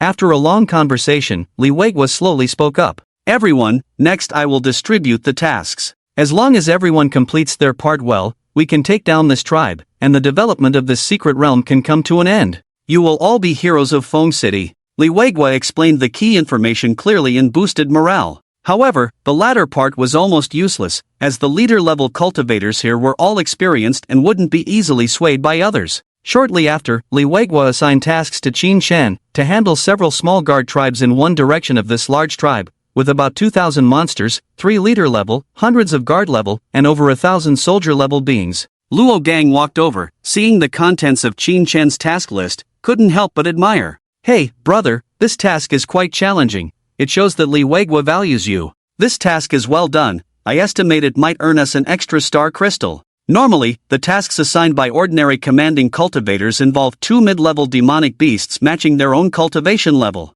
Having an additional beast on Qin Shen's side means an extra challenge, hence a slightly higher reward. Perfect, our task locations are not far apart, let's go together. Luo Gang extended his gorilla's palm, lifting himself onto Qin Shen's shoulder, then gestured for Qin Shen to follow. Qin Shen mounted his steed, Dabai, and followed suit. Liwegwa and his companions had a simple plan: encircle the center from the edges and gradually chip away at this tough nut. Brother, that tiger of yours looks quite majestic. Luo Gang squatted on his beast companion's shoulder, peering down at Qin Shen beside him. Your gorilla is not bad either. Qin Shen politely complimented, but Luo Gang's face darkened. Bro, this is a mountain-moving giant ape, not a gorilla, not a gorilla, not a gorilla. Luo Gang emphasized 3 times. Although his beast companion did indeed resemble a gorilla, it was called a mountain-moving giant ape, a more imposing name. Calling it a gorilla would be an insult. The reason Luo Gang always introduced his beast companion first in conversations with others was for this very reason, but he frustratingly found out that even after the introduction, it would still be mistaken for a gorilla. Qin Shen couldn't help but chuckle at his words, though he kept agreeing verbally. Alright, your giant ape is impressive. Very good, very well said. I, Luo Gang, hereby declare you as my friend. Luo Gang laughed heartily, while Qin Shen shook his head helplessly. As they walked, Luo Gang tried to strike up a conversation. Brother, do you know who the strongest among the commanding cultivators is this time? I don't know. Qin Shen responded indifferently, almost adding that he didn't care to know either. But Luo Gang continued nonchalantly. There's a top-tier university graduate, a commanding cultivator at the 8th level, in his early 20s. Impressive, right? Very impressive. Qin Shen replied casually. However, he thought to himself that once he left the Stargate and returned outside, his cultivation would surely skyrocket again. By then, what was an 8th level commanding cultivator? By the way, brother, how old are you? Almost 18. Luo Gang? Why do you look so anxious? I thought you were at least 25. Didn't expect you to be this young. Not bad, not bad. With your age, why not consider enrolling in a martial arts university? Upon hearing Luo Gang's words, Qin Shen's face darkened. He had been battling in this underground cavern for so long that he hadn't paid attention to his appearance. What did he mean by looking too anxious? And he really wanted to ask Luo Gang, how come a muscular man like you talks so much, which doesn't match your appearance at all? Couldn't pass the exam. Qin Shen replied casually, and the two continued their conversation until they reached their destination. Bro, I'll go ahead, I'll come help you once I'm done here. Luo Gang laughed heartily as he and his black gorilla departed, leaving Qin Shen relieved to finally bid farewell to this chatterbox. He released Xiao Chang and Xiao Hong to lead the way, as the strength of the underground monsters here was different from outside, requiring caution. After a while, Qin Shen arrived at the destination. The lush greenery surrounded the area, with the illuminating stones on the cave walls emitting a serene blue light, casting a pure radiance over the stone structures that lay before Qin Shen's eyes. Riding Dabai forward, for some reason, Qin Shen suddenly felt a twitch in his eyelid. Something's not right. Usually at this time the group of monsters would have already attacked. Why is it so quiet here? Qin Shen furrowed his brow, then urged Dabai to accelerate.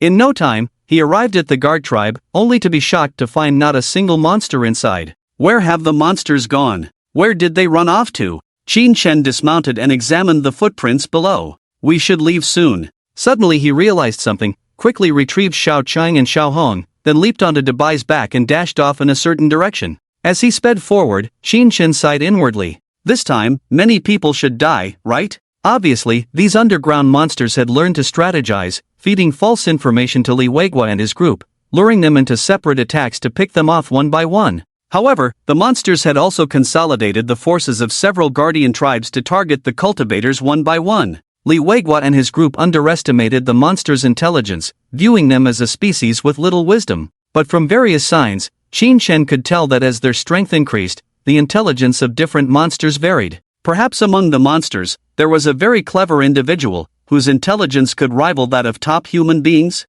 In every group, there are outstanding individuals. Being too careless will only lead to one's demise. In various corners of the vast cave, many cultivators encountered the same situation as Qin Shen, with no monsters in sight. However, another group of cultivators faced a worse fate, confronting monsters twice or even several times stronger than before. Many were quickly forced to retreat, sustaining heavy injuries or even losing their lives. Among these unfortunate cultivators was Luo Gang. At this moment, he was no longer facing the 2 leader-level triple monsters as planned but 5 leader-level monsters. 3 of them were at the 4th level, matching Luo Gang's strength. Of course, the most crucial point was the thousands of other monsters of different levels surrounding Luo Gang tightly. Damn it, Li Weigua, you've screwed us over. Luo Gang was almost brought to tears. This was beyond his capabilities. However, he did not sit idly by, unleashing all his martial arts skills, wielding his giant hammer and his gorilla beast companion to fight back. But as time passed and the 5 leader-level monsters joined the battle, his stamina dwindled, and his decline became apparent, on the brink of defeat. Other cultivators rushed to nearby guardian tribes for help, but often arrived too late to rescue their teammates who were already overwhelmed, some even becoming easy prey for the monsters. Dabai's speed was impressive, even surpassing Xiao Hong's flying speed on flat ground. Wind from the tiger, clouds from the dragon. Although Dabai's attribute was gold, as a tiger-type monster, speed was its forte. Moreover, Qin Shen had used many bloodline crystal stones specializing in speed to enhance it, further boosting its speed. Luo Gang felt he couldn't hold on any longer. He had already taken several hits, with most of his internal organs seemingly crushed. If it weren't for his extraordinary physique, he would probably have been turned into minced meat long ago. Damn it, trying to kill me, not that easy. Luo Gang swung a huge hammer over 2 meters high, blood oozing from his mouth, his eyes revealing a hint of madness. Even if I die, I'll take 2 bastards with me. He tossed a bottle of potion into his mouth, not bothering to open the cap, chewing and swallowing the entire glass bottle. The potion's effects spread through his body, temporarily boosting his overall strength significantly. With a crazed smile, Luo Gang fiercely wielded his weapon, smashing one monster after another. The leading leader-level monsters, seeing Luo Gang's madness, chose to avoid his edge, letting their minions take the brunt while they waited for an opportunity to launch a surprise attack. Following the orders of the Great Wizard, they strictly adhered to the battle plan, not daring to act recklessly. The Great Wizard was a genius unseen in the tribe for thousands of years, about to lead them out of the underground cave to a broader world beyond. There was more delicious and abundant food there, especially those delicacies called humans, not only tasty but also highly nutritious.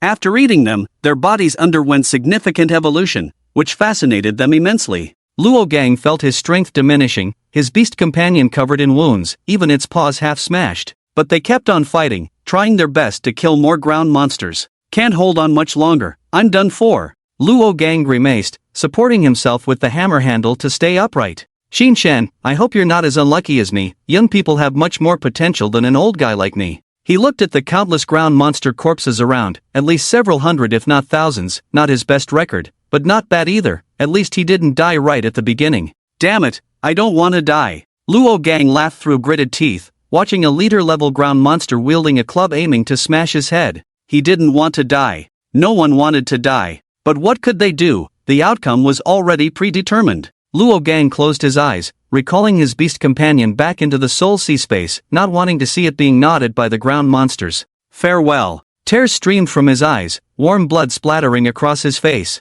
Is this my blood? Why does it smell so bad? Luo Gang thought to himself, finding his own humor quite amusing, focusing on something special even when near death. Brother, why are you crying? Just then, a familiar voice sounded, and Luo Gang, upon opening his eyes, was shocked to see Qin Shen standing there. Qin Shen, how did you get here? Ha ha, came to rescue you. Seeing you cry so earnestly, I felt bad interrupting you. Luo Gang wiped away the tears and blood from his face upon hearing this, only to realize that the leader-level ground monster in front of him had its head chopped off. "Qin-Shen, run, this is the weakest one, you can't beat it," he warned Qin-Shen as he saw the densely packed ground monsters and 4 powerful leader-level beings among them. "Is that so?" Qin-Shen gestured, summoning a giant python and a crimson bird. "I think the ones who need to run are them." Sensing Qin-Shen's indifference towards them, several leader-level ground monsters let out ear-piercing roars, but instead of attacking immediately, they ordered their subordinates to surround Qin-Shen. Thousands of ground monsters brandished various weapons, their fierce faces filled with excitement. The creatures in front of them seemed to exude a strong meaty scent, awakening their bloodthirsty instincts. "Dabai, Xiaochang, Xiaohong, have fun to your heart's content," Qin-Shen commanded, and his 3 beast companions, already eager, began using their magical powers to reap the lives of first and second-tier ground monsters in large swathes. Inside the underground cavern, flames raged, vegetation grew wildly, and roars reverberated. Dozens, even hundreds of ground monsters perished instantly, leaving Luo Gang utterly stunned. Qin-Shen's 3 beast companions seemed excessively powerful. Although their aura seemed to be around the second tier, the power of their magic and their destructive capabilities far exceeded this level. Luo Gang even felt that, with his own strength, the hope of winning against any one of them individually was very slim, and he was a leader-level 4th tier. However, as he witnessed Qin-Shen's actions, his initial surprise faded, turning into even stronger shock. Luo Gang saw that a faint but piercing aura seemed to swirl around Qin-Shen, causing his eyes to ache. And moments later, that aura erupted, directly enveloping an area several meters around Qin-Shen, the dense black color making it look like a land of demons. Anyone who stepped into it would meet their demise. After slaughtering thousands of demonic beasts, Qin-Shen's aura field gradually solidified, expanding from himself to a radius of 10 meters. Any enemy who steps into this area will have their strength weakened. If they have wounds, they will be continuously eroded. At his current level, the strength of soldier-level monsters greatly decreases, and even fierce beast-level creatures will die upon entering. As for commander-level and leader-level creatures, although they are not weakened much, they will still be affected in various ways. The strength of commanders can only be exerted to about 60 to 70%, while leaders can only unleash about 90% of their power. This ratio will gradually increase as Qin-Shen's aura field strengthens. Just like now, dozens of ground monsters approached Qin-Shen, their huge metallic weapons smashing towards him. Qin-Shen tightly gripped a thick-bladed sword taller than himself,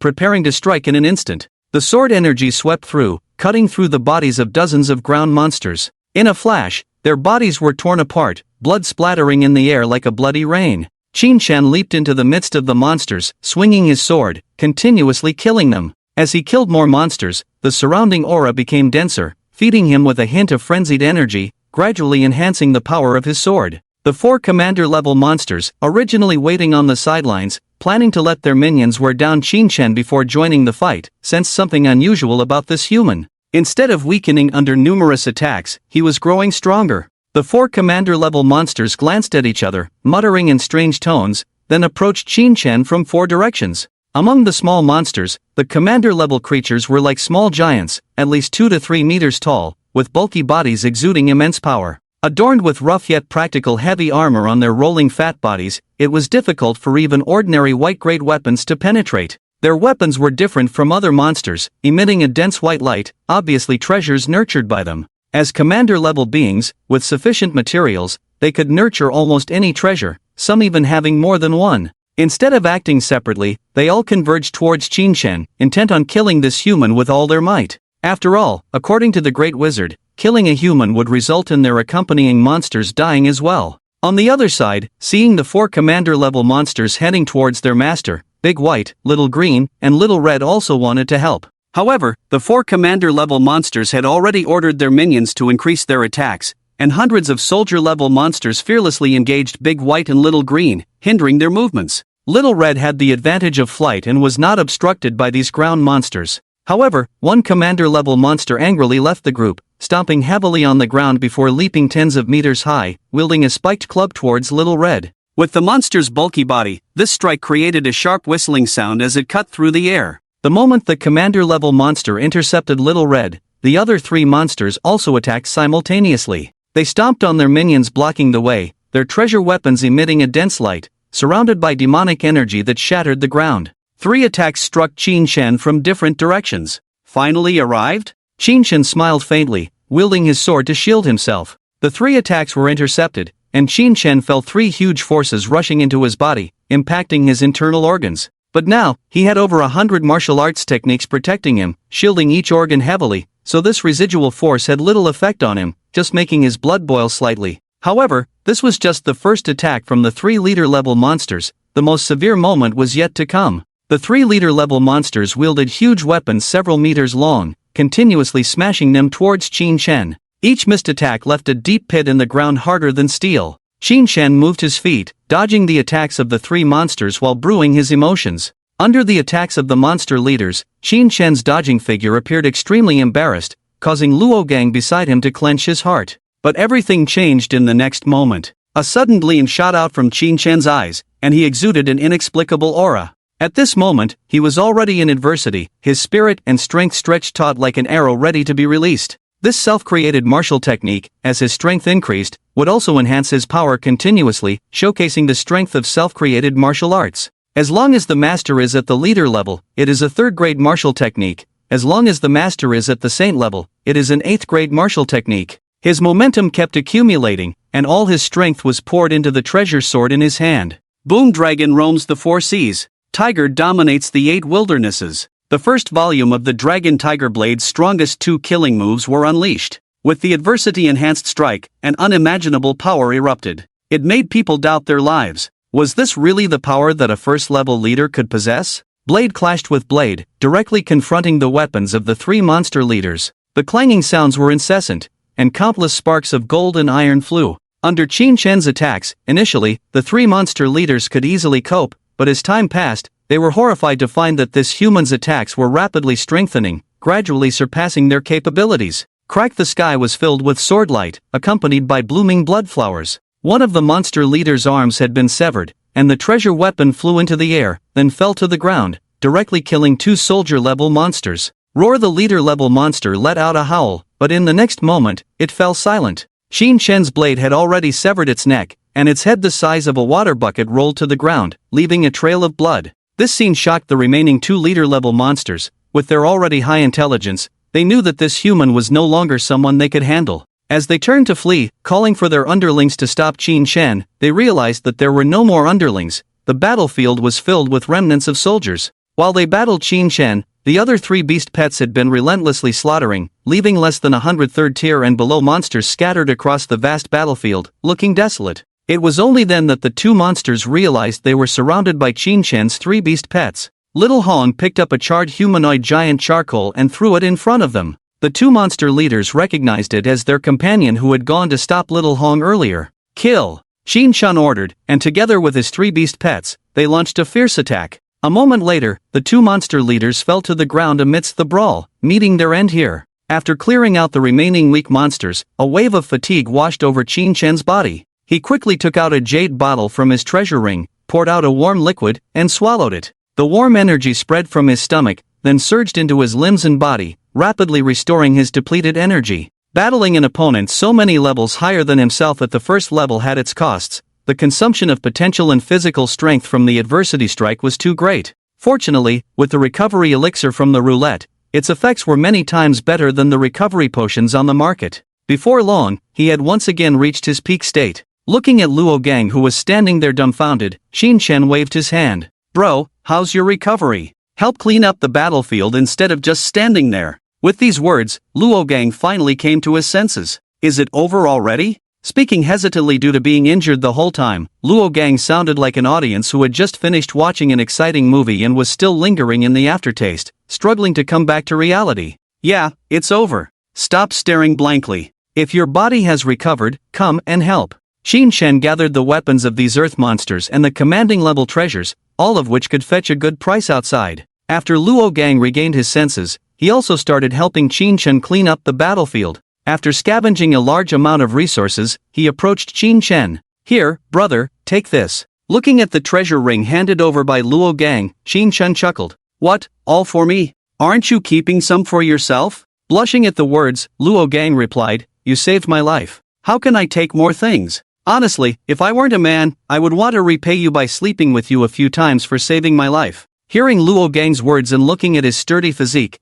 Qin Shen couldn't help but shudder at the thought of this guy wearing a pink skirt and acting coquettishly in bed. It was too creepy. This image would take a lifetime to heal. After cleaning up the battlefield, the two headed towards the exit of the cave, encountering many cultivators along the way. Some were injured and looked miserable, while others were clean from head to toe, having not encountered any battles. Upon reaching the exit, they saw Li Weigua's face turn pale with anger. This time, due to the Earth Monsters tribe's scheme, at least 5 commanding-level cultivators died, and more than 10 were injured. With only around 30 commanding-level cultivators participating in the battle, almost half of them were considered useless, and it would not be possible to eradicate this tribe again in the short term. Most importantly, with each commanding-level cultivator's death, the compensation required would significantly increase. The losses from leading this mission were too great, and Li Weigua would face punishment. Seeing Qin Shen and Luo Gang return, Li Weigua hurried over to inquire about the situation. Seeing the bloodstains on their clothes, Li Weigua initially thought they had escaped by luck. However, after hearing Luo Gang's account, he was shocked beyond measure. It was known that among the cultivators who were surrounded, only the strongest Jiang Shuijiao, the one Luo Gang had mentioned before, a graduate of a top martial arts academy and an 8th-level commanding-level cultivator, managed to escape. The rest of the cultivators barely escaped, let alone exterminating those earth monsters. Listening to Luo Gang's story, if it weren't for Qin Shen, they would have lost another commanding-level cultivator. Thinking of this, Li Weigua's gaze towards Qin Shen softened considerably. Qin Shen, you did a great job this time. The Star Element Stone's reward and additional bonuses will be paid as promised. After speaking, he continued to inquire about the specifics from other cultivators. Ha ha, brother, you saved me this time. Let's skip the formalities. If you ever need help in the future, I, Lao Luo, won't hesitate for a second. Luo Gang patted Qin Shen's shoulder in a carefree manner, but accidentally touched his wound,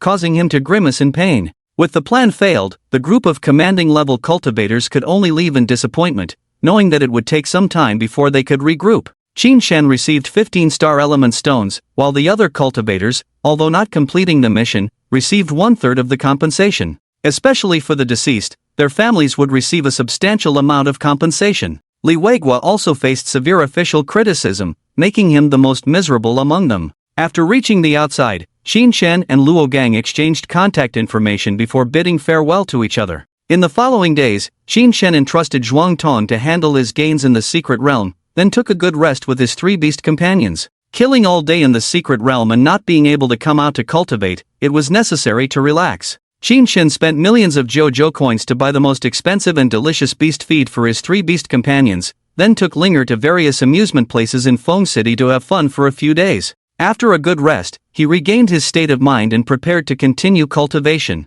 Before cultivating, he came to an old park in Feng City, where he had visited a few days ago while playing, to sign his 4th beast companion. The park seemed to have a history of hundreds of years, with traces of time left on various ancient facilities. Few people came here, except for some elderly people with unsteady steps. It seemed that no one remembered there was a park here. Nowadays, young people have been occupied by various advanced electronic devices and busy work, with no time or mood to wander here. Qin Shen sat down next to an old man by a small pond, who was feeding food to a group of carp fighting for food, with an old turtle beside them. Its head floated on the water, mouth opening and closing, slowly breathing air, but not eating. Old Black, you're old, I'm old too. The old man stroked the turtle's head, a hint of loneliness in his eyes. Black had not eaten for a long time. He knew this was a sign that his old companion's life was coming to an end. For an ordinary grass turtle, Black had lived for over 70 years, which was considered very long-lived. Having lived for so many years himself, it was enough. Let himself accompany his old buddy to the end of life. Qin Shen sat down next to the old man, who smiled kindly when he saw him. Young man, you're here again. How come your sister didn't come with you this time? Qin Shen nodded, touched the turtle's head, and it did not resist or avoid. My sister went to school. Mr. Lu, you're here early today. No choice, the old buddy is leaving soon. I'll try to accompany it for a while longer. Mr. Lu smiled and handed Qin Shen some food. Qin Shen took it and fed the fish in the pond with him. Mr. Lu and the old turtle had been in this old park for decades, always accompanying each other. Now one was getting old, and the other was gradually declining. Seeing this scene inevitably brought a sense of sadness. Nothing can be retained in this world, beauty fades like a flower in a mirror, life is inevitably desolate in old age. Qin Shen had long listened to the old man's story. He joined the army when he was young, fought fiercely with demon beasts, contracted a stubborn illness, and later his beast companion was killed by demon beasts. His cultivation gradually declined, and he eventually completely extinguished into an ordinary mortal. With the generous pension from the country, he returned to his hometown, married, and had children. When his child grew up, he also became a cultivator, then joined the army and fought against demon beasts. But his child was not so lucky, and both he and his beast companion died in the mouth of a demon beast. When the old man's wife heard the news, she died from excessive grief, leaving him alone in the world. The only consolation was that the pet turtle given to the child in his childhood did not die of old age, but broke free from the shackles of mortal beasts, lived for many years, and had been accompanying the old man. But now, even this only relative was about to leave him, walking ahead of him. Sometimes the old man would also complain to the heavens, why were they so unfair to him? How many demon beasts had he killed in his life? How many lives of the people had he protected? Yet the heavens repeatedly took away the lives of his loved ones, causing him to fall into grief time and time again. The old man had thought many times about ending his own life, to go underground to find his children and wife, but upon seeing the news where countless people were threatened by demonic beasts every moment, losing their lives, losing their loved ones, he seemed to feel that dying so easily was not worth it. How lucky he had been to survive after all his comrades were killed by demonic beasts in the past. How could he easily give up now? He felt that he should do something, for this world, for this country. He donated his pension and his son's allowance to those children from poor backgrounds, allowing the talented ones to become true cultivators, and the less gifted ones to complete their studies peacefully, contributing to the 9 states country in the rear. When his money ran out, he set up a small stall on the street, selling the snacks he had developed that his wife and son loved. Then he would collect scrap after closing the stall, do odd jobs. He wanted to shine a little light in this world, to leave a little warmth, to prove that he had been here. Until he was too old to move, he became the guardian of this old park, accompanying the growing turtle. Until now. Despite having told Qin Shen about his past once, the old man couldn't help but talk about his handsome and charming child, and his wise and beautiful wife. Every time he talked about them, a happy smile would appear on his face, wrinkled like tree bark. Qin Shen patiently listened without impatience, being a good listener. Child, can you help me with something? The old man suddenly teared up, smiling as he spoke to Qin Shen. He pointed to the old turtle by the pond. Blackie is not doing well, perhaps it will leave me today. The old man's trembling hand caressed the old turtle, whose eyes were cloudy, its life force growing weaker. Can you help me move Blackie's body later? I'm old, and it has grown so big, I can't move it anymore. The old man sighed heavily, his eyes filled with sadness. Qin Shen shook his head at the words, leaving the old man helpless, not understanding why Qin Shen would refuse his simple request. Was it because he found Blackie dirty? Or was it considered unlucky to move a body? However, he did not insist, only the light in his eyes dimming more and more, as if he was slowly leaving this world. Mr. Liu, Blackie doesn't have to die, and you will live longer. Qin Shen summoned Xiao Chang. A huge green python appeared by the pond, scaring the fish away to another corner. Only the old turtle opened its cloudy eyes, looking extremely sluggish. Seeing Qin Shen summon such a huge beast, the old man showed surprise. He had not expected that this child who looked like a high school student was actually a cultivator, and judging from the aura emanating from the beast companion, a powerful one at that. I want to take Blackie as my beast companion, are you willing? Qin Shen spoke slowly, but the old man was so excited that he trembled all over, tears streaming down his eyes. You really mean it? The old man choked up, his aged body swaying like a candle in the wind. A cultivator, especially a powerful one, would never sign a contract with an ordinary beast, even if they were not a beast warrior cultivator. Because every time a beast companion was signed, if the latter's strength and talent were too weak, the cultivator would have to use their own strength to nurture it, which would only hinder the cultivator's growth. No one would be so foolish. But Qin Shen did not directly answer the old man. Instead, he showed his intentions through actions. Xiao Chang summoned the contract formation, appearing next to Blackie. Blackie felt the rich vitality inside the formation. As long as it did not resist, it could be reborn. Out of instinct, Heizi did not resist the contract formation and allowed it to merge into his body. Moments later, a powerful energy surged into Heizi's body from between heaven and earth, continuously transforming his physique. His body grew larger, and vitality rapidly returned. Shortly after, Qin Shen received feedback. Name, Chao Gui quality, ordinary cultivation, second level of the mortal realm talent, water's breath, abilities related to water will be greatly enhanced. Seeing Heizi reborn, the old man trembled with excitement. He walked to Qin Shen's side and was about to kneel down. He was a man of dignity, even when facing being torn apart by demonic beasts in the past, he showed no fear, unwilling to display weakness before the beasts. But now, seeing his old companion reborn and knowing that Qin Shen had consumed his own potential, the old man felt grateful yet deeply guilty. He regretted being too selfish, wasting a genius's potential for Heizi's life. Yet before he could kneel, Qin Shen helped him up. "Uncle Lu, you don't have to do this. I was originally looking for a similar contract with a mortal beast, it just happened to work out now." Hearing Qin Shen's words, the old man was somewhat incredulous, thinking Qin Shen was trying to comfort him. How could there be a cultivator who specifically contracts with mortal beasts in this world? He himself was once a cultivator, how could he not understand such a simple truth? Qin Shen shook his head helplessly, knowing the old man wouldn't easily believe. Not to mention him, even an 8-year-old with a bit of common sense wouldn't believe it if told. So he had to rely on facts to prove it. With a gesture, a majestic white tiger and a soaring crimson bird appeared on the nearby ground. The old man was extremely shocked to see these two spirit beasts. 3. These are actually 3 commanding level spirit beasts. Does that mean the child in front of him is also a commanding level cultivator? Although his cultivation was no longer there, the old man's insight remained sharp. He was once an outstanding warrior and could naturally judge the opponent's realm by their aura. "Uncle Lu, now you must believe me, right? With Heizi following me, he won't be a burden but a great help instead." Though he couldn't believe it in his heart, the old man still nodded. "Child, thank you for saving Heizi. I have no way to repay you, I can only be a servant for you in my next life."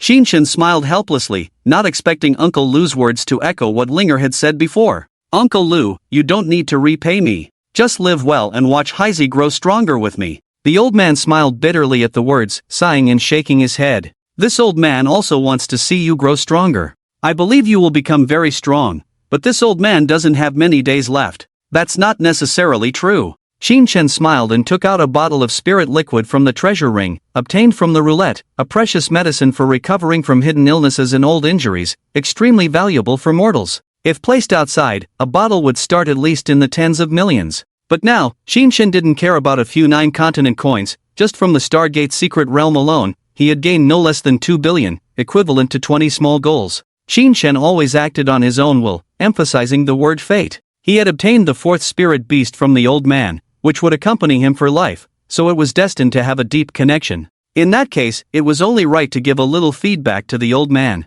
Moreover, given the old man's status, giving him a bottle of spirit liquid was like compensating a martyr's descendant, a token of appreciation for the once brave warrior. The old man was prepared to refuse Qin Shen, but the latter's eyes were firm. Helplessly, he smiled and accepted the jade bottle, swallowing the spirit liquid in one gulp. Vibrant vitality filled the old man's body, cleansing various stubborn ailments and pains, leaving him with a healthy physique. Judging by today's average lifespan and the old man's physical condition, he could easily live another 20 or 30 years. After a long conversation, Qin Shen retrieved his 3 beast pets and returned to his rented mansion. Looking at the 4 demon beasts in the Soul Sea and the various bloodline crystal stones that had arrived, Qin Shen smiled faintly and began preparations for strengthening. "Blackie, forget it. I'll call you Big Black. Let's start with you first." Qin Shen stared at the dumbfounded black tortoise and began infusing it with first-order turtle bloodline crystal stones. Rock turtles, water turtles, strong turtles, sawtooth turtles. Bloodline energy continuously returned from the roulette, flowing into Big Black's body like water,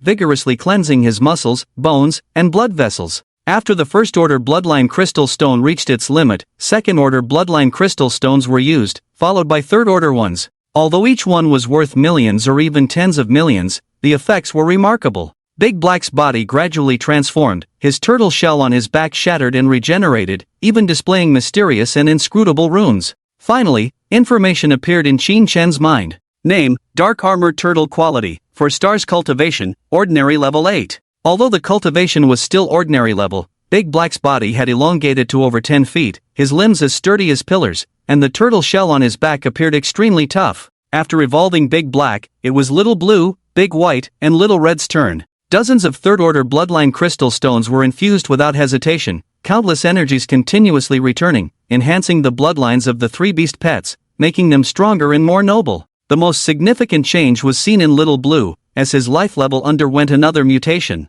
Name, Azure Dragon Quality, for Stars Cultivation, Leader Level 2. After reaching the 4-star level, Little Blue evolved from a python into a dragon. And the next step might be becoming a dragon. After evolving into the Azurite dragon, it also grew limbs with sharp claws underneath, capable of easily tearing prey apart. At this moment, Little Blue's fierce aura grew stronger, exuding the presence of a king among beasts. Big White also did not fall behind. Although the external changes were not as pronounced as Little Blue's, the dangerous aura emanating from him was equally formidable. Name: Blood-Eyed White Tiger King quality, for stars cultivation, leader level 2. Although it only added the word king to its name, Big White underwent more internal changes. The title king signified that among tigers of the same level, he was the ruler. Lastly, there was Little Red. Name: Crimson Flame Sparrow King quality, for stars cultivation, leader level 2. Like Big White, it only added the word king to its name, with its appearance mainly growing in size, its fiery red feathers becoming even more beautiful and noble, without any significant changes.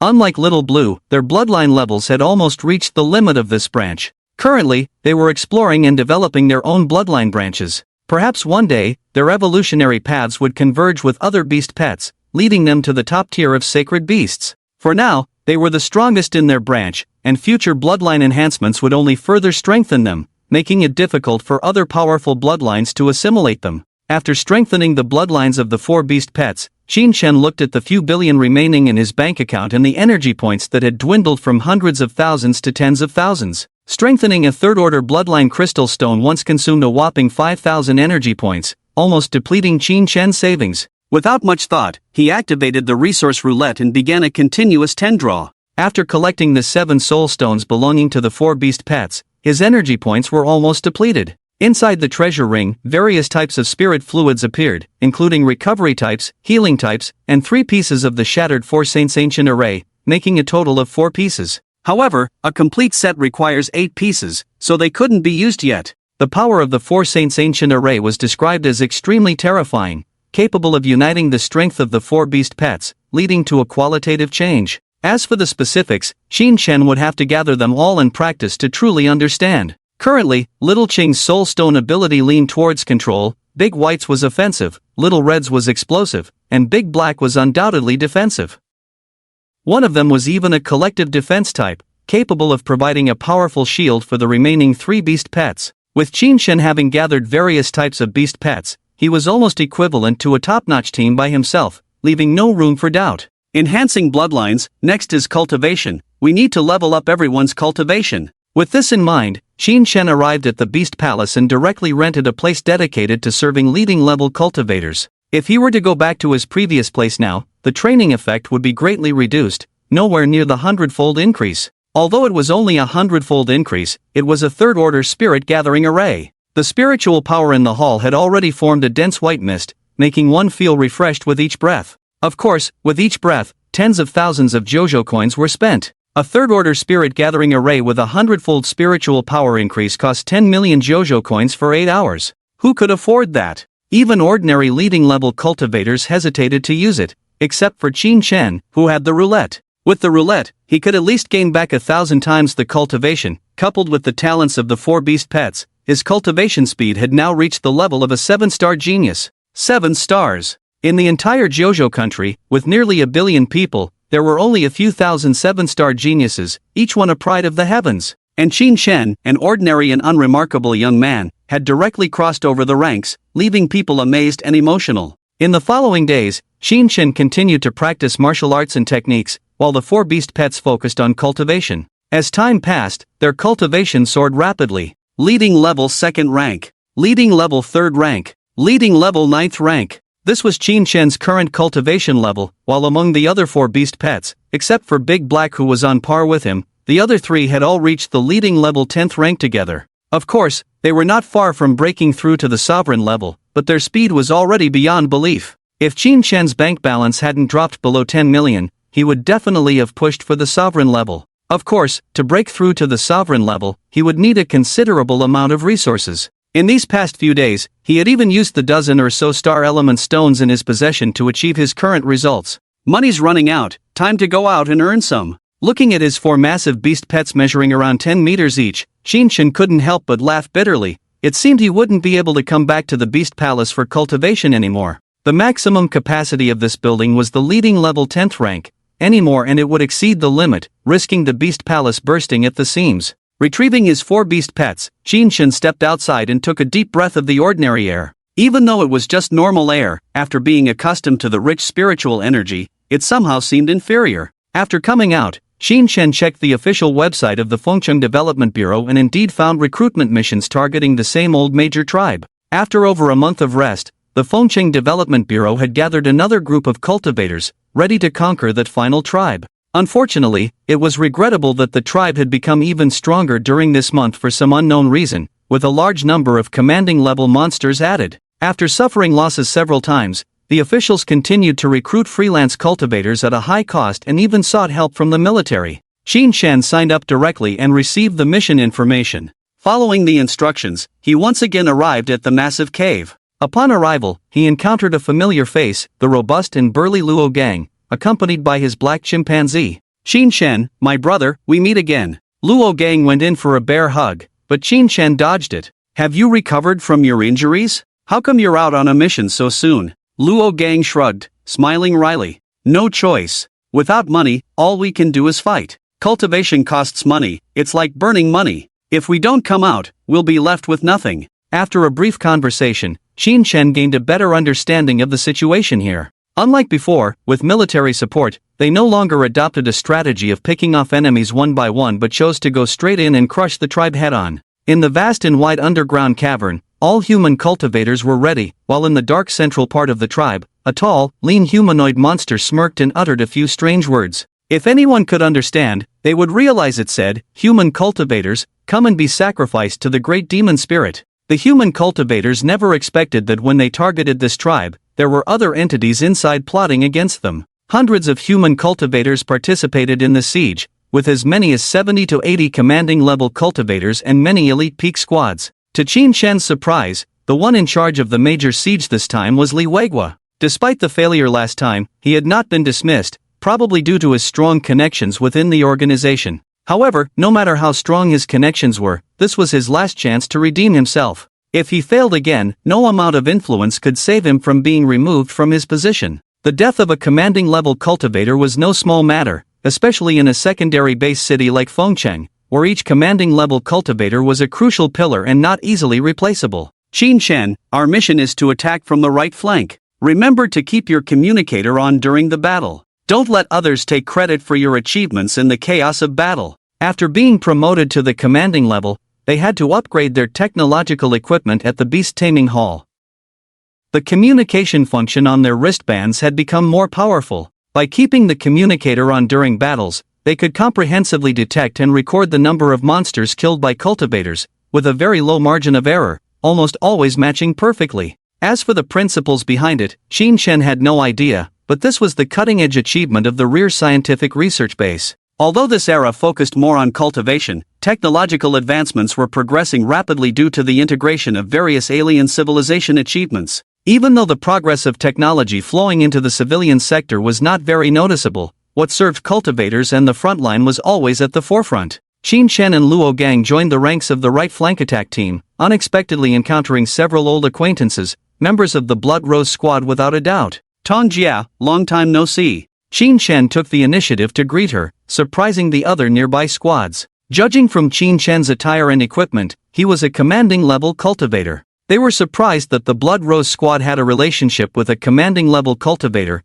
and from the tone of their conversation, it didn't seem like a casual acquaintance. However, upon seeing Xin Shen's young face and Zhuang Tong's beautiful face, many people suddenly realized that the captain of the Blood Rose squad probably used seduction tactics. After a period of getting to know each other, the members of the Blood Rose squad were no longer strangers to Xin Shen. They spoke more freely and were less restrained, no longer as cautious as they were at the beginning. When you attack later, stay behind me and Luo Gang. We will handle the leader-level and peak-level monsters in front, leaving the rest to you, Xin Shen instructed Zhuang Tong specifically. Zhuang Tong had helped him a lot, so now it was his turn to return the favor. Xin Shen always believed in repaying kindness with even greater kindness. Zhuang Tong had provided him with a lot of information when he was still at the soldier level, which saved him from being hunted down by the Wolffang squad. He always remembered this favor. Hearing Xin Shen's instructions, Zhuang Tong obediently nodded. She was also touched by his help. From various details, Zhuang Tong could see that Xin Shen was a man of loyalty and righteousness.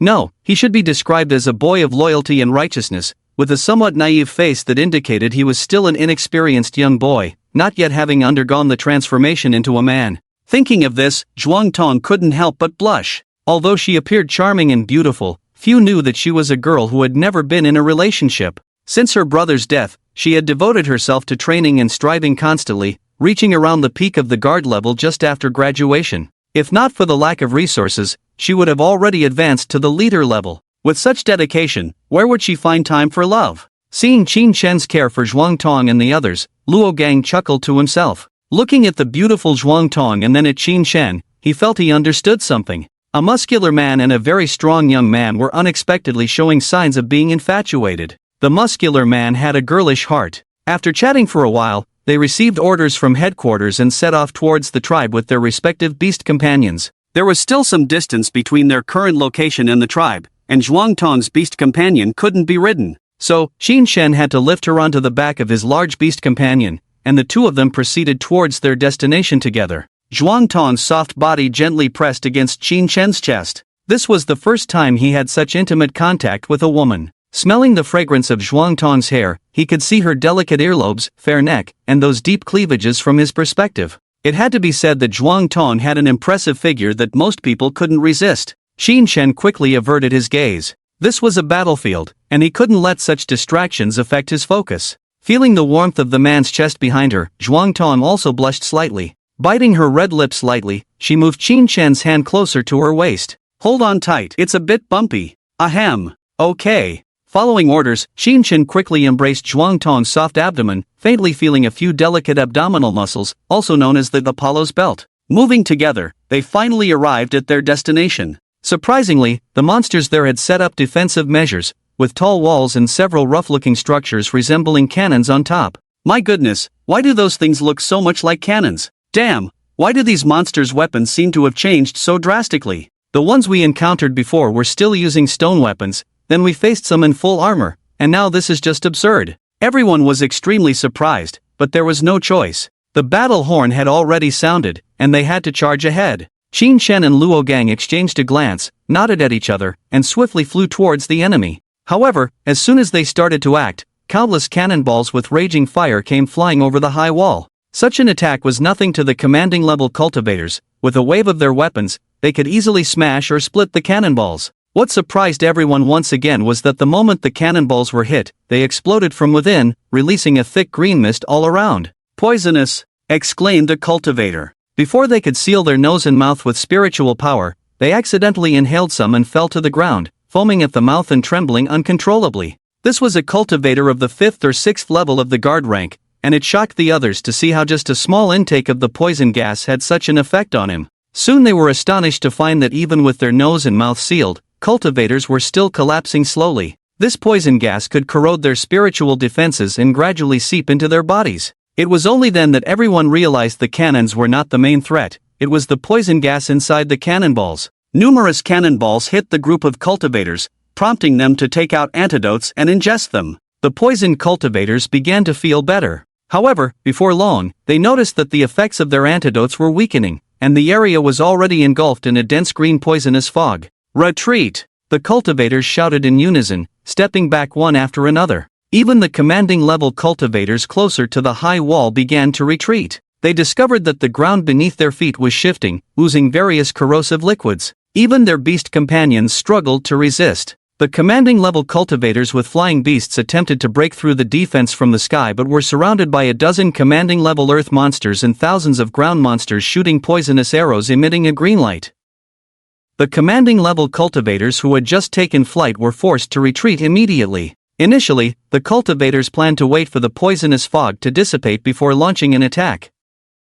However, as the fog began to thin, the monsters fired numerous cannonballs, causing the fog to thicken once more. Li Weigua stood at the central command post, feeling somewhat troubled by the unexpected actions of the monsters. According to the analysis report, only cultivators of at least the commander level could fully withstand this poison gas. It seemed excessive to call in commander-level cultivators for a mere miniature secret realm. Were they treating it as a trivial matter? Li Weigua paced anxiously, receiving a message. To facilitate timely communication with the various groups of cultivators, numerous temporary signal towers had been set up inside the cave. This high-tech equipment provided a strong network signal in the area, allowing instant communication between all cultivators.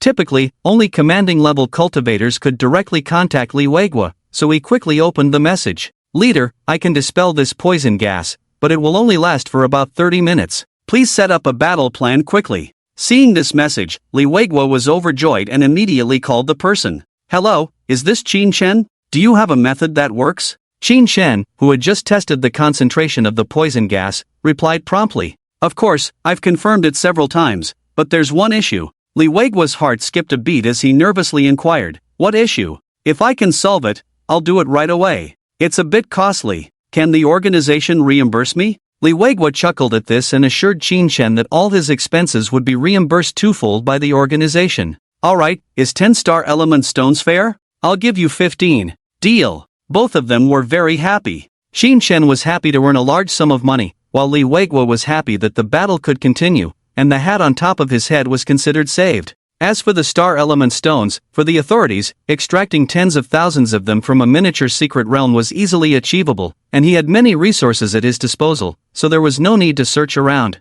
Upon hearing Qin Shen's description, Li Weiguo once again formulated a plan. Instead of attacking from both sides, he directly aimed at a specific location and went all out. The cultivators all gathered around Qin Shen and the others, and Li Weiguo excitedly patted Qin Shen on the shoulder. Later, Qin Shen will lead the vanguard, and everyone will follow behind him. "Oh, Qin Shen, do you need to wear armor?" Li Weiguo took out a set of heavy armor from the treasure chest. It was a top-tier white-grade set, worth around 20 star element stones, which was roughly around 29 billion Zhou dynasty coins. Thinking that he needed to lead by example and withstand most attacks, even though he wasn't afraid, it was better to be safe than sorry. So, without any fuss, he directly took it and put it on. From the boots to the knee guards, arm guards, armor, and helmet, all were top-grade white-grade treasures. This defense, even a strong cultivator who had just entered the general level realm, would find it hard to break through for a while. After putting on the armor, a fully armed and tall warrior appeared in front of everyone, looking imposing and exuding a strong presence. Many commanding level cultivators showed envy. With this set of armor, Qin Shen's combat achievements would at least double. "Are you ready? Then let's begin." Li Weiguo signaled to everyone, and all were fully focused, then looked at Qin Shen. Qin Shen nodded, mounted on the back of Dabai, and the weight of thousands of kilograms on Dabai seemed like nothing, without any burden. Qin Shen then took out a bottle of detoxifying spirit liquid from the treasure chest and sprinkled it on Dabai, then took out another bottle and sprinkled it on himself. Everyone looked surprised, wondering how Qin Shen would dispel the poisonous mist. "Just like this?" Li Weiguo was also somewhat worried. Although he knew Qin Shen's method and they had experimented before, he couldn't help but feel nervous. "Everyone, follow me." Qin Shen gave the order and charged into the poisonous mist, infusing his long knife with spiritual power and continuously waving it to the side. What followed shocked everyone. The poisonous mist was continuously dissipated by Qin Shen's slashing, unable to recover for a long time. Qin Shen advanced, each slash dispersing the detoxifying liquid under the effect of spiritual power, creating a path dozens of meters wide. This was the detoxifying spirit liquid he had drawn from the Great Wheel. Even the third-grade ones had a strong destructive effect on these poisonous mists, not to mention that Qin Shen was lucky enough to draw several bottles of fourth-grade ones. Leading the way, the other cultivators followed closely behind, advancing towards the high wall. The ground monsters above also saw this scene and continuously fired shells at Qin Shen, but he didn't even bother to use spiritual power. With just a few casual slashes, the shells were blocked a few meters in front of him. Sometimes, before he could even act, Dabai would let out a roar of the king, carrying a strong metallic destructive power, and detonate those shells 100 meters away. Wherever they went, the toxic gas dispersed. They arrived at a damp muddy area emitting toxic gas bubbles, with the toxicity being particularly severe. In front of the muddy ground was a high wall, and various ground monsters above were already eyeing them. Qin Shen smirked, took out several bottles of fourth-grade detoxifying liquid, and used spiritual power to disperse the toxicity in this area instantly. "Next, it's your turn to come out, Xiaohong." Qin Shen muttered softly, then recalled Dabai and summoned Xiaohong. A fire-red giant bird, over 10 meters long, appeared out of nowhere and grabbed Qin Shen's shoulder, flying towards a high wall hundreds of meters away. Many leading cultivators with flying beast pets were not willing to fall behind. They successively summoned their beast pets, flying up the high wall and starting to battle against a group of underground monsters. The high wall, several hundred meters wide, was built of stacked rocks. One couldn't help but admire the construction skills of these underground monsters. In just over a month, they had built such a massive structure surrounding their tribe. Although all were demonic beasts, their strength and other aspects were far beyond ordinary people, the difficulty among them was also not small. As soon as they arrived on top, over a dozen leading underground monsters and hundreds of other level underground monsters surrounded Qin. Little Red spewed a mouthful of flames, instantly causing a large number of casualties. The low cultivation underground monsters turned directly into ashes, while the high cultivation ones kept using their demonic power to resist the sticky flames on their bodies. Qin took the opportunity to summon 3 other beast pets: Big White, Little Green, Big Black. The roar of a tiger resounded in all directions as a large snow-white tiger fell into the group of underground monsters. With one palm strike, over a dozen underground monsters were smashed into minced meat. The low-pitched and clear cry of a dragon was heard as a large dragon with a greenish-blue body shook its head and tail. Under the flying scales and claws, dozens of underground monsters were beheaded and dismembered, completely silenced. A giant turtle with a back several tens of meters wide silently landed, moving slowly. Despite the attacks of the underground monsters, it remained unscathed, casually spitting out a stream of water that pierced through the bodies of over a dozen underground monsters. The 4 powerful beast pets immediately unleashed a crushing slaughter, leaving the cultivators who arrived later dumbfounded. Damn.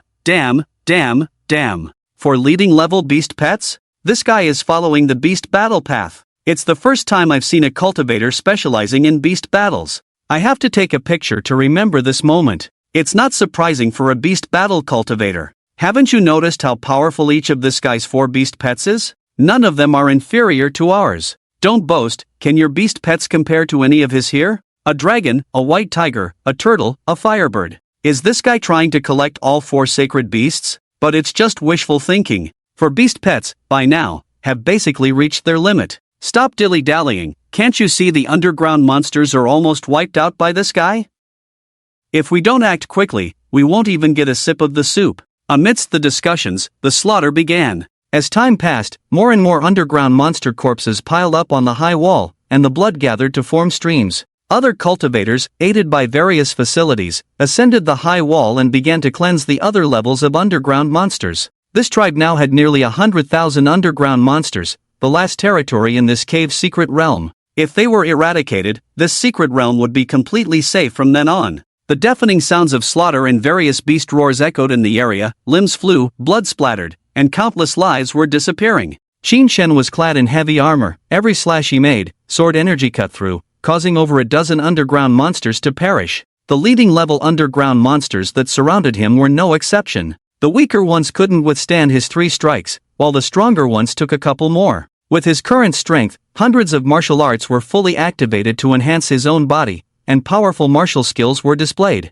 Even a leading level 9th rank, or even a 10th rank, couldn't withstand his continuous attacks. The same applied to the other 4 beast pets. Below the leading level, there were basically no opponents left. Their bloodlines, from 1st to 3rd rank, had been autonomously evolved to the limit, so all their attributes were almost maxed out. Just like Big White, whose defense was originally weak, now his defense ranked at the top among the same level beast pets. Just like Big Black, who had a relatively weak attack, his attack power had also reached its peak among other same-level beast pets. Even if the beast pets with a few more stars in quality than them, in many aspects, they are not as good as them, let alone those of the same quality. 1 person and 4 pets are like a meat grinder on this battlefield. Within a dozen meters around, there are no living creatures, and once the ground monsters approach, they are instantly killed. As for the other cultivators, they all tacitly leave Qin, not daring to approach him, afraid of being accidentally injured. Although with Qin's level of control, such a thing is impossible to happen, but he does not know that in the eyes of other cultivators, he is no longer seen as a person, but as a humanoid executioner, a merciless killing machine,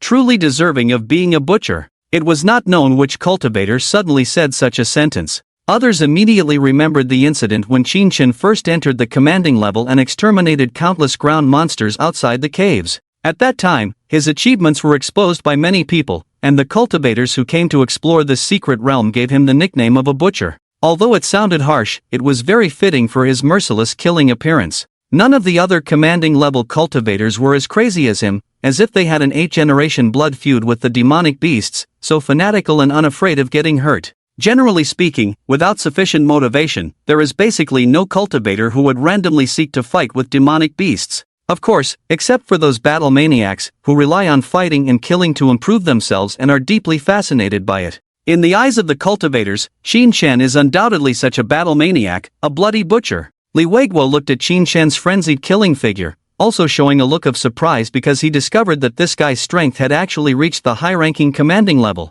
But he clearly remembered that the last time he recruited this guy, he had only recently entered the commanding level. It's only been a little over a month, this kid, really. Li Weiguo smiled bitterly. Compared to Qin Shen's cultivation speed, their cultivation speed was as slow as a turtle. Ah, envy is useless. This kind of fighting spirit, not many people possess it. Watching Jiang Shuijiao, who was also a commanding level 9-fold like Qin Shen, this top university graduate had a powerful commanding level 10-fold beast pet, but when facing the ground monsters, both of them were calculating and cautious. Every step was highly tactical. This was a common problem among cultivators who graduated from the Martial Science University, thinking too much, while cultivators like Qin Shen were different, focusing more on honing themselves in killing, growing through slaughter. It was hard to say who was better between the two, as both had reached the pinnacle. However, Li Weiguo seemed to appreciate Qin Shen more. The kind of crazy killing made everyone watching shocked, as if they were watching a thrilling performance, possessing a sense of artistic beauty. In short, just one word. Thrilling. So damn thrilling. Watching, Li Weiguo's blood boiled. As the commander, he couldn't help but pick up his weapon and rush into the group of ground monsters. Forget about commanding, I'll kill first and then talk. Of course, this was when the battle was about to be won, that Li Weiguo dared to be so reckless. While the group of cultivators were madly slaughtering the ground monsters, in the silent and deserted central part of the tribe below, inside a dark and lightless stone temple, a tall and thin ground monster opened its eyes. This ground monster was draped in a hooded black robe, with mysterious and ancient runes flowing on the robe, holding a staff in its hand, which was as tall as a person. The ground monster sat high on a stone throne, the eyes under the hood flickering with cunning light. It was the tribe's grand wizard, and also the only grand wizard in the entire underground secret realm. In the past, the underground world had tens of thousands to billions of ground monsters, but as time passed, the world gradually shrank and collapsed, leaving only tens of thousands of remnants. At any time, the ground monster race only had one grand wizard, who was the only sage among all ground monsters, responsible for communicating with the creators of the ground monsters, the Great Spirit race. The Earth Monster Clan was born to serve the Demon Spirit, and they are the most loyal servants of the Demon Spirit Clan. They work tirelessly, fearlessly facing death, doing the most arduous and tiring tasks, enduring the most poisonous and painful scolding, and eating the worst and poorest quality food. Despite this, they remain the most loyal to the Demon Spirit Clan, unwavering in their dedication. Great Demon Spirit, my most esteemed master, with their lives sacrificed, I hope you can hear my humble call in your slumber. Awaken my master, the gate to the other world has been opened. Please display the majesty of your Demon Spirit Clan to the fullest. The Earth Monster stood up, swaying its head and waving its staff, chanting in a strange tone. As it chanted, a mysterious energy rose in the entire tribe, and within the high walls, the prepared magic array began to operate. By now, almost all the earth monsters on the high walls had been killed, with tens of thousands of bodies piled up in every corner of the high walls, the heavy stench of blood in the surrounding air even becoming suffocating. The blood flowing into streams gradually being absorbed, the bodies lying on the ground slowly withering, their energy rapidly dissipating. Not only these bodies, even the human cultivators standing on the high walls felt something was amiss, the light shining on the ground beneath their feet indicating the presence of a magic array. Everyone, don't panic, this magic array is not lethal. Li Weiguo wiped the blood off his face and reassured the others. He had studied formations and could roughly judge the functions of these arrays. Upon hearing Li Weiguo's words, the cultivators were less panicked, but they were still uneasy. Li Weiguo also observed the changes beneath his feet, and everyone noticed the energy of these bodies draining away, wondering where it was gathering. All this energy is converging towards the center of that tribe. There must be something peculiar there. A leading cultivator with a small spirit perched on his shoulder, his beast companion very sensitive to energy fluctuations. Upon hearing his words, everyone looked towards the center of the tribe, where a thick black cloud gradually rose above the buildings, the oppressive atmosphere almost spreading to their location. Leader Li, what should we do? Should we go and investigate? A cultivator asked. Li Weiguo frowned for a moment, then nodded. Cultivators with flying abilities, go and check it out. After Li Weiguo's instructions, more than a dozen cultivators mounted their flying beast companions, with only 2 of them being leading cultivators. Qin Shen also mounted Little Red's back and recalled Little Green and the others. Qin Shen, are you going too? Do you need to rest? Li Weiguo asked cautiously. After all, Qin Shen had been too fierce before, single-handedly killing at least 20,000 earth monsters, including no less than 20 leading ones. This made the other cultivators both admire and envy him, admiring his ferocity and speculating that the rewards he would receive later must be substantial. "I'm fine, it's okay to go and take a look." Qin Shen smiled. With his 6th grade martial skill, he could replenish a small amount of energy with each earth monster he killed, so his stamina was still quite good, far less depleted compared to other cultivators. And he hadn't even used any recovery elixirs, unlike those cultivators who had to take a bottle of potion every now and then. The other 2 leading cultivators were Jiang Shuijiao, a graduate of a top university, with a black giant eagle as his beast companion, and another with a bird of an unknown species. However, without exception, their beast companions did not look as cool and handsome as Little Red under Qin Shen's feet. The fiery red noble color, like a blazing fire, each feather resembling a fine piece of art, inspiring a sense of worship at first sight. Hearing Jiang Shuijiao's name for the first time, Qin Shen thought it was a girl, but it turned out to be a short and sturdy man. Seeing Qin Shen, he grinned and gave a thumbs up. "Bro, you're really something. I've never seen anyone as crazy as you. Compared to you, those battle maniacs at school are just kids." Jiang Shuijiao, not a graduate of a top university, was actually quite approachable in her speech and actions. Perhaps her broadened horizons and exposure to the world had taught her that there will always be someone better out there. So, encountering such a madman here was surprising at first, but she quickly accepted it. The mentors had emphasized repeatedly not to look down on freelance cultivators just because they were top students at the Martial University. In fact, many of the strongest cultivators who reached the pinnacle were freelance cultivators. Even the famous Fan Shang didn't get into the Martial University. They gained opportunities through battles with demonic beasts, gradually growing stronger. These individuals, who honed their skills in life and death struggles, were more formidable than the top students who received theoretical training in a controlled environment. Of course, in terms of average strength and overall abilities, graduates of the Martial University were generally stronger. Freelance cultivators who emerged from battles were a minority, most perished under the fangs and claws of demonic beasts. It was Jiang Shuijiao's first time on such a mission, and encountering such a cultivator could be considered lucky. Qin Shen politely responded, and the 2 engaged in conversation. The 3 of them led the other cultivators and flew towards the center of the tribe. Without any hindrance, they quickly arrived at the tribe's center. Some wanted to go down to investigate but were stopped by Qin Shen. "No need to go down, just attack directly." With that, he instructed Xiao Hong to use demonic magic.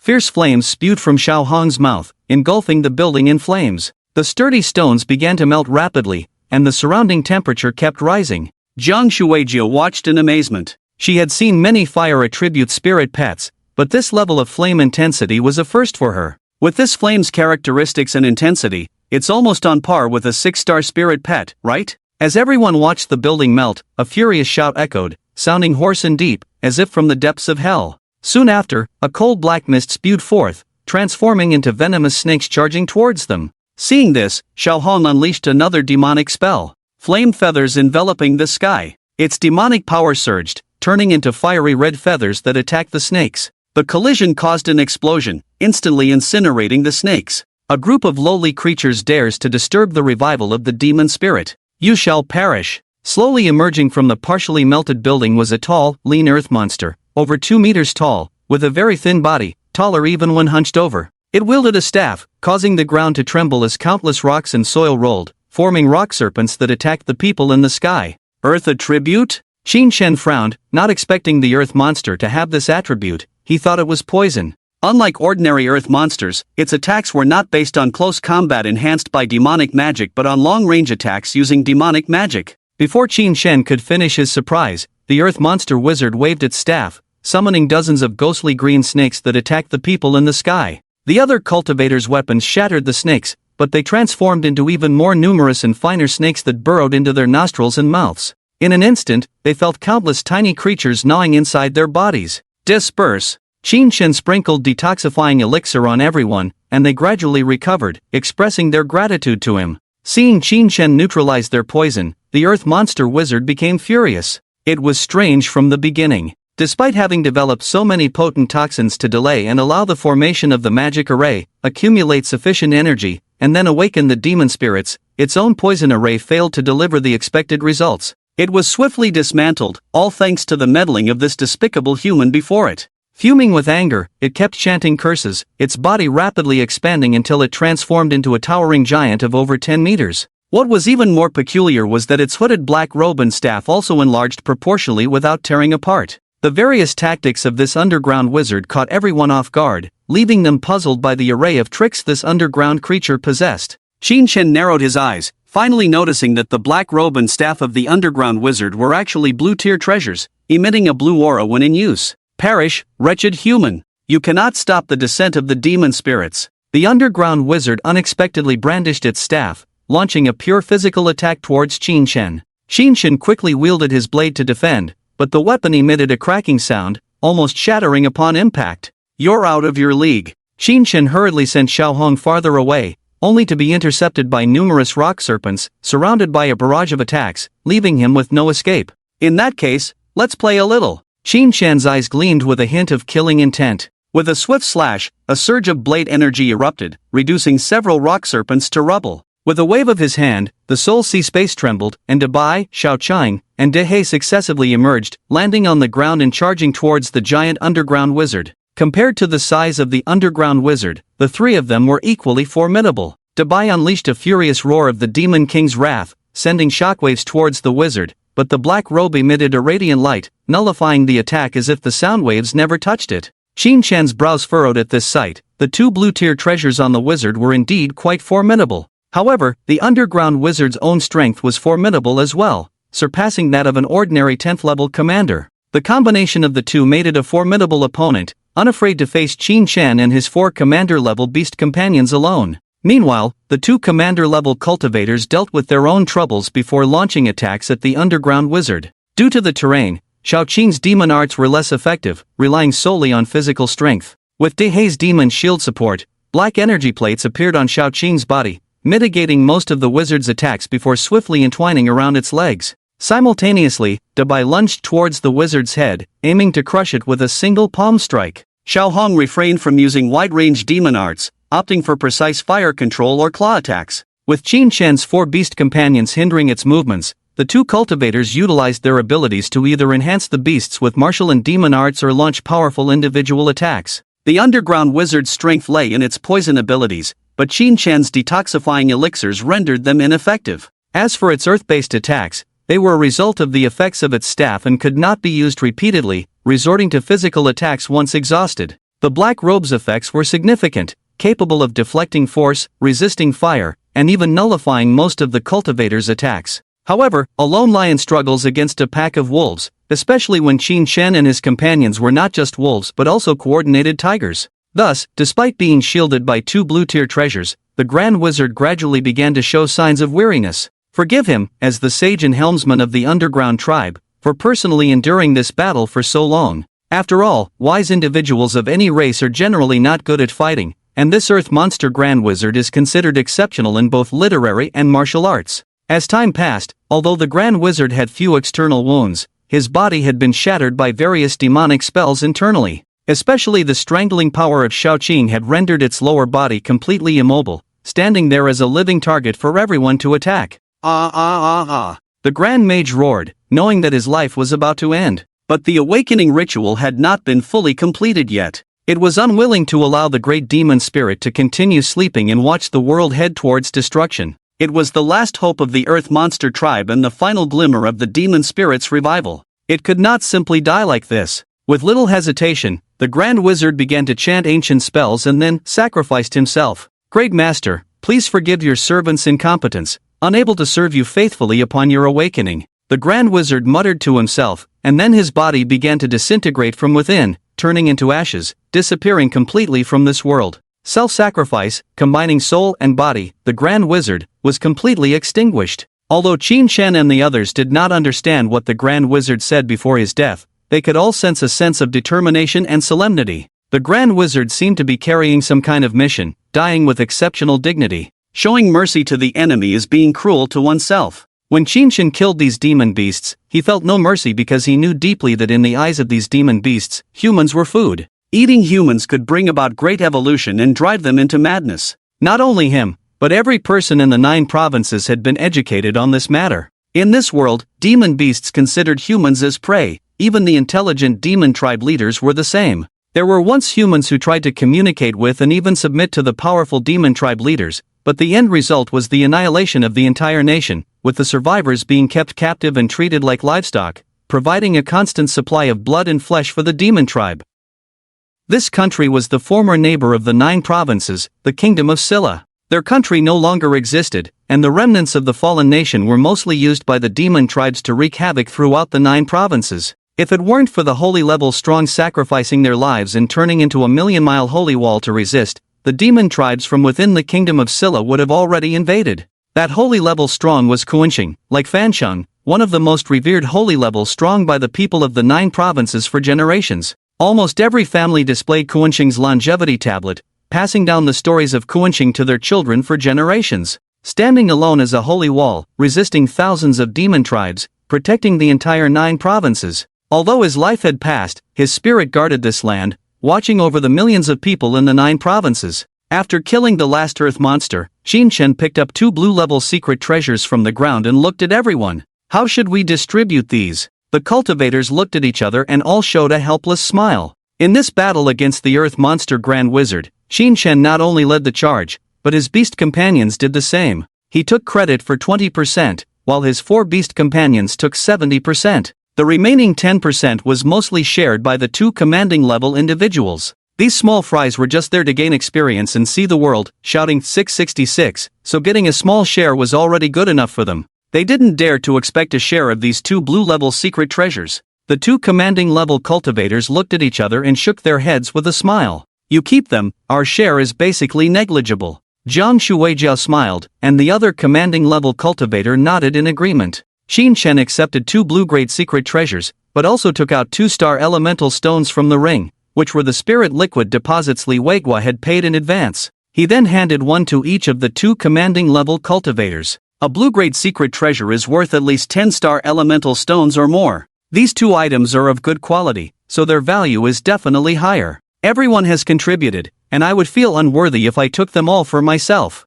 Upon hearing this, both of them smiled and accepted. Qinshen gave the 2 commanding level cultivators star elemental stones and then took out a dozen bottles of various spirit liquids from the ring. Everyone, these are my exclusive spirit liquids, more effective than any potions on the market. Each bottle is worth at least tens of millions. Please accept them. Witnessing this scene, the 2 commanding level cultivators held Qinshen in higher regard in their hearts. As powerful commanding level cultivators, even if they ignored these second-tier individuals, no one dared to say anything. Yet Qinshen did not overlook them, instead, he generously compensated them. Everyone was not foolish, they could tell from the scene where Qinshen used detoxifying spirit liquid to disperse the poisonous mist that the liquids in these bottles were undoubtedly effective, with a conservative estimate of each bottle being worth tens of millions. After receiving the spirit liquids, they all expressed their thanks sincerely, their gratitude genuine and heartfelt. After the distribution, Qinshen looked towards the tribe again, sensing a dark and unsettling aura brewing within.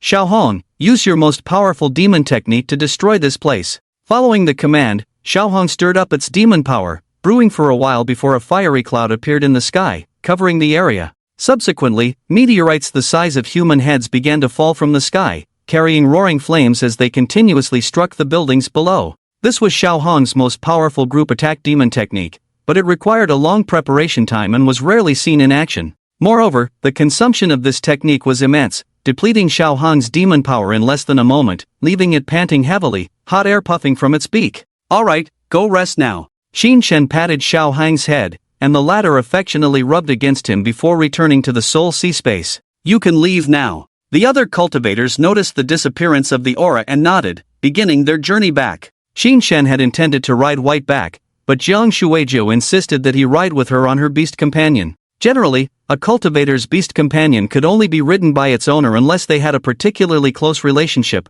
otherwise, it was almost impossible for someone else to ride it. Jiang Shuijiao clearly thought highly of Qinshen and considered him a good friend. It was hard for Qinshen to refuse her invitation, so they all returned near the high wall together. Upon seeing everyone return, Li Weiguo hurried over to inquire about the details. After they truthfully reported everything, Li Weiguo sent many cultivators to inspect the area again. Once they confirmed there were no hidden dangers, they all left together. With this settled, the next step was to fully develop this Stargate. The value it brought to the Fengcheng base city was enough to develop it into a first-tier base city. Li Weiguo had also made significant contributions to this, despite his previous defeat. Therefore, he was very pleased and, including the mission hiring fee and various rewards, he rounded up the amount and generously gave Qin Shen 100-star elemental stones. With such a large amount of resources, Qin Shen's next step was to prepare for one thing only. That is breaking through to the commanding level. Once successful, even in the entire 9 states, Qin Shen would have a place. Commanding level existence was crucial in the 9 states. Even if weak, they could guard a base city. Thinking of this, Qin Shen couldn't help but feel a surge of excitement in his heart. However, the impact of reaching the general level is not that simple. It not only requires abundant resources and perfect cultivation, but also entails the most important and most difficult, most profound process: questioning the heart. If the gap between the guard level and the commander level is like the difference between heaven and earth, then the difference between the commander level and the general level is not just a world apart. It's a gap as vast as the universe and the abyss, so immense that it can't even be described as vast. Some even say that only those at the general level have truly embarked on the path of cultivation, and only cultivators above the general level deserve to be called cultivators. What is questioning the heart? It's asking oneself, why cultivate, for what reason cultivate, how far can one go on this path of cultivation, and so on. This is an extremely complex process, yet a very simple question. However, some people have no idea why they fight, why they cultivate, so in the process of questioning the heart,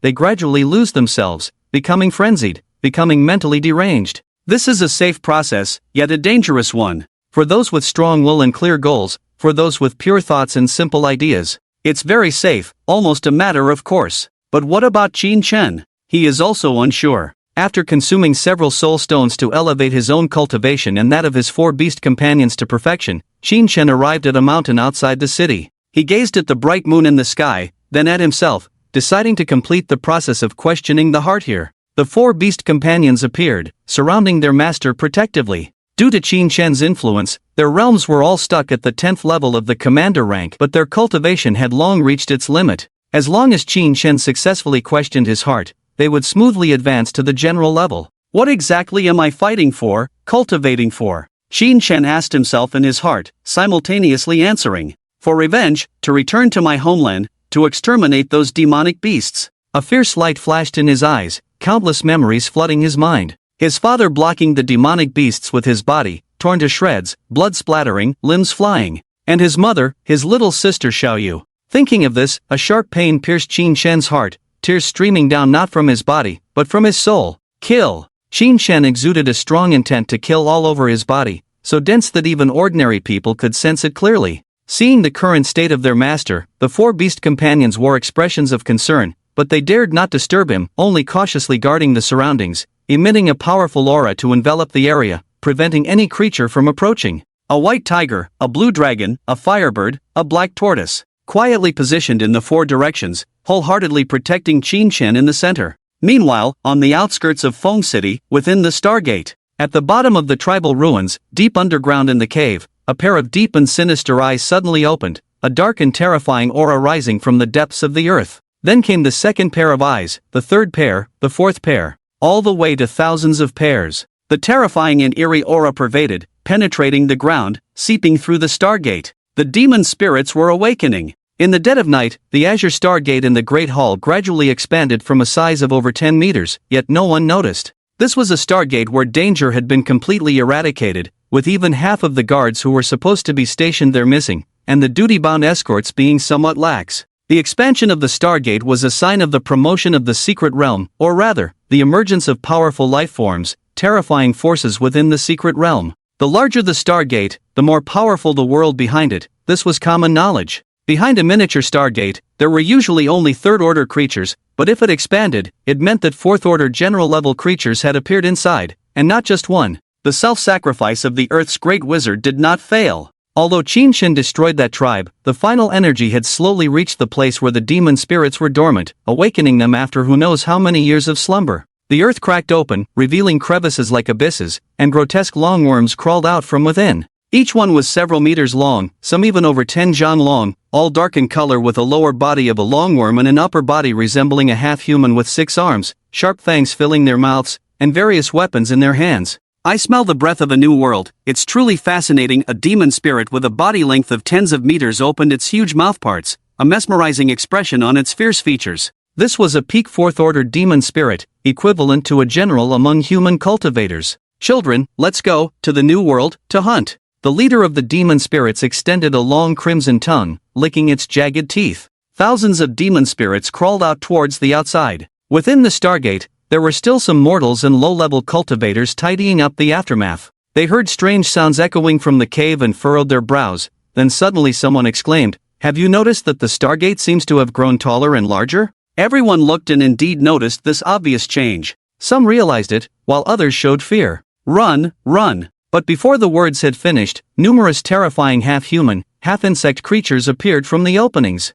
Food, such delicious food! The demon spirits exclaimed in excitement, then began to hunt. Each mortal and cultivator under their hands couldn't survive more than a second. The lowest cultivation of each demon spirit was at the guard level, and not just ordinary guards. They gnawed on the human bodies, swallowing them and showing expressions of enjoyment. "Is this the flesh of humans? It's so delicious and nourishing. I want more. More!" The demon spirit stepped out of the Stargate, catching the guards off guard, who quickly sounded the alarm. Unfortunately, as soon as the alarm sounded, the demon spirits scattered in all directions, instantly killing every human guarding the area. In the blink of an eye, hundreds of humans were devoured and torn apart by the demon spirits, becoming their nourishment. Countless people sent out distress signals before dying, and the news instantly reached the base city. The entire city was put on high alert, numerous broadcasts sounded through various media, and everyone began a mass exodus. Level 1 alert, monster invasion. Level 1 alert, monster invasion.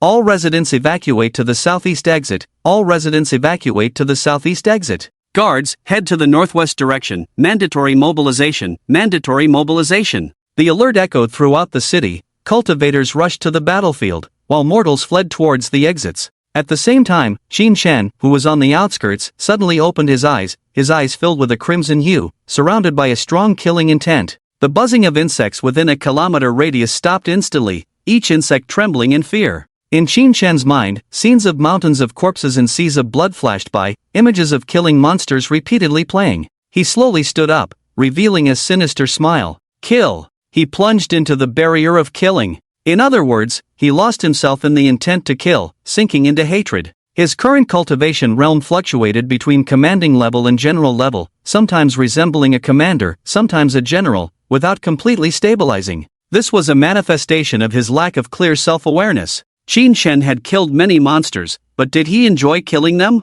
Why does he kill? Just out of hatred. If he were to exterminate all the monsters in the fallen area, wouldn't that mean his path of cultivation has come to an end? At this moment, Qin Shen still doesn't understand. His heart is filled only with endless killing intent. Looking from afar at the Fengcheng base city, the whole city is bathed in the red light of high alert, numerous military helicopters taking off to guide the residents. Many carry heavy firepower, flying towards the northwest, their deafening noise echoing in the night sky. Putting away Shaochang, Dehe, and Debai, Qin Shen mounts Little Hong's back and heads towards the northwest. To the northwest, countless demons pour out, breaking through one defense line after another, devouring humans one by one. They grow stronger as they feed, advancing relentlessly. Countless heavy firepower rains down, bombs and bullets hitting the demons, many low-level ones turning into sieves under the attack. But those above the commanding level effortlessly block bullets and artillery with various defensive demon arts. Command-level demons raise their bodies, several meters high, picking up large rocks to smash helicopters.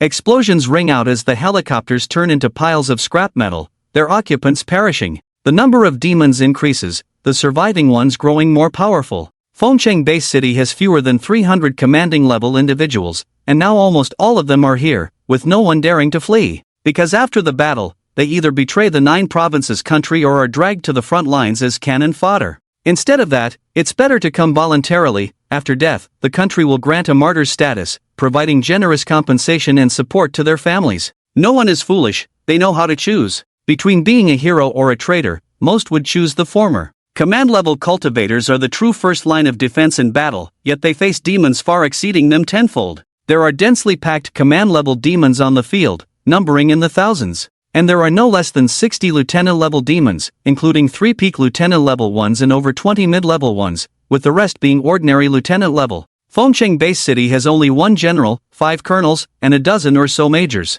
Each person must face several times their enemies. The higher the cultivation realm, the harder it is to fight above one's level or against multiple opponents. No one is confident they will survive this battle, including these lieutenant-level powerhouses. They are all prepared to die, just hoping to delay a bit longer for the tens of millions of residents behind them to escape. If they can wait for the arrival of king-level powerhouses, it would be a stroke of luck. If not, then they must coexist with the demons in this land by feeding themselves to the monsters. As long as one person survives, the monsters will not leave Fengcheng. The battle rages on, command-level cultivators and their beast companions fighting relentlessly against the demons, risking their lives, recklessly consuming various elixirs to temporarily enhance their strength, aiming to kill more monsters. Despite their efforts, many demons break through the defense lines to hunt down fleeing mortals. Among them are guards and command-level demons. Demons roam, entering a residential area, plunging into the crowd, beginning a massacre. To them, humans are no different from ants, effortlessly killed.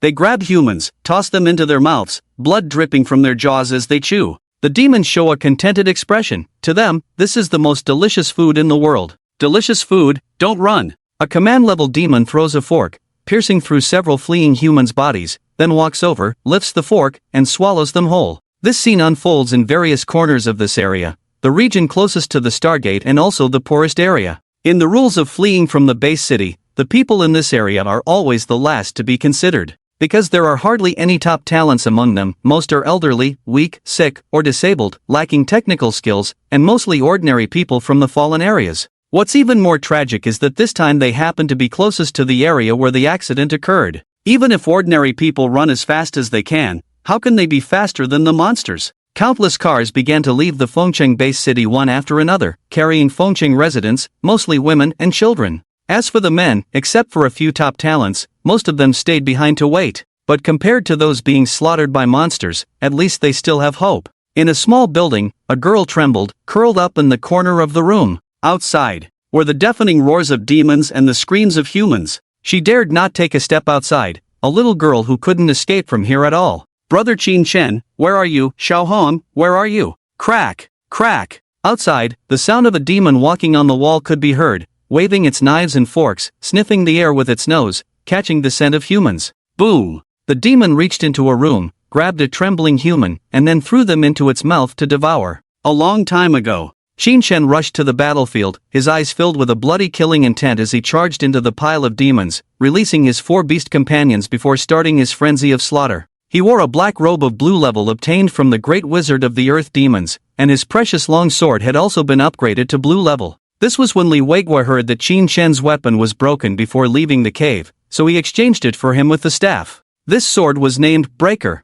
With one slash, a leading level demon was dismembered. Qin Shen did not pause for a moment, continuing to kill. Every strike resulted in the death of a leading level demon. As for those below that level, Qin Shen didn't even spare them a glance, charging past and smashing them to pieces. The black robe enhanced his defense and immunity to demonic magic, and those below the leading level were not worth his time. The demons who were continuously slaughtering human cultivators were stunned. They had never seen such a terrifying human before. As if born for slaughter, his blade never hesitated, killing one after another. It seemed like he would die if he stopped for a moment. The human cultivators were also shocked. They had never seen such a cultivator before. Directly using his body to kill those below the leading level, then without even looking, he would rush towards the next leading level demon. The strong killing intent emanating from him could be felt clearly even from hundreds of meters away. And as this cultivator continued to kill, a rolling black aura emerged from him, making him seem like a demon from hell. I know him. He's the bloody butcher, Qin Shen. Damn, so it's my idol, leading Qin Shen. He's so damn cool, I didn't even recognize him. Damn. Leading Qin Shen is said to be invincible against hundreds in the secret realm, leading level invincible. With him here, our chances of survival just got bigger. It's a pity leading Qin Shen is not a commander, otherwise he could kill dozens of commander-level monsters. Sigh. When the group of cultivators saw Qin Shen, they all exclaimed in surprise, but Qin Shen paid no attention to them, his eyes fixed only on those ferocious demons. He wanted to kill all these monsters, kill them all, chop them all into mincemeat. The monsters, they all must die. The killing intent mixed with dense black aura around Qin Shen. Anyone who stepped within 100 meters of him, whether guard level or leading level, all died by his blade. Even a 10th level commander is no match for him. Under the influence of the broken army, Qin Shen, in a state of complete madness with all his powers unleashed, was unstoppable except for those of a higher level. Ordinary commanders were taken down with a single strike. Peak commanders could withstand at most 3 strikes. Wherever he went, demon spirits lay scattered all around. This scene not only caught the attention of human cultivators but also drew the interest of the demon spirits. Looking at this human enveloped in dense black aura, the intelligent demon spirits couldn't help but question, "Are we monsters, or are you the monster?" This human was unexpectedly more ferocious than the powerful demon spirit clan, especially the dense black aura emanating from him, which inexplicably instilled fear in the demon spirits from the depths of their souls. That fear seemed to come from the depths of their genes, from the most distant ages. Back then, the demon spirit clan was just ordinary insects, at the bottom of the insect race, being food for other insect races and demon tribes. A tree that stands out gets the wind. Moreover, this is a battlefield, where being too outstanding only leads to one outcome, being killed by a stronger opponent. A low-level commander demon spirit approached, wielding a steel fork several meters long, and viciously thrust it towards Qin Shen. By now, Qin Shen had already slain no less than 50 commander-level demon spirits and over 1,000 guardian-level demon spirits. The surrounding aura had obscured his features, with only a pair of blood-red fierce eyes visible beneath his black robe. Those who blocked his path would be mercilessly killed. The low-level commander demon spirit couldn't believe that as he neared Qin Shen, an aura of a momentary commander level emanated from him. And at that moment, Qin Shen struck. Pouring in spiritual power like it cost nothing, his aura was like a storm, overwhelming and suppressing. The first move of the second volume of the Dragon Tiger Blade, and also the strongest single-target move in the second volume. Dragon Fury Slash. The frenzied blade energy was over 10 meters long, slashing from bottom to top towards the demon spirit.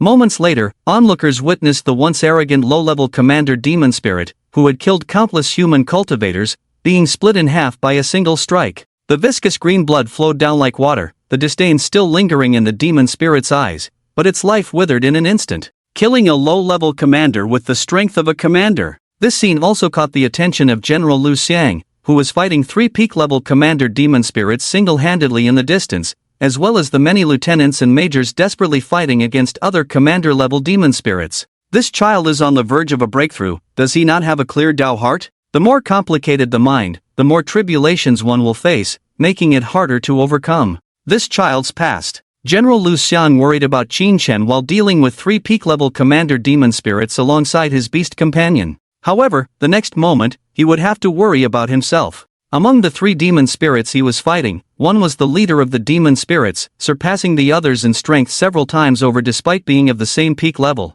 If General Lu Xiang himself wasn't already very strong, ranked among the top 100 generals, an ordinary peak general wouldn't stand a chance against 3, or even 5 or 6 opponents. After all, the strength of this demon spirit leader alone was equivalent to facing several opponents. In the battlefield, the overall situation still favored the human cultivators. Not everyone could handle multiple opponents like General Lu Xiang and remain on par without falling behind. Other human cultivators, after repeatedly using body-damaging elixirs, could barely stay alive, which was already commendable. This sense of despair permeated all human cultivators, but everything changed when they saw Qin Shen slay the low-level commander demon spirit. Overcoming the odds, defeating the strong with the weak, is this what defines us as human cultivators? If this child can do it, why should we feel despondent being on the same level as these guys? Everyone seemed to be infused with a sense of vitality, their weapons coming alive in their hands, making it easier to deal with the onslaught of the demons. Witnessing a mere leader-level human cultivator killing one of their commander-level subordinates and boosting the morale of the human forces,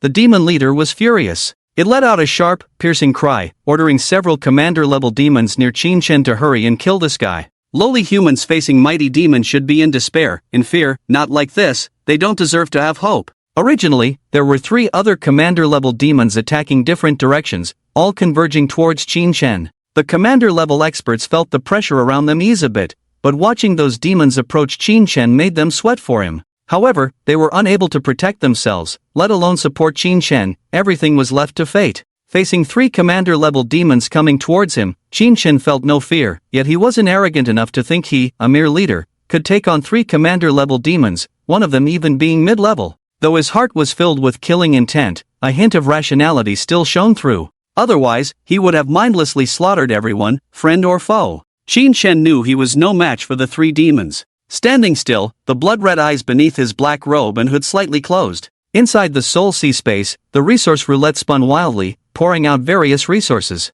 Not this. Not. Faster, faster. Time inside the soul sea space was different from the outside world. As long as Qin Shen wished, time inside could stand still. Of course, this was energy-consuming, and his physical, spiritual, and mental strength were insufficient to maintain this speed, but exhausting tens of thousands of energy points was still manageable. The resource roulette continuously spat out beneficial items for Qin Shen, but he only focused on what he wanted. 1, 2, 3. Finally, complete. Spending countless energy points, Qin Shen finally gathered everything he needed. In his hands, the 8 fragments continuously merged, forming a complete formation disk. The Four Saints' ancient formation. Activate. At the same time, the 3 demons approached him, their attacks following closely. Die, lowly human. The 3 demons screeched, their terrifying attacks about to engulf Qin Shen. Kill. Black mist scattered around Qin Shen as the accumulated malevolent energy split into 3, directly entwining the 3 demons.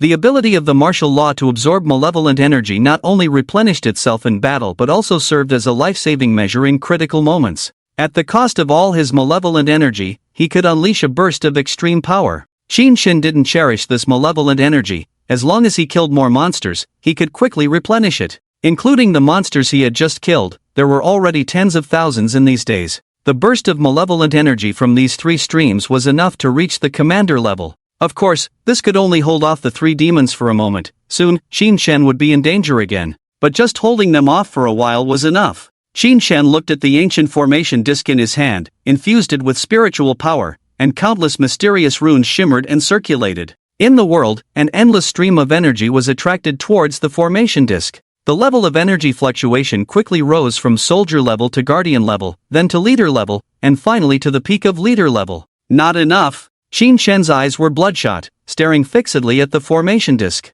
The level of energy gathered in the formation disk was closely related to his own level, which was not yet at the true commander level, so he can only be stuck here. Nevertheless, he continued to drive the formation disk desperately, the disk emitting a constant hum, as if reminding Qin Shen, "This is your limit." However, Qin Shen did not stop, still crazily depleting his physical strength, spiritual power, mental strength. 2 lines of blood flowed from his nostrils, but he stubbornly drove the array disk. The energy of the commanding peak level could only deal with ordinary commander-level demon spirits, but this was not enough, far from enough. Crack! Qin Shen gritted his teeth, blood oozing from his nose recently, but he did not give up. He felt the energy all over his body continuously pouring into the array disk, as if being thrown into a millstone, then squeezed. His flesh was crumbling, his soul disintegrating. "Break for me!" Qin Shen roared, blood also flowing from his eardrums seemingly on the verge of bursting, making a thunderous sound. It seemed that Qin Shen's stubbornness had subdued the ancient array disk, which began to tremble continuously, and then the emitted energy reached the commander level. Qin Shen smiled, wiped the blood from his face with his hand. The thick black aura entwined around the 3 demon spirits was gradually being shattered, about to break free from their constraints, and what awaited Qin Shen next was the demon spirits' anger. They wanted to crush Qin Shen bit by bit, then eat him up piece by piece. Let this despicable human know the price of provoking noble demon spirits. However, they suddenly found that the human actually raised his head and flipped them off. Although they didn't know what it meant, they could see the contempt and disdain in Qin Shen's eyes. Roar! The 3 demon spirits were furious. They increased their efforts, about to break free from their restraints in a moment. But at this moment, Qin Shen also made a move, slightly opening his mouth and uttering ancient words. "The universe is mysterious and yellow. The universe is vast and desolate. The Tao contains the 4 spirits, guarding the 4 directions. Grant me immeasurable power, swiftly go forth." With each sentence he finished, the radiance circulating on the array disk became denser. After finishing the last sentence, Qin Shen threw something onto the battlefield where he and a group of demon spirits were fighting. It seemed to trigger something in the 4 beast pets fighting alongside the demon spirits. They also emitted a rich radiance, seemingly united with the heavens and the earth, exuding a sense of solemnity and nobility out of nowhere.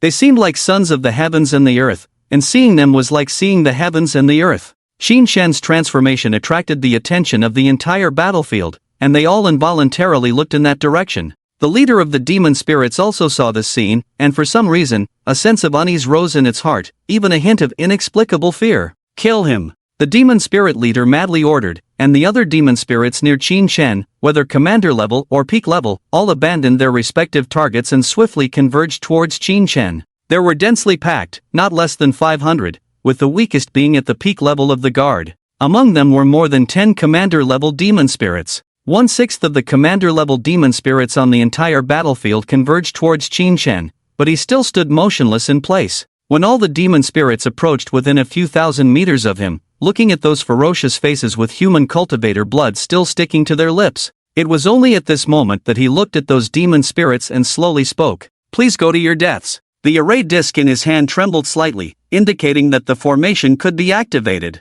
Qin Chan also instantly spoke. "Form the array in the east, Azure Dragon, heed my command." Before his words fell, on the east side of Qin Chan, a fierce and mighty Azure Dragon suddenly appeared, its body radiating powerful and terrifying energy. "Let all things come to life." As Qin Chan recited, Xiao Cheng also resonated with demonic power, connected with the heavens and the earth. In the eastern land, countless plants and trees suddenly sprouted out of thin air. These plants and trees grew wildly, filling everyone's field of vision in the blink of an eye. And the demon spirits who stepped into them were entangled all over their bodies by the plants and trees. No matter how they struggled, it was all in vain. The plants seemed to be blessed with divine power, appearing fragile like grass and vines, yet harder than steel by countless times. Wooden thorns pierced their bodies, grass seeds grew within their flesh, shattering their bones and meridians, crushing their internal organs. A breath for a junior demon meant entanglement and strangulation. A commander wilted under numerous attacks, while a general roared furiously, power dwindling, life vanishing madly. This scene shocked countless beings, including powerful demons, even causing them to hesitate in their advance. The dignity of demons must not be challenged. "Go kill that despicable human for me," the demon commander ordered, and the other 3 demons dared not hesitate, continuing their charge towards Qin Shen, albeit with diminished momentum. Qin Shen paid no heed to the demon's changes, calmly rotating the formation disc. He continued to utter a few words. "Formation to the west, White Tiger, heed my command." In an instant, a towering and fierce white tiger appeared before everyone, just like the green dragon, emanating a radiance that compelled involuntary reverence. It was as if they were the spirits nurtured by the natural world. Despite some fear in their hearts, the demons did not halt their speed. Qin Shen also did not stop, continuing his incantation. "Formation to the north, Black Tortoise, heed my command." "Formation to the south, Vermilion Bird, heed my command." A giant tortoise with 4 legs as thick as pillars landed, creating 4 deep craters beneath it. The black tortoise also exuded a sacred radiance, evoking awe. Simultaneously, in the southern sky, a noble giant bird with a crimson hue spread its wings and let out a resounding cry, resembling a blazing sun, illuminating the earth with dazzling light. The appearance of the 3 mythical beasts did not halt the demons. They had to fulfill their leader's command and kill this human. As they drew closer, even within arm's reach of the 3 beasts, Qin Shen spoke again. "All things shatter. All things drown. All things burn." The surrounding world trembled, countless energies becoming restless. Meanwhile, significant changes occurred in those 3 directions. To the west, the massive white tiger roared, but the sound waves condensed abruptly, transforming into substantial golden blades that enveloped the area. The blades swiftly pierced towards the demons, one after another. The nearest demon was instantly cut into pieces,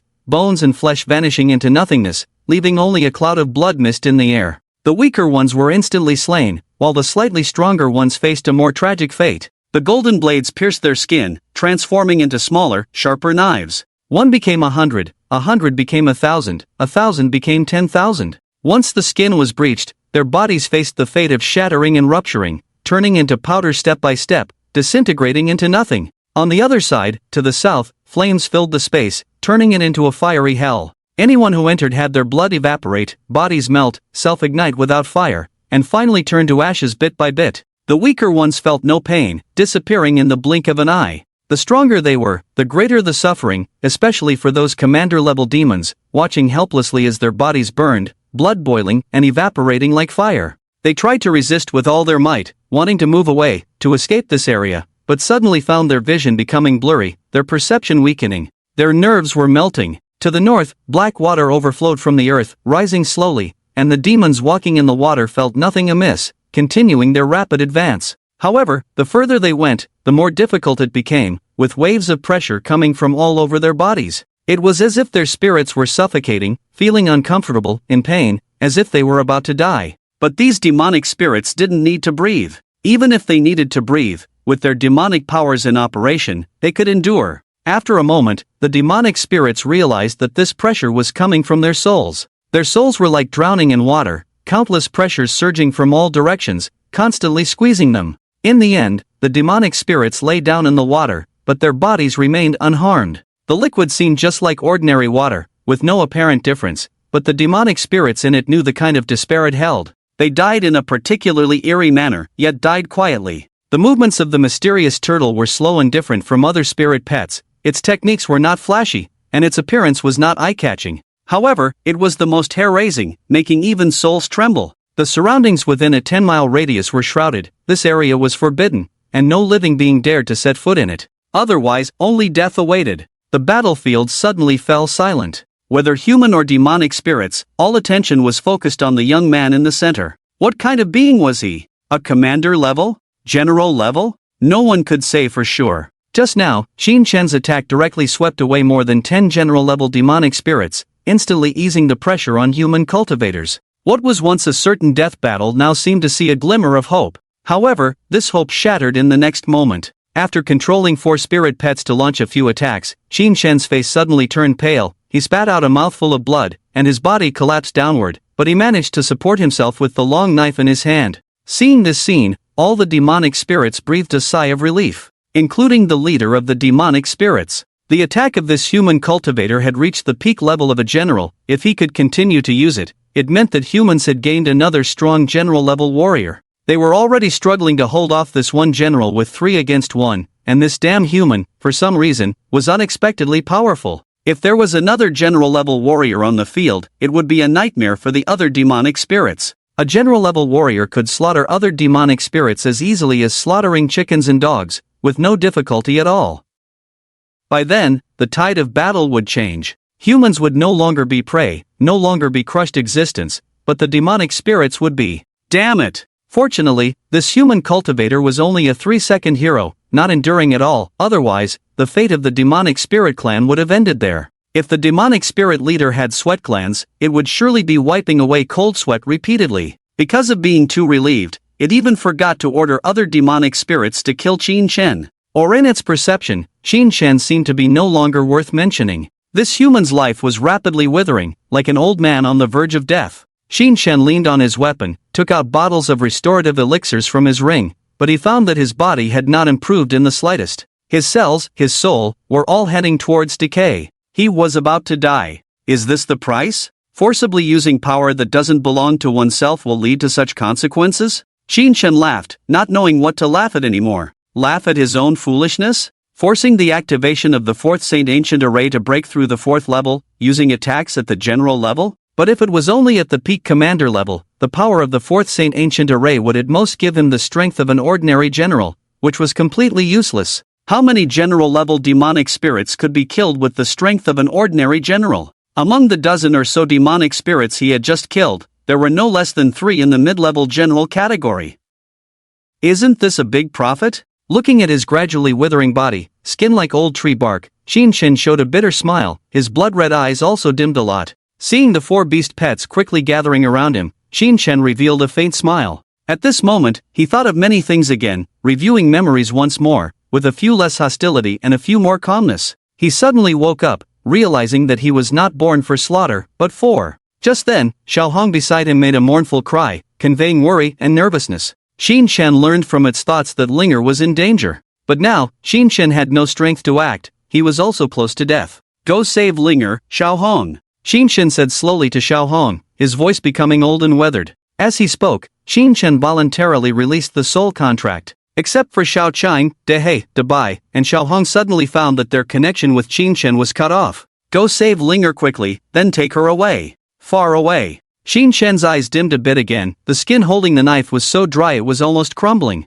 Tears streamed from Xiao Hong's eyes as it made a mournful cry. Debai, Dehei, Xiao Chang also shed tears, knowing that their master was about to die. By releasing the soul contract voluntarily, the master gave them a chance to escape. Xiao Hong trembled and refused to leave, but Xin Shen gathered his last strength and roared, "Get out! Leave me, I don't need you to accompany me." Xin Shen's whole body lay on the back of the knife, his strength almost depleted. Despite his angry scolding, none of the beast pets left. Xiao Hong, go save Linger, quickly. Tears fell from Xiao Hong's eyes, landing on the ground and emitting hot steam. Xiao Hong knew this was its master's last wish, it couldn't let the master die with regrets, and it couldn't let go of Linger either. Xiao Hong spread its wings and flew high in one direction. Dehei, Debai, you go quickly, don't accompany me to my death. I'm sorry, Xiao Cheng. You are my destined beast pet, I can't release you, I'm sorry. Xiao Chang leaned close to Qin Shan, supporting him to prevent him from falling, tears flowing from the dragon's eyes.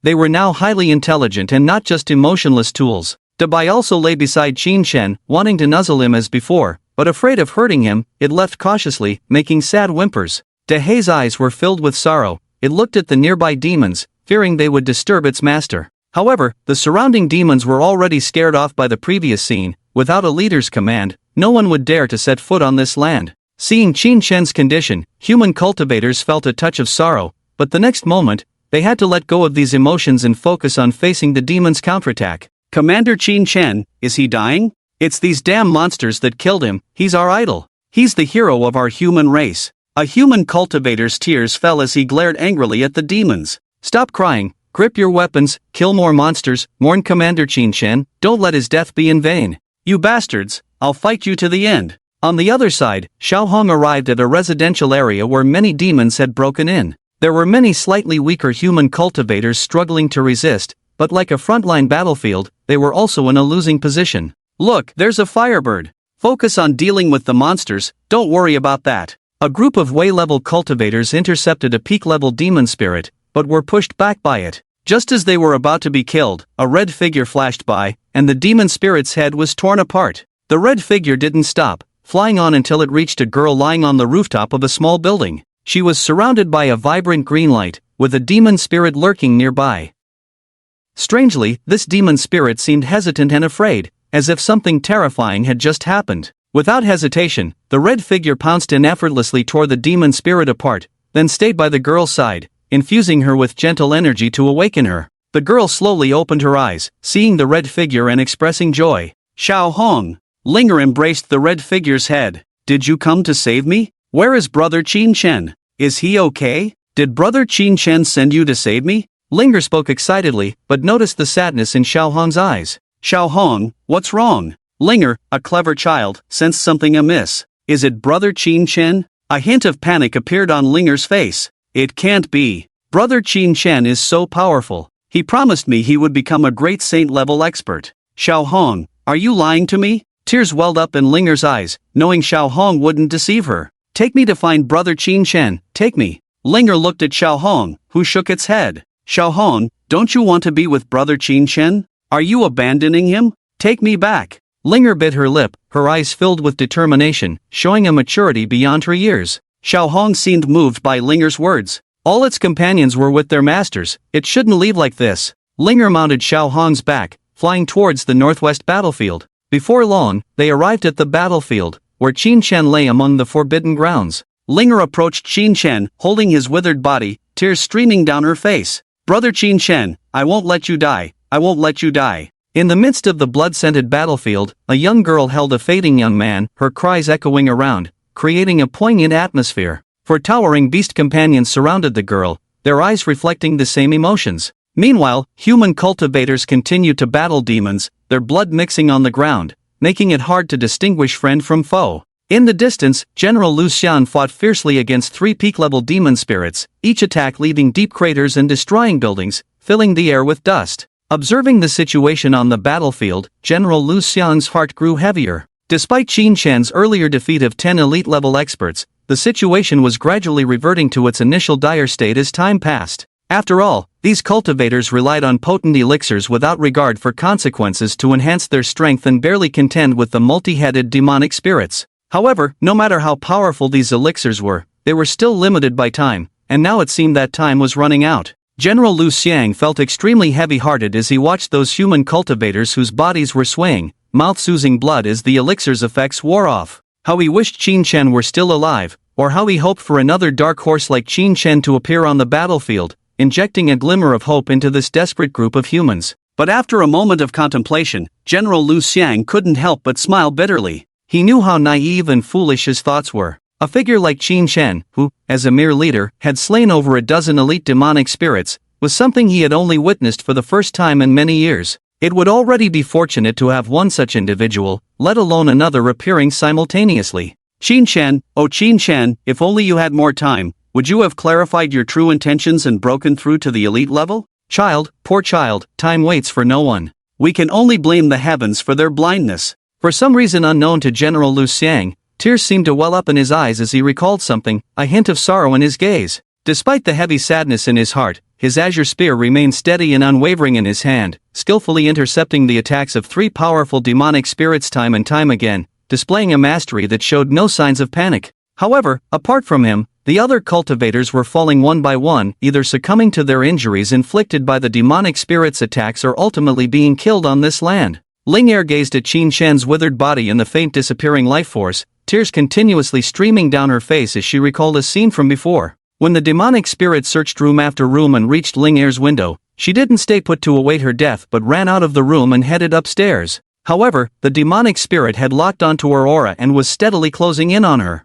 Ling Er's heart sank to the bottom as she kept calling out to Qin Shen and Xiao Hong in her mind, knowing deep down that no one could save her now. Her small body ran tirelessly, while the massive and bloated demonic spirit was slowly hindered in the corridor, crushing buildings as it pursued this seemingly delicious little human before it. Climbing up floor after floor, Ling Er didn't know how many she had ascended. Her tiny body was already exhausted and could no longer hold on. Tears wet her hair, exhaustion filled her body, and she had reached the end, unable to flee any further. Ling Er's heart was filled with despair, yet inexplicably, she returned to a state of calm. She reached the edge of the building, gazing at the gradually whitening sky in the distance, where the morning sun seemed to have risen, casting a red light through the horizon. It's dawn. Ling Er smiled gently and closed her eyes slowly. The demonic spirit emerged from the stairwell behind her, its fangs bared, ready to devour and shred this delicious human. However, as the morning sunlight shone on Ling Er for a moment, her body radiated a green light with a hint of pure white, as if merging with the surroundings and resonating with nature.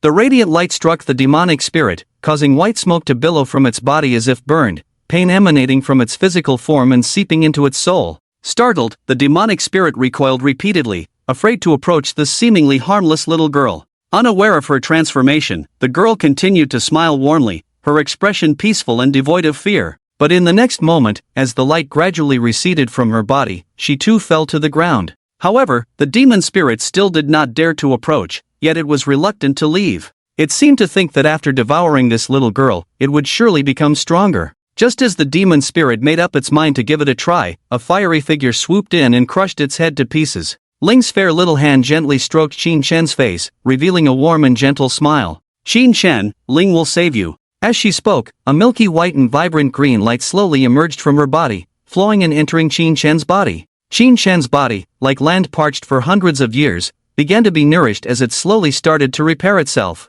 His withered skin gradually became tender, and his internal organs began to function slowly. The light on Ling's body grew richer, and Qin Shen's recovery speed increased. His eyes regained their luster, his eyelids slowly lifted, and he saw Ling bathed in the sacred light. He tried to speak, but his body had not fully recovered yet. As time passed, Qin Shen finally restored his complete appearance, and the fading vitality was replenished. Seeing Qin Shen fully recovered, Ling smiled, but Qin Shen noticed that the little girl's jet black hair had turned snow white. Although he didn't know why Ling could revive him, he understood the difficulty involved. It was at the cost of her own life that she pulled him back from the brink of death. Ling. Qin Shen held the exhausted little girl in his arms, feeling a pang in his heart. He never expected that Ling would be willing to sacrifice her own life for him. Her once thick black hair had turned snowy white for him. If not for her youthful and tender face, no one would have known she was just a teenage girl. "Qin Shen, you're safe now." Ling smiled happily and then collapsed into Qin Shen's embrace.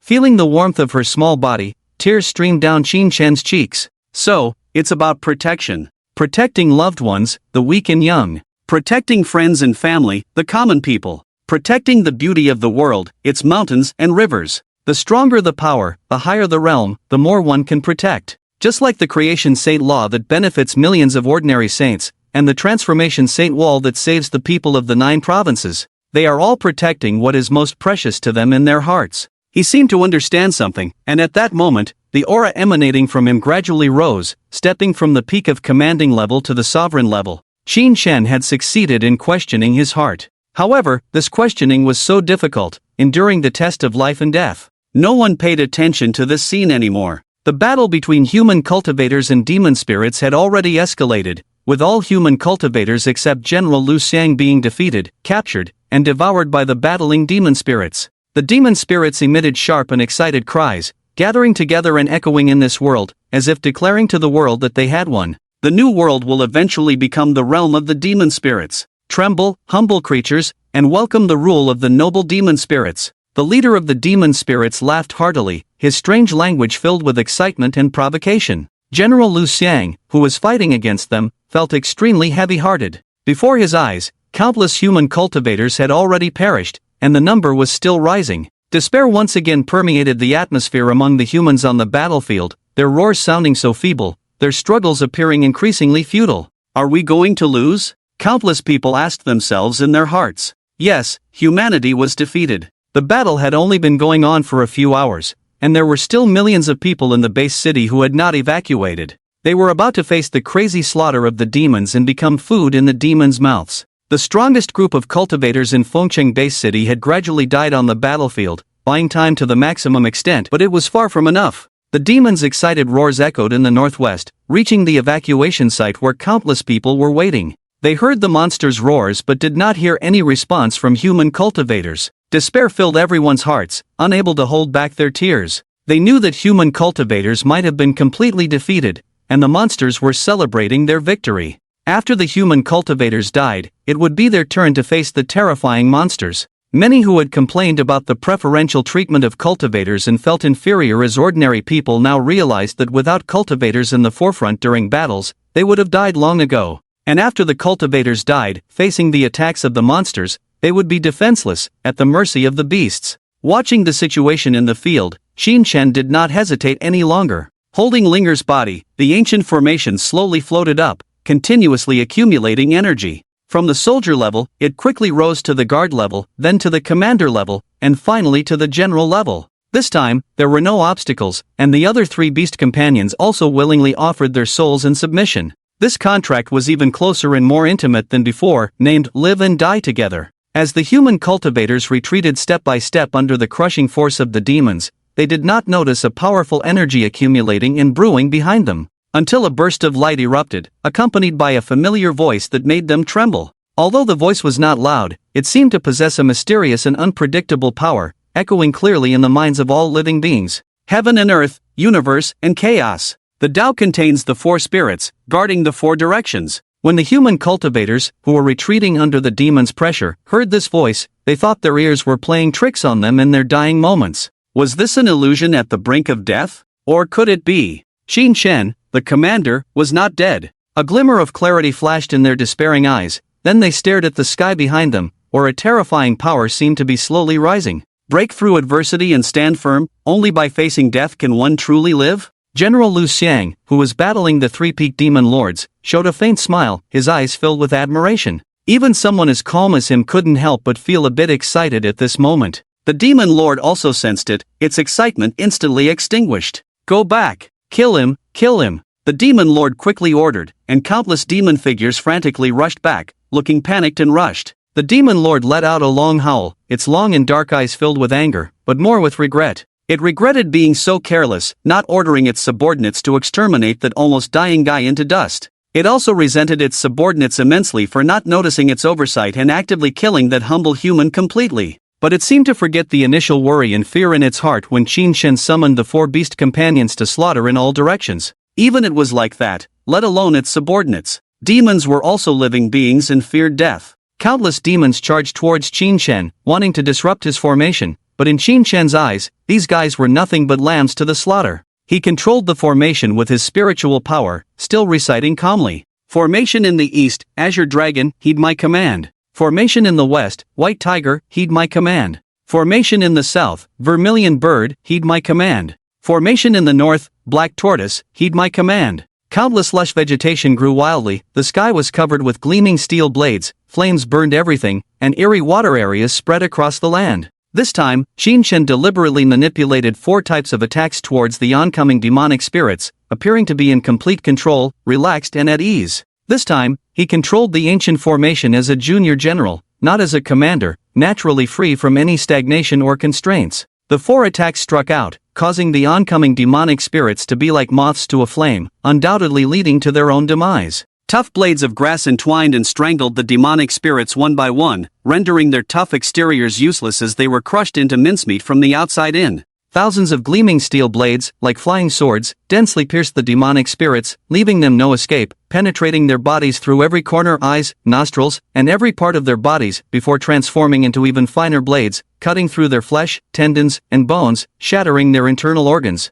Flames consumed everything, from the surface to the core. The demonic spirits melted like wax figures under high temperatures, helplessly watching their bodies melt, their forms burning into piles of dark ashes. Black mist rose from the earth, enveloping the demonic spirits perfectly, making it impossible for them to break free, ultimately drowning their souls while leaving their bodies unscathed, dying in a mysterious and quiet manner. In this scenario, whether they were junior, commander, or pinnacle demonic spirits, death was inevitable, only differing in the timing. The stronger their realm, the longer they could endure, but likewise, the longer they suffered. The remaining demonic spirits dared not enter this area, their several meter-long bodies retreating continuously, their dozens of large feet giving them a swift escape. It seemed that the further they were, the farther they could distance themselves from this terror. Trash, kill him for me, don't be afraid, a bunch of trash. Seeing his subordinates panic and flee, the demonic leader was so furious he couldn't find words to describe it. It was just an ordinary junior commander, a mere human cultivator who had just entered the commander level.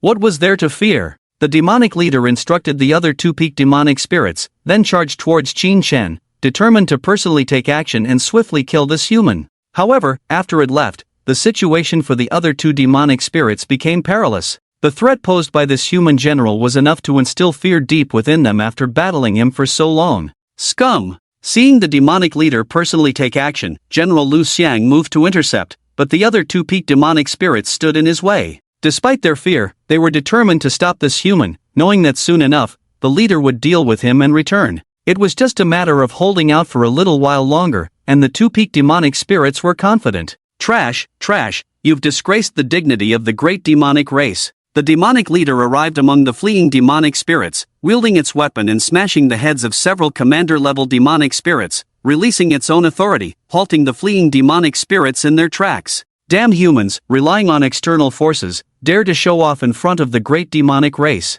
The demonic leader looked towards Qin Shen from afar, their gazes meeting in the air. The demonic leader's body stretched tens of meters, resembling a small building, its weapon even thicker than a utility pole. Each of its arms wielded a weapon, all of which, judging by their quality, were at least of white-gray treasure level. Moving its towering body with numerous legs, it swiftly covered thousands of meters in the blink of an eye. Qin Shan remained calm amidst the chaos. The array in front of him hummed, connecting with an inexplicable power that seemed to link heaven and earth. Suddenly, under the feet of the demon leader, countless plants and trees sprouted rapidly, entwining tightly around it. The vegetation grew wildly, climbing up the demon leader's long legs, spreading over most of its body, wrapping it completely like a green dumpling. However, in the next moment, the plants on the demon leader's head began to fall off, and the rest of the vegetation was gradually torn away. With the energy level of these plants, they might have been able to harm an ordinary peak demon. Still, this demon was among the best of the best, and this level of attack could only hold it back momentarily.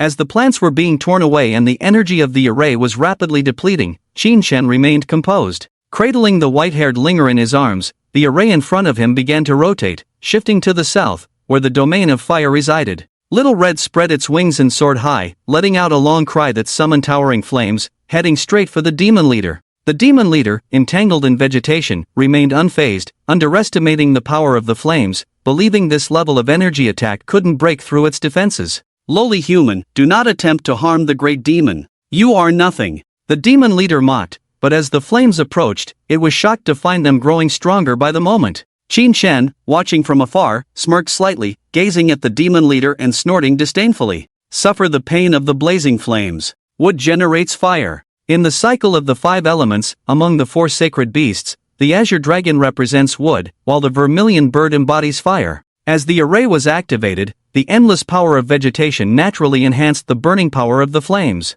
Plants sprouted from under the demon leader, like firewood in a stove, continuously intensifying the temperature of the flames. The demon leader's body was charred, feeling its organs slowly boiling, almost evaporating and burning. Damn you, damn it! The demon leader never expected to be outmatched by a human cultivator who had just entered the realm. It furiously hurled several weapons, piercing the air with a sharp whistling sound. Qin Shen activated the array, simultaneously moving his body around. Blades of metal clashed with the weapons, sparking dazzling flames in the air. The dark water rose, impeding the weapon's speed, making it difficult for them to advance. However, these weapons seemed to be infused with the demon leader's power, instantly shattering the metal blades and piercing through the black water curtain, flying towards where Qin Shen had been standing. But in that brief moment of obstruction, Qin Shen had already moved far away, holding Linger and several beast companions. The weapons, several meters long, plunged deep into the ground, creating deep craters and shattering buildings in their path, raising clouds of dust and debris. It was easy to imagine that even an ordinary peak-level expert would perish if struck. Despite using so many long-range attacks, Qin Shen remained unscathed, further enraging the demon leader.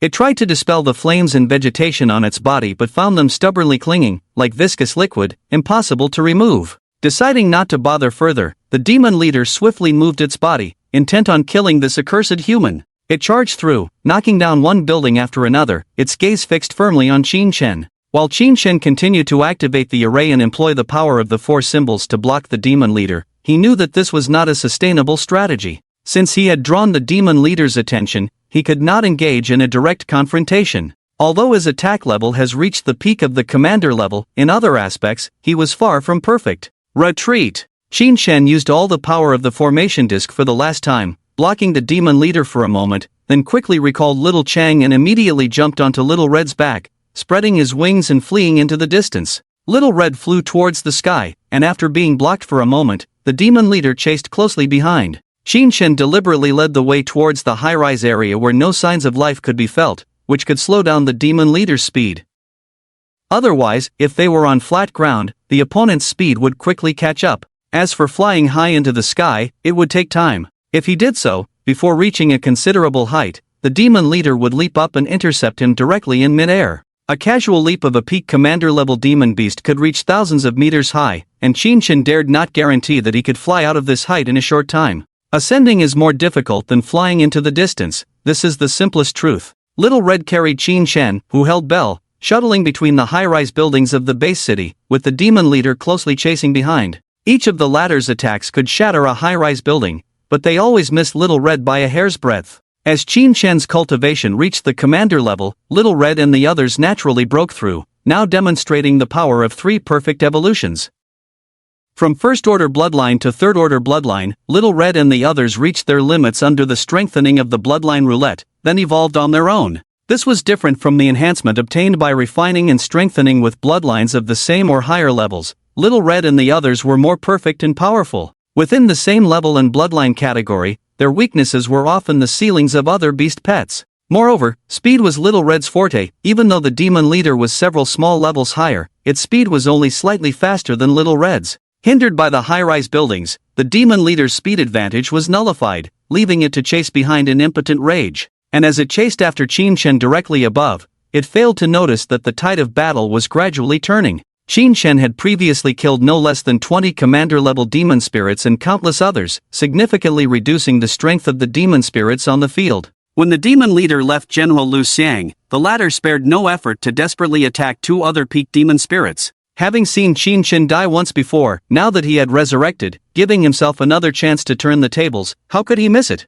General Lu Xiang even resorted to forbidden techniques, depleting his own potential and lifespan in exchange for a temporary increase in combat power. Even when facing the siege of 3 peak demon spirits before, he had never been this reckless. The 2 peak demon spirits were pushed back by General Lu Xiang's relentless counterattack, filled with fear and confusion, not understanding what had gotten into him. What about it? That's right. General Lu Xiang's eyes were bloodshot, a long spear thrust out, piercing directly through the head of one peak demon spirit, and the next moment, with a surge of spiritual power, the demon's head exploded instantly. This scene frightened the other demon spirit, who trembled all over. Previously, even when they outnumbered General Lu Xiang 2-1 or 3-1, they couldn't defeat him, let alone now. Dealing with this peak demon spirit cleanly and efficiently once again, General Lu Xiang looked towards Qin Shen's direction. By this time, Qin Shen had already recalled his beast pets and was being chased by the demon leader. General Lu Xiang climbed up the floors, leaped directly from one high-rise to another, following closely behind.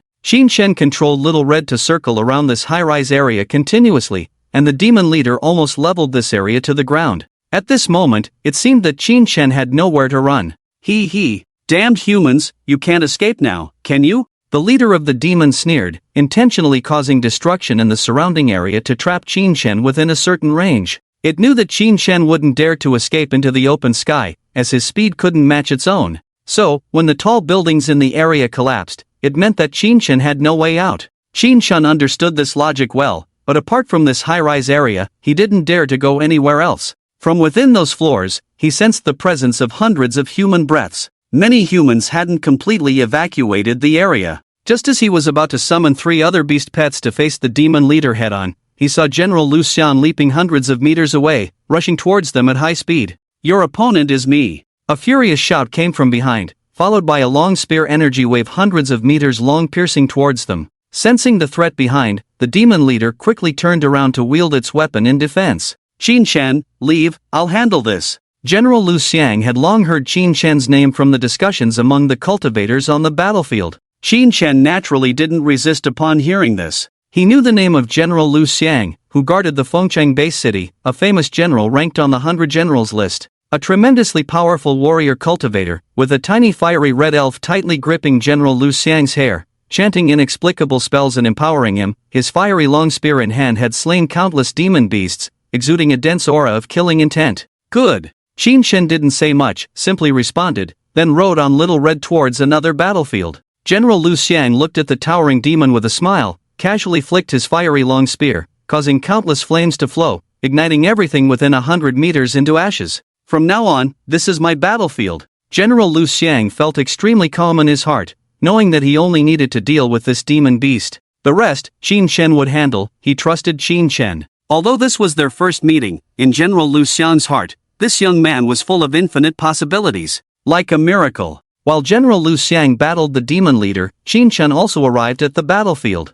Seeing Qin Shen's arrival, all human cultivators cheered. "Commander Qin Shen, he's back. Hey, now it's General Qin Shen. General Qin Shen. General Qin Shen. General Qin Shen." Seeing Qin Shen return, everyone seemed revitalized, as if injected with a strong stimulant. Their fighting spirit ignited. Qin Shen flew low on Little Red, causing ripples in the void with a wave of his hand. Big White, Big Black, and Little Blue thundered onto the battlefield, engaging in fierce combat with the demons, including Little Red, who unleashed powerful demonic attacks, instantly annihilating numerous demons. Qin Shen didn't use his formation disc. It was a chaotic battle, and the formation disc's damage didn't differentiate between friend and foe, making it hard to consider others. Moreover, he didn't need the formation disc to kill these demons now. With Qin Shen having slain the mid-level demons twice, less than 3 remained dead, and the number of mid-level strong demons even exceeded the enemies. There were only around 20 ordinary lieutenant-level demons, just a few more than the junior lieutenant level. The majority on the battlefield were commanding-level demons. Qin Shen released his 3 beast pets to crush those commanding-level demons, then placed Linger on Little Red's back and charged towards a lieutenant-level demon. The 3 powerful lieutenant-level beast pets turned the tide instantly. Each demonic attack took out a dozen or more commanding-level demons and countless guard-level demons. All the human cultivators who had been exhausted from being besieged breathed a sigh of relief, looking at the beast pets with gratitude in their eyes. Of course, what they were most grateful for was the owner of these beast pets, the young General Qin Shen, who had changed the course of the battle multiple times. "Brothers, kill them all. Wipe out these mixed-breed demon beasts. Damn it, General Qin Shen is here. What are we afraid of? Let's take down these demon beasts." A young general and his beast pet were being besieged by 3 4th-rank ordinary demonic spirits, barely holding their ground, their nerves taut without any slack. He was just an ordinary young general. Being able to achieve this level was already very rare. In all aspects, ordinary demon beasts of the same rank were much stronger than humans. It was rare to find a genius who could take on several opponents at the 4th rank level. Being able to fight alongside his beast pet against ordinary demon beasts of the same rank was considered competent, and being able to fight 2 demon beasts of the same rank with his beast pet was considered excellent. If this young general had not taken special potions multiple times, sacrificing his own promotion prospects, he would not have been able to achieve this level. But just as he was about to collapse from exhaustion, he suddenly felt a lot lighter. When he looked to the side, he realized that a human cultivator had already taken on one of the demonic spirits for him. He recognized this person. Qin Shen. He had heard about Qin Shen from the cultivators on the battlefield before, and had seen a series of Qin Shen's actions, but soon he had to focus his attention and deal with his own enemies. He did not expect that Qin Shen would actually come back and relieve some of the pressure for him. "Thank you." He was about to express his gratitude and then remind Qin Shen to be careful of the elite demonic spirit. After all, Qin Shen had just broken through to the elite level, and had previously relied on special items to kill demonic spirits, so his own strength should still be relatively weak. But before he could finish speaking, he witnessed a scene that made his eyes widen in disbelief. The demonic spirit, which had been provoked by Qin Shen and was about to get angry, had not even unleashed its fury yet. It was met with a continuous barrage of attacks from Qin Shen. The second volume of the Dragon Tiger Blade's most powerful single-target move, Furious Dragon Slash. With the support of the blue-grade secret weapon, the Broken Army, and Qin Shen's current strength, a single slash sent the blade energy over a dozen meters, sharp energy waves bursting out, tearing a huge rift in the ground. However, the target of this blade energy was not the ground, but it passed through to attack the demonic spirit. The blade energy surged like the roar of an angry dragon, instantly tearing the demonic spirit's body apart, cutting it into countless pieces of flesh, its black blood splattering the ground. Qin Shen didn't say much. Just as he finished off one, he set his sights on the other two. These two fourth-rank demonic spirits suddenly felt as if they were being stared at by demons, their whole bodies trembling. The young general swallowed hard, feeling the disparity of the world. The difference between people could be so vast. One of the three demonic spirits that had caused him trouble was killed in one blow. That strike was so clean, so unmatched. The young general knew that if he were to face it, he wouldn't stand a chance. His fate would be the same as that demonic spirit. But fortunately, his enemy was not Qin Shen, and even more fortunately, this person was still his teammate. How wonderful at this moment, he also noticed that these two elite demonic spirits were completely ignoring him, focusing all their attention cautiously on Qin Shen, their eyes filled with deep fear. After being ignored by the demonic spirits, the young general scratched his head, feeling somewhat ashamed, as if the demonic spirits were openly humiliating his dignity, looking down on him. But for some reason, he felt strangely good, enjoying a sense of leisure. He looked at Qin Shen again and noticed that Qin Shen seemed to not care much about these two fourth-rank demon beasts, casually twirling his long knife in his hand. And in the next moment, the blade energy swept through the air. The most fierce and swift killing move in the second volume of the Dragon Tiger Blade.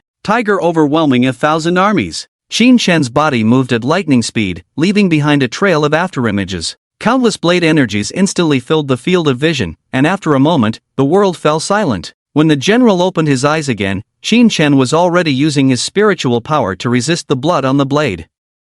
Behind him, two peak demonic spirits were torn apart from the upper body, black blood flowing out, then their heads fell from the sky, crashing to the ground, their bodies collapsing with billowing smoke and dust. The watching general swallowed his saliva again, then stared blankly as Qin Shen left, then watched him rush towards the next battlefield, targeting the next pitiful demonic spirit. Qin Shen was like a savior. Wherever he arrived on a battlefield, it would become safe and peaceful. As he dashed through, demonic spirits would inexplicably find themselves separated from their bodies. Nearby cultivators could only watch Qin Shen's disappearing figure, continuously expressing their gratitude, regardless of whether Qin Shen could hear them. Qin Shen's goal was only high-level demonic spirits, specifically ordinary high-level ones. If he encountered a mid-level weak-point high-level demonic spirit, he could also kill it, but with reduced efficiency. However, the number of demonic spirits at this level was scarce, and each mid-level cultivator was already occupied, leaving him with no opponents. Now, with the blessing of two blue-grade treasures and various martial arts fully unleashed, his combat power was probably around the 5th or 6th level of high level. This strength was already very powerful. Perhaps because his path was more challenging than others, having undergone tests of life and death, his basic strength was stronger than others. Even without the blessing of blue-grade treasures, he was at least equivalent to a third-level high-level cultivator, which was quite impressive. At this level, even battling one level higher was extremely difficult, let alone several levels higher. He was like a hunter, relentlessly hunting down high-level demonic spirits, leaving the rescued generals bewildered. Why were the formidable opponents they faced in their life and death battles so easily defeated by Qin Shen? However, when they freed their hands to kill those commanding-level demonic spirits, they understood the reason. The reason was simple: if your strength surpasses your opponents, isn't it easy to kill them? But after understanding the reason, everyone could only smile bitterly. After all, it meant that the newly promoted generals on the battlefield were already far superior to them in strength. Of course, no one harbored any dissatisfaction towards Qin Shen, they were more reflective of themselves. For these people, besides gratitude, there was nothing else in their hearts towards Qin Shen. They were all still alive because of this young man. What reason did they have not to be grateful? As time passed, the demonic spirits on the battlefield were gradually eliminated, whether they were high-level, commanding-level, or guardian-level demonic spirits. Within sight, there were only mountains of corpses and seas of blood, with no living demonic spirits standing. As the battle here ended, on the other side, General Lu Xiang also lifted the head of the demonic leader Zhaotong with a spear, killing it completely. The cultivators did not immediately clean up the battlefield. They gathered together, their faces full of exhaustion, their clothes and armor tattered, even their weapons showing signs of damage. Standing together, they looked at Qin Shen beside General Lu Xiang, bowing respectfully and expressing their thanks. Seeing everyone's exhausted faces, Qin Shen waved his hand, signaling for everyone to rest. The group of cultivators then lay down on the ground, recalling their spirit pets to the soul sea space, and without any aversion, they fell down together with the bodies of the demonic spirits, sinking deeply into slumber. They also wanted to find a clean place, but everywhere was in ruins, with the bodies of demons and comrades scattered around. Where could they find a clean place? They were already exhausted and didn't want to move anymore. General Lu Xiang smiled as he looked at the monks sleeping on the ground, then patted Qin Shen on the shoulder, admiration clear in his eyes. You saved all of us this time. You are our hero. Qin Shen smiled bitterly, looking at the scattered monks resting on the ground, indistinguishable between life and death to the average person.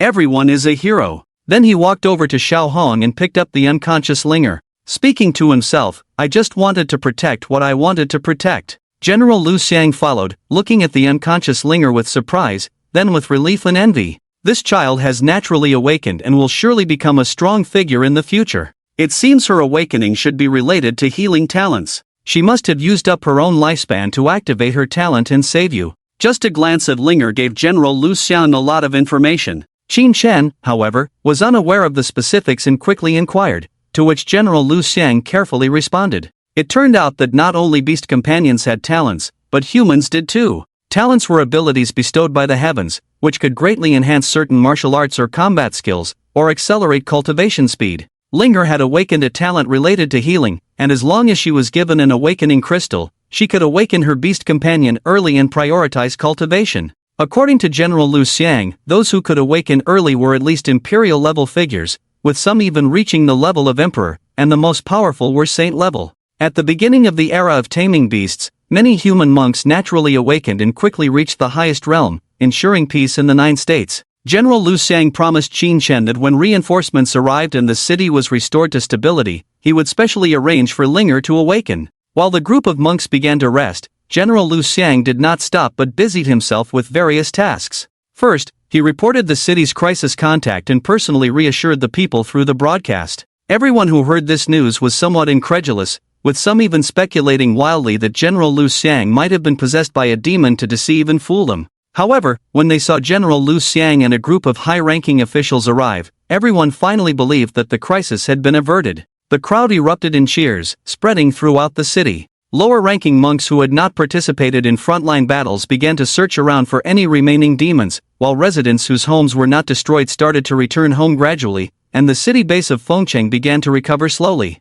However, those residents whose homes were destroyed could only stay put until official arrangements were made. They were considered lucky, as some people had died before they could escape. The moment Fengcheng base city was attacked, the news had already reached nearby base cities, and countless reinforcements were rushing towards this direction. Nowadays, the distance between each base city was very far apart, and even the high-level figures faster than cars would need at least 24 hours to arrive. As for the king-level beings, they were guarding various dangerous stargates and front lines and could hardly leave under normal circumstances. Moreover, the dangers encountered by Fengcheng base city could already be handled by a few generals. The generals closest to the Fengcheng base city were advancing towards this direction at full speed. Those with flying beast pets were faster, while those without relied on their pets for speed. If the beast pets were not good at speed, then they had to rely on their own 2 legs to run. Among them was General Tsangyan from the Dazhou base city. His beast pet was not good at speed, but fortunately, it had a special ability that prevented him from having to rely on his own 2 legs to run.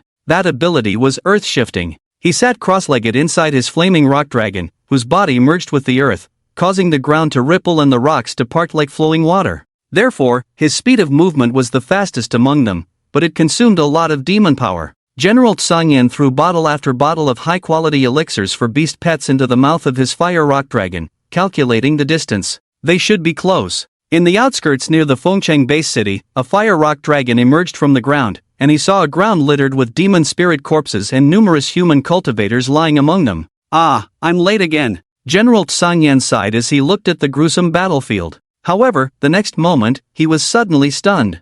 Several human cultivators lying among the corpses actually turned over and yawned. He quickly released his aura to investigate and discovered that these guys were all still alive. And it seemed that the demon beast attack had already been resolved? But according to General Tsang Yan's calculations, the outcome should not have been like this. There must be something crucial among them. General Tsang Yan narrowed his eyes, then landed on the ground and woke up a cultivator to inquire. The cultivator was initially a bit resentful, but upon realizing that the other party was a general, he immediately spoke up and shared all he knew. After listening, General Tsang Yan was stunned. He hadn't expected the situation to unfold like this and muttered to himself, Qin Shen, that name sounds familiar. Absolutely exhausted. Begging for gifts, begging for good reviews. The more gifts, the more words per day. After the inquiry, General Tsang Yan arrived at the central hall of Fengcheng, where the senior general was responsible for handling various cultivator affairs. As expected, General Liu Xian was busy dealing with various matters after the Fengcheng battle.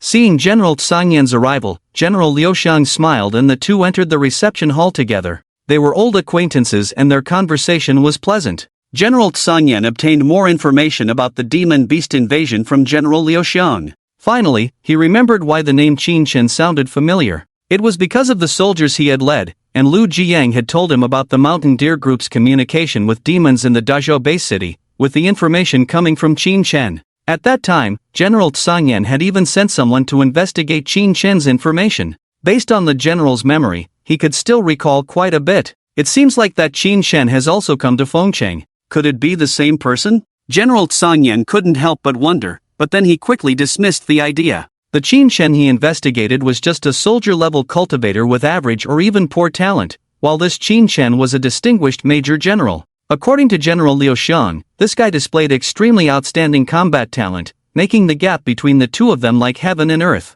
General Tsang Yan couldn't help but lament in his heart. It seemed that fate truly played a role in their lives. Both named Qin Shen, one now a major general, while the other, he didn't know if he had survived the demon beast attack. He also held a fondness for the other Qin Shen, as he had provided him with very important information. After receiving Lu Jiang's report, General Tsang Yan secretly ordered an investigation and indeed found some faint traces. Unfortunately, the Shanlu group operated extremely covertly, and no further useful information was obtained. Moreover, according to his investigation, there were people within the authorities assisting them. If these individuals were not identified and taken down in one fell swoop, they would become a major cancer in the 9 provinces. Of course, regardless of whether this Qin Shen was the same as that Qin Shen, General Tsang Yan would still choose to meet with him. This great hero who saved the entire city, it would be a pity not to meet him in person. As time passed, generals from various base cities near Fengcheng gradually arrived here. Seeing the situation in Fengcheng base city, the generals were all surprised. However, they had not come in vain, as the martial arts grand examination was approaching, and they were originally planning to hold a meeting in Fengcheng, so now they could resolve it together. The martial arts grand examination in previous years was always held in Fengcheng base city, as only here had a specially transformed miniature secret realm for examinations. After listening to General Lu Xiang's description, the generals were all very interested in Qin Shen and looked forward to meeting him in a few days. At this moment, Qin Shen had already returned to the residence prepared for him by General Lu Xiang, with Linger, whose long hair was as white as snow, waking up beside him. Looking at Linger's white hair, Qin Shen felt an inexplicable heartache. Seeing Qin Shen's expression, Linger quickly took his hand, her delicate little face filled with a comforting smile. Big brother Qin Shen, I am beautiful like this too, right? Qin Shen nodded and patted Linger's head. Linger is the most beautiful. This was not just Qin Shen comforting Linger, her face was naturally very beautiful, a rare beauty. Now with this silver hair like snow, she appeared like a snow princess, beautiful and noble, evoking pity. However, this beauty came at a cost. Linger's current lifespan was less than 10 years. In an era where the average lifespan of mortals reached 100 years, she sacrificed decades of her life in exchange for Qin Shen's rebirth. And this loss would not be compensated even after she awakened as a cultivator. No matter how powerful she became, this foundation of lifespan was already ruined. Only by obtaining a rare heavenly treasure that could extend life could her damaged lifespan be restored. However, such heavenly treasures were too precious, even saint-level experts could not easily obtain them. Even if they did, they would not easily give them to others, as even saint-level experts needed to extend their lives. No one would complain about having a longer lifespan. Rest assured, Linger, I will not let you die. Qin Shen silently vowed in his heart. He had his means of obtaining this heavenly treasure, through the resource wheel. Qin Shen had seen this kind of elixir on it that could restore damaged foundations and extend lifespan, although the chances of obtaining it were terrifyingly low. But Qin Shen was completely confident that he would obtain this elixir within 10 years. It was just a matter of killing more demonic beasts to gain more energy points to spin the wheel. If killing 10,000 demonic beasts was not enough, then he would kill 100,000, a million, 10 million. Even hundreds of millions, billions were not impossible. As long as it could compensate for Linger's injuries, even if Qin Shen had to exterminate all the demonic beasts in the world, he would be willing. After all, he and the demonic beasts had an irreconcilable hatred, not to mention this could save Linger. She was a foolish girl who sacrificed her own life to save him. Naturally, Qin Shen would not let her down. This was the first time Qin Shen had such a strong protective instinct after losing his family. In his heart, he had another attachment that was hard to let go of. Belle, I swear, as long as I live for even a second longer in this world, I will never let anyone harm you in the slightest. Qin Shen caressed Belle's head as she blinked her big eyes and solemnly nodded. Once Belle had fully recovered, Qin Shen brought her to the Beast Palace, where General Lu Xiang had been waiting for some time, accompanied by other generals from various base cities. They were here not only to meet Qin Shen but also to witness a natural awakener with their own eyes. It was said that such individuals would at least become a royal-level powerhouse in the future. Apart from General Song Yan, who was relatively young and had a chance to advance further, the other generals, although appearing to be in their 30s or 40s, were actually in their 70s or 80s. Breaking through to the royal level in their lifetime would already be a stroke of luck. Despite having 5-star aptitudes, bridging the gap between general and royal levels required not only meeting the aptitude criteria but also accumulating more resources. Without strong backing, it would take a long time to achieve. 10 or 20 years were considered short. However, considering the lifespan of a general-level powerhouse, which was at least 200 years, a decade or two was not considered long. It was said that as the Earth's spiritual energy continued to recover, everyone's lifespan would increase, with cultivators potentially doubling their lifespan. However, the progress of Earth's recovery seemed to have stalled at a critical point, with no significant changes occurring for many years. In the initial few hundred years, Earth underwent drastic changes every day. Sea beasts emerged, ancient civilizations revived, tectonic plates expanded, spiritual energy slowly flourished. Qin Shen held Belle's hand and, after exchanging greetings with the generals, they entered a grand hall. In the center of the hall was a transparent crystal, exuding a mysterious aura. This was the awakening crystal, capable of helping ordinary people awaken their beast companions to become cultivators. The annual output was extremely limited, making it exceptionally precious, with almost no other factions possessing it besides the country. Although Belle was not of age, her natural awakening of her innate talent had fulfilled the awakening requirements for her soul. Through their conversations in the past few days, Qin Shen learned that her innate talent was related to healing, possessing both light and wood attributes, making her an exceptional healer. If she focused on cultivating healing martial arts in the future, it would be like adding wings to a tiger. Even if you were left with a thread of life, she could instantly restore you to full health. Of course, all of this depended on the quality of Belle's beast companion aptitude.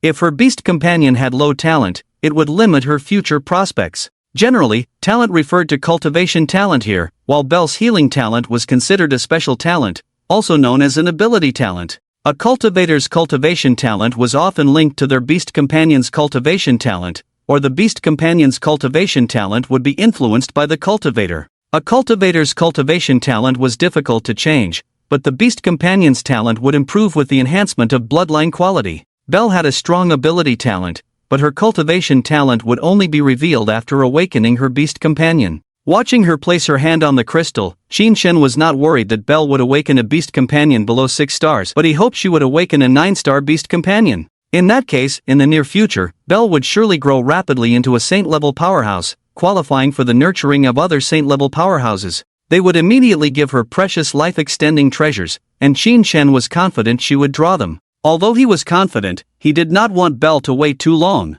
Moreover, after awakening a 9-star beast companion, Belle's future would be even brighter. Unfortunately, when Ling's beast pet egg hatched, only a line of words appeared on the awakening crystal. 6 stars. Qin Shen couldn't help but smile bitterly, feeling a bit disappointed. But then he chuckled self-deprecatingly. Being at the top of the entire 9 states with a 6-star quality was already an achievement. What right did he have to be dissatisfied? His beast pet was currently only at 4 stars. What attribute spirit class? It seems your sister can specialize in the healing class, General Lu Xiang chuckled. Qin Shen nodded. Ling looked at the floating emerald little spirit beside her, also showing a joyful smile. Qin Shen couldn't help but smile inwardly at the sight. As long as Ling is happy, that's all that matters. It's just an elixir of longevity, and I will definitely obtain it. He chatted with several generals for a while, and it was only then that General Tsong Yen learned that this Qin Shen was the same person from the Great Zhao Bay city, which shocked him to no end. The two of them privately discussed many things about the Shanlu group,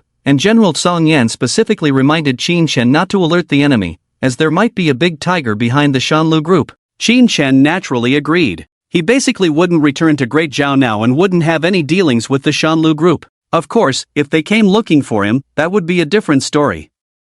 Returning to his residence with Ling, Qin Shen began preparing for cultivation. Qin Shen saved the entire Fengcheng base city, earning him a lot of contributions and rewards of hundreds of star yuan stones. General Lu Xiang heard that he couldn't use his own contributions now, so he specially applied to the higher-ups and obtained permission for Qin Shen in advance. Originally, this permission was to protect some people's contributions from being used by others in advance, such as some talented children who had done things beneficial to the 9 states. There were always some people with ill intentions who would use various tricks to use their contributions. Qin Shen, now a strong young general, naturally wasn't worried about these things. With such a large sum of contributions, Qin Shen could easily break through to the king level without leaving his home. Of course, his current plan was to cultivate while heading to the front line or hunting monsters in the developing small stargates. The absorption of star yuan stones was very fast. One could boost the spiritual power of a top general level by 100 times for 8 hours, and absorbing one would only take a few minutes.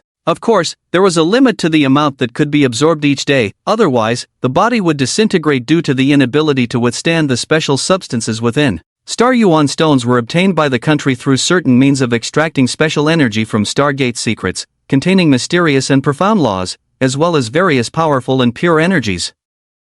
The amount of star yuan stones a person could bear each day was probably related to their own aptitude. Qin Shen's current aptitude couldn't even absorb one. Fortunately, he didn't need to cultivate himself, he just needed to let his beast pet absorb the star yuan stones. If others knew of Qin Shen's actions, they would surely be amazed. After all, other cultivators were reluctant to let their beast pets use star yuan stones and would choose to exchange them for more resources. Due to their physical reasons, beast pets could withstand far more medicinal substances than human cultivators, so for the same price, exchanging them for resources for beast pet cultivation would be more cost-effective. However, the cultivation speed would be much slower, but in the long run, it would be more profitable. Because what everyone lacked was not time but money. But what Qin Shen lacked was the opposite, not money but time. His contributions were enough to exchange for thousands of star yuan stones, which would amount to who knows how many billions in 9 states currency. In the mortal realm, it would be enough for him to live carefree for several lifetimes. But what Qin Shen wanted was not these.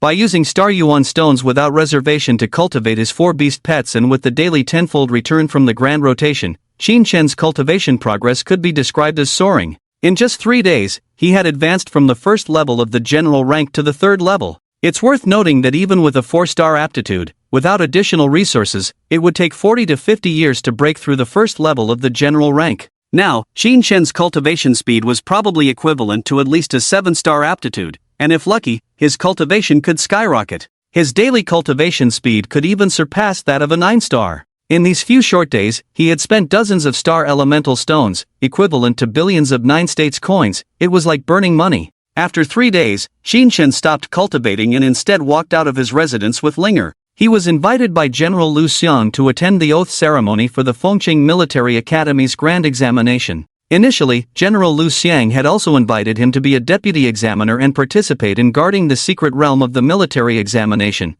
but Qin Shen declined. He was not interested in wasting time on this and just wanted to cultivate quickly and then go hunt down demonic beasts. Outside the beast taming hall, the departure square was already filled with tens of thousands of examinees, many of whom were students from other base cities, including Qin Shen's former home for a few years, the Dazhao base city. Lu Jiang, as the leader of Dazhao 9th Middle School, also arrived here. In the center of the square was a high platform with several large chairs prepared for the general rank powerhouses participating in the oath ceremony. Below the platform, rows of martial students from various high schools were arranged in order. In the team from Dazhao 9th Middle School, Su Peng looked at the general rank powerhouses already seated on the platform above, showing envy in his eyes. I have a 3-star aptitude. I probably won't be able to become a general rank powerhouse in this lifetime, sigh. He shook his head repeatedly, his eyes filled with deep unwillingness. Currently, he had reached the cultivation of a 5th-level soldier, and among the students participating in this examination, he could rank in the top 300.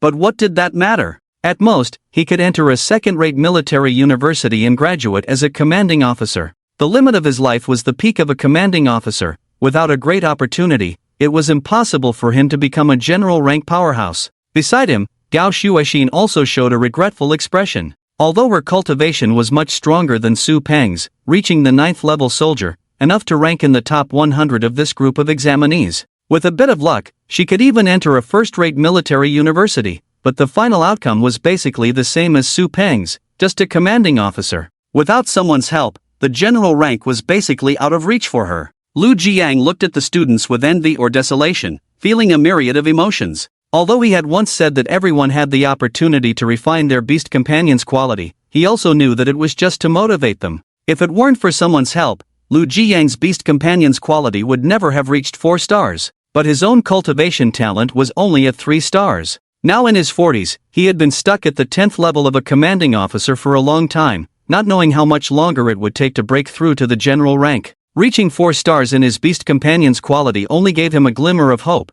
His own cultivation talent had not reached that level, making it extremely difficult. Thinking of this, he suddenly remembered Qin Shen. Qin Shen, you're also in Fengcheng. I wonder how you're doing now. Since Qin Shen left, Lu Jiang had been busy training these students and had no time to contact Qin Shen. He also trusted Zhuang Tong from the Blood Rose Squad. She was his comrade's sister and would surely take care of Qin Shen, so he didn't think much about it. On the other side, in the team from Dezhao First Middle School, Wang Ruohong stood beside Li Xiao, looking at the general rank powerhouses on the platform with a different gleam in his eyes. I have a 4-star aptitude. I will definitely reach the general rank realm in the future. At most by the age of 50, I, Wang Ruohong, will definitely become a brigadier. There was a strong ambition in his eyes. Looking at his nephew's expression, Li Xiao patted his shoulder. That's right, this is your goal, not that so-called Qin Shen. As soon as Qin Shen was mentioned, Li Xiao remembered the Lifeome team he had contacted. He wasn't familiar with the Lifeome team, only knew that this team could be hired to do some shady work. So he spent some money to have that team teach the Blood Rose team a lesson, but they took his money and then cut off contact with him. This made Li Xiao very angry. If he wasn't pressed for time, he would definitely come to Feng City to question them properly. A commanding level of dignity is not easily fooled. Dare to deceive me, Li Xiao, and I will make sure you regret it. Li Xiao didn't forget this when he came to Feng City, planning to settle the score with that team after Wang Ruohong finished the exam. What he didn't know was that the team had already disbanded several tens of days ago. Hearing his uncle mention Qin Shen's name, Wang Ruohong sneered. I was short-sighted before, shouldn't have bothered with a waste like him. Now I'm already at the 5th level of the Wei rank. I wonder where that kid is scraping by now. What rank is he at now? In this square, there were many old acquaintances of Qin Shen, and they all more or less thought of him at this moment. This guy who was once famous in the Great Zhao Base City, then awakened with trash qualifications, even gained some attention again after fighting against the 4-star genius Wang Ruohong. And now, after several tens of days, Wang Ruohong is still the renowned genius of the Great Zhao Base City, while Qin Shen, who once could stand against him, is almost forgotten by everyone.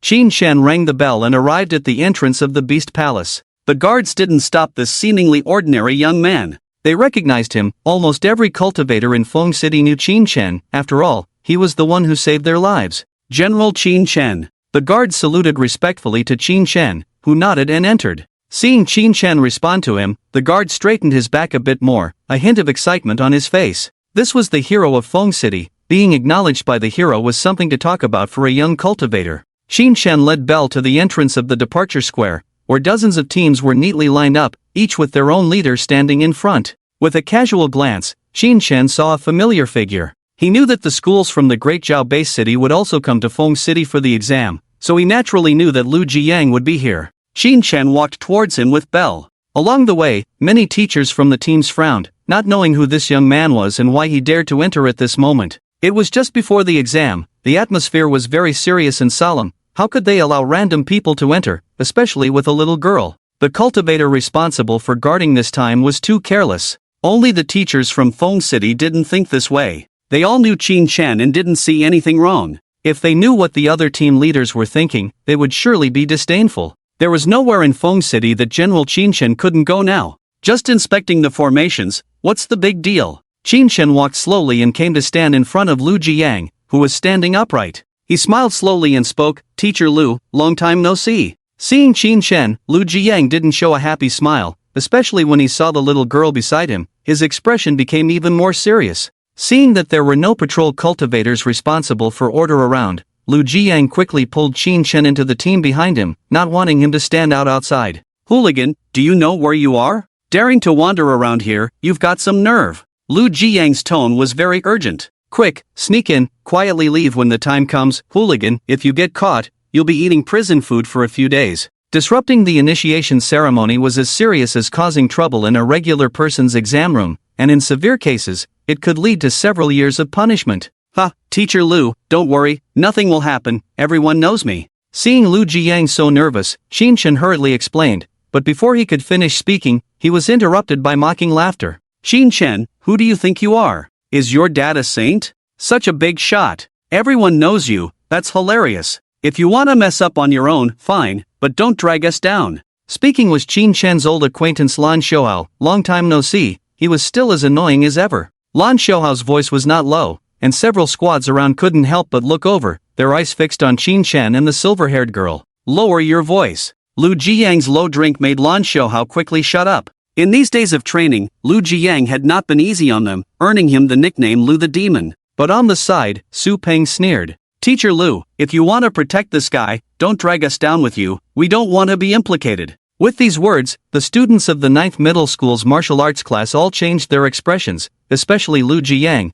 who turned pale. Su Peng smiled at the scene. With the upcoming major exam, he was not afraid to offend Lu Jiang anymore. After all, they would hardly have any chance to meet in the future. He didn't need this person at all. Even if the other party was a commanding officer, so what? He had graduated from university, wasn't he a commanding officer too? And Su Peng also knew that Lu Jiang didn't like him, so trying to please him was pointless. Instead, he could now retaliate against Qin Shen and indirectly against Lu Jiang. As long as he deliberately made a big deal out of it, neither Lu Jiang nor Qin Shen could escape being held accountable. Qin Shen looked at Su Peng, a hint of coldness in his eyes. He saw through Su Peng's intentions. "I guess no one wants to be implicated, so please, Teacher Lu, kick these troublemakers out, otherwise, everyone's future might be compromised. The martial arts university doesn't admit students with bad records, and if we protect these troublemakers, we might as well forget about going to the martial arts university." Su Peng continued to add fuel to the fire, while Lan Xiaohao sneered and walked up to Qin Shen, taunting him.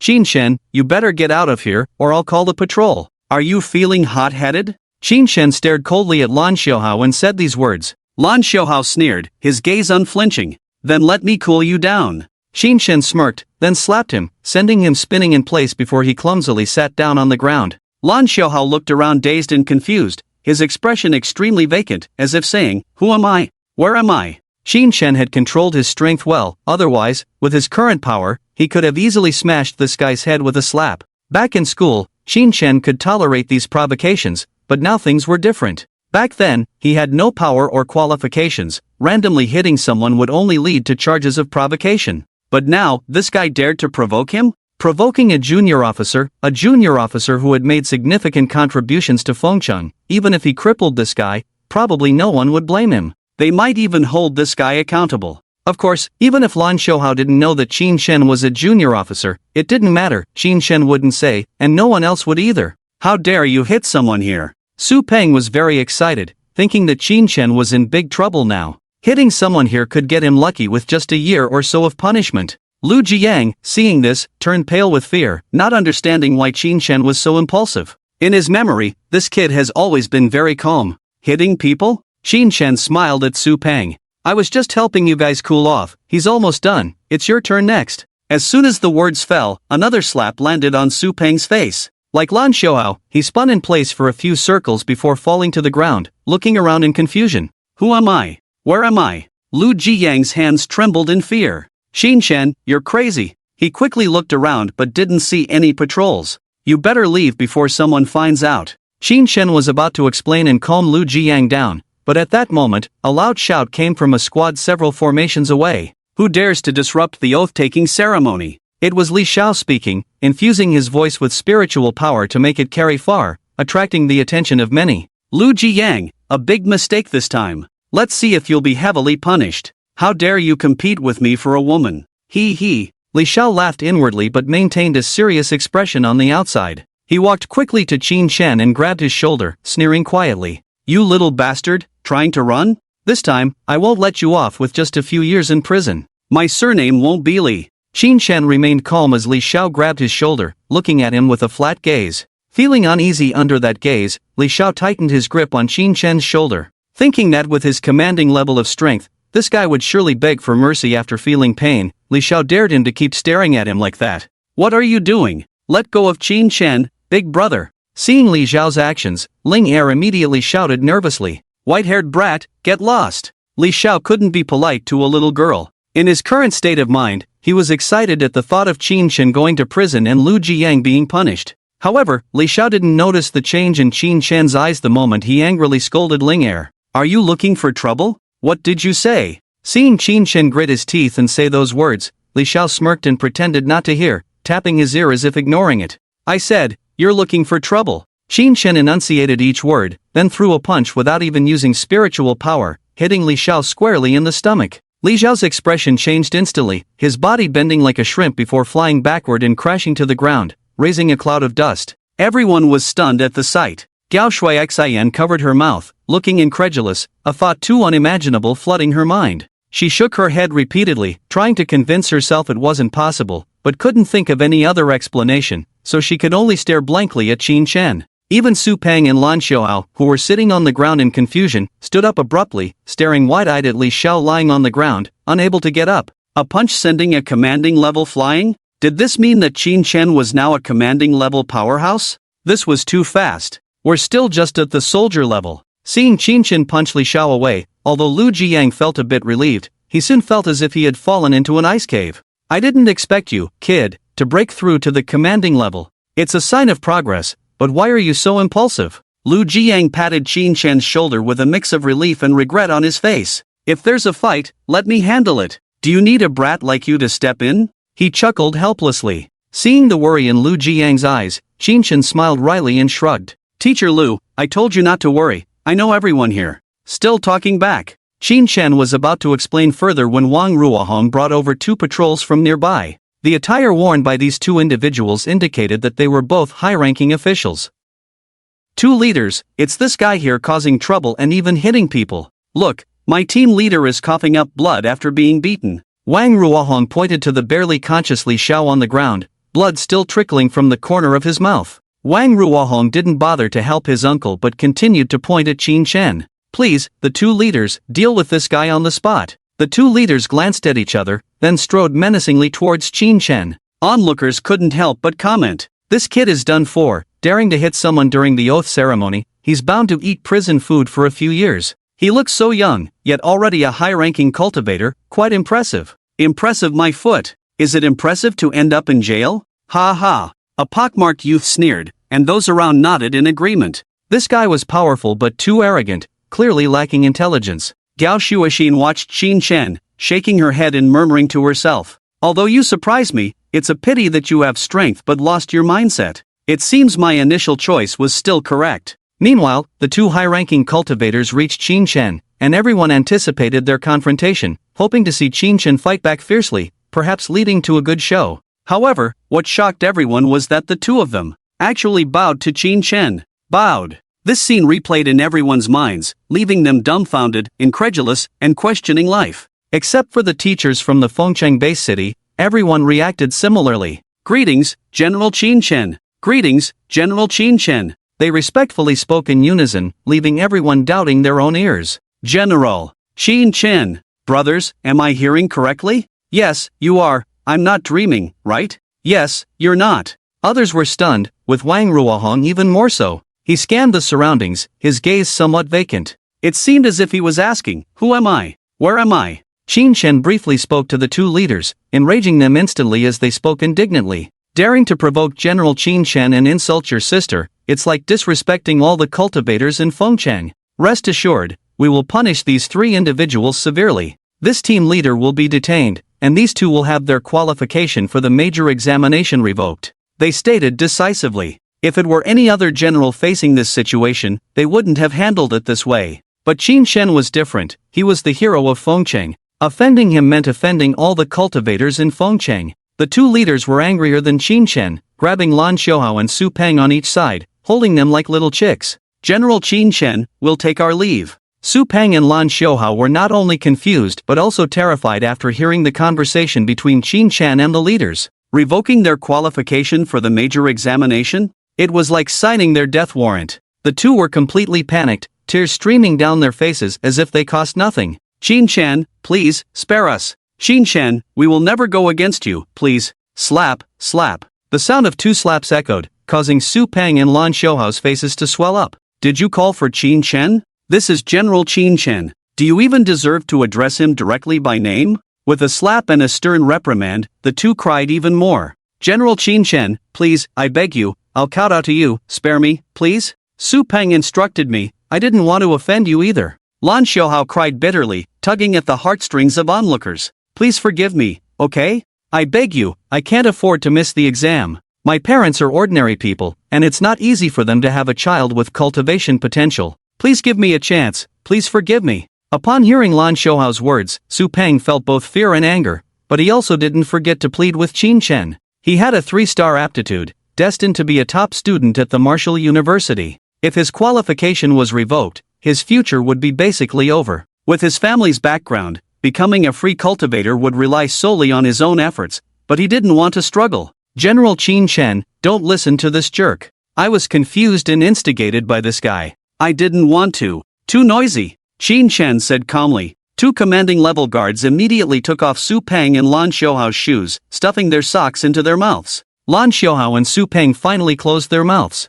Then, each holding one of Li Zhao's hands, they dragged him out of there like dragging a dead dog. The surroundings fell silent, and no one dared to speak out of turn. All eyes were filled with awe as they looked at Qin Shen. They couldn't believe that he was actually a general. Such a young general. The people from Zheozhong were even more shocked. Everyone was questioning in their hearts. Is this really Qin Shen? Why is his cultivation speed so fast? Many of us are not even at the soldier level, and he's already at the general level? Some people were filled with regret, realizing they were classmates with a general-level powerhouse but failed to establish a good relationship. The most complex and unpleasant expression undoubtedly belonged to Gao Shui Xin. Her mind was blank at the moment, filled with various emotions. Qin Shen didn't look at them but turned to Wang Ruohong, who trembled all over, his eyes filled with fear. Wang Ruohong, long time no see, how have you been? Qin Shen had a warm smile on his face, but to Wang Ruohong, it was like a devil's greeting. He remembered how he had repeatedly plotted against Qin Shen, trying to bring him to his death, and now, seeing Li Zhao's miserable state, he was scared stiff. Qin Shen. General Qin Shen, what about you? Qin Shen suddenly shouted, his voice carrying the authority of a general. In Wang Ruohong's mind, it was like a deafening explosion, and his knees went weak, kneeling down in front of Qin Shen. The martial examination candidates from Dezhou Base City couldn't help but cover their mouths, deeply shocked. This was Wang Ruohong, the top talent of Dezhou Base City. Kneeling like this? What about the dignity of a genius? What about the pride of being the young master of the Shanlu group? All gone to waste? Everyone looked at Wang Ruohong with disdain, as if watching a drowning dog. Qin Shen's eyes were cold, his imposing pressure as a general enveloping Wang Ruohong, who was frozen in fear, not daring to move a muscle, his body curled up and sweating profusely. It's over, Qin Shen will never let me go, he's going to kill me. Wang Ruohong's heart was on the verge of collapse. He seemed to have projected Qin Shen's thoughts onto himself. If anyone dared to plot against him like this, they would definitely be killed by any means necessary. Now that Qin Shen was a general, and it seemed like he held a high position in this Fengcheng base city, wouldn't it be easy to kill him with inside and outside cooperation? Qin Shen did want to deal with Wang Ruohong, but not in the ruthless way he imagined. He would only find a convincing reason in a dignified manner. Wang Ruohong, do you remember what you did to me during the beast hunting competition? Qin Shen's momentum was like a mountain, pressing down on Wang Ruohong, making him restless, with no room for extra thoughts. At the same time, he used the martial law devouring technique, and strands of thick black aura covered him. In Wang Ruohong's eyes, there was only one Qin Shen now, the other's tall figure towering like a deity, looking down on him from above. The surrounding world was pitch black, everyone had disappeared, leaving only himself. He knelt at Qin Shen's feet, this demon shrouded in black mist, looking like it could rush over and kill him at any moment. Wang Ruohong trembled all over, his mind collapsing directly. I'm sorry, I was confused, I overestimated myself. Please, spare me, I don't want to die. When everyone heard Wang Ruohong's words, they were a bit confused. Could it be that this guy really framed Qin Shen? How did you frame me? Explain it clearly. Qin Shen continued to exert pressure, continuously oppressing Wang Ruohong's spirit to a certain extent, not allowing him to have any extra thoughts, only fear and dread in his mind. Wang Ruohong tremblingly recounted how he used the beast immortal powder to surround Qin Shen with a beast tide, then how he and Li Xiao together took his first place, and finally even revealed the matter of sending people to kill Qin Shen. However, perhaps out of self-preservation instinct, he actually pushed all the blame onto Li Xiao while narrating. If Li Xiao were present, he would definitely be infuriated and shout to the heavens, "What a good nephew of mine!" In full view of the public, Wang Ruohong confessed all his crimes. Although these repeated attempts to harm others were not fatal, changing the victim to a young general was somewhat infuriating. All the Fengcheng cultivators were itching to come up and punch Wang Ruohong to death, each one raging and cursing the ancestors of the Wang family for 18 generations. Qin Shen achieved his goal and lifted the pressure. It was only at this moment that Wang Ruohong suddenly woke up, realizing he had made a big mistake. He looked at the cultivators around him, pointing and scolding him, tremblingly muttering to himself, "It's over, it's all over, my future." After this incident, not only would he have a black mark on his record, but he would also lose the qualification to enter the martial arts university. He would also face imprisonment, probably for 3 to 5 years. Thinking of this, Wang Ruohong first scolded himself for being so timid.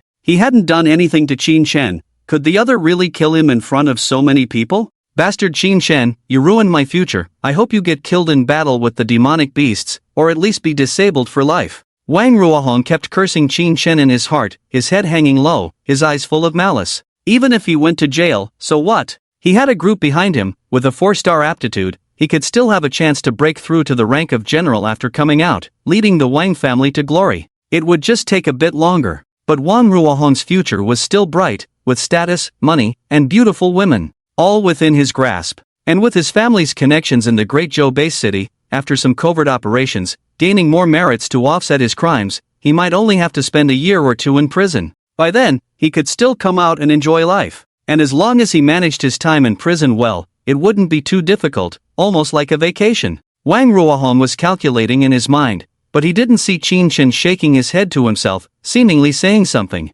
What a pity. Lu Jiang beside him heard Qin Shen's words, as if he had anticipated something. "Qin Shen, don't." But before the words fell, he saw Qin Shen pointing a hand at Wang Ruohong, then a burst of spiritual power erupted, and a fierce wave of energy instantly struck. Feeling the terrifying power, Wang Ruohong raised his head and finally saw the mockery and disdain in Qin Shen's eyes. "How dare you, kill!" The energy wave crashed into Wang Ruohong's body, instantly shattering his bones, rupturing his tendons, and turning his internal organs into a mess. "Kill me!" Wang Ruohong spat out a mouthful of blood mixed with internal organs at the corner of his mouth, then his head tilted, completely silent. He was dead. Wang Ruohong may not have known that with his strength, he couldn't hide his murderous intent towards Qin Shen at all, while Qin Shen, with his strength, could clearly sense his killing intent. Qin Shen would not tolerate this guy who repeatedly plotted against him. He refrained from acting before due to lack of strength and environmental reasons, but now, he no longer needed to endure it.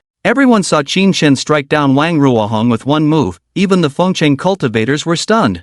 Although they also hated Wang Ruohong very much, they also knew that according to the laws of Zhou country, this guy did not deserve death. But now, General Qin Shen's arbitrary killing seemed to challenge the authority of Zhou country's officials, which would lead to severe punishment. "Qin Shen, you really..." Lu Jiang looked at Qin Shen, wanting to say he was too impulsive, but as the words reached his lips, they turned into a sigh. He only now realized that Qin Shen had unknowingly endured so much persecution. As his mentor on the path of cultivation, it seemed he had not fulfilled his duty to protect him. Thinking of this, Lu Jiang felt somewhat ashamed, yet he also seemed to understand Qin Shen's act of killing in anger. But as he was still processing this, he noticed Qin Shen was leading the way towards a direction with a bell in hand. "Qin Shen, where are you going?" Lu Jiang suddenly asked, not understanding why. He always thought of Qin Shen as a calm person, believing that even in his anger, he would have a plan. But he did not expect Qin Shen to answer without even turning his head. "To kill another one." Lu Jiang was stunned upon hearing this, and the other students and the leading teacher were also petrified. They all knew who Qin Shen wanted to kill, Li Xiao. But to say it in front of so many people, wasn't that too arrogant? Although they all thought Li Xiao deserved to die, according to the laws of Zhou country, at most he would be sent to the front lines, not sentenced to death. I can only say one thing, General Qin Shen is awesome," a pockmarked youth exclaimed excitedly, his face full of admiration. It was this kind of strong individual who dared to fight and kill that these youths admired the most. If they felt slighted, they would want to wipe out the other's entire family, and if they held back, they would be called cowards. In the eyes of this pockmarked youth, Qin Shen was like a dragon in the sky, daring to challenge everything. Of course, Qin Shen, as Lu Jiang thought, was never an impulsive person. He arrived at the confinement area of the Imperial Beast Hall, then spoke slowly to the bell in his hand. "Brother, I'll be in and out in a moment." The bell obediently nodded. She knew what her brother Qin Shen was going to do inside. In fact, after hearing what Wang Ruohong had said earlier, the bell was also very angry. Her little face flushed with anger, stomping her feet, wishing she could rush up and beat Wang Ruohong to a pulp. So even if Qin Shen killed Wang Ruohong, the bell didn't think there was anything wrong, not even closing her eyes in fear of the blood. In her eyes, anyone who plotted against her brother Qin Shen deserved to die. Whatever her brother Qin Shen did, she would support him. It was just killing another scum, nothing to make a fuss about. The guards did not stop Qin Shen, they couldn't stop him, so they had to let him in. After being knocked unconscious by Qin Shen, Li Xiao finally came to, his mind blank for a while before he remembered what had happened. This bastard Qin Shen, how could he have been promoted to the rank of general? It's impossible, wasn't he just a mediocre talent? Li Xiaoyun's spiritual power was recovering from his injuries. As a peak leader-level powerhouse, Qin Shen did not go for the kill, so Li Xiaoyun's life was not in danger. While recovering, Li Xiao pondered, "I understand now, this little bastard must be carrying some treasure, otherwise it wouldn't have been so quick, hee." He seemed to be brewing some sinister plan, a cold smile playing on his lips. Just then, the door slowly opened, revealing a familiar face before him. Seeing this face, Li Xiaoyun trembled in fear, then stammered, "Qin Shen. General Qin Shen, I was unintentionally disrespectful just now, please forgive me. I was confused before, I hope you, sir, can overlook this." Li Xiaoyun appeared humble, resembling a pitiful old dog begging for mercy. He and Wang Ruohong were indeed uncle and nephew, their way of speaking almost identical. Qin Shen looked at Li Xiaoyun, showing a warm smile. "Rest assured, although as an official cultivator you have repeatedly plotted against me, disregarded rules, and treated students unfairly." Qin Shen listed Li Xiaoyun's faults, grievances he had heard from other students back when he was in high school. Li Xiaoyun's expression turned unpleasant. "But rest assured, I choose to forgive you." Hearing this, Li Xiaoyun's face lit up, thinking that this young man was indeed forgiving, falling for his act of pretending to be pitiful and letting him off the hook. "But you must do me a favor, can you?" Qin Shen smiled at Li Xiaoyun, who immediately nodded without hesitation. "Of course, I will not hesitate to help General Qin Shen with anything." Li Xiaoyun patted his chest, speaking confidently. "Ha ha, don't worry, it's just a small favor." Qin Shen chuckled at Li Xiaoyun. "I just hope you'll be a good person in your next life." "Of course, I will." Li Xiaoyun agreed almost instinctively, then suddenly realized the meaning behind Qin Shen's words. Next life. His eyes widened in terror, filled with shock, and before he could react, everything turned black. Qin Shen's palm covered Li Xiaoyun's head, power surging out, instantly turning his brain into mush. With his current strength, killing someone at this level was even easier than slaughtering a chicken. Li Xiaoyun was dead. Before his death, his expression was incredibly complex. There was surprise, fear, and a hint of confusion. He couldn't understand why Qin Shen dared to kill him here, so openly and fearlessly. General Lu Xiang, who had received the news, also arrived at the scene, looking helplessly at Qin Shen. You.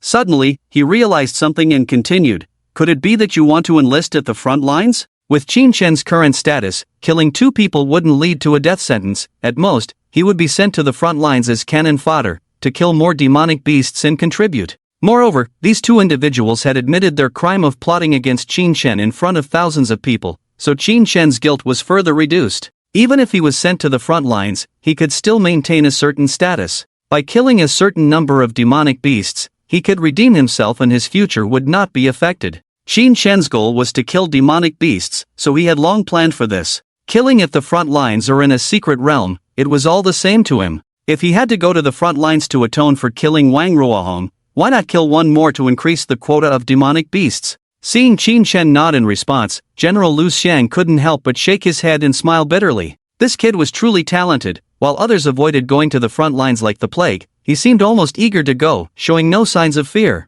The frontline battlefield is like a meat grinder. Countless cultivators die there every year, including elite warriors. Since you've made up your mind, I won't say anything more. Let's go. After the oath ceremony, you can go back. General Lu Xiang patted Qin Chen's shoulder. I will take care of your matters, don't worry about the inspectorate coming to your door. As a general, without his permission, even if Qin Chen is now a man with a guilty conscience, no one can touch him. The general guarding the base city has absolute authority, and it's unlikely that anyone in Fengcheng now wants Qin Chen to go to his death. General Lu Xiang brought Qin Chen to the platform of the departure square, where other elite warriors also took their seats. Qin Chen held Linger in his arms, sitting on a large chair that was exquisitely designed and as comfortable as a sofa, providing a very pleasant sensation. Leaning back in the chair, the elite warriors looked down at the students below, and someone stepped forward to lead the oath ceremony. Even without a microphone, under the stimulation of spiritual power, the voice could clearly reach the entire venue. After a few elite warriors completed the process, General Lu Xiang gave a speech.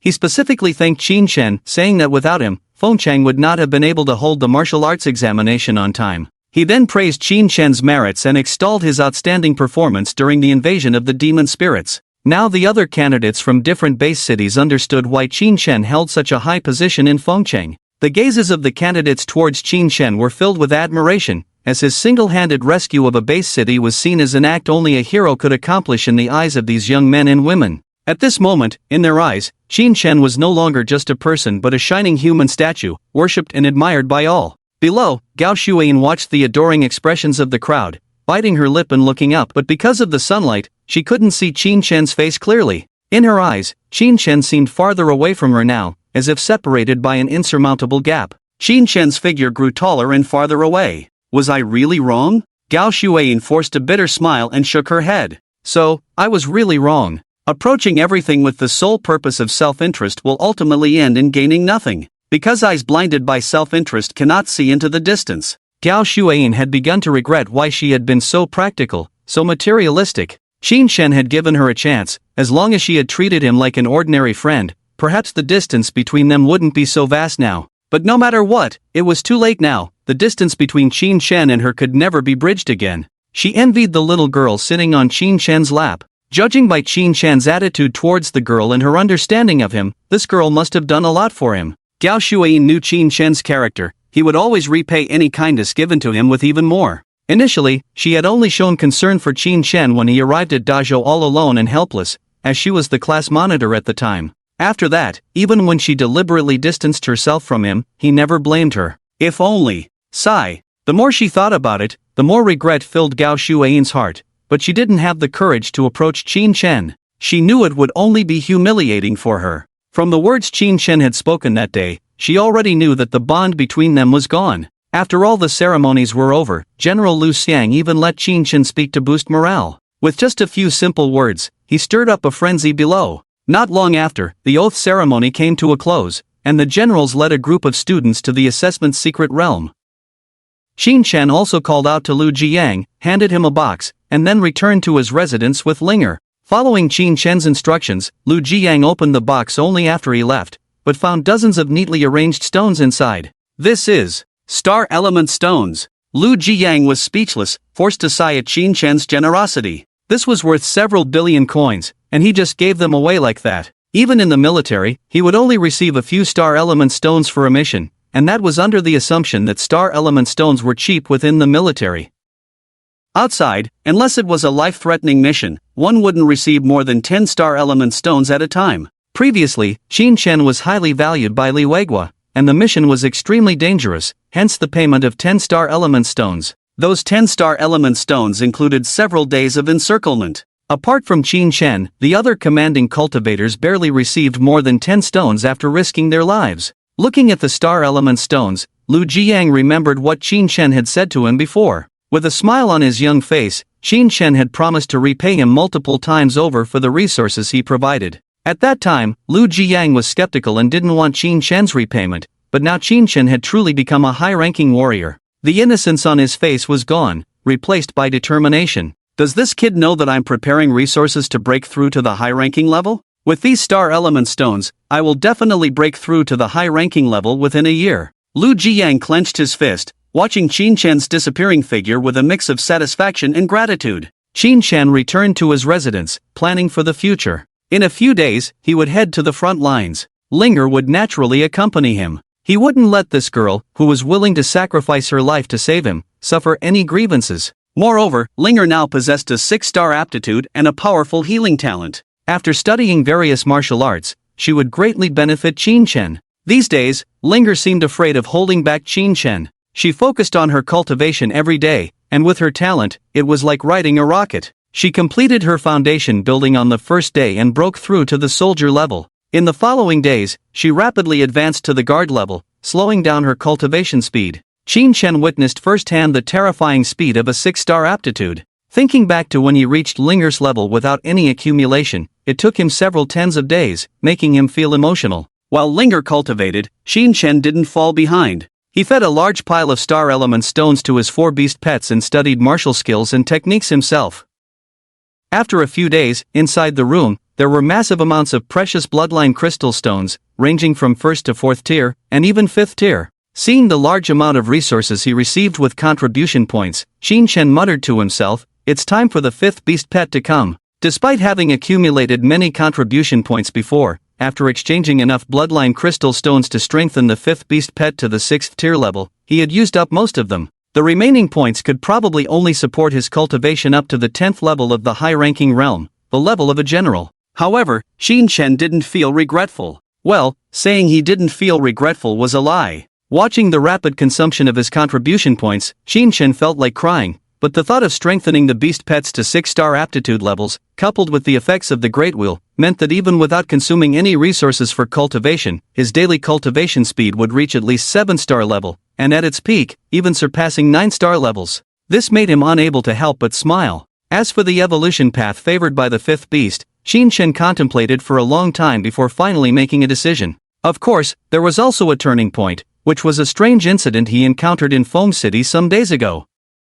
That day, right after the demonic invasion had just ended, many low-level cultivators discovered a strange creature while cleaning up the battlefield. This creature looked like a dog, but it had various bizarre organs, 2 horns on its head, and various strange patterns on its body. At that time, this creature was frantically tearing apart the bodies of the demons, devouring their organs and brains as if it had some blood feud with these creatures. People speculated that this was just an ordinary dog that had mutated after eating the corpses of demonic beasts, but it had not broken through to the rank of a soldier. These cultivators were about to kill this dog, but Qin Chen stopped them and had someone keep an eye on the dog. Later, the cultivator responsible for surveillance told Qin Chen that this dog was a stray, living in that area of the battlefield, where many people had died during the demonic invasion. According to the surviving residents, the people in that neighborhood treated this stray dog well, feeding it whenever they could. The dog had a good temperament, not barking or causing trouble when it saw people. Even in the past, it had helped residents drive away thieves who stole in the middle of the night and human traffickers who abducted children. Although it was the era of beast taming, many crimes were still unavoidable. After all, people were still people. After hearing the report, Qin Chen probably guessed why this dog hated demonic beasts so much, even fearlessly gnawing on their corpses. It should be noted that the corpses of demonic beasts were like poison to ordinary beasts. Their bodies were too strong to digest the energy within. Even cultivators needed to process the flesh and blood of these demonic beasts before consuming them, or there would be many risks. After all, creatures from different worlds had many differences. Furthermore, according to the subsequent reports from the surveillance, this mutated large dog still behaved the same way when it encountered people, not causing any trouble, just sitting in front of the tombstones of those residents all day long. Qin Chen put away the supplies in his treasure ring and then went to the cemetery with Linger. This was a cemetery built by Foam City for the residents and cultivators who had died in the recent demonic invasion, burying tens of thousands of souls who had just departed. People were mourning everywhere, and cries could be heard from time to time. Qin Chen arrived at an area and saw a strange creature that looked like a dog but was unlike any other, sitting quietly in front of a tombstone. Not far away was a cultivator responsible for surveillance, who quietly left when he saw Qin Chen approaching. He received Qin Chen's message and knew that his task was over. Although curious as to why General Qin Chen was interested in such a strange creature, he did not ask further. Seeing the somewhat ugly appearance of the creature, Linger couldn't help but tightly grip Qin Chen's hand. "Don't be afraid, although it looks ugly, it is also gentle." Qin Chen walked over and touched the creature's head. The creature did not resist, just gave Qin Chen a calm look, not like an ordinary beast, but more like an old man who had seen through the vicissitudes of life. The creature's body was a pale yellow, but many areas were covered with strange black patterns, making it look weird and ugly. It seemed that due to being unable to withstand the energy of the demonic beast corpses or some peculiar substance, it had many blood scars on its body, with many places even cracking open, oozing a little fresh blood. Qinshan looked at the photos on the tombstones of the deceased in this area. There were kind old people, innocent children with smiles, men with full beards, warm-faced women. These might just be ordinary tombstones in Qinshan's eyes, lifeless images of the past, but in the eyes of this old yellow dog, they used to be familiar figures, filled with countless warm memories, from being an abandoned little yellow dog to becoming an old yellow dog. The terrifying monsters devoured those who used to be close companions, smiling and calling out to the old yellow dog as Big Yellow in front of it. The old yellow dog rushed to stop the monsters, only to be kicked down, bones broken and unknown how many. The demons paid no attention to it. For such a lowly creature, delicious humans were their favorite. The old yellow dog could do nothing but howl as it watched the familiar figures being devoured by the monsters until the monsters were slain. The old yellow dog approached the monsters' corpses and devoured them just as they had devoured humans. At first, it could only lick the foul blood of the monsters, but as its body mutated, it could also bite into parts of their bodies without demonic power. The old yellow dog went mad, resembling a vengeful human in that moment. The old yellow dog looked at Qinshan, a glint of recognition in its eyes. It remembered this human who had killed many monsters, creatures that fell like paper before this human, easily slain. The old yellow dog gazed at Qinshan, mouth opening but no sound coming out, its body on the verge of disintegration, organs and bones crumbling. Big Yellow, I'll call you that, will you join me in battle? Together, let's exterminate those monsters. Qinshan asked the old yellow dog, and it seemed to understand his intention, a spark of light suddenly flashing in its eyes.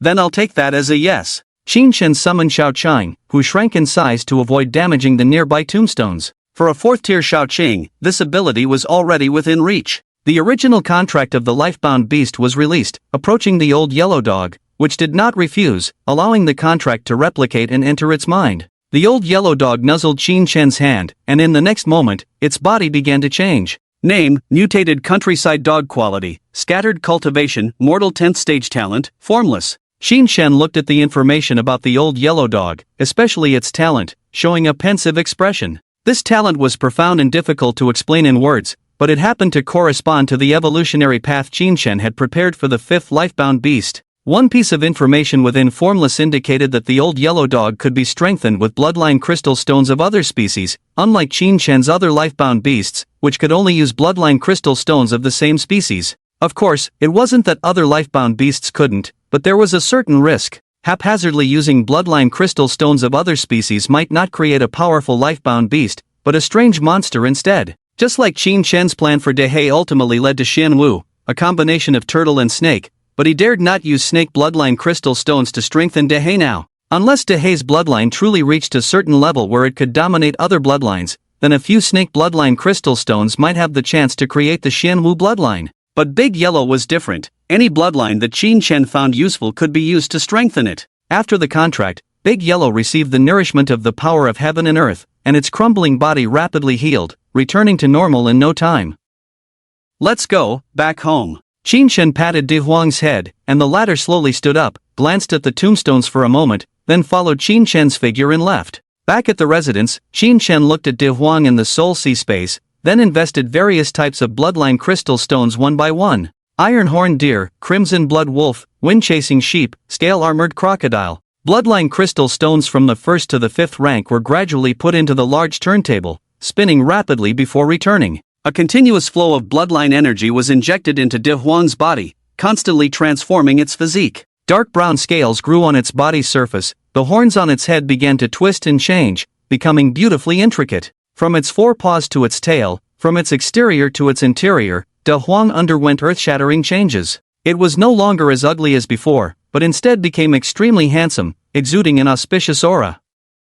Name, Ink Lin Beast Quality, 6 stars cultivation, 3rd rank of the guard level. Due to the powerful bloodline energy attached, De Huang's cultivation naturally entered the guard level, but more importantly, its quality made it Qinshan's first beast pet to reach 6 stars.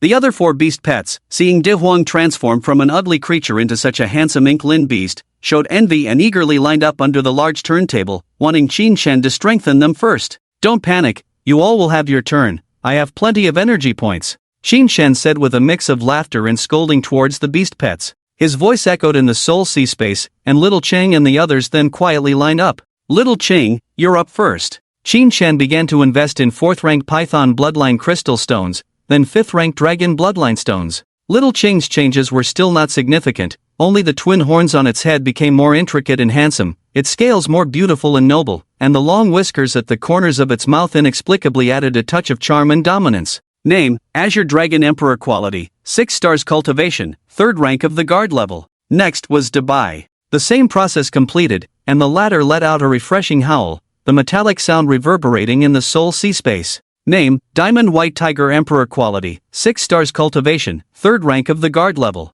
Dubai underwent a slight change during the process, encountering a 1,000-fold bloodline once again. This fellow seemed to have good luck, as it reached the maximum level of bloodline during its second enhancement, gaining an additional prefix through mutation. The mutated bloodline was a 5th-rank crystal stone of the Diamond Tiger King, so this fellow Dubai gained half a talent again, further enhancing its weakest defense. At the same level, among the 4 beast pets, it was only slightly weaker than Dehe. This made the fellow extremely happy, showing off in front of Little Chang and Little Hong, only to be scolded by the two, one with a claw and the other with a paw, and then went to Dehe to complain. Fortunately, Dehe had a good temper and ignored it, but if it were a beast pet with a bad temper, it would have chased Dubai away. Serves you right for showing off. Next up was Little Hong. 4th and 5th rank fire attribute bird bloodline crystal stones were continuously invested and returned, causing Little Hong's magnificent and noble appearance to change once again. Name, Scarlet Flame Sky Sparrow Quality, 6 stars Cultivation, 3rd rank of the guard level. Not having as many emperor titles as Little Ching and Dubai did not mean that Little Hong's bloodline was weaker than theirs. In terms of explosive power, Little Hong surpassed Dubai and Little Ching combined. The next one was Dehe. The process went through, and the energy returned. Dehe's eyes became even deeper, as if they contained a vast black sea, and mysterious runes flowed on its dark armor, looking extremely profound, as if it harbored the principles of heaven and earth. Name, Abyssal Dark Turtle Quality, 6 stars Cultivation, 3rd rank of the guard level. Abyssal? Why does it sound so eerie? Qin Shen muttered to himself as he looked at Dehe's appearance. The 5 beast pets gathered together, and Qin Shen began his cultivation. He wanted to elevate De Huang's cultivation a bit higher since he was about to leave Feng City for the front lines in just a few days. Countless star element stones were thrown to the 5 beast pets. With their current quality and the tenfold return from the cultivation wheel, the cultivation of each one was rapidly increasing. Undoubtedly, De Huang progressed the fastest. With the 100-fold energy of the star element stones, coupled with the cultivation wheel and their aptitude, their cultivation speed had already reached the level of 9 stars at the minimum. Besides the saint-level powerhouses, how many exist at the 9-star level in the 9 provinces country now? In just a few days, De Huang leaped to the commanding level, then advanced to the general level, and finally stayed at the 4th level of the general. However, Qin Shen and his group had already reached the 6th level of the general. Once Qin Shen broke through one more level, he would reach the level of a marshal. The first 3 levels were lieutenant generals, the middle 3 were major generals, the last 3 were marshals, and the 10th level was a grand marshal. The difference in cultivation between each level of the general was immense. Qin Shen's ability to break through so many minor levels in just a few days was already quite astonishing. If General Lu Xiang knew, he would surely pat Qin Shen on the shoulder and praise him, saying, "You are truly not human." In the blink of an eye, a few days passed, and it was the day Qin Shen was leaving. This time, he would face a broader, more dangerous, and more magnificent world. The front lines. There were countless powerful demon beasts and numerous strong individuals guarding the territory with their lives and youth. Qin Shen would use a knife in his hand to open an era of his own, to personally slay the demon king, defeat the beast emperor, and even kill the emperor and slaughter the saint. Unlike the other criminals sent to the front lines, Qin Shen was not escorted by a special military vehicle. Instead, he was given a route map and instructed to report within a specified time, giving him a great deal of freedom. After all, Qin Shen's identity was unique, his crimes were not severe, and with General Lu Xiang's guarantee, he was not going to the front lines to atone for his sins but to actively engage in battle. When leaving Feng City, a group of general-level powerhouses came to see him off. If Qin Shen had not indicated in advance not to make a fuss, the entire city of Feng, including all the cultivators and even the common people, would probably have come to see him off. In order to boost morale after the war, General Lu Xiang specifically promoted Qin Shen as a key figure, embellishing his experience of breaking through to the general level at the brink of death and publishing it in many media outlets. Therefore, almost everyone in Feng City now knew Qin Shen. From the elderly to 3-year-old children, wherever there was water to drink, they could recognize Qin Shen's image. After bidding farewell to the cultivators, Qin Shen summoned Xiaohong and then jumped onto its back with Ling Air. Xiaohong spread its wings slightly, and its 10-long crimson wings stirred the air, propelling them hundreds of meters into the sky. Looking down at the familiar city from above, where he had spent several months, Qin Shen felt a twinge of reluctance. Ling Air, even more so, showed a hint of attachment. She had stayed in Feng City longer and even had many familiar companions. Now that they were parting ways, who knew how long it would be before they could return? The cold wind at high altitude was bone-chilling. Qin Shen waved his hand, and spiritual energy overflowed from his body, forming a protective shield around him and Ling Air. Watching the cityscape below grow increasingly distant, Qin Shen sighed, then looked towards the horizon ahead. That was his world, a vast expanse of land where he could freely roam. As Qin Shen set off towards the front lines, he was unaware that several venomous snakes had been waiting for him for quite some time. Several days ago, when the news of Wang Ruohong and Li Zhao's deaths reached the Great Zhao base city, a heart-wrenching roar resounded from the 100-story skyscraper of the Mountain Deer Group. Impossible? Impossible! A middle-aged man in an expensive suit, looking like a successful businessman, threw his computer aside and smashed down with his fist. The expensive chair, worth hundreds of thousands, shattered into a pile of wood chips. Ah Hong! How could this happen? How could he die? My son! Wang Yuanhang, the president of Shanlu Group, fell to the ground, tears streaming down his face. No one dared to disturb him, as this top figure of Shanlu Group had always been feared by all employees. If anyone crossed him, even if they were left disabled, it would only end with some compensation. This was a lesson learned from past experiences, so everyone was very cautious. Wang Yuanhang sat on the ground crying for a long time before finally accepting the reality of his son's death. Suddenly, he raised his head, his eyes filled with deep resentment. Qin Shen, I won't let you off. You dared to harm my son, Wang Yuanhang. Even if you are a general, I won't spare you. Wang Yuanhang, with a grim face, got up, disguised himself, left the building, and drove to a secluded place in Dazhao Base City. What do you want from me? Have you changed your mind? A man wearing a mask and a hood appeared nearby, his shadowy figure looking particularly eerie. My son is dead. I want you to help me kill the murderer. After that, I will help you with that matter. Wang Yuanhang gritted his teeth, his eyes filled with increasing resentment. As long as he could avenge his son, he didn't care about the serious consequences of that matter. They were just ordinary people. What was the essential difference between 100 deaths and 1,000 deaths? Very well. The hooded man's voice carried a hint of joy as he spoke slowly. What is the strength of the person you want to kill? A newly promoted general. Oh, that's easy. Just send 2 majors, and they can easily kill him. No, I want you to send a king-level operative. Upon hearing the man's words, Wang Yuanhang spoke sternly. From the information he had gathered,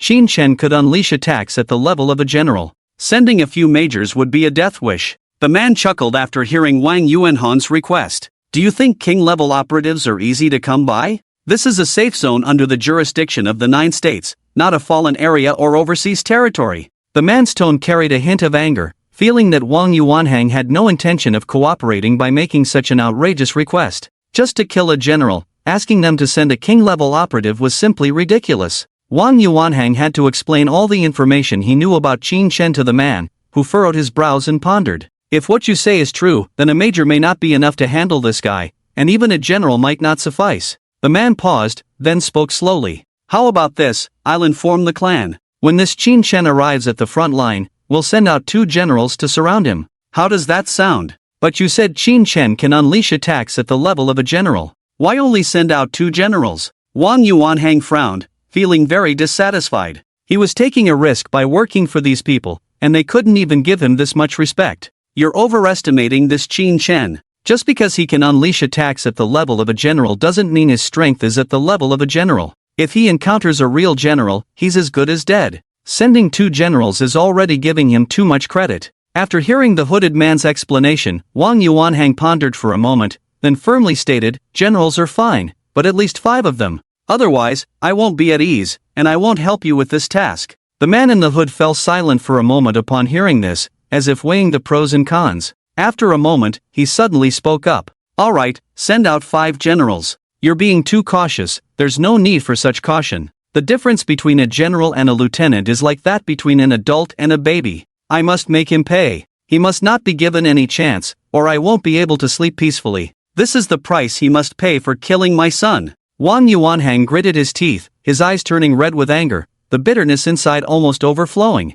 The man in the hood shrugged, smiling dismissively. He didn't say much more, as it was already a very profitable deal to have 4 generals intervene for the life of an ordinary person in a base city. Perhaps Wang Yuanhang had no idea that he was already being manipulated to his doom. Once the plan unfolded, it wouldn't just be tens of thousands who would die, but millions. Dezhao will soon become the nest of the insect race, the 9 provinces. San Yen. This is the price of offending my great empire of Dongying. The man in the hood's eyes burned with intense madness, as if he could already hear the endless wails of the people of the 9 provinces, as if he could turn this place into a hell on earth in an instant. The scent of death was truly intoxicating. For the people of the 9 provinces, each death was an encouragement to the people of the great empire of Dongying, and a great reward for members of their fallen nation. Of course, they would call themselves the Restoration Organization, an organization aimed at destroying the 9 provinces and restoring the Eastern Empire. Their goal was to exterminate all the people of the 9 provinces,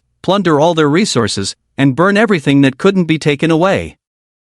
It seemed that their country's downfall was not due to their own weakness, but because of the 9 provinces' treachery. The 9 provinces had only been resented for not handing over their land after their downfall, and this grudge had lasted for hundreds of years. They had allied with the demon race, infiltrated the 9 provinces using human bodies, and carried out various destructive actions. They spread poison and explosives, conducted biochemical experiments within the borders of the 9 provinces, created all sorts of monsters to disrupt public order, promoted rebellious thoughts, and seduced the ignorant and naive commoners. These despicable vermin had not changed their vile habits even after hundreds of years. They complained that the 9 provinces did not lend a helping hand, forgetting that there were still millions of souls slaughtered by them on this land, yet to find peace. Such shameless and despicable groups had not been wiped out. One could only blame the blind heavens. Fengcheng Base City was separated from the front line by thousands of mountains and rivers. Even with Xiaohong's current speed, flying during the day and resting at night, it would still take a month to arrive.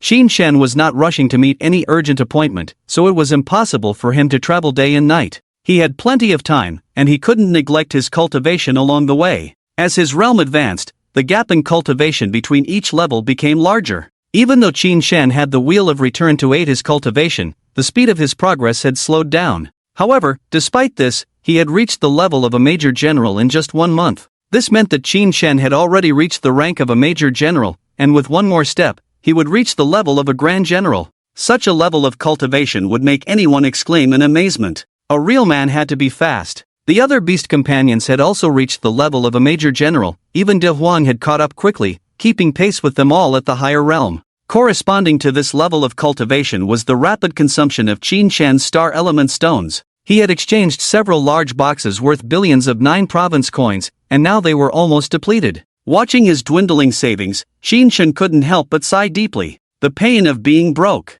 He was left with only a few hundred billion. What could he do with such a small amount of money, especially for a big spender like Qin Shen? His energy point was also focused on strengthening the 4 beast pets, depleting them of soul stones, and dreaming of extracting some cultivation elixir from the resource roulette during the day was simply wishful thinking. The 5 beast pets were responsible for cultivation, and Qin Shen did not neglect the integration of martial skills. By now, he had integrated thousands of martial arts. From every bone in his body, to every organ, to every muscle, Qin Shen had infused them all with a strengthened martial art. Many of these did not have specific strengthened martial arts, as no one would be bored enough to create such martial arts, unless it was to specifically strengthen certain organs to make them larger and more enduring. However, with Qin Shen's understanding, creating similar martial arts based on the theories of these martial arts was not difficult, and could even be said to be quite simple. The effects of thousands of martial arts were very intuitive. When Qin Shen's martial arts were fully activated, he even felt that he had been completely elevated from the inside out. Because he had integrated martial arts into every bone and muscle, his control over his own strength had reached a profound level.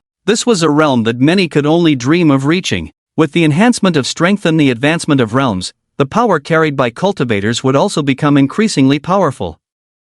However, correspondingly, their control over this power would become increasingly rough. It was like a strong man among ordinary people, who could break a bowl while washing it, or snap a spoon while eating. But Qin Shen was completely different now. It was as if countless threads had grown on his body, each one tied to a chopstick, and his control over each chopstick was even stronger than at the beginning. This meant that 1 unit of his strength could produce the effect of 10 units, as he integrated martial arts into every meridian, and even every cell. By that time, he might be able to unleash 1 unit of strength to 1,000 units, even tens of thousands, raising his hand to extinguish stars, and bending down to observe dust particles. This realm was simply unmatched. Of course, to achieve this goal, the number of martial arts Qin Shen needed to integrate was terrifyingly immeasurable, far from something that could be completed in a short time. The road ahead was long and arduous. However, with a long future ahead, Qin Shen was not worried at all. As time passed, Qin Shen stood up from Little Red's back, the strong wind howling around him, yet not disturbing a single strand of his hair.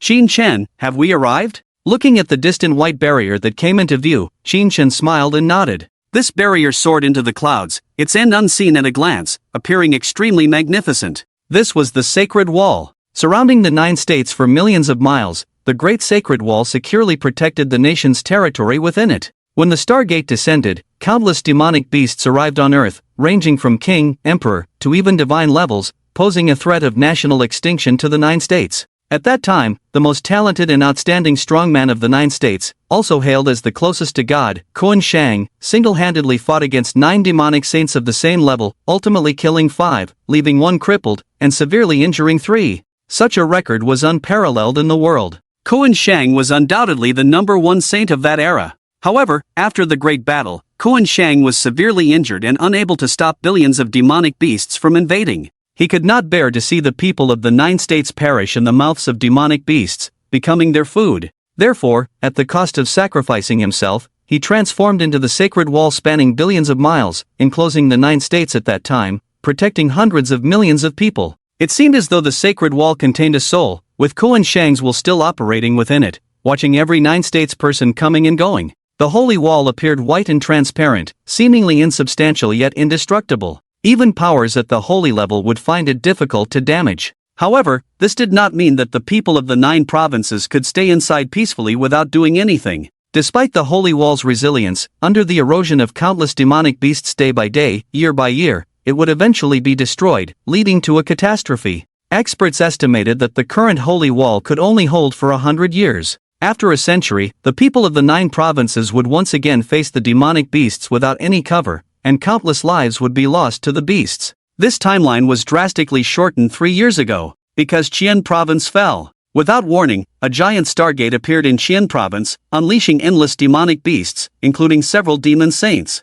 This was within the Holy Wall, the former safe zone of the 9 provinces, where the strongest in Qian province was merely a peak emperor. In an instant, countless demonic beasts spread out in all directions, capturing bases and devouring millions of people. If not for the holy level experts awakening the will of the holy wall and confining the fallen areas, including Qian province, the entire 9 provinces might have perished. The holy level experts of the 9 provinces were few, each holding their ground and unable to leave easily. Awakening the will of the holy wall was already their limit. Therefore, the surrounding provinces, including Qian province, were basically occupied by demonic beasts, becoming their playground. With the energy diverted from the holy wall, the duration it could sustain was greatly reduced.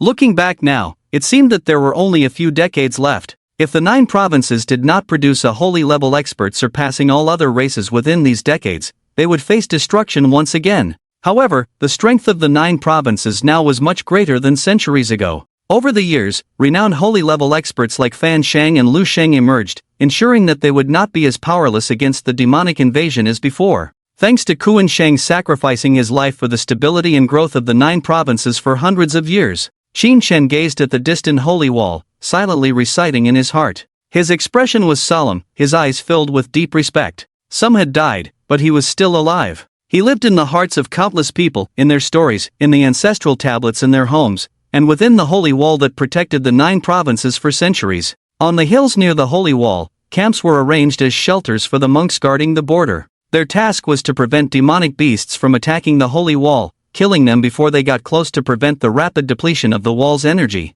It was said that a large hole had been eroded on the side of the holy wall connecting the fallen area and the outside, making it difficult to replenish the energy quickly, allowing many demonic beasts to move freely between the 2 sides. This constant flow caused the power of the holy wall to diminish every second. Perhaps in a few years, the section of the holy wall connecting the fallen area and the outside would lose its function completely. But for now, it was still too far off to worry about. Qin Shen only wanted to do his best, killing 1 more demonic beast at a time. As for the rest, they would face it when it came. Ordering Xiao Hong to land, Qin Chen walked into the camp with Linger. The onlookers gazed at the young man and the silver-haired girl beside him, their curiosity piqued. These two individuals indeed seemed quite peculiar. The combined age of the two probably did not exceed that of any random person picked here. Because the front line is extremely dangerous with a high mortality rate, the warriors sent by the Kyushu Kingdom are all cultivators over 30 years old who are already married and have children. This is to ensure that even if they die here, they will have descendants and their families can enjoy generous benefits.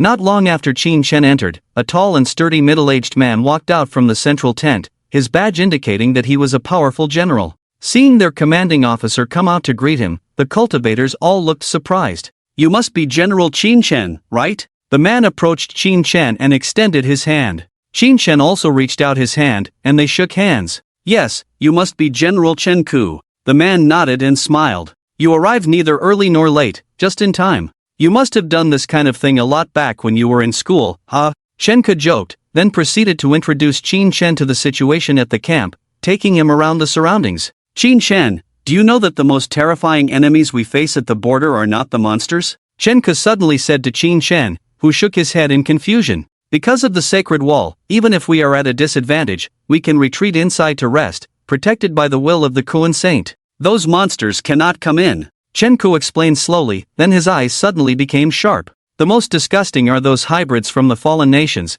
They have human bodies and can freely enter and exit the sacred wall. These guys are our biggest enemies." Chen Ku seemed to remember something, his eyes suddenly dimming. "These scum will take advantage of us being exhausted after battling the monsters, then ambush us, and then..." He gritted his teeth, looking at the other side of the sacred wall with resentment. "Then they use the bodies of our brothers to please those monsters." Qin Chen fell silent at his words. For some reason, the flesh of humans was very nourishing to monsters, like a precious elixir. This was true for ordinary people, let alone cultivators. Qin Chen was not surprised that these remnants of the fallen nations would do such things. He had even heard that these scum would infiltrate the rear, hunt humans, and transport the bodies to the occupied areas to offer to the monsters. Some high-ranking monsters liked fresh babies, so they would steal them everywhere, inciting some despicable individuals to kidnap and transport them to the other side of the sacred wall. So he could fully understand the anger in Chen Ku's eyes when he mentioned these things. Just hearing about it made him furious, so the other must have experienced it firsthand, making his feelings even heavier. "Alright, enough said. You've had a long journey, so rest well. No need to arrange patrols. The monsters attack every 2 to 3 days, so you can adapt for 2 days." Chen Ku arranged a place for Qin Chen to stay and then left on his own. Qin Chen entered the tent with Linger. The interior was simple and clean, obviously carefully cleaned, showing that Chen Ku cared for him. He took out various furniture and items from the treasure ring and arranged them, settling down with Linger. Such a stay was definitely not going to be short-term. Meanwhile, outside the sacred wall, in the darkness, pairs of blood-red eyes kept opening, looking in the direction of Qin Chen. "Yamamoto, are you sure the humans you want to kill are here?" A monstrous creature with a human face and insect body suddenly spoke, not in a strange monster language but in Japanese. This was a high-ranking insect tribe general, with intelligence comparable to the top talents among humans. Mastering a foreign language was simply too easy for them. Some powerful monster leaders not only spoke a human language but even mastered several languages still existing in the world today. Kyushu language, Federation language, Tianju language. A human man heard the words of this insect tribe general and chuckled. "Yes, that human is in the camp ahead. What you need to do is simple. Just send your troops to attack the 2 neighboring camps. Make sure the nearby general doesn't come to support them." Although this man from Dongying is also a high-ranking general, he shows great respect for the insect clan general, speaking in a somewhat humble tone. "Alright, get to it quickly. 3 human general corpses and 100 live infants. Don't try to deceive me, or else." "What are you saying? How dare I deceive the great insect clan? I can swear by it, by the demon god above." "Enough of that. You humans are not worthy of swearing by the great demon god. I will set off now. Let's see if I can kill a general this time. He. The insect clan general spoke, moving his body and letting out a hiss, as if sounding the battle horn. In an instant, tens of thousands of various insects crawled out of the mountains, ranging from 1st to 4th rank, with iron-shelled and furry ones among them.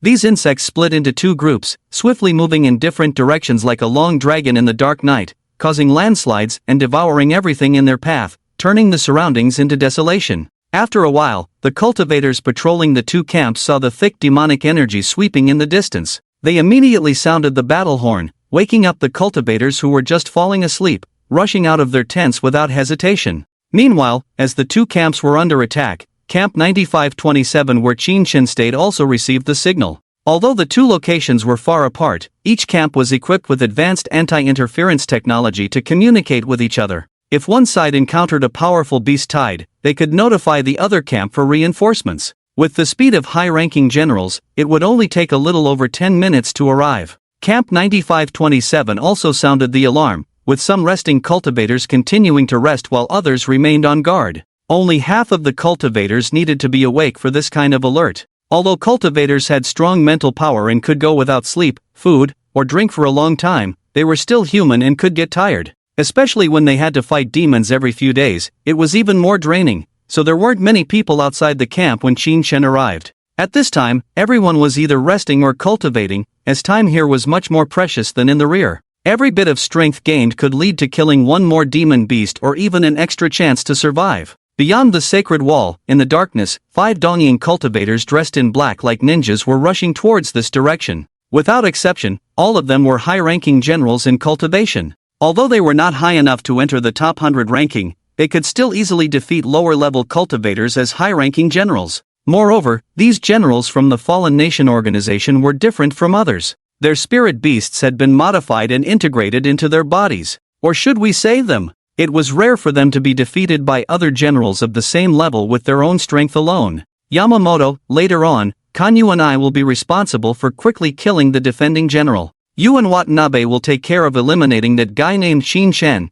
and Ono will go hunt down the other generals as a gift for the Poison Fong general. Of course, but I alone am enough to hunt down that guy named Qin Chen. Watanabe, you go with Ono to hunt down the other guys. Yamamoto spoke confidently. They seemed to be discussing not about killing but about distributing prey. To them, attacking the Kyushu country people was no different from hunting. General Chinko did not rest but instead held a huge axe, gazing beyond the holy wall. For the entire camp, the general responsible for guarding was the most exhausted. Other cultivators could usually work in shifts, having someone take over so they could rest. However, the generals mostly couldn't rest, only occasionally switching with their spirit pets. But General Chenko felt particularly uncomfortable because his spirit pet was an earth attribute sprite. He followed the path of human warfare. His spirit pet's combat power was almost zero, so there was no one to take over for him. He mostly relied on frequent short breaks to replenish his energy. Someone. General Chenko raised his eyebrows, immediately wielding his giant axe and fiercely striking towards the darkness ahead.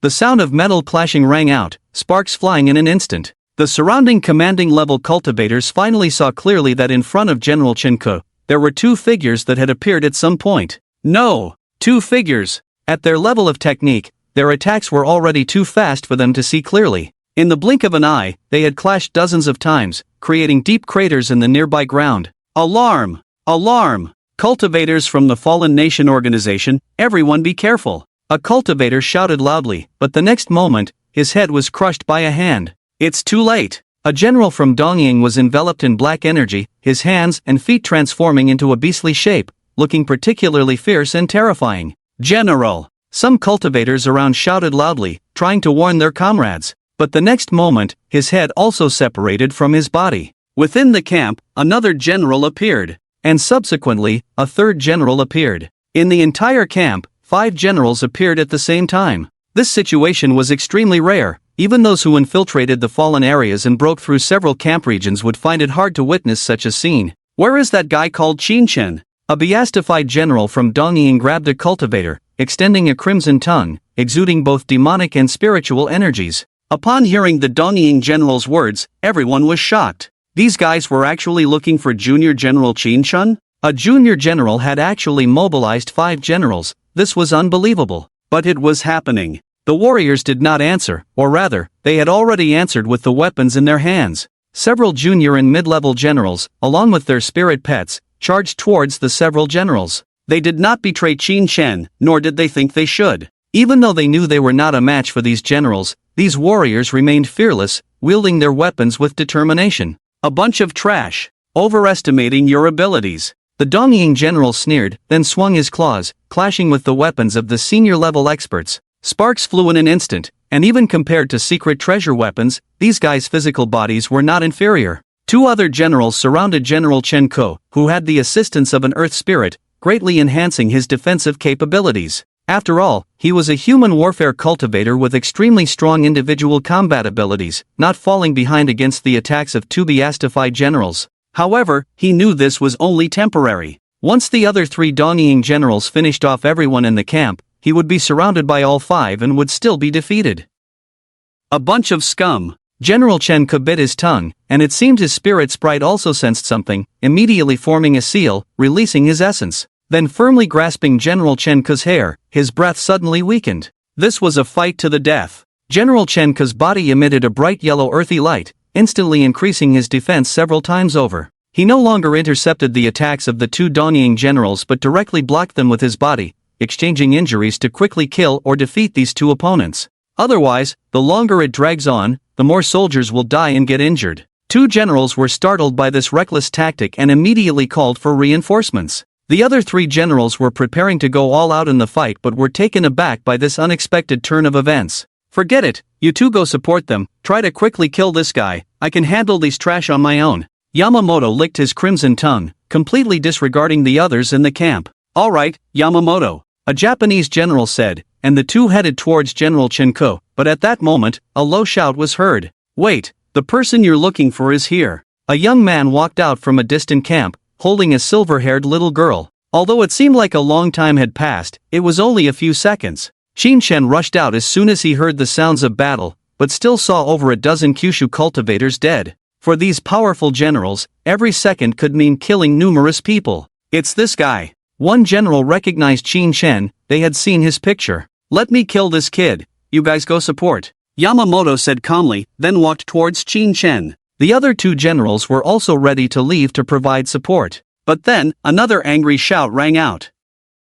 Who said you could leave? Qin Shen frowned, squinting at the three men. I said, the person you're looking for is here, one here, count one, all of you get over here. Qin Shen said, gesturing, and five powerful and terrifying beast pets appeared all around. There was a majestic and domineering dragon, a majestic white tiger, a beautiful and noble firebird, a steady as a mountain tortoise, and an auspicious and extraordinary exotic beast. The five beast pets were also powerful, their overwhelming aura instantly enveloped the entire area, causing everyone's breath to stagnate. This oppressive force was truly overwhelming. Go, tear them apart for me. Qin Shen's eyes were icy, his voice chilling. He knew these guys were generals, and he knew his five beast pets were only at the 9th level of the first rank. The gap between each rank was huge, like the difference between an adult and a child. However, he also knew that his beast pets had been maximally enhanced from the 1st to the 5th rank, surpassing their peers in all aspects of strength. So, fighting a general with a 9th level body wasn't difficult.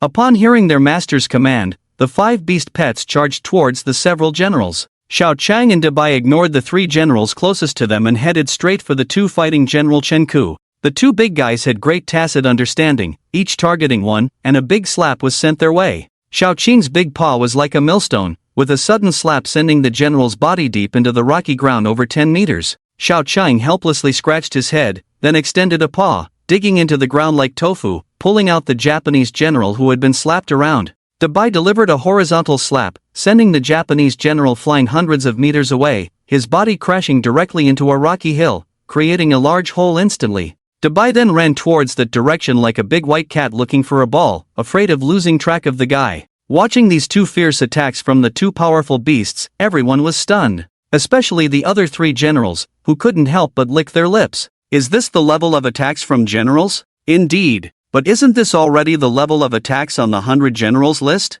The generals on the 100 generals list are not on the same level as ordinary generals, you know? Don't bully people like this. The three looked at the remaining three beast pets, then at each other, and then they ran away. Some wanted to run towards the holy wall, but they forgot that they were in a beastly state now, no longer considered human, and were directly bounced back by the holy wall. To leave again, they would need to wait for the demonic energy on their body to dissipate for a few minutes. But they knew that even one more second could endanger their life. The third to act was Little Red. Unwilling to get close to these guys, the cleanliness-conscious Little Red chose to attack with demonic magic. A raging blaze engulfed a general, burning his skin as he jumped around like a monkey trying to escape the flames. However, he couldn't evade them at all. At Little Red's speed, he could only stand there and roast like a piece of meat. Before long, he was burning bright red. Due to his beastly state, his defense was strong, so he wasn't reduced to ashes but turned bright red like a branding iron. Little Red continued tirelessly, intensifying the flames. On the other hand, Big Black was more gentle, spewing a thick black liquid that drenched a Japanese general.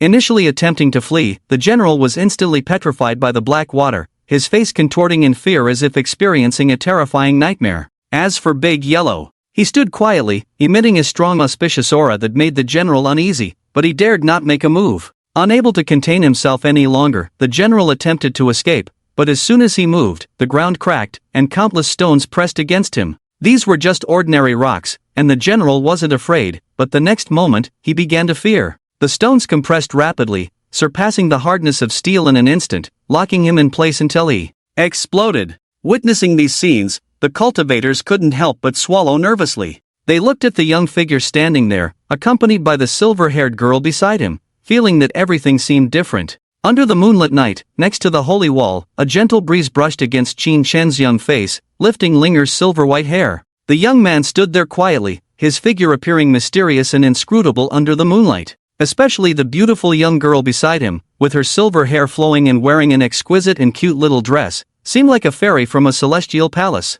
Qin Shen didn't make a move, he simply sent out his 5 beast pets. Just with that, he defeated 5 generals in a crushing manner. Everyone watched in astonishment as the beast pets attacked, leaving the generals in a sorry state. They couldn't help but wonder, were these really generals? Were they just toys under the young man's beast pets? Watching the Azure Dragon, each claw slamming a Japanese general into the rocky ground, then pulling them out and repeating the process, it was like planting leeks. The beastly body of the Japanese general was tougher than iron, enduring the torment without immediate death. However, under Shao Qing's inhumane torture, his internal organs were probably ruptured, continuously spewing blood from his mouth like a fountain, spraying 10 meters away. Shao Qing's method was monotonous, but Dabai was different. Under its claws, the Japanese general was completely rounded up. Dabai carefully broke the general's spine, stuffed his head between his legs, twisted his thighs to his back, and tied his arms in knots. Extremely vicious and cruel, but to the cultivators watching, it was quite satisfying.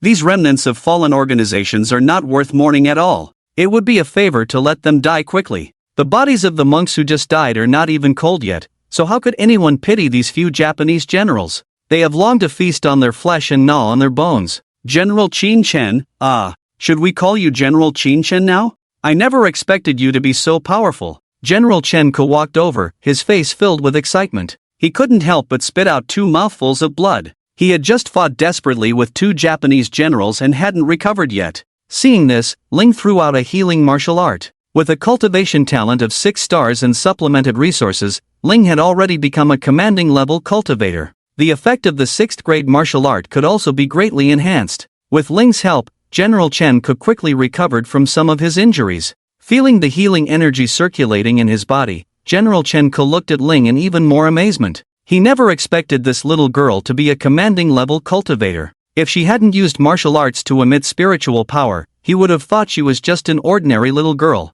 Originally, he was curious why Qin Shen brought a child to the front line. It was too bold and reckless. In such a dangerous place, even a general had a high chance of falling, let alone a little girl. However, after this battle, he not only admired Qin Shen but also paid more attention to him. General Chen Ko also found that the healing effect of this little girl's martial arts was exceptionally good, even surpassing many healing class senior experts in the camp. It seems that these 2 guys cannot be judged by common sense. General Chen Ko muttered to himself. General Chen Ko, you're joking. To be precise, I am now just a marshal. Qin Shen spoke slowly, his tone very calm. After hearing this, General Chen Ko carefully sensed the demonic power emanating from Qin Shen's several beast pets and found that he had not even reached the level of a 10-fold marshal. This, General Chen Ko swallowed, although as a seasoned general, he was extremely surprised and even a little absent-minded. A martial-level beast warrior was rare, but being able to take on 5 opponents was not surprising. After all, practitioners of this school were known for outnumbering their enemies.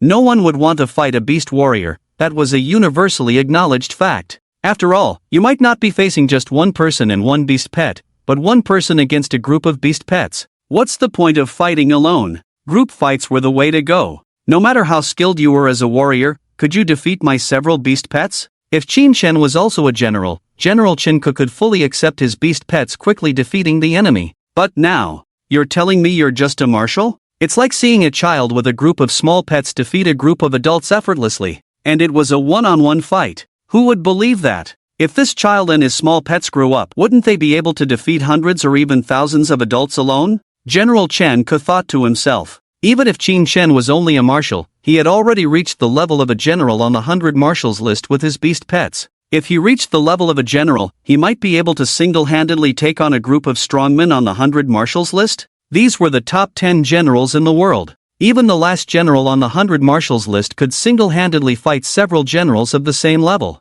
Basically, everyone at this level had been around for several years or even decades. They were a group of strong individuals who were infinitely close to the level of kings. Their martial arts, combat skills, coordination with beast pets, and all other aspects were among the very best. Even some guys can challenge the king-level existence. This difficulty is no different from an ordinary person crossing a steep and dangerous mountain, as difficult as ascending to the heavens. However, General Chen Ke looked at Qin Chen, then at those extraordinary beast pets, and silently said to himself, for Qin Chen, challenging the king level beyond his level should not be difficult, right? He didn't know where Qin Chen's confidence came from. If others knew, they would probably laugh at him for being so naive as a general. While everyone was in a daze, on the other side, a hideous bug over 10 feet long led a large army in retreat, moving swiftly. The grim human face on its head began muttering to itself, I've delayed for so long, Yamamoto and the others should have succeeded, right? The taste of fresh humans, truly nostalgic. It was the peak general of this insect race, named Duochi. Following the human generals list, there was also a demon generals list based on strength. This Duochi general ranked 91st on the demon generals list. More than a dozen generals couldn't harm it at all, along with their beast pets. Duochi arrived at the agreed area but didn't see Yamamoto and the others. Looking towards the holy wall, he seemed to hear faint screams. The sound was extremely familiar, seeming to be one of the 5 Yamato generals. After hearing it, the antennae on Duochi's human face trembled, and he immediately rushed towards that direction. Tens of thousands of insect army followed closely, their rustling sounds echoing in this vast land. In the darkness of night, it was somewhat chilling to listen to. Duochi arrived near the holy wall and witnessed a scene that shocked him immensely. Among the Yamato generals he knew, one had been burned to charcoal. As the night wind blew, fragments kept falling off his body, standing stiffly on the ground, looking extremely conspicuous. The remaining few were even more miserable, so miserable that Duochi couldn't even recognize who was who. Even if his mother came, he wouldn't recognize them. Duochi general, save me. A person wrapped into a ball managed to utter these words with difficulty. Seeing this scene, Duochi's human face suddenly spoke in fluent Kyushu language. Humans over there, release these people, and I won't hold you accountable. Hearing a monster speak for the first time, and in fluent Kyushu language, Qin Chen couldn't help but find it somewhat amusing. It had to be said that the Kyushu language spoken by this monster was even more fluent than some foreign friends who claimed to like Kyushu, such as the people of the southern continent who had repeatedly sought help from Kyushu 1,000 years ago. These guys had received favors from the Kyushu country 1,000 years ago, and many Nizu people who came to study in Kyushu even enjoyed better treatment than their own people. Some Kyushu people who were servile even treated them as honored guests, calling them foreign gentlemen, giving them high demands and guidance, while they were willing to be played with and then handed over to the locals of Kyushu. Qin Chen couldn't help but feel enraged when he read about these atrocities in the records, wishing to clean up the world by giving each of these banana people a knife. After the era of beast taming arrived, the Nizu people of the southern continent did indeed rise rapidly in international status due to their physical advantages. At this time, many strong leaders emerged in the southern continent who led the craze of cultivation. However, after becoming prosperous, these ungrateful wolves forgot the various assistance provided by the Kyushu country before, and even for the sake of their interests, they repeatedly targeted Kyushu cultivators. It was only at this time that some Kyushu people truly saw the true face of this race. They were not against oppression and discrimination, but against being oppressed and discriminated against themselves. In that era, the Stargates had not yet appeared, there were no threats from demonic beasts, and it was a peaceful period for cultivators worldwide.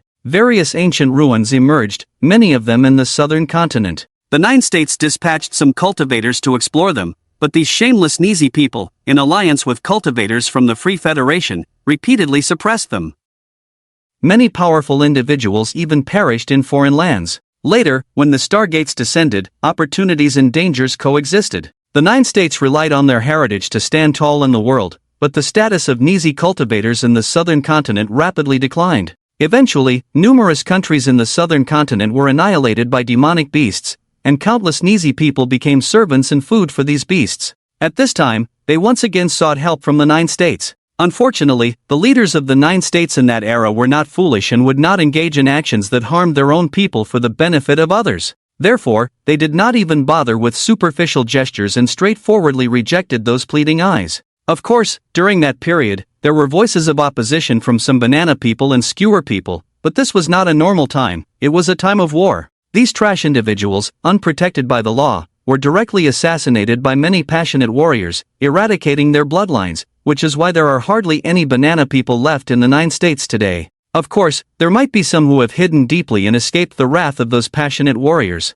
but I digress. Qin Shen stared at the demonic beast for a long time, contemplating whether he should capture it for research to understand how it differed from humans. Therefore, he did not respond to the words of the poisonous tooth general and simply left it aside. As for the other cultivators, they naturally ignored this fool and focused on cleaning up the battlefield and tending to the wounded. "Amir General, we are on this side of the holy wall. What nonsense are you spouting over there? If you have the guts, come over and try to kill us." The cultivators were not fools, they couldn't be bothered with the poisonous tooth general's blabbering. Seeing that his words were being ignored by everyone, not even a lowly soldier spared him a glance. The poisonous tooth general keenly felt the deep contempt from the people of the 9 states and felt humiliated. These people from the 9 states were truly outrageous. However, it also felt somewhat helpless, knowing that it was protected by the holy wall, making it impossible for it to kill the others unless they stepped out. But they were not fools, how could they possibly step out? "Minions, attack this holy wall for me, use your sharp teeth to break through it." Although it knew it was futile, the poisonous tooth general still had to make a show of force. It couldn't just do nothing and leave after uttering a threat, right? The key was that no one paid any attention to his threat. Since they were already here, they might as well consider attacking the holy wall a routine task. These demonic generals had a mission when they came here, which was to attack the holy wall and deplete its energy, thus shortening its duration. Anyway, the demonic race had a high birth rate, especially when they were abundant. With thousands of eggs in a single brood, as long as the resources were sufficient, they could cultivate a large group of miscellaneous soldiers in a few years. Among these soldiers, some with talent would advance to the guard level, commander level, general level. This was the simple yet practical strategy of the demonic race, using sheer numbers to overwhelm quality. As long as the base number was large enough, a portion of talented demonic beings would always be born, stepping on the bodies of their kin to rise in rank, becoming kings, emperors, or even reaching the level of saints. The cultivators at Camp 9527 retrieved heavy weapons from their treasure rings as usual, stepped out of the holy wall, and began their barrage. Heavy machine guns, rockets, grenades, and a deluge of bullets surged forth, directly enveloping the swarm of insect troops. Those below the third-order commander level were mostly maimed or killed before they could even approach, while the commanders, relying on their tough shells and certain demonic techniques, were hard to harm with this level of firepower but were still drained of a significant amount of strength. When he arrived in front of the cultivators in Kyushu, he was no longer in perfect condition, saving a lot of energy. At this point, the bloody battle face-to-face began, engaging in the simplest show of strength. Either the demon beasts died under the cultivators' weapons, or the cultivators were torn apart by the demon beasts, becoming their food. Life and death were decided in a matter of seconds. Qin Shen naturally couldn't give up the opportunity to harvest energy points. As those cultivators stepped out of the holy wall, he followed suit. Then, he took out the hot weapons distributed to him by General Chen Ke from the treasure ring. As a commander-level expert, a hot weapon in his hand had also been upgraded, with a terrifying recoil.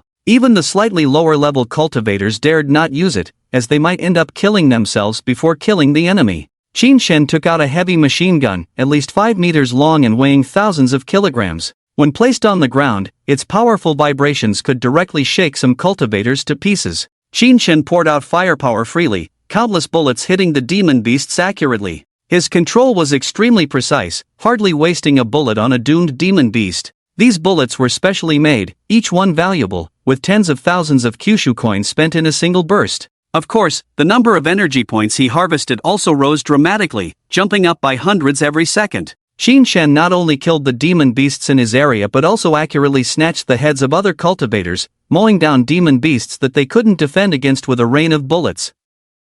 In the chaos, no one noticed, and even if they did, they didn't care. Afterwards, when cleaning up the battlefield, some might wonder why many demon beasts had no demon cores. Qin Shen could naturally explain it was due to his martial arts. There were all sorts of martial arts in this world, so Qin Shen's explanation wouldn't raise any suspicions. After all, in this era, everyone was online, and the bizarre martial arts listed on the internet were no less strange than this one. General Chen Ku was also nearby, watching as this guy treated the heavy machine gun like a semi-automatic weapon, dumbfounded. "Can you play like this?" General Chen Ku also tried to imitate Qin Shen, but after a moment, he suddenly realized that not everyone could learn this. The firing speed of the heavy machine guns in their hands exceeded that of many commander-level experts, reaching thousands of meters per second, with the slightest movement resulting in a huge miss. When Qin Shen fired in bursts, General Chen Ku could clearly see that he moved from one direction to another without missing any demon beasts in between, following a very regular pattern. Most importantly, it seemed that this kid Qin Shen had a penchant for killing demon beasts.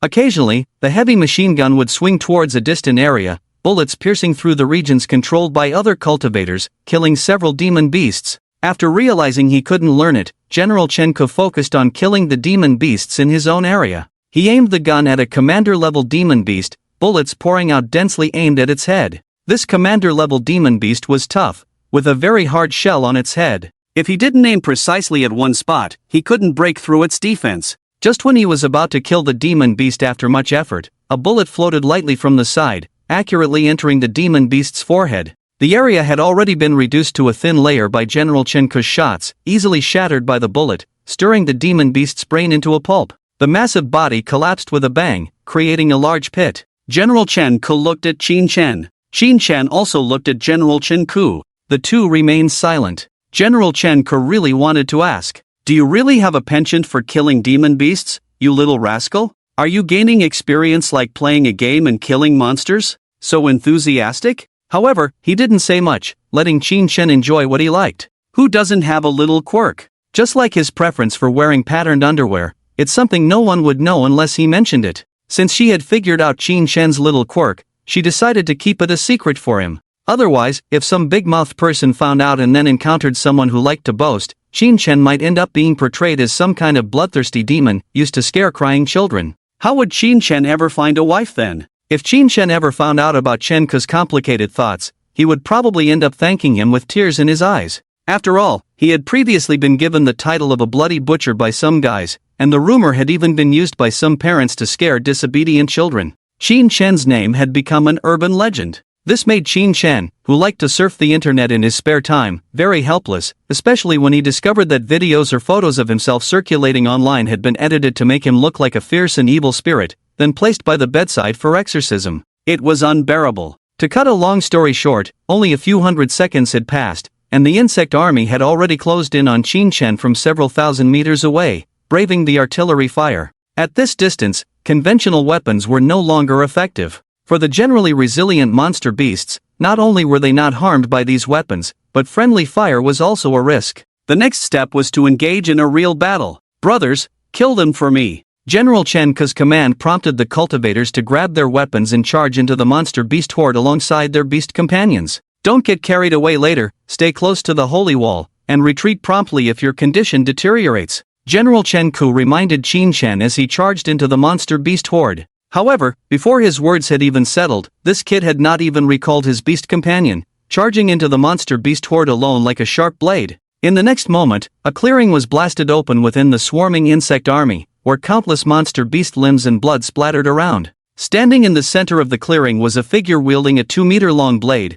draped in a black robe and hood. Before the blood could reach Qin Shen's body, it was repelled by the unique energy emanating from his black robe, preventing any filth from touching him. Dragon patrols the seas. Without pausing for a moment, Qin Shen's figure turned into a black shadow and swiftly launched a powerful group attack into another dense swarm of insects. His blade energy spanned hundreds of meters, cutting countless insect monster beasts into thousands of pieces, their bodies severed into fragments. Every monster beast that fell under Qin Shen's blade was no less than a third-order commanding level, with some even at the general level. This guy specifically targeted areas with dense insect populations, ensuring that every strike was effective. Even the residual energy would kill numerous low-level insect monsters. Just watching Qin Shen execute these moves, countless cultivators were in awe as they fought the monsters. They now understood that this was how monster slaying was done, not like their cautious approach of attacking and retreating, waiting to exploit the monster's weaknesses before delivering a fatal blow.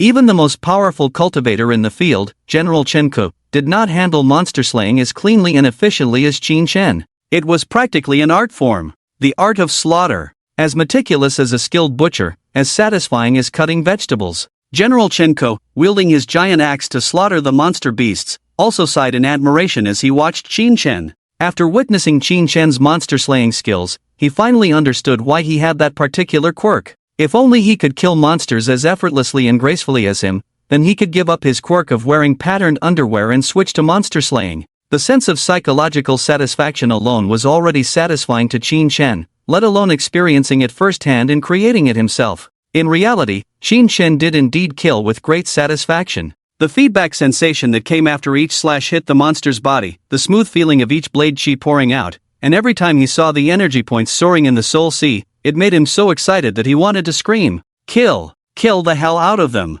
Kill the monsters so hard even their grandmas won't recognize them. Qin Shen was on fire. Whether it was a commander-level monster or a leader-level monster, they couldn't interrupt his state. With his current strength at the level of a general, even if the opponent was also at the general level, it would only take a few slashes. So, a strange scene appeared on the battlefield. Tens of thousands of insect swarms were like a black cloth, but Qin Shen, with a few leaps, tore hole after hole in this black cloth. While other cultivators were slowly trying to cut it from the edge, from the easiest part to the toughest part, for Qin Shen, every part of this black cloth was the same. If one slash couldn't break it, then two slashes. The middle of the insect swarm was confused. They hadn't even seen the human army yet. How did one suddenly fly in? Just as they were about to attack together, the next moment, they bid farewell to the world. Just before their demise, they vaguely remembered a sword technique descending from the sky. The dense and sharp blade chi was at least 30 to 40 stories high. Just a few slashes severed their heads and crushed their bodies.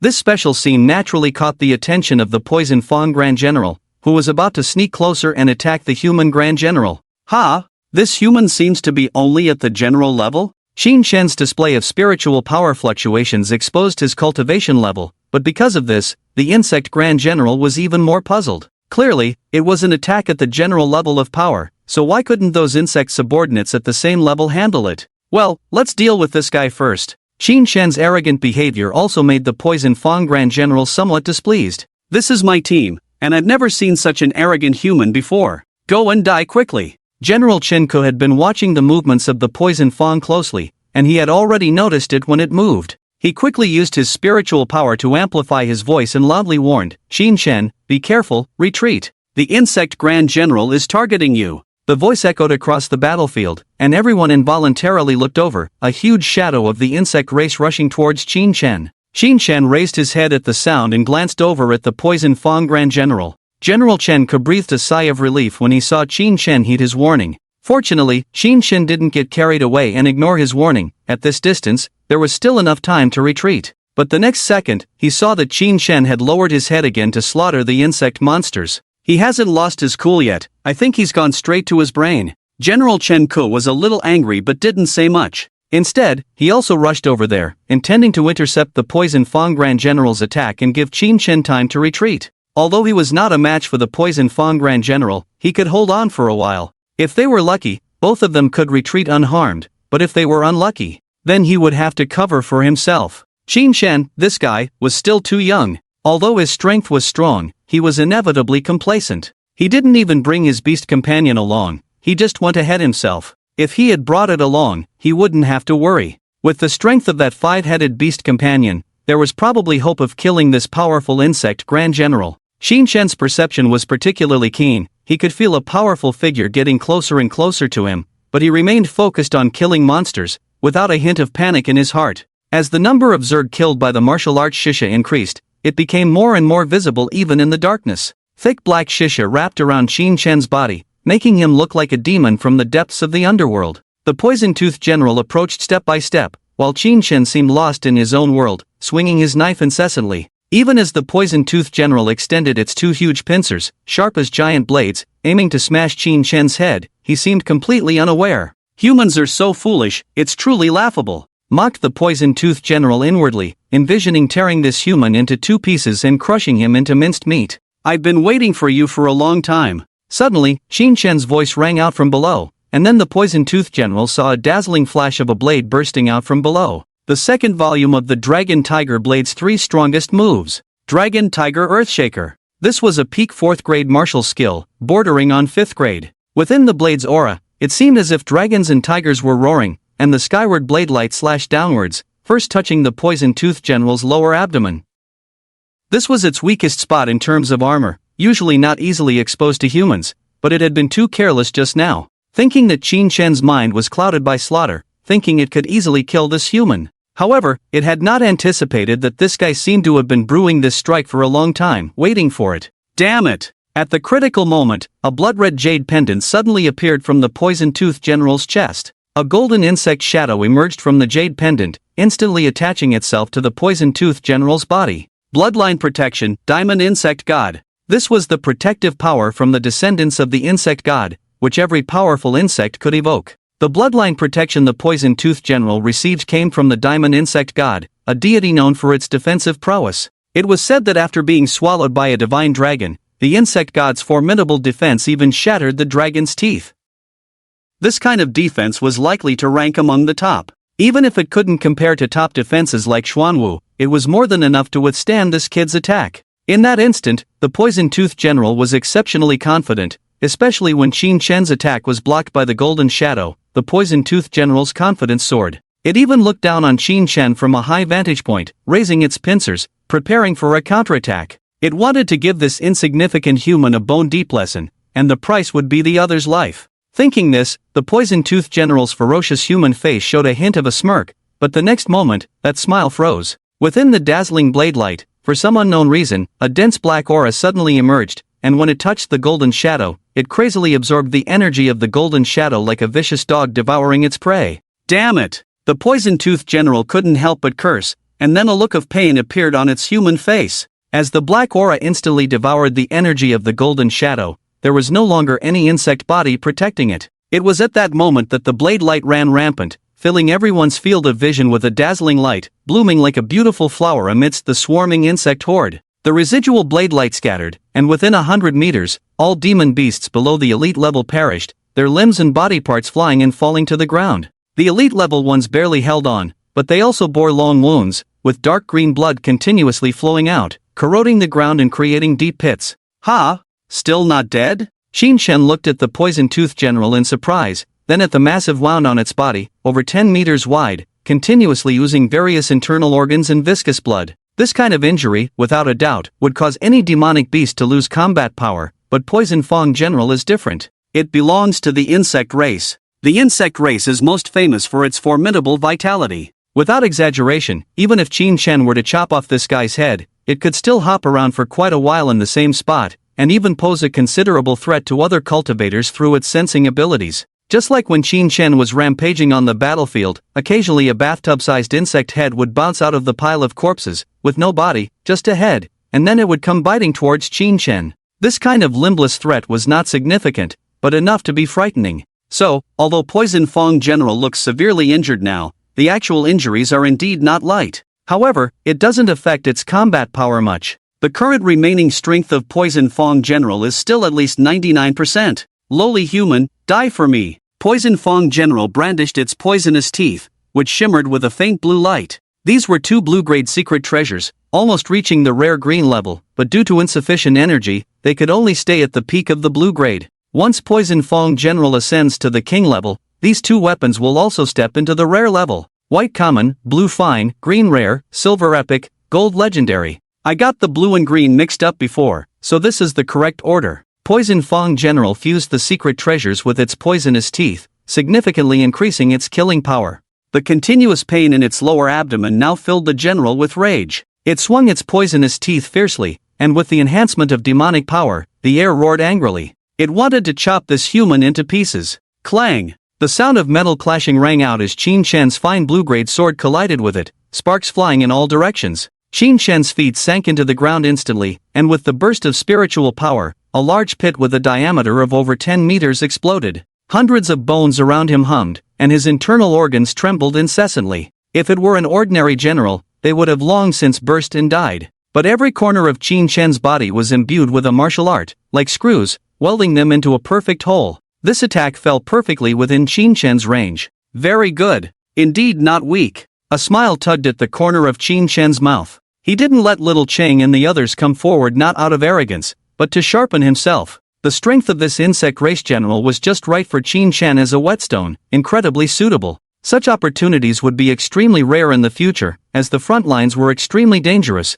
and there would hardly be such evenly matched moments. Either you crush others, or others crush you. Qin Shen had already activated all his martial arts, and his strength had soared to its peak. Especially the only martial art surpassing the first grade, the devouring martial art. For some unknown reason, after devouring the golden insect shadow just now, it kept absorbing the blank stars in the Sea of Souls. Then it condensed continuously, eventually forming a large star. 7th grade martial art. It inexplicably ascended a grade. However, after Qin Shen accepted it, he speculated that it was probably due to both being from the insect race. The devouring martial art originated from the insect race, extremely mysterious, and now it could strengthen by absorbing the protective power of the insect race's bloodline. Most importantly, with a strong aura of death, each of his strikes seemed to inflict deeper wounds on the insect race. Within the death aura field, the strength of numerous insect races was greatly reduced, including this poison Fong general. The poisonous teeth and the large sword clashed hundreds of times in the blink of an eye, the continuous clanging sounds echoing,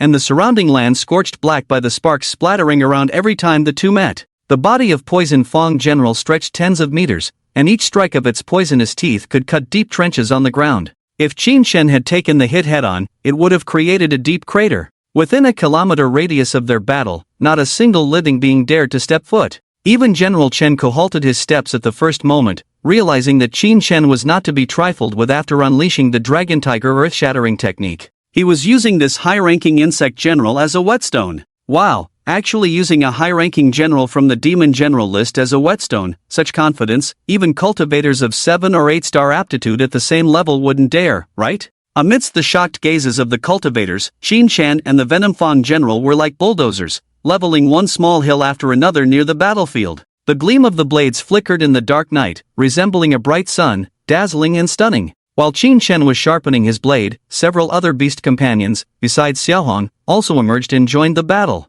With their participation, the cultivators were instantly invigorated as if injected with chicken blood. This was equivalent to 4 high-ranking generals. The advantage now lay not with the demons but with them. As expected, Xiaoying and Dabai mowed down the demons' lives like cutting grass, wiping out a large area in the blink of an eye. As time passed, the number of insects decreased rapidly, visible to the naked eye. On the other side, the battle between Qin Shen and the Venom Fong general intensified. The poison invading deeper, coupled with the fierce wound in the lower abdomen, the Venom Fong general was being crushed by Qin Shen. Boom! A deafening explosion resounded, as if something was being torn apart, causing everyone to look in that direction involuntarily. That glance forever etched the scene into their memories. When they retired from the front lines and returned home, they became elderly men with white hair, sitting under the big banyan tree, recounting stories to a group of children. The brilliant white blade light was extremely dazzling. Fierce energy burst out from behind the Venom Fong general, its thick carapace starting to crack,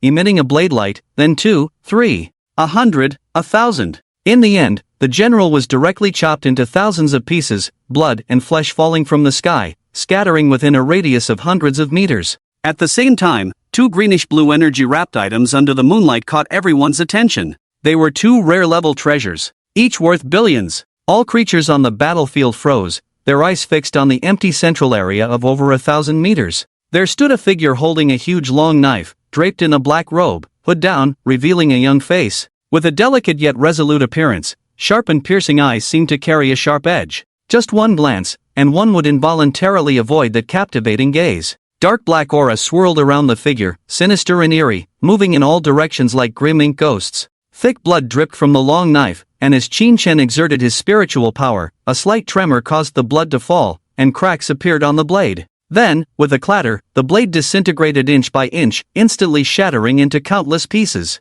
Qin Shen smiled helplessly and tossed away the hilt in his hand. During the collision with the Venom Fong general, the opponent's 2 top-grade blue weapons repeatedly clashed. Combined with the fact that this weapon had slain tens of thousands of demon spirits long ago, it finally couldn't withstand the pressure and shattered into pieces once again. Only someone like Qin Shen could wear out rare treasures so quickly. Other cultivators who obtained rare weapons took great care of them, treasuring them like precious items. In their daily fights, they avoided attacking the demon's hard parts, fearing any knocks or abrasions that might wear down their weapons. Moreover, compared to Qin Shen, the number of demons they killed was simply incomparable. But every loss comes with a gain. Qin Shen walked up to the two green energy orbs, reached out with both hands, and with a grab, the orbs in his hands transformed, turning into two weapons, 1 foot wide and half a zhang long. These were two rare-level long knives. At the moment the poison-toothed general died, the energy surrounding him was instantly absorbed by the weapons, which were pushed to their limits, breaking free from their constraints, instantly transcending into the rare level. Rare level. These were treasures that only demon beasts of king level and above could produce.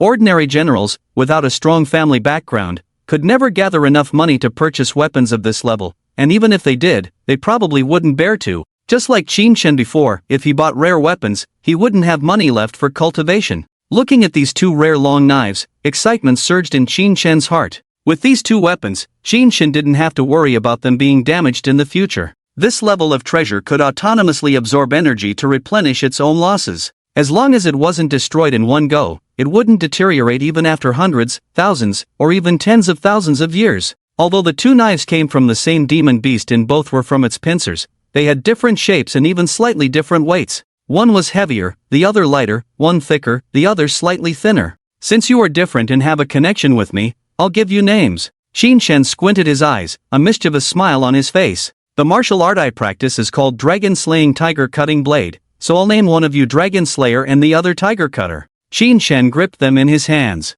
One Dragon Slayer blade, one Tiger Cutter blade. It perfectly matched the swordsmanship he practiced. Suddenly, Qin Shen had a flash of insight, recalling the various details of the Dragon Slaying Tiger Cutting Blade. I knew something was off, and now I see why. Qin Shen had always felt a bit uncomfortable when using his martial arts, feeling like something was missing. Although he knew his execution was correct, he never felt entirely at ease. At this moment, he finally understood why. It was because the creator of this martial art used dual blades. While the martial art could be used with a single blade, its full power could only be unleashed with dual blades. Dual blades were the essence of the dragon-slaying tiger-cutting blade. I see now. A glint of insight flashed in Qin Shen's eyes, and his mind suddenly cleared. He wanted to grasp that insight. Qin Shen recalled the moves of the dragon-slaying tiger-cutting blade, and then his left and right hands began to execute them separately. At first, there was some stiffness, and the movements of the two hands even clashed. But after a moment, the movements of the two blades became more and more synchronized, increasingly smooth and proficient. Kill! Qin Shen's figure suddenly burst out, plunging back into the dispersing swarm of insects. The long knives in his hands seemed to come alive. One hand like a dragon, the other like a tiger. Dragon roars, tiger growls. Dragons soar, tigers leap. Dragons fierce, tigers ferocious. One slash after another, countless sword energies scattered in all directions, like living entities, killing one demon beast after another. The sword energies were no longer simple elongated strips but faintly carried the shadows of dragons and tigers, exuding the might of dragons and tigers, causing all living beings under their cover to feel overwhelming fear. This is... General Chen Ke saw Qin Shen's appearance, and he was stunned, even forgetting to continue chasing the fleeing demon beasts. This is the realm of martial arts. General Chen Ke's breathing became somewhat rapid. His usually composed face even trembled a few times. This was the realm of martial arts. Once comprehended after reaching a certain level, it could lead to a breakthrough to the king level. General Chen Ke has been in this realm for many years, but has never been able to comprehend the artistic conception of martial arts. However, today, he saw this long-awaited thing on a senior general. Shocked and amazed, he couldn't help but sigh. Is this the difference between people? He had been practicing martial arts diligently for decades, yet failed to grasp a shred of true meaning. But Qin Shen, looking so young, seemed to have understood it in advance. Alas! General Chen Ke did not envy Qin Shen, but lamented his own incompetence. In the presence of such a genius, perhaps many would feel ashamed of their own inadequacy. Qin Shen continued to hunt down demon beasts relentlessly until there were no more left in front of him, then he slowly stopped. He knew he had captured that glimmer of insight. Now, it seemed like his strength had taken a leap once again. Is this the true meaning of martial arts? Qin Shen chuckled bitterly, never expecting to have grasped the key to reaching the king-level realm in advance. Without this, he wouldn't even qualify to step into the threshold of the king level. The true meaning of martial arts. As the name suggests, it is the true essence of a martial art. Just like the martial art Qin Shen created, Adversity Blade, the true essence within it is the madness and despair and the courage to break all barriers. In fact, even if Qin Shen did not comprehend the true meaning of the Dragon Tiger Blade, he could still enter the king level with his self-created martial arts. However, it was not a bad thing to comprehend an additional true meaning. On the contrary, understanding too many different true meanings was not a good thing either. The mystery within them would have to be understood by Qin Shen himself after entering the king level. Looking back at the corpses of the insect race scattered all over the ground, Qin Shen took a deep breath and then sheathed his twin blades. Upon seeing the cultivators guarding the camp staring at him in a daze, General Chenka smiled and ordered them to clean up the battlefield quickly. Only then did everyone come back to their senses, looking at the insect corpses all over the place, their eyes gleaming with green light. Despite the extremely disgusting appearance of these severed limbs and body parts, they contained many valuable items. Many body parts of these insects could be used for medicinal purposes. Even if they were crushed into pieces, some parts could still be extracted. As for some hard shells or pincers, they could also be used as raw materials for making pseudo-treasures or special bullets. Roughly estimating, the value of these insect corpses was at least around 5 billion. Of course, the greatest value lay in the rare treasures dropped on the battlefield. Apart from the 2 rare-grade treasures in Qin Shen's hands, many white and a few blue-grade treasures were also collected on the battlefield, with a total value of tens of billions. Moreover, Camp 9527 had wiped out a troop of insect race, killed a strong man on the demon general list, and after reporting this, the contributions distributed would be massive, amounting to nearly 100 billion in 9 states currency. Their previous gains were definitely not as lucrative. As long as they didn't leave a single piece of the demon beasts alive, allowing them to escape, they wouldn't even have the qualification to clean up the battlefield. They wouldn't even have the chance to collect the bodies of their fallen comrades, only able to watch as the demon beasts devoured the corpses. This was the first time Camp 9527 had won such a big victory. Even among the thousands of camps around the Holy Wall, it was considered outstanding. After all, their usual practice was to first consume a wave with heavy weapons, then engage in close combat, and only return to rest when their condition deteriorated. Even so, every time the demonic beasts attack, the casualties reach a certain percentage. In other words, dozens of casualties occur among nearly 1,000 cultivators in each camp. If it weren't for the protection of the Holy Wall, this ratio might rise to hundreds, or even total annihilation. But this time, the situation is very different. Not a single member who went out to battle died, not even those severely injured. The reason is simple. All the firepower was drawn to Qin Shen and his few beast companions. Everywhere they were was the center of the battlefield, and the insect and demonic beasts couldn't be bothered with other cultivators, focusing all their efforts on besieging these few areas. This made the cultivators from the 9 provinces both tearful and extremely grateful.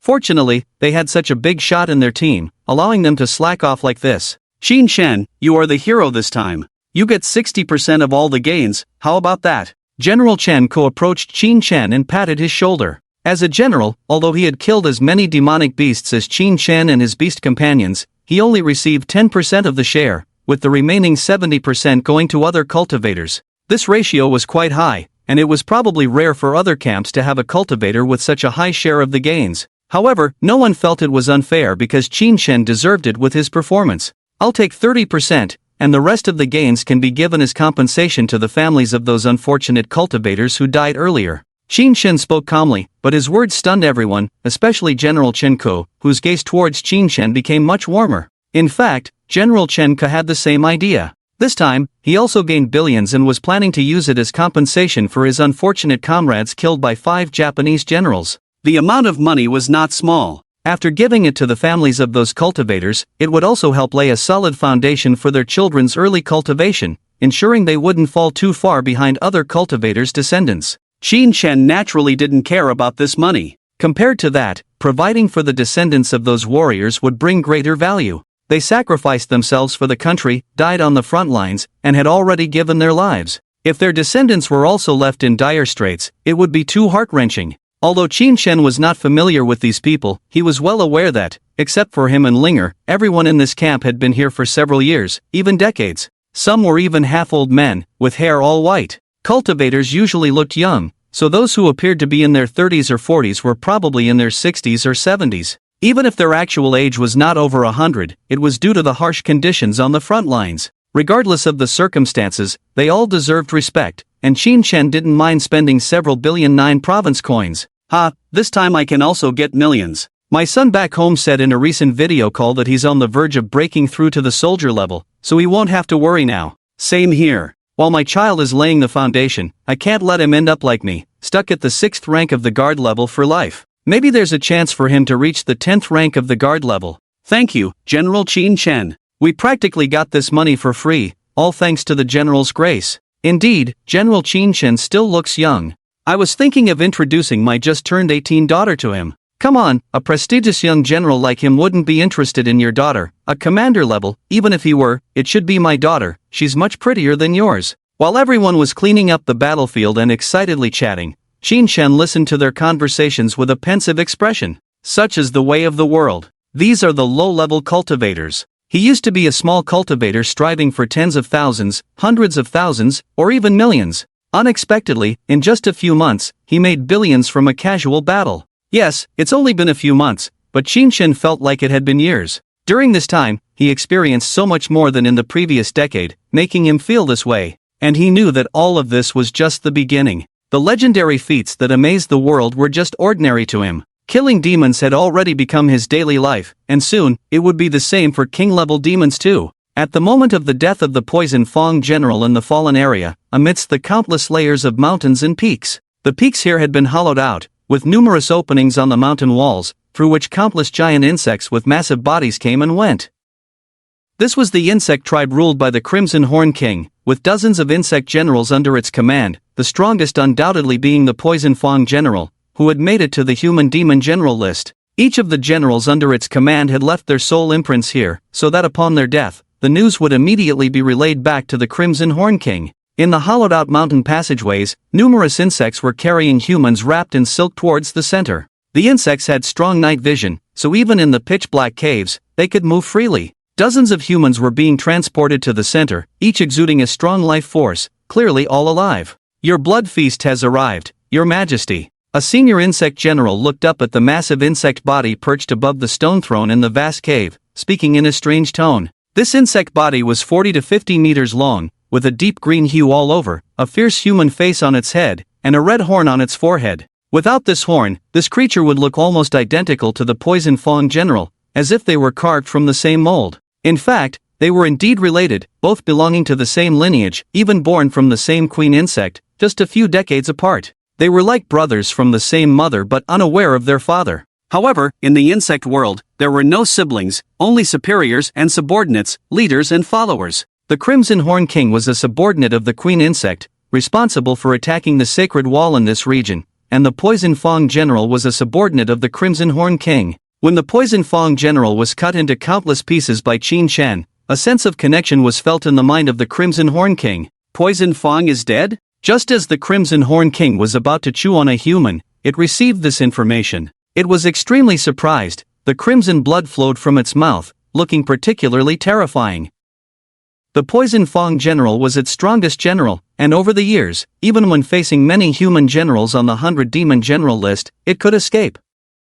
What happened this time? Why didn't it even have a chance to escape? From the thoughts transmitted by Poison Fong, the Crimson Horn King could sense a strong resentment, as if it had suffered immense pain in its lifetime. Poison Fong is dead. Go investigate and find out what happened. Although the Crimson Horn King had no emotional attachment to Poison Fong, it was still its subordinate, and it couldn't let it die so inexplicably. If it was killed by a human, they would have to settle the score. After giving the order, it continued to feast on the delicious humans, a delicacy only enjoyed by kings like them. As for other generals, even at the level of a grand general, they could only eat the corpses after death. Fresh humans were not easy to come by, and the chances of safely transporting them out of the 9 provinces safe zone were slim. They mostly feed on humans raised in the fallen areas or humans raised from other fallen countries nearby. Humans do not grow as rapidly as their insect race, and it takes quite a long time to raise them. The Crimson Horn King also does not like to eat babies, only enjoying the taste of mature human bodies. The juicy blood and the sensation of bones shattering when it takes a bite are simply intoxicating to it. One by one, it soon devours all the humans tied up here, leaving a strong smell of blood in the air. Several insect generals with members of the Fallen Country organization begin to investigate the area under the responsibility of the Poison Fong general. Among them, the one who probably understands the situation the most is Shirakawa Yoshitaka of the Fallen Country Organization of Japan. He is the overall head of the Fallen Country Organization of Japan below the king level. He is also a powerful individual who could rank among the top 100 generals, but he has never openly shown his strength, so he has not been included. His strength even surpasses that of the Poison Fong general and the Dark Eroding Skeleton general who was killed by the Tsunyan general before. Shirakawa Yoshitaka possesses 3 rare grade treasures, one being a pair of boots dropped by a swift-winged wolf king, greatly enhancing his speed whether chasing others or fleeing. Another is a pair of gloves that greatly enhance his strength and speed in using weapons. His main weapon is a samurai sword, a rare weapon passed down from ancient times in Japan. As the top person below the king level of the entire Fallen Country Organization of Japan, with the enhancement of these rare treasures, his overall strength now rivals that of some newly crowned kings. Sending those Japanese generals to surround and kill Qin was also done with his permission, so he probably can guess what has happened. In that camp, there must be someone strong assisting, able to kill Yamamoto and the others, plus the Poison Fong general. With such strength, even I would find it difficult. Although Shirakawa Yoshitaka is very confident in his own strength, he is not arrogant. Since he knows there are strong individuals in that camp, he naturally will not go there to die in vain. With this in mind, Shirakawa Yoshitaka came up with an idea using someone else's hand to kill. He and a group of insect races arrived in the mountains outside Camp 9527, and from afar, they could see the brutal battlefield, filled with terrifying battle marks, countless mountains shattered into pieces, and one large pit after another on the ground. Ordinary generals are unable to cause such massive destruction. After a few insect demon generals inspected the area, they concluded that there was at least one strong individual ranked in the top 80 of the 100 generals list. Gentlemen, let me go inside this camp to investigate and see what kind of person this strong individual is. Shirakawa Yoshitaka volunteered, not intending to go to his death. With his rare grade boots treasure, he had no fear of being unable to escape. With Shirakawa Yoshitaka's strength, even an ordinary king-level existence would not be able to catch up to him when he activated this pair of boots. His idea was simple: if he only reported back to the Crimson Horn King, the other party would probably not have a real intention to kill the strong individual in the camp, and he would not want to randomly kill Qin. Therefore, some grudges needed to be stirred up, and starting a fire was not difficult at all. With this in mind, Shirakawa Yoshitaka prepared to enter the camp from a hidden corner. Just as he had this thought, a voice sounded from behind him. "You've come?"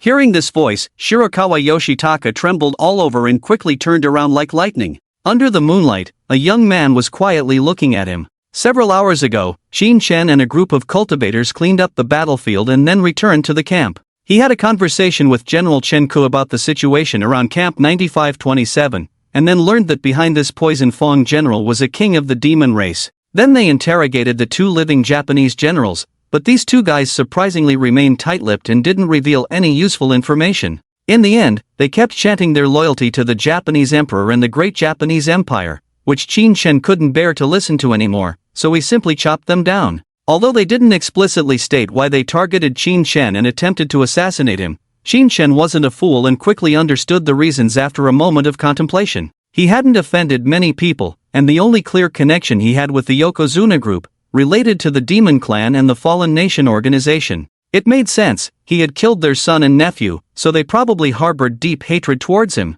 With the Yokozuna group's power, even if they cooperate with the Demon Clan, they shouldn't have the authority to mobilize 5 generals to kill me, right? Qin squinted as he pondered, then proceeded to send some information to General Tsunyan using a specialized encrypted communicator. Qin had some knowledge about the Yokozuna group. Its founder was just a mere leader and couldn't possibly mobilize several generals from the Fallen Nation organization for revenge. The Fallen Nation organization wasn't foolish either. Without sufficient benefits, they wouldn't seek revenge for a minor leader. Therefore, Qin instantly grasped the implied meaning behind it all. The Yokozuna group must have promised something crucial to the Fallen Nation organization, and for them, nothing was more important than disrupting the Kyushu nation. Thus, he had every reason to suspect that the Yokozuna group would collaborate with the Fallen Nation organization to cause havoc in Kyushu. Although this group only had a presence in the Daisho base city and not significant industries in other base cities, the Daisho base city alone housed millions of people, engaging in businesses related to medicine, daily necessities, and products like medicine, food, and milk powder. These items were closely tied to people's lives, and if they were tampered with, it could quickly lead to the deaths of tens of thousands. The message Qin sent to General Tsunyan contained numerous speculations, mostly based on factual and reasonable deductions.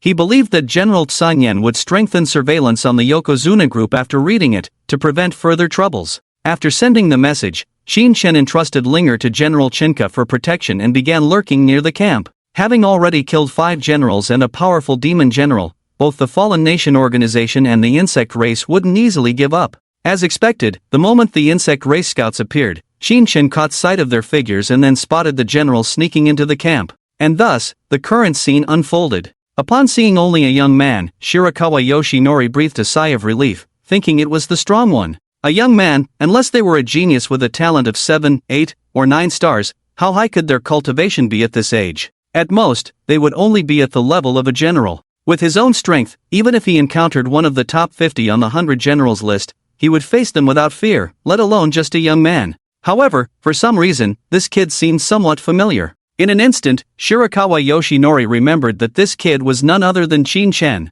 the one he was tasked to assassinate. Alright, it was truly a case of heaven helping those with sincere hearts. He had initially planned to pretend to investigate, then casually capture an ordinary cultivator to report back. On the way, he would kill that person, return to embellish the story for the Crimson Horn King, and then. But the moment he saw Qin Shen, all those plans were overturned. Why bother with so many thoughts when he could just kill this kid directly? All these thoughts occurred in a split second. The moment Shirakawa Yoshinori saw Qin Shen, in less than half a breath, his mind was made up. Then his body moved, and he drew his weapon from his bosom, intending to strike Qin Shen with a single blow. However, Baichuaniza suddenly realized that the guy in front of him was even faster than himself. At some point, this guy had already pulled out 2 long knives with a bluish-green halo and slashed towards him. Rare weapons, and 2 of them.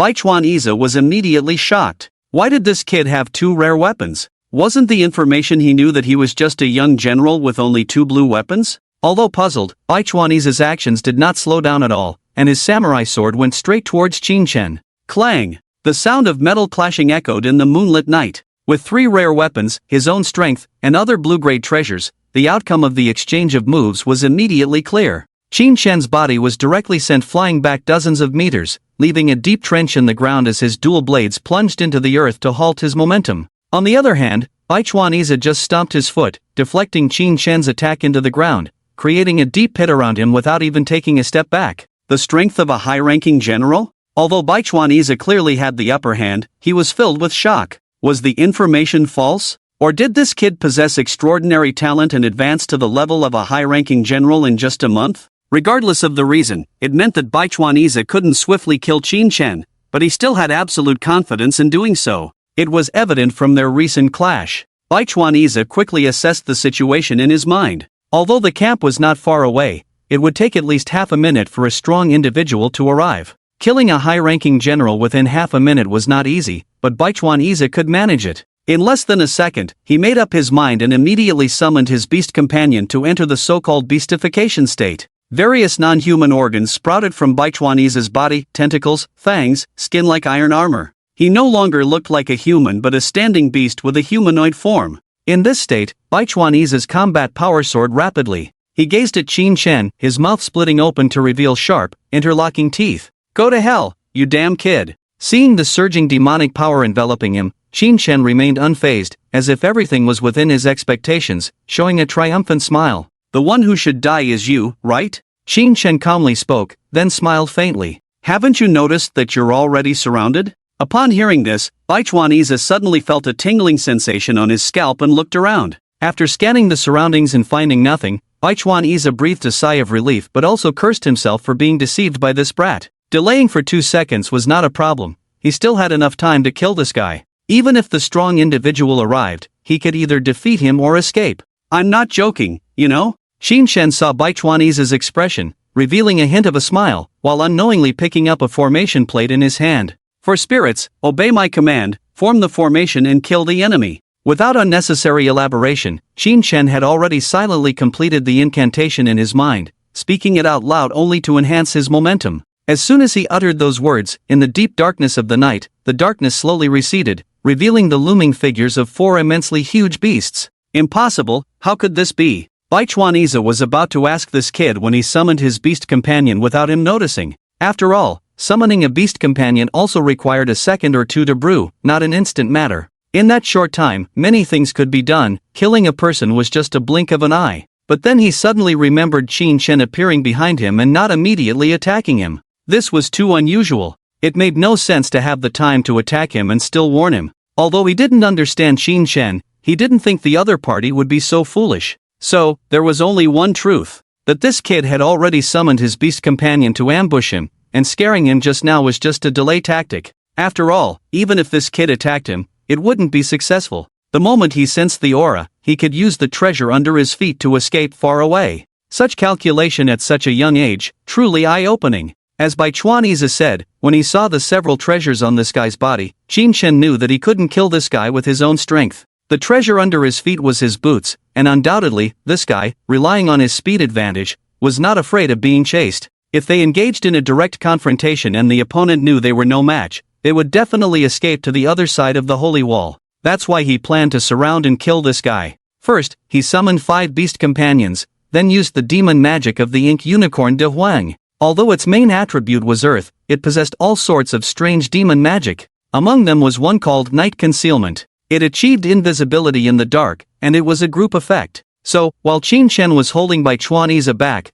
the 4 beast companions had already formed their formation, and the array plate behind Qin Shen had also accumulated energy. Qin Shen never liked to hold back when facing such a big shot. At this moment, they were in the center of the 4 Saints' ancient array, and Bai Chuaniza was under the combined attack of the 4 beast companions. Most importantly, this 4 Saints' ancient array was different from before. The main array person was no longer Qin Shen but the ink unicorn, the azure dragon on the left, the white tiger on the right, the vermilion bird in front, the black tortoise behind, the qilin in the center. Metal, wood, water, fire, earth, the 5 elements interact with each other. Although the array plate was named the 4 Saints' ancient array, with this main array person, it was truly 5 individuals. Kill! Qin Shen leaped up. Standing on the ink-black head of De Huang, he looked down at Bai Chuaniza from above. With a command, the sky was covered in flames, countless golden blades of metal flew, green vines entwined, the black marsh rose slowly, and the earth cracked instantly. Before Bai Chuaniza could act, countless vines entwined around his feet, followed by the black marsh, and then the flames descended along with the golden blades of metal. He quickly used both demon magic and martial arts, which was one of the reasons why the beast transformation state was stronger. Being able to use both demon magic and martial arts simultaneously, achieving an effect where 1 + 1 was greater than 2. All his defensive martial arts were enhanced, coupled with the strong defensive power in the beast transformation state, his defense could be said to have reached its peak. But what use was that? The fierce flames approached, the golden metal blades enveloped him. Even though Bai Chuaniza kept swinging the samurai sword in his hand, countless attacks still hit his body. He was now a living target, his feet entwined by vines and black marsh, and even countless rocks and soil pressed and entwined around him. He kept bursting out demon power and spiritual power, shattering one wave after another. Within a radius of a kilometer, all were covered by the attacks of the 5 beast companions, and Bai Chuaniza had no way to avoid them, only being eroded by the attacks of the 5 elements. Such a commotion naturally attracted the attention of the camp's cultivators, but under General Chen Ke's orders, no one left the camp at will. Linger listened to the intense sounds of battle, a worried expression on her little face. Seeing the little girl's expression, General Chen Ke remembered his own daughter and couldn't help but comfort her. Don't worry, Qin Shen won't take risks. Since he doesn't want me to intervene, it means he's fully confident. Hearing General Chen Ke's words, Linger also nodded firmly. I believe in brother Qin Shen. A group of patrolling monks looked at the mountains thousands of meters away, where countless bright red and fierce lights burst in the night sky, accompanied by deafening explosions. They could visibly see the collapse of one small mountain peak after another, with stones and debris flying everywhere. Outside the sacred wall, a group of insect monsters and members of the Fallen Nation organization stood dumbfounded, exchanging glances. Weren't they supposed to just go in for exploration? How did it turn into a battle? Is Shirakawa Yashizaki really that brave? Just a moment ago, this guy was cautiously praising how powerful the opponent was, and now he dared to engage in a fight. Truly a warrior from the land of the rising sun. The high-ranking monster beasts and Japanese monks all admired Shirakawa Yashizaki. With such great courage, even if defeated, honor would still remain. General Shirakawa Yashizaki, you are truly remarkable. Ah! Just as they were praising Shirakawa Yashizaki, a painful and miserable scream suddenly came from inside. The sound pierced through the heavens and the earth, echoing continuously within a dozen kilometers. Truly a powerful general, roaring so loudly. However, something seemed amiss. The situation didn't sound good, did it? Everyone looked at each other, realizing this fact. What should we do? Run. If even General Shirakawa can't handle it, what if that strong opponent suddenly appears? The group of monster tribes and Japanese warriors exchanged a few words, then unceremoniously left the place. If Shirakawa Yashizaki on the other side knew, he would probably be infuriated even before being killed by Qin Chen. In the end, Shirakawa Yashizaki died. Despite having 3 rare weapons and several excellent treasures to protect himself, he couldn't withstand the pressure of the 4 saints' ancient array. The power of the array, fueled by the forces of heaven and earth, increased with Qin Chen's cultivation, while also channeling more power to the 4 beast pets. Now, with the addition of the central beast, ink scale, gathering the power of the 5 elements, the attacks became relentless and unstoppable. Under the changes of mutual generation and restraint, the power of each attack grew stronger. The fire element excelled in explosions. The metal element focused on strong attacks. The wood element specialized in control. The water element prioritized defense. The earth element caused disturbances. Of course, these were just the emphasis points of the 5 elements on the surface. In reality, each attack possessed formidable killing power. Qin Chen didn't even need to take action himself, just watching from the side, he effortlessly gained 3 rare grade weapons and several excellent grade treasures. These treasures suffered some damage under the powerful attacks, but they did not harm their essence and were reparable. The rare grade treasures didn't even need repair, they gradually restored themselves. Qin Chen patrolled outside the sacred wall and found no other monster beasts, then returned to the camp in peace. After suffering heavy losses for 2 consecutive nights, whether it was the monster beasts or the insect tribes, they would not easily make a move. Just in one night, those guys suffered such heavy losses, even if they were foolish, they would be more cautious. As expected, as Qin Chen predicted, those insect tribes stumbled back to their mountain stronghold and informed the Horned King of the information they had gathered. The massive insect strongman showed a pensive look and ordered his subordinates not to attack that place for now, but to send some skilled and stealthy insect strongmen to keep an eye on it and report any special circumstances. Back at the camp, Qin Chen naturally received the admiring gazes of the monks. These middle-aged men, averaging over 30, looked at Qin Chen not as a young man but as if they were looking at those king-level powerhouses. Admiration, respect, awe. Venturing out alone to challenge a Japanese powerhouse in the dead of night, just by hearing those explosions and screams, they could imagine the intensity of the battle. Qin Chen returned to his tent, where Chinko, the major, chatted with him for a while before leaving for patrol. Seeing Qin Chen back, Ling handed him a cup of hot water. "Qin Chen, take a rest. I'll heat water for you to bathe." Qin Chen couldn't help but smile at Ling's thoughtful gesture, feeling as if he had a warm cotton jacket on, very comfortable. After Ling started the water heater with flint and filled the bathtub with hot water, Qin Chen immersed himself in a relaxing bath. After the bloody battle earlier, feeling sticky and uncomfortable, he finally had the chance to clean up. As he lay in the hot water, it was truly blissful. While soaking, Qin Chen reviewed today's gains. Besides various treasures, there were tens of thousands of energy points. Ha! Qin Chen suddenly furrowed his brows, then looked towards a corner of his soul sea. There, a huge disk was flashing with light, which had previously been dim. Qin Chen had even thought these disks were useless and mere scrap. Now it seemed he just hadn't met the activation conditions. 1,000,000 energy points, is this the reason? Qin Chen looked at the disk and checked its abilities. Qin Chen was suddenly shocked by the terrifying information the disk feedbacked. It was actually a physique wheel. It could grant him unparalleled physique abilities. In a world where geniuses abounded, apart from cultivation prodigies, there were geniuses in other aspects. Like swordsmanship prodigies who could learn a sword technique with a glance. Some had innate physical strength, tearing monsters apart with pure physical power, becoming legends of strength. However, while these physiques were powerful, they were as rare as 9-star aptitudes, with fewer than 100 people possessing special physiques in a millennium. The function of this physique wheel was extraordinary, forcibly granting Qin Chen powerful physique abilities. Let's see what physique the wheel gives me. Although Qin Chen had never communicated with the wheel, it was evident these things were not lifeless objects. Not only had it saved him from the Black Worm's invasion, but the items that fell from the resource wheel were always practical. Especially the soul stones, just enough and perfectly suited for Qin Chen's beast companions. Qin Chen's mental body touched the wheel, and countless energy points were instantly depleted. Boom! A blade appeared on the front of the wheel. Suddenly, Qin Chen felt dizzy, as if his mind had entered a dark and featureless world with no light. But in the next moment, a rift tore open in the black world, revealing a colossal pillar reaching thousands of feet high in Qin Chen's vision. Beneath this towering pillar, Qin Chen's mental body felt as tiny as an ant, unable to see the perimeter of the pillar. However, as Qin Chen examined the pillar, he felt something pulling him, and his vision rapidly expanded. Finally, he saw the complete form of this towering pillar. He realized it wasn't a pillar at all but a sky-cutting sword. The blade suddenly slashed towards Qin Chen, making his soul tremble in fear. Just as he thought he would be cleaved in two, a series of information feedbacked. Indestructible blade god physique. When Qin Shen came to his senses, he saw that the physique will had cracked open. He could sense that this physique was not the strongest one reflected by the sky-cutting sword. I don't know if it's due to Qin Shen's current strength, the scarcity of energy points, or some other reason. This indestructible sword god body is just an outline of the sky-cutting sword, a shadow, possessing only a fraction of the sword's power. Yet, even so, the strength of this physique left Qin Shen speechless. Any sword technique he uses can unleash greater power. As his strength advances, this amplified power grows stronger.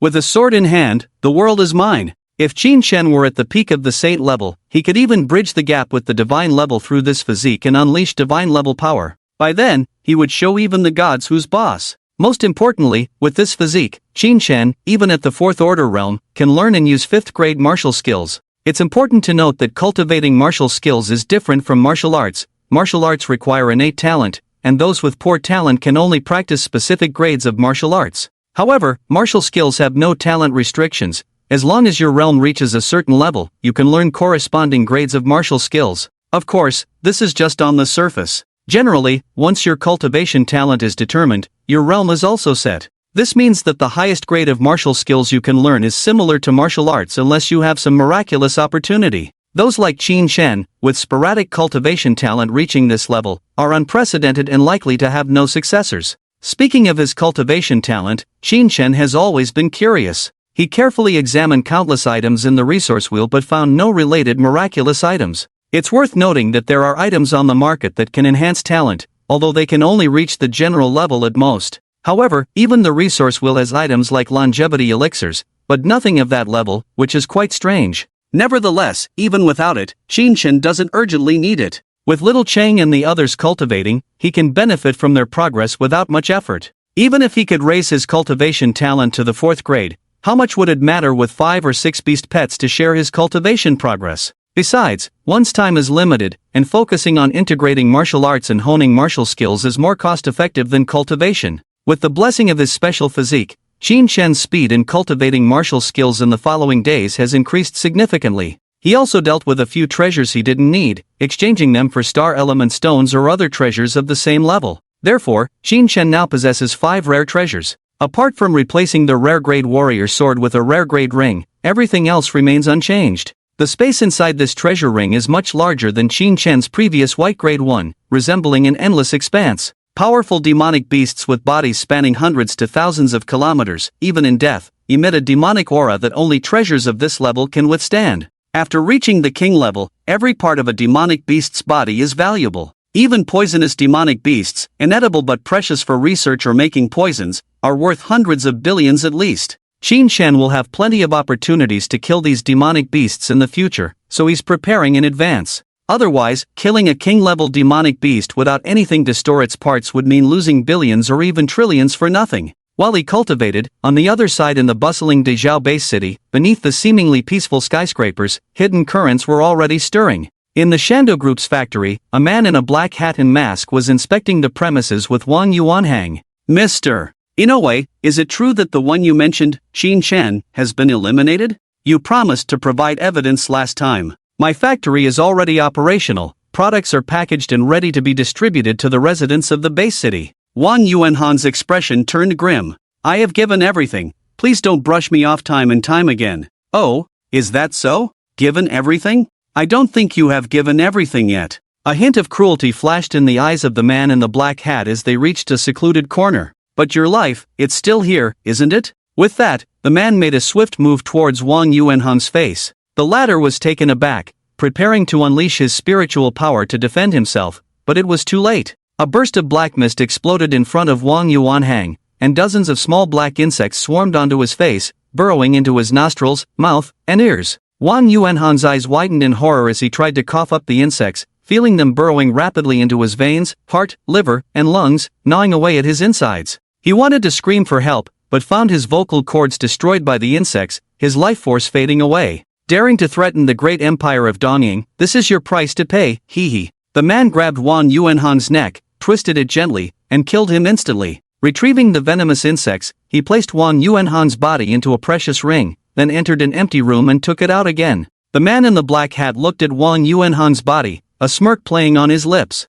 Let your body make its final contribution to the great empire of Donying. With that, he triggered a transformation, turning into a humanoid toad standing upright, exuding a strong demonic aura. With his claws, he sliced open Wang Yuanhan's abdomen, his body shrinking before slipping inside. Moments later, the body on the ground slowly rose, its eyes seeming somewhat different. After adjusting the appearance, Wang Yuanhang walked outside and returned to the factory for inspection. Manager Wang. Manager Wang. The employees greeted Wang Yuanhang respectfully. He nodded with a smile and entered the raw materials room of the food processing plant. He looked at the food ingredients, a smile playing on his lips as he released countless tiny insects, which flew onto the ingredients and began laying eggs frantically. With so many food spirits eggs, contaminating just one person will lead to a chain reaction, infecting hundreds and thousands. When that time comes, the whole city of Dazhou will descend into madness. I wonder how you will handle it, facing those you once protected, Sangyan. He was pleased with his plan, unaware that the entire Shanlu Group's industries were surrounded by troops.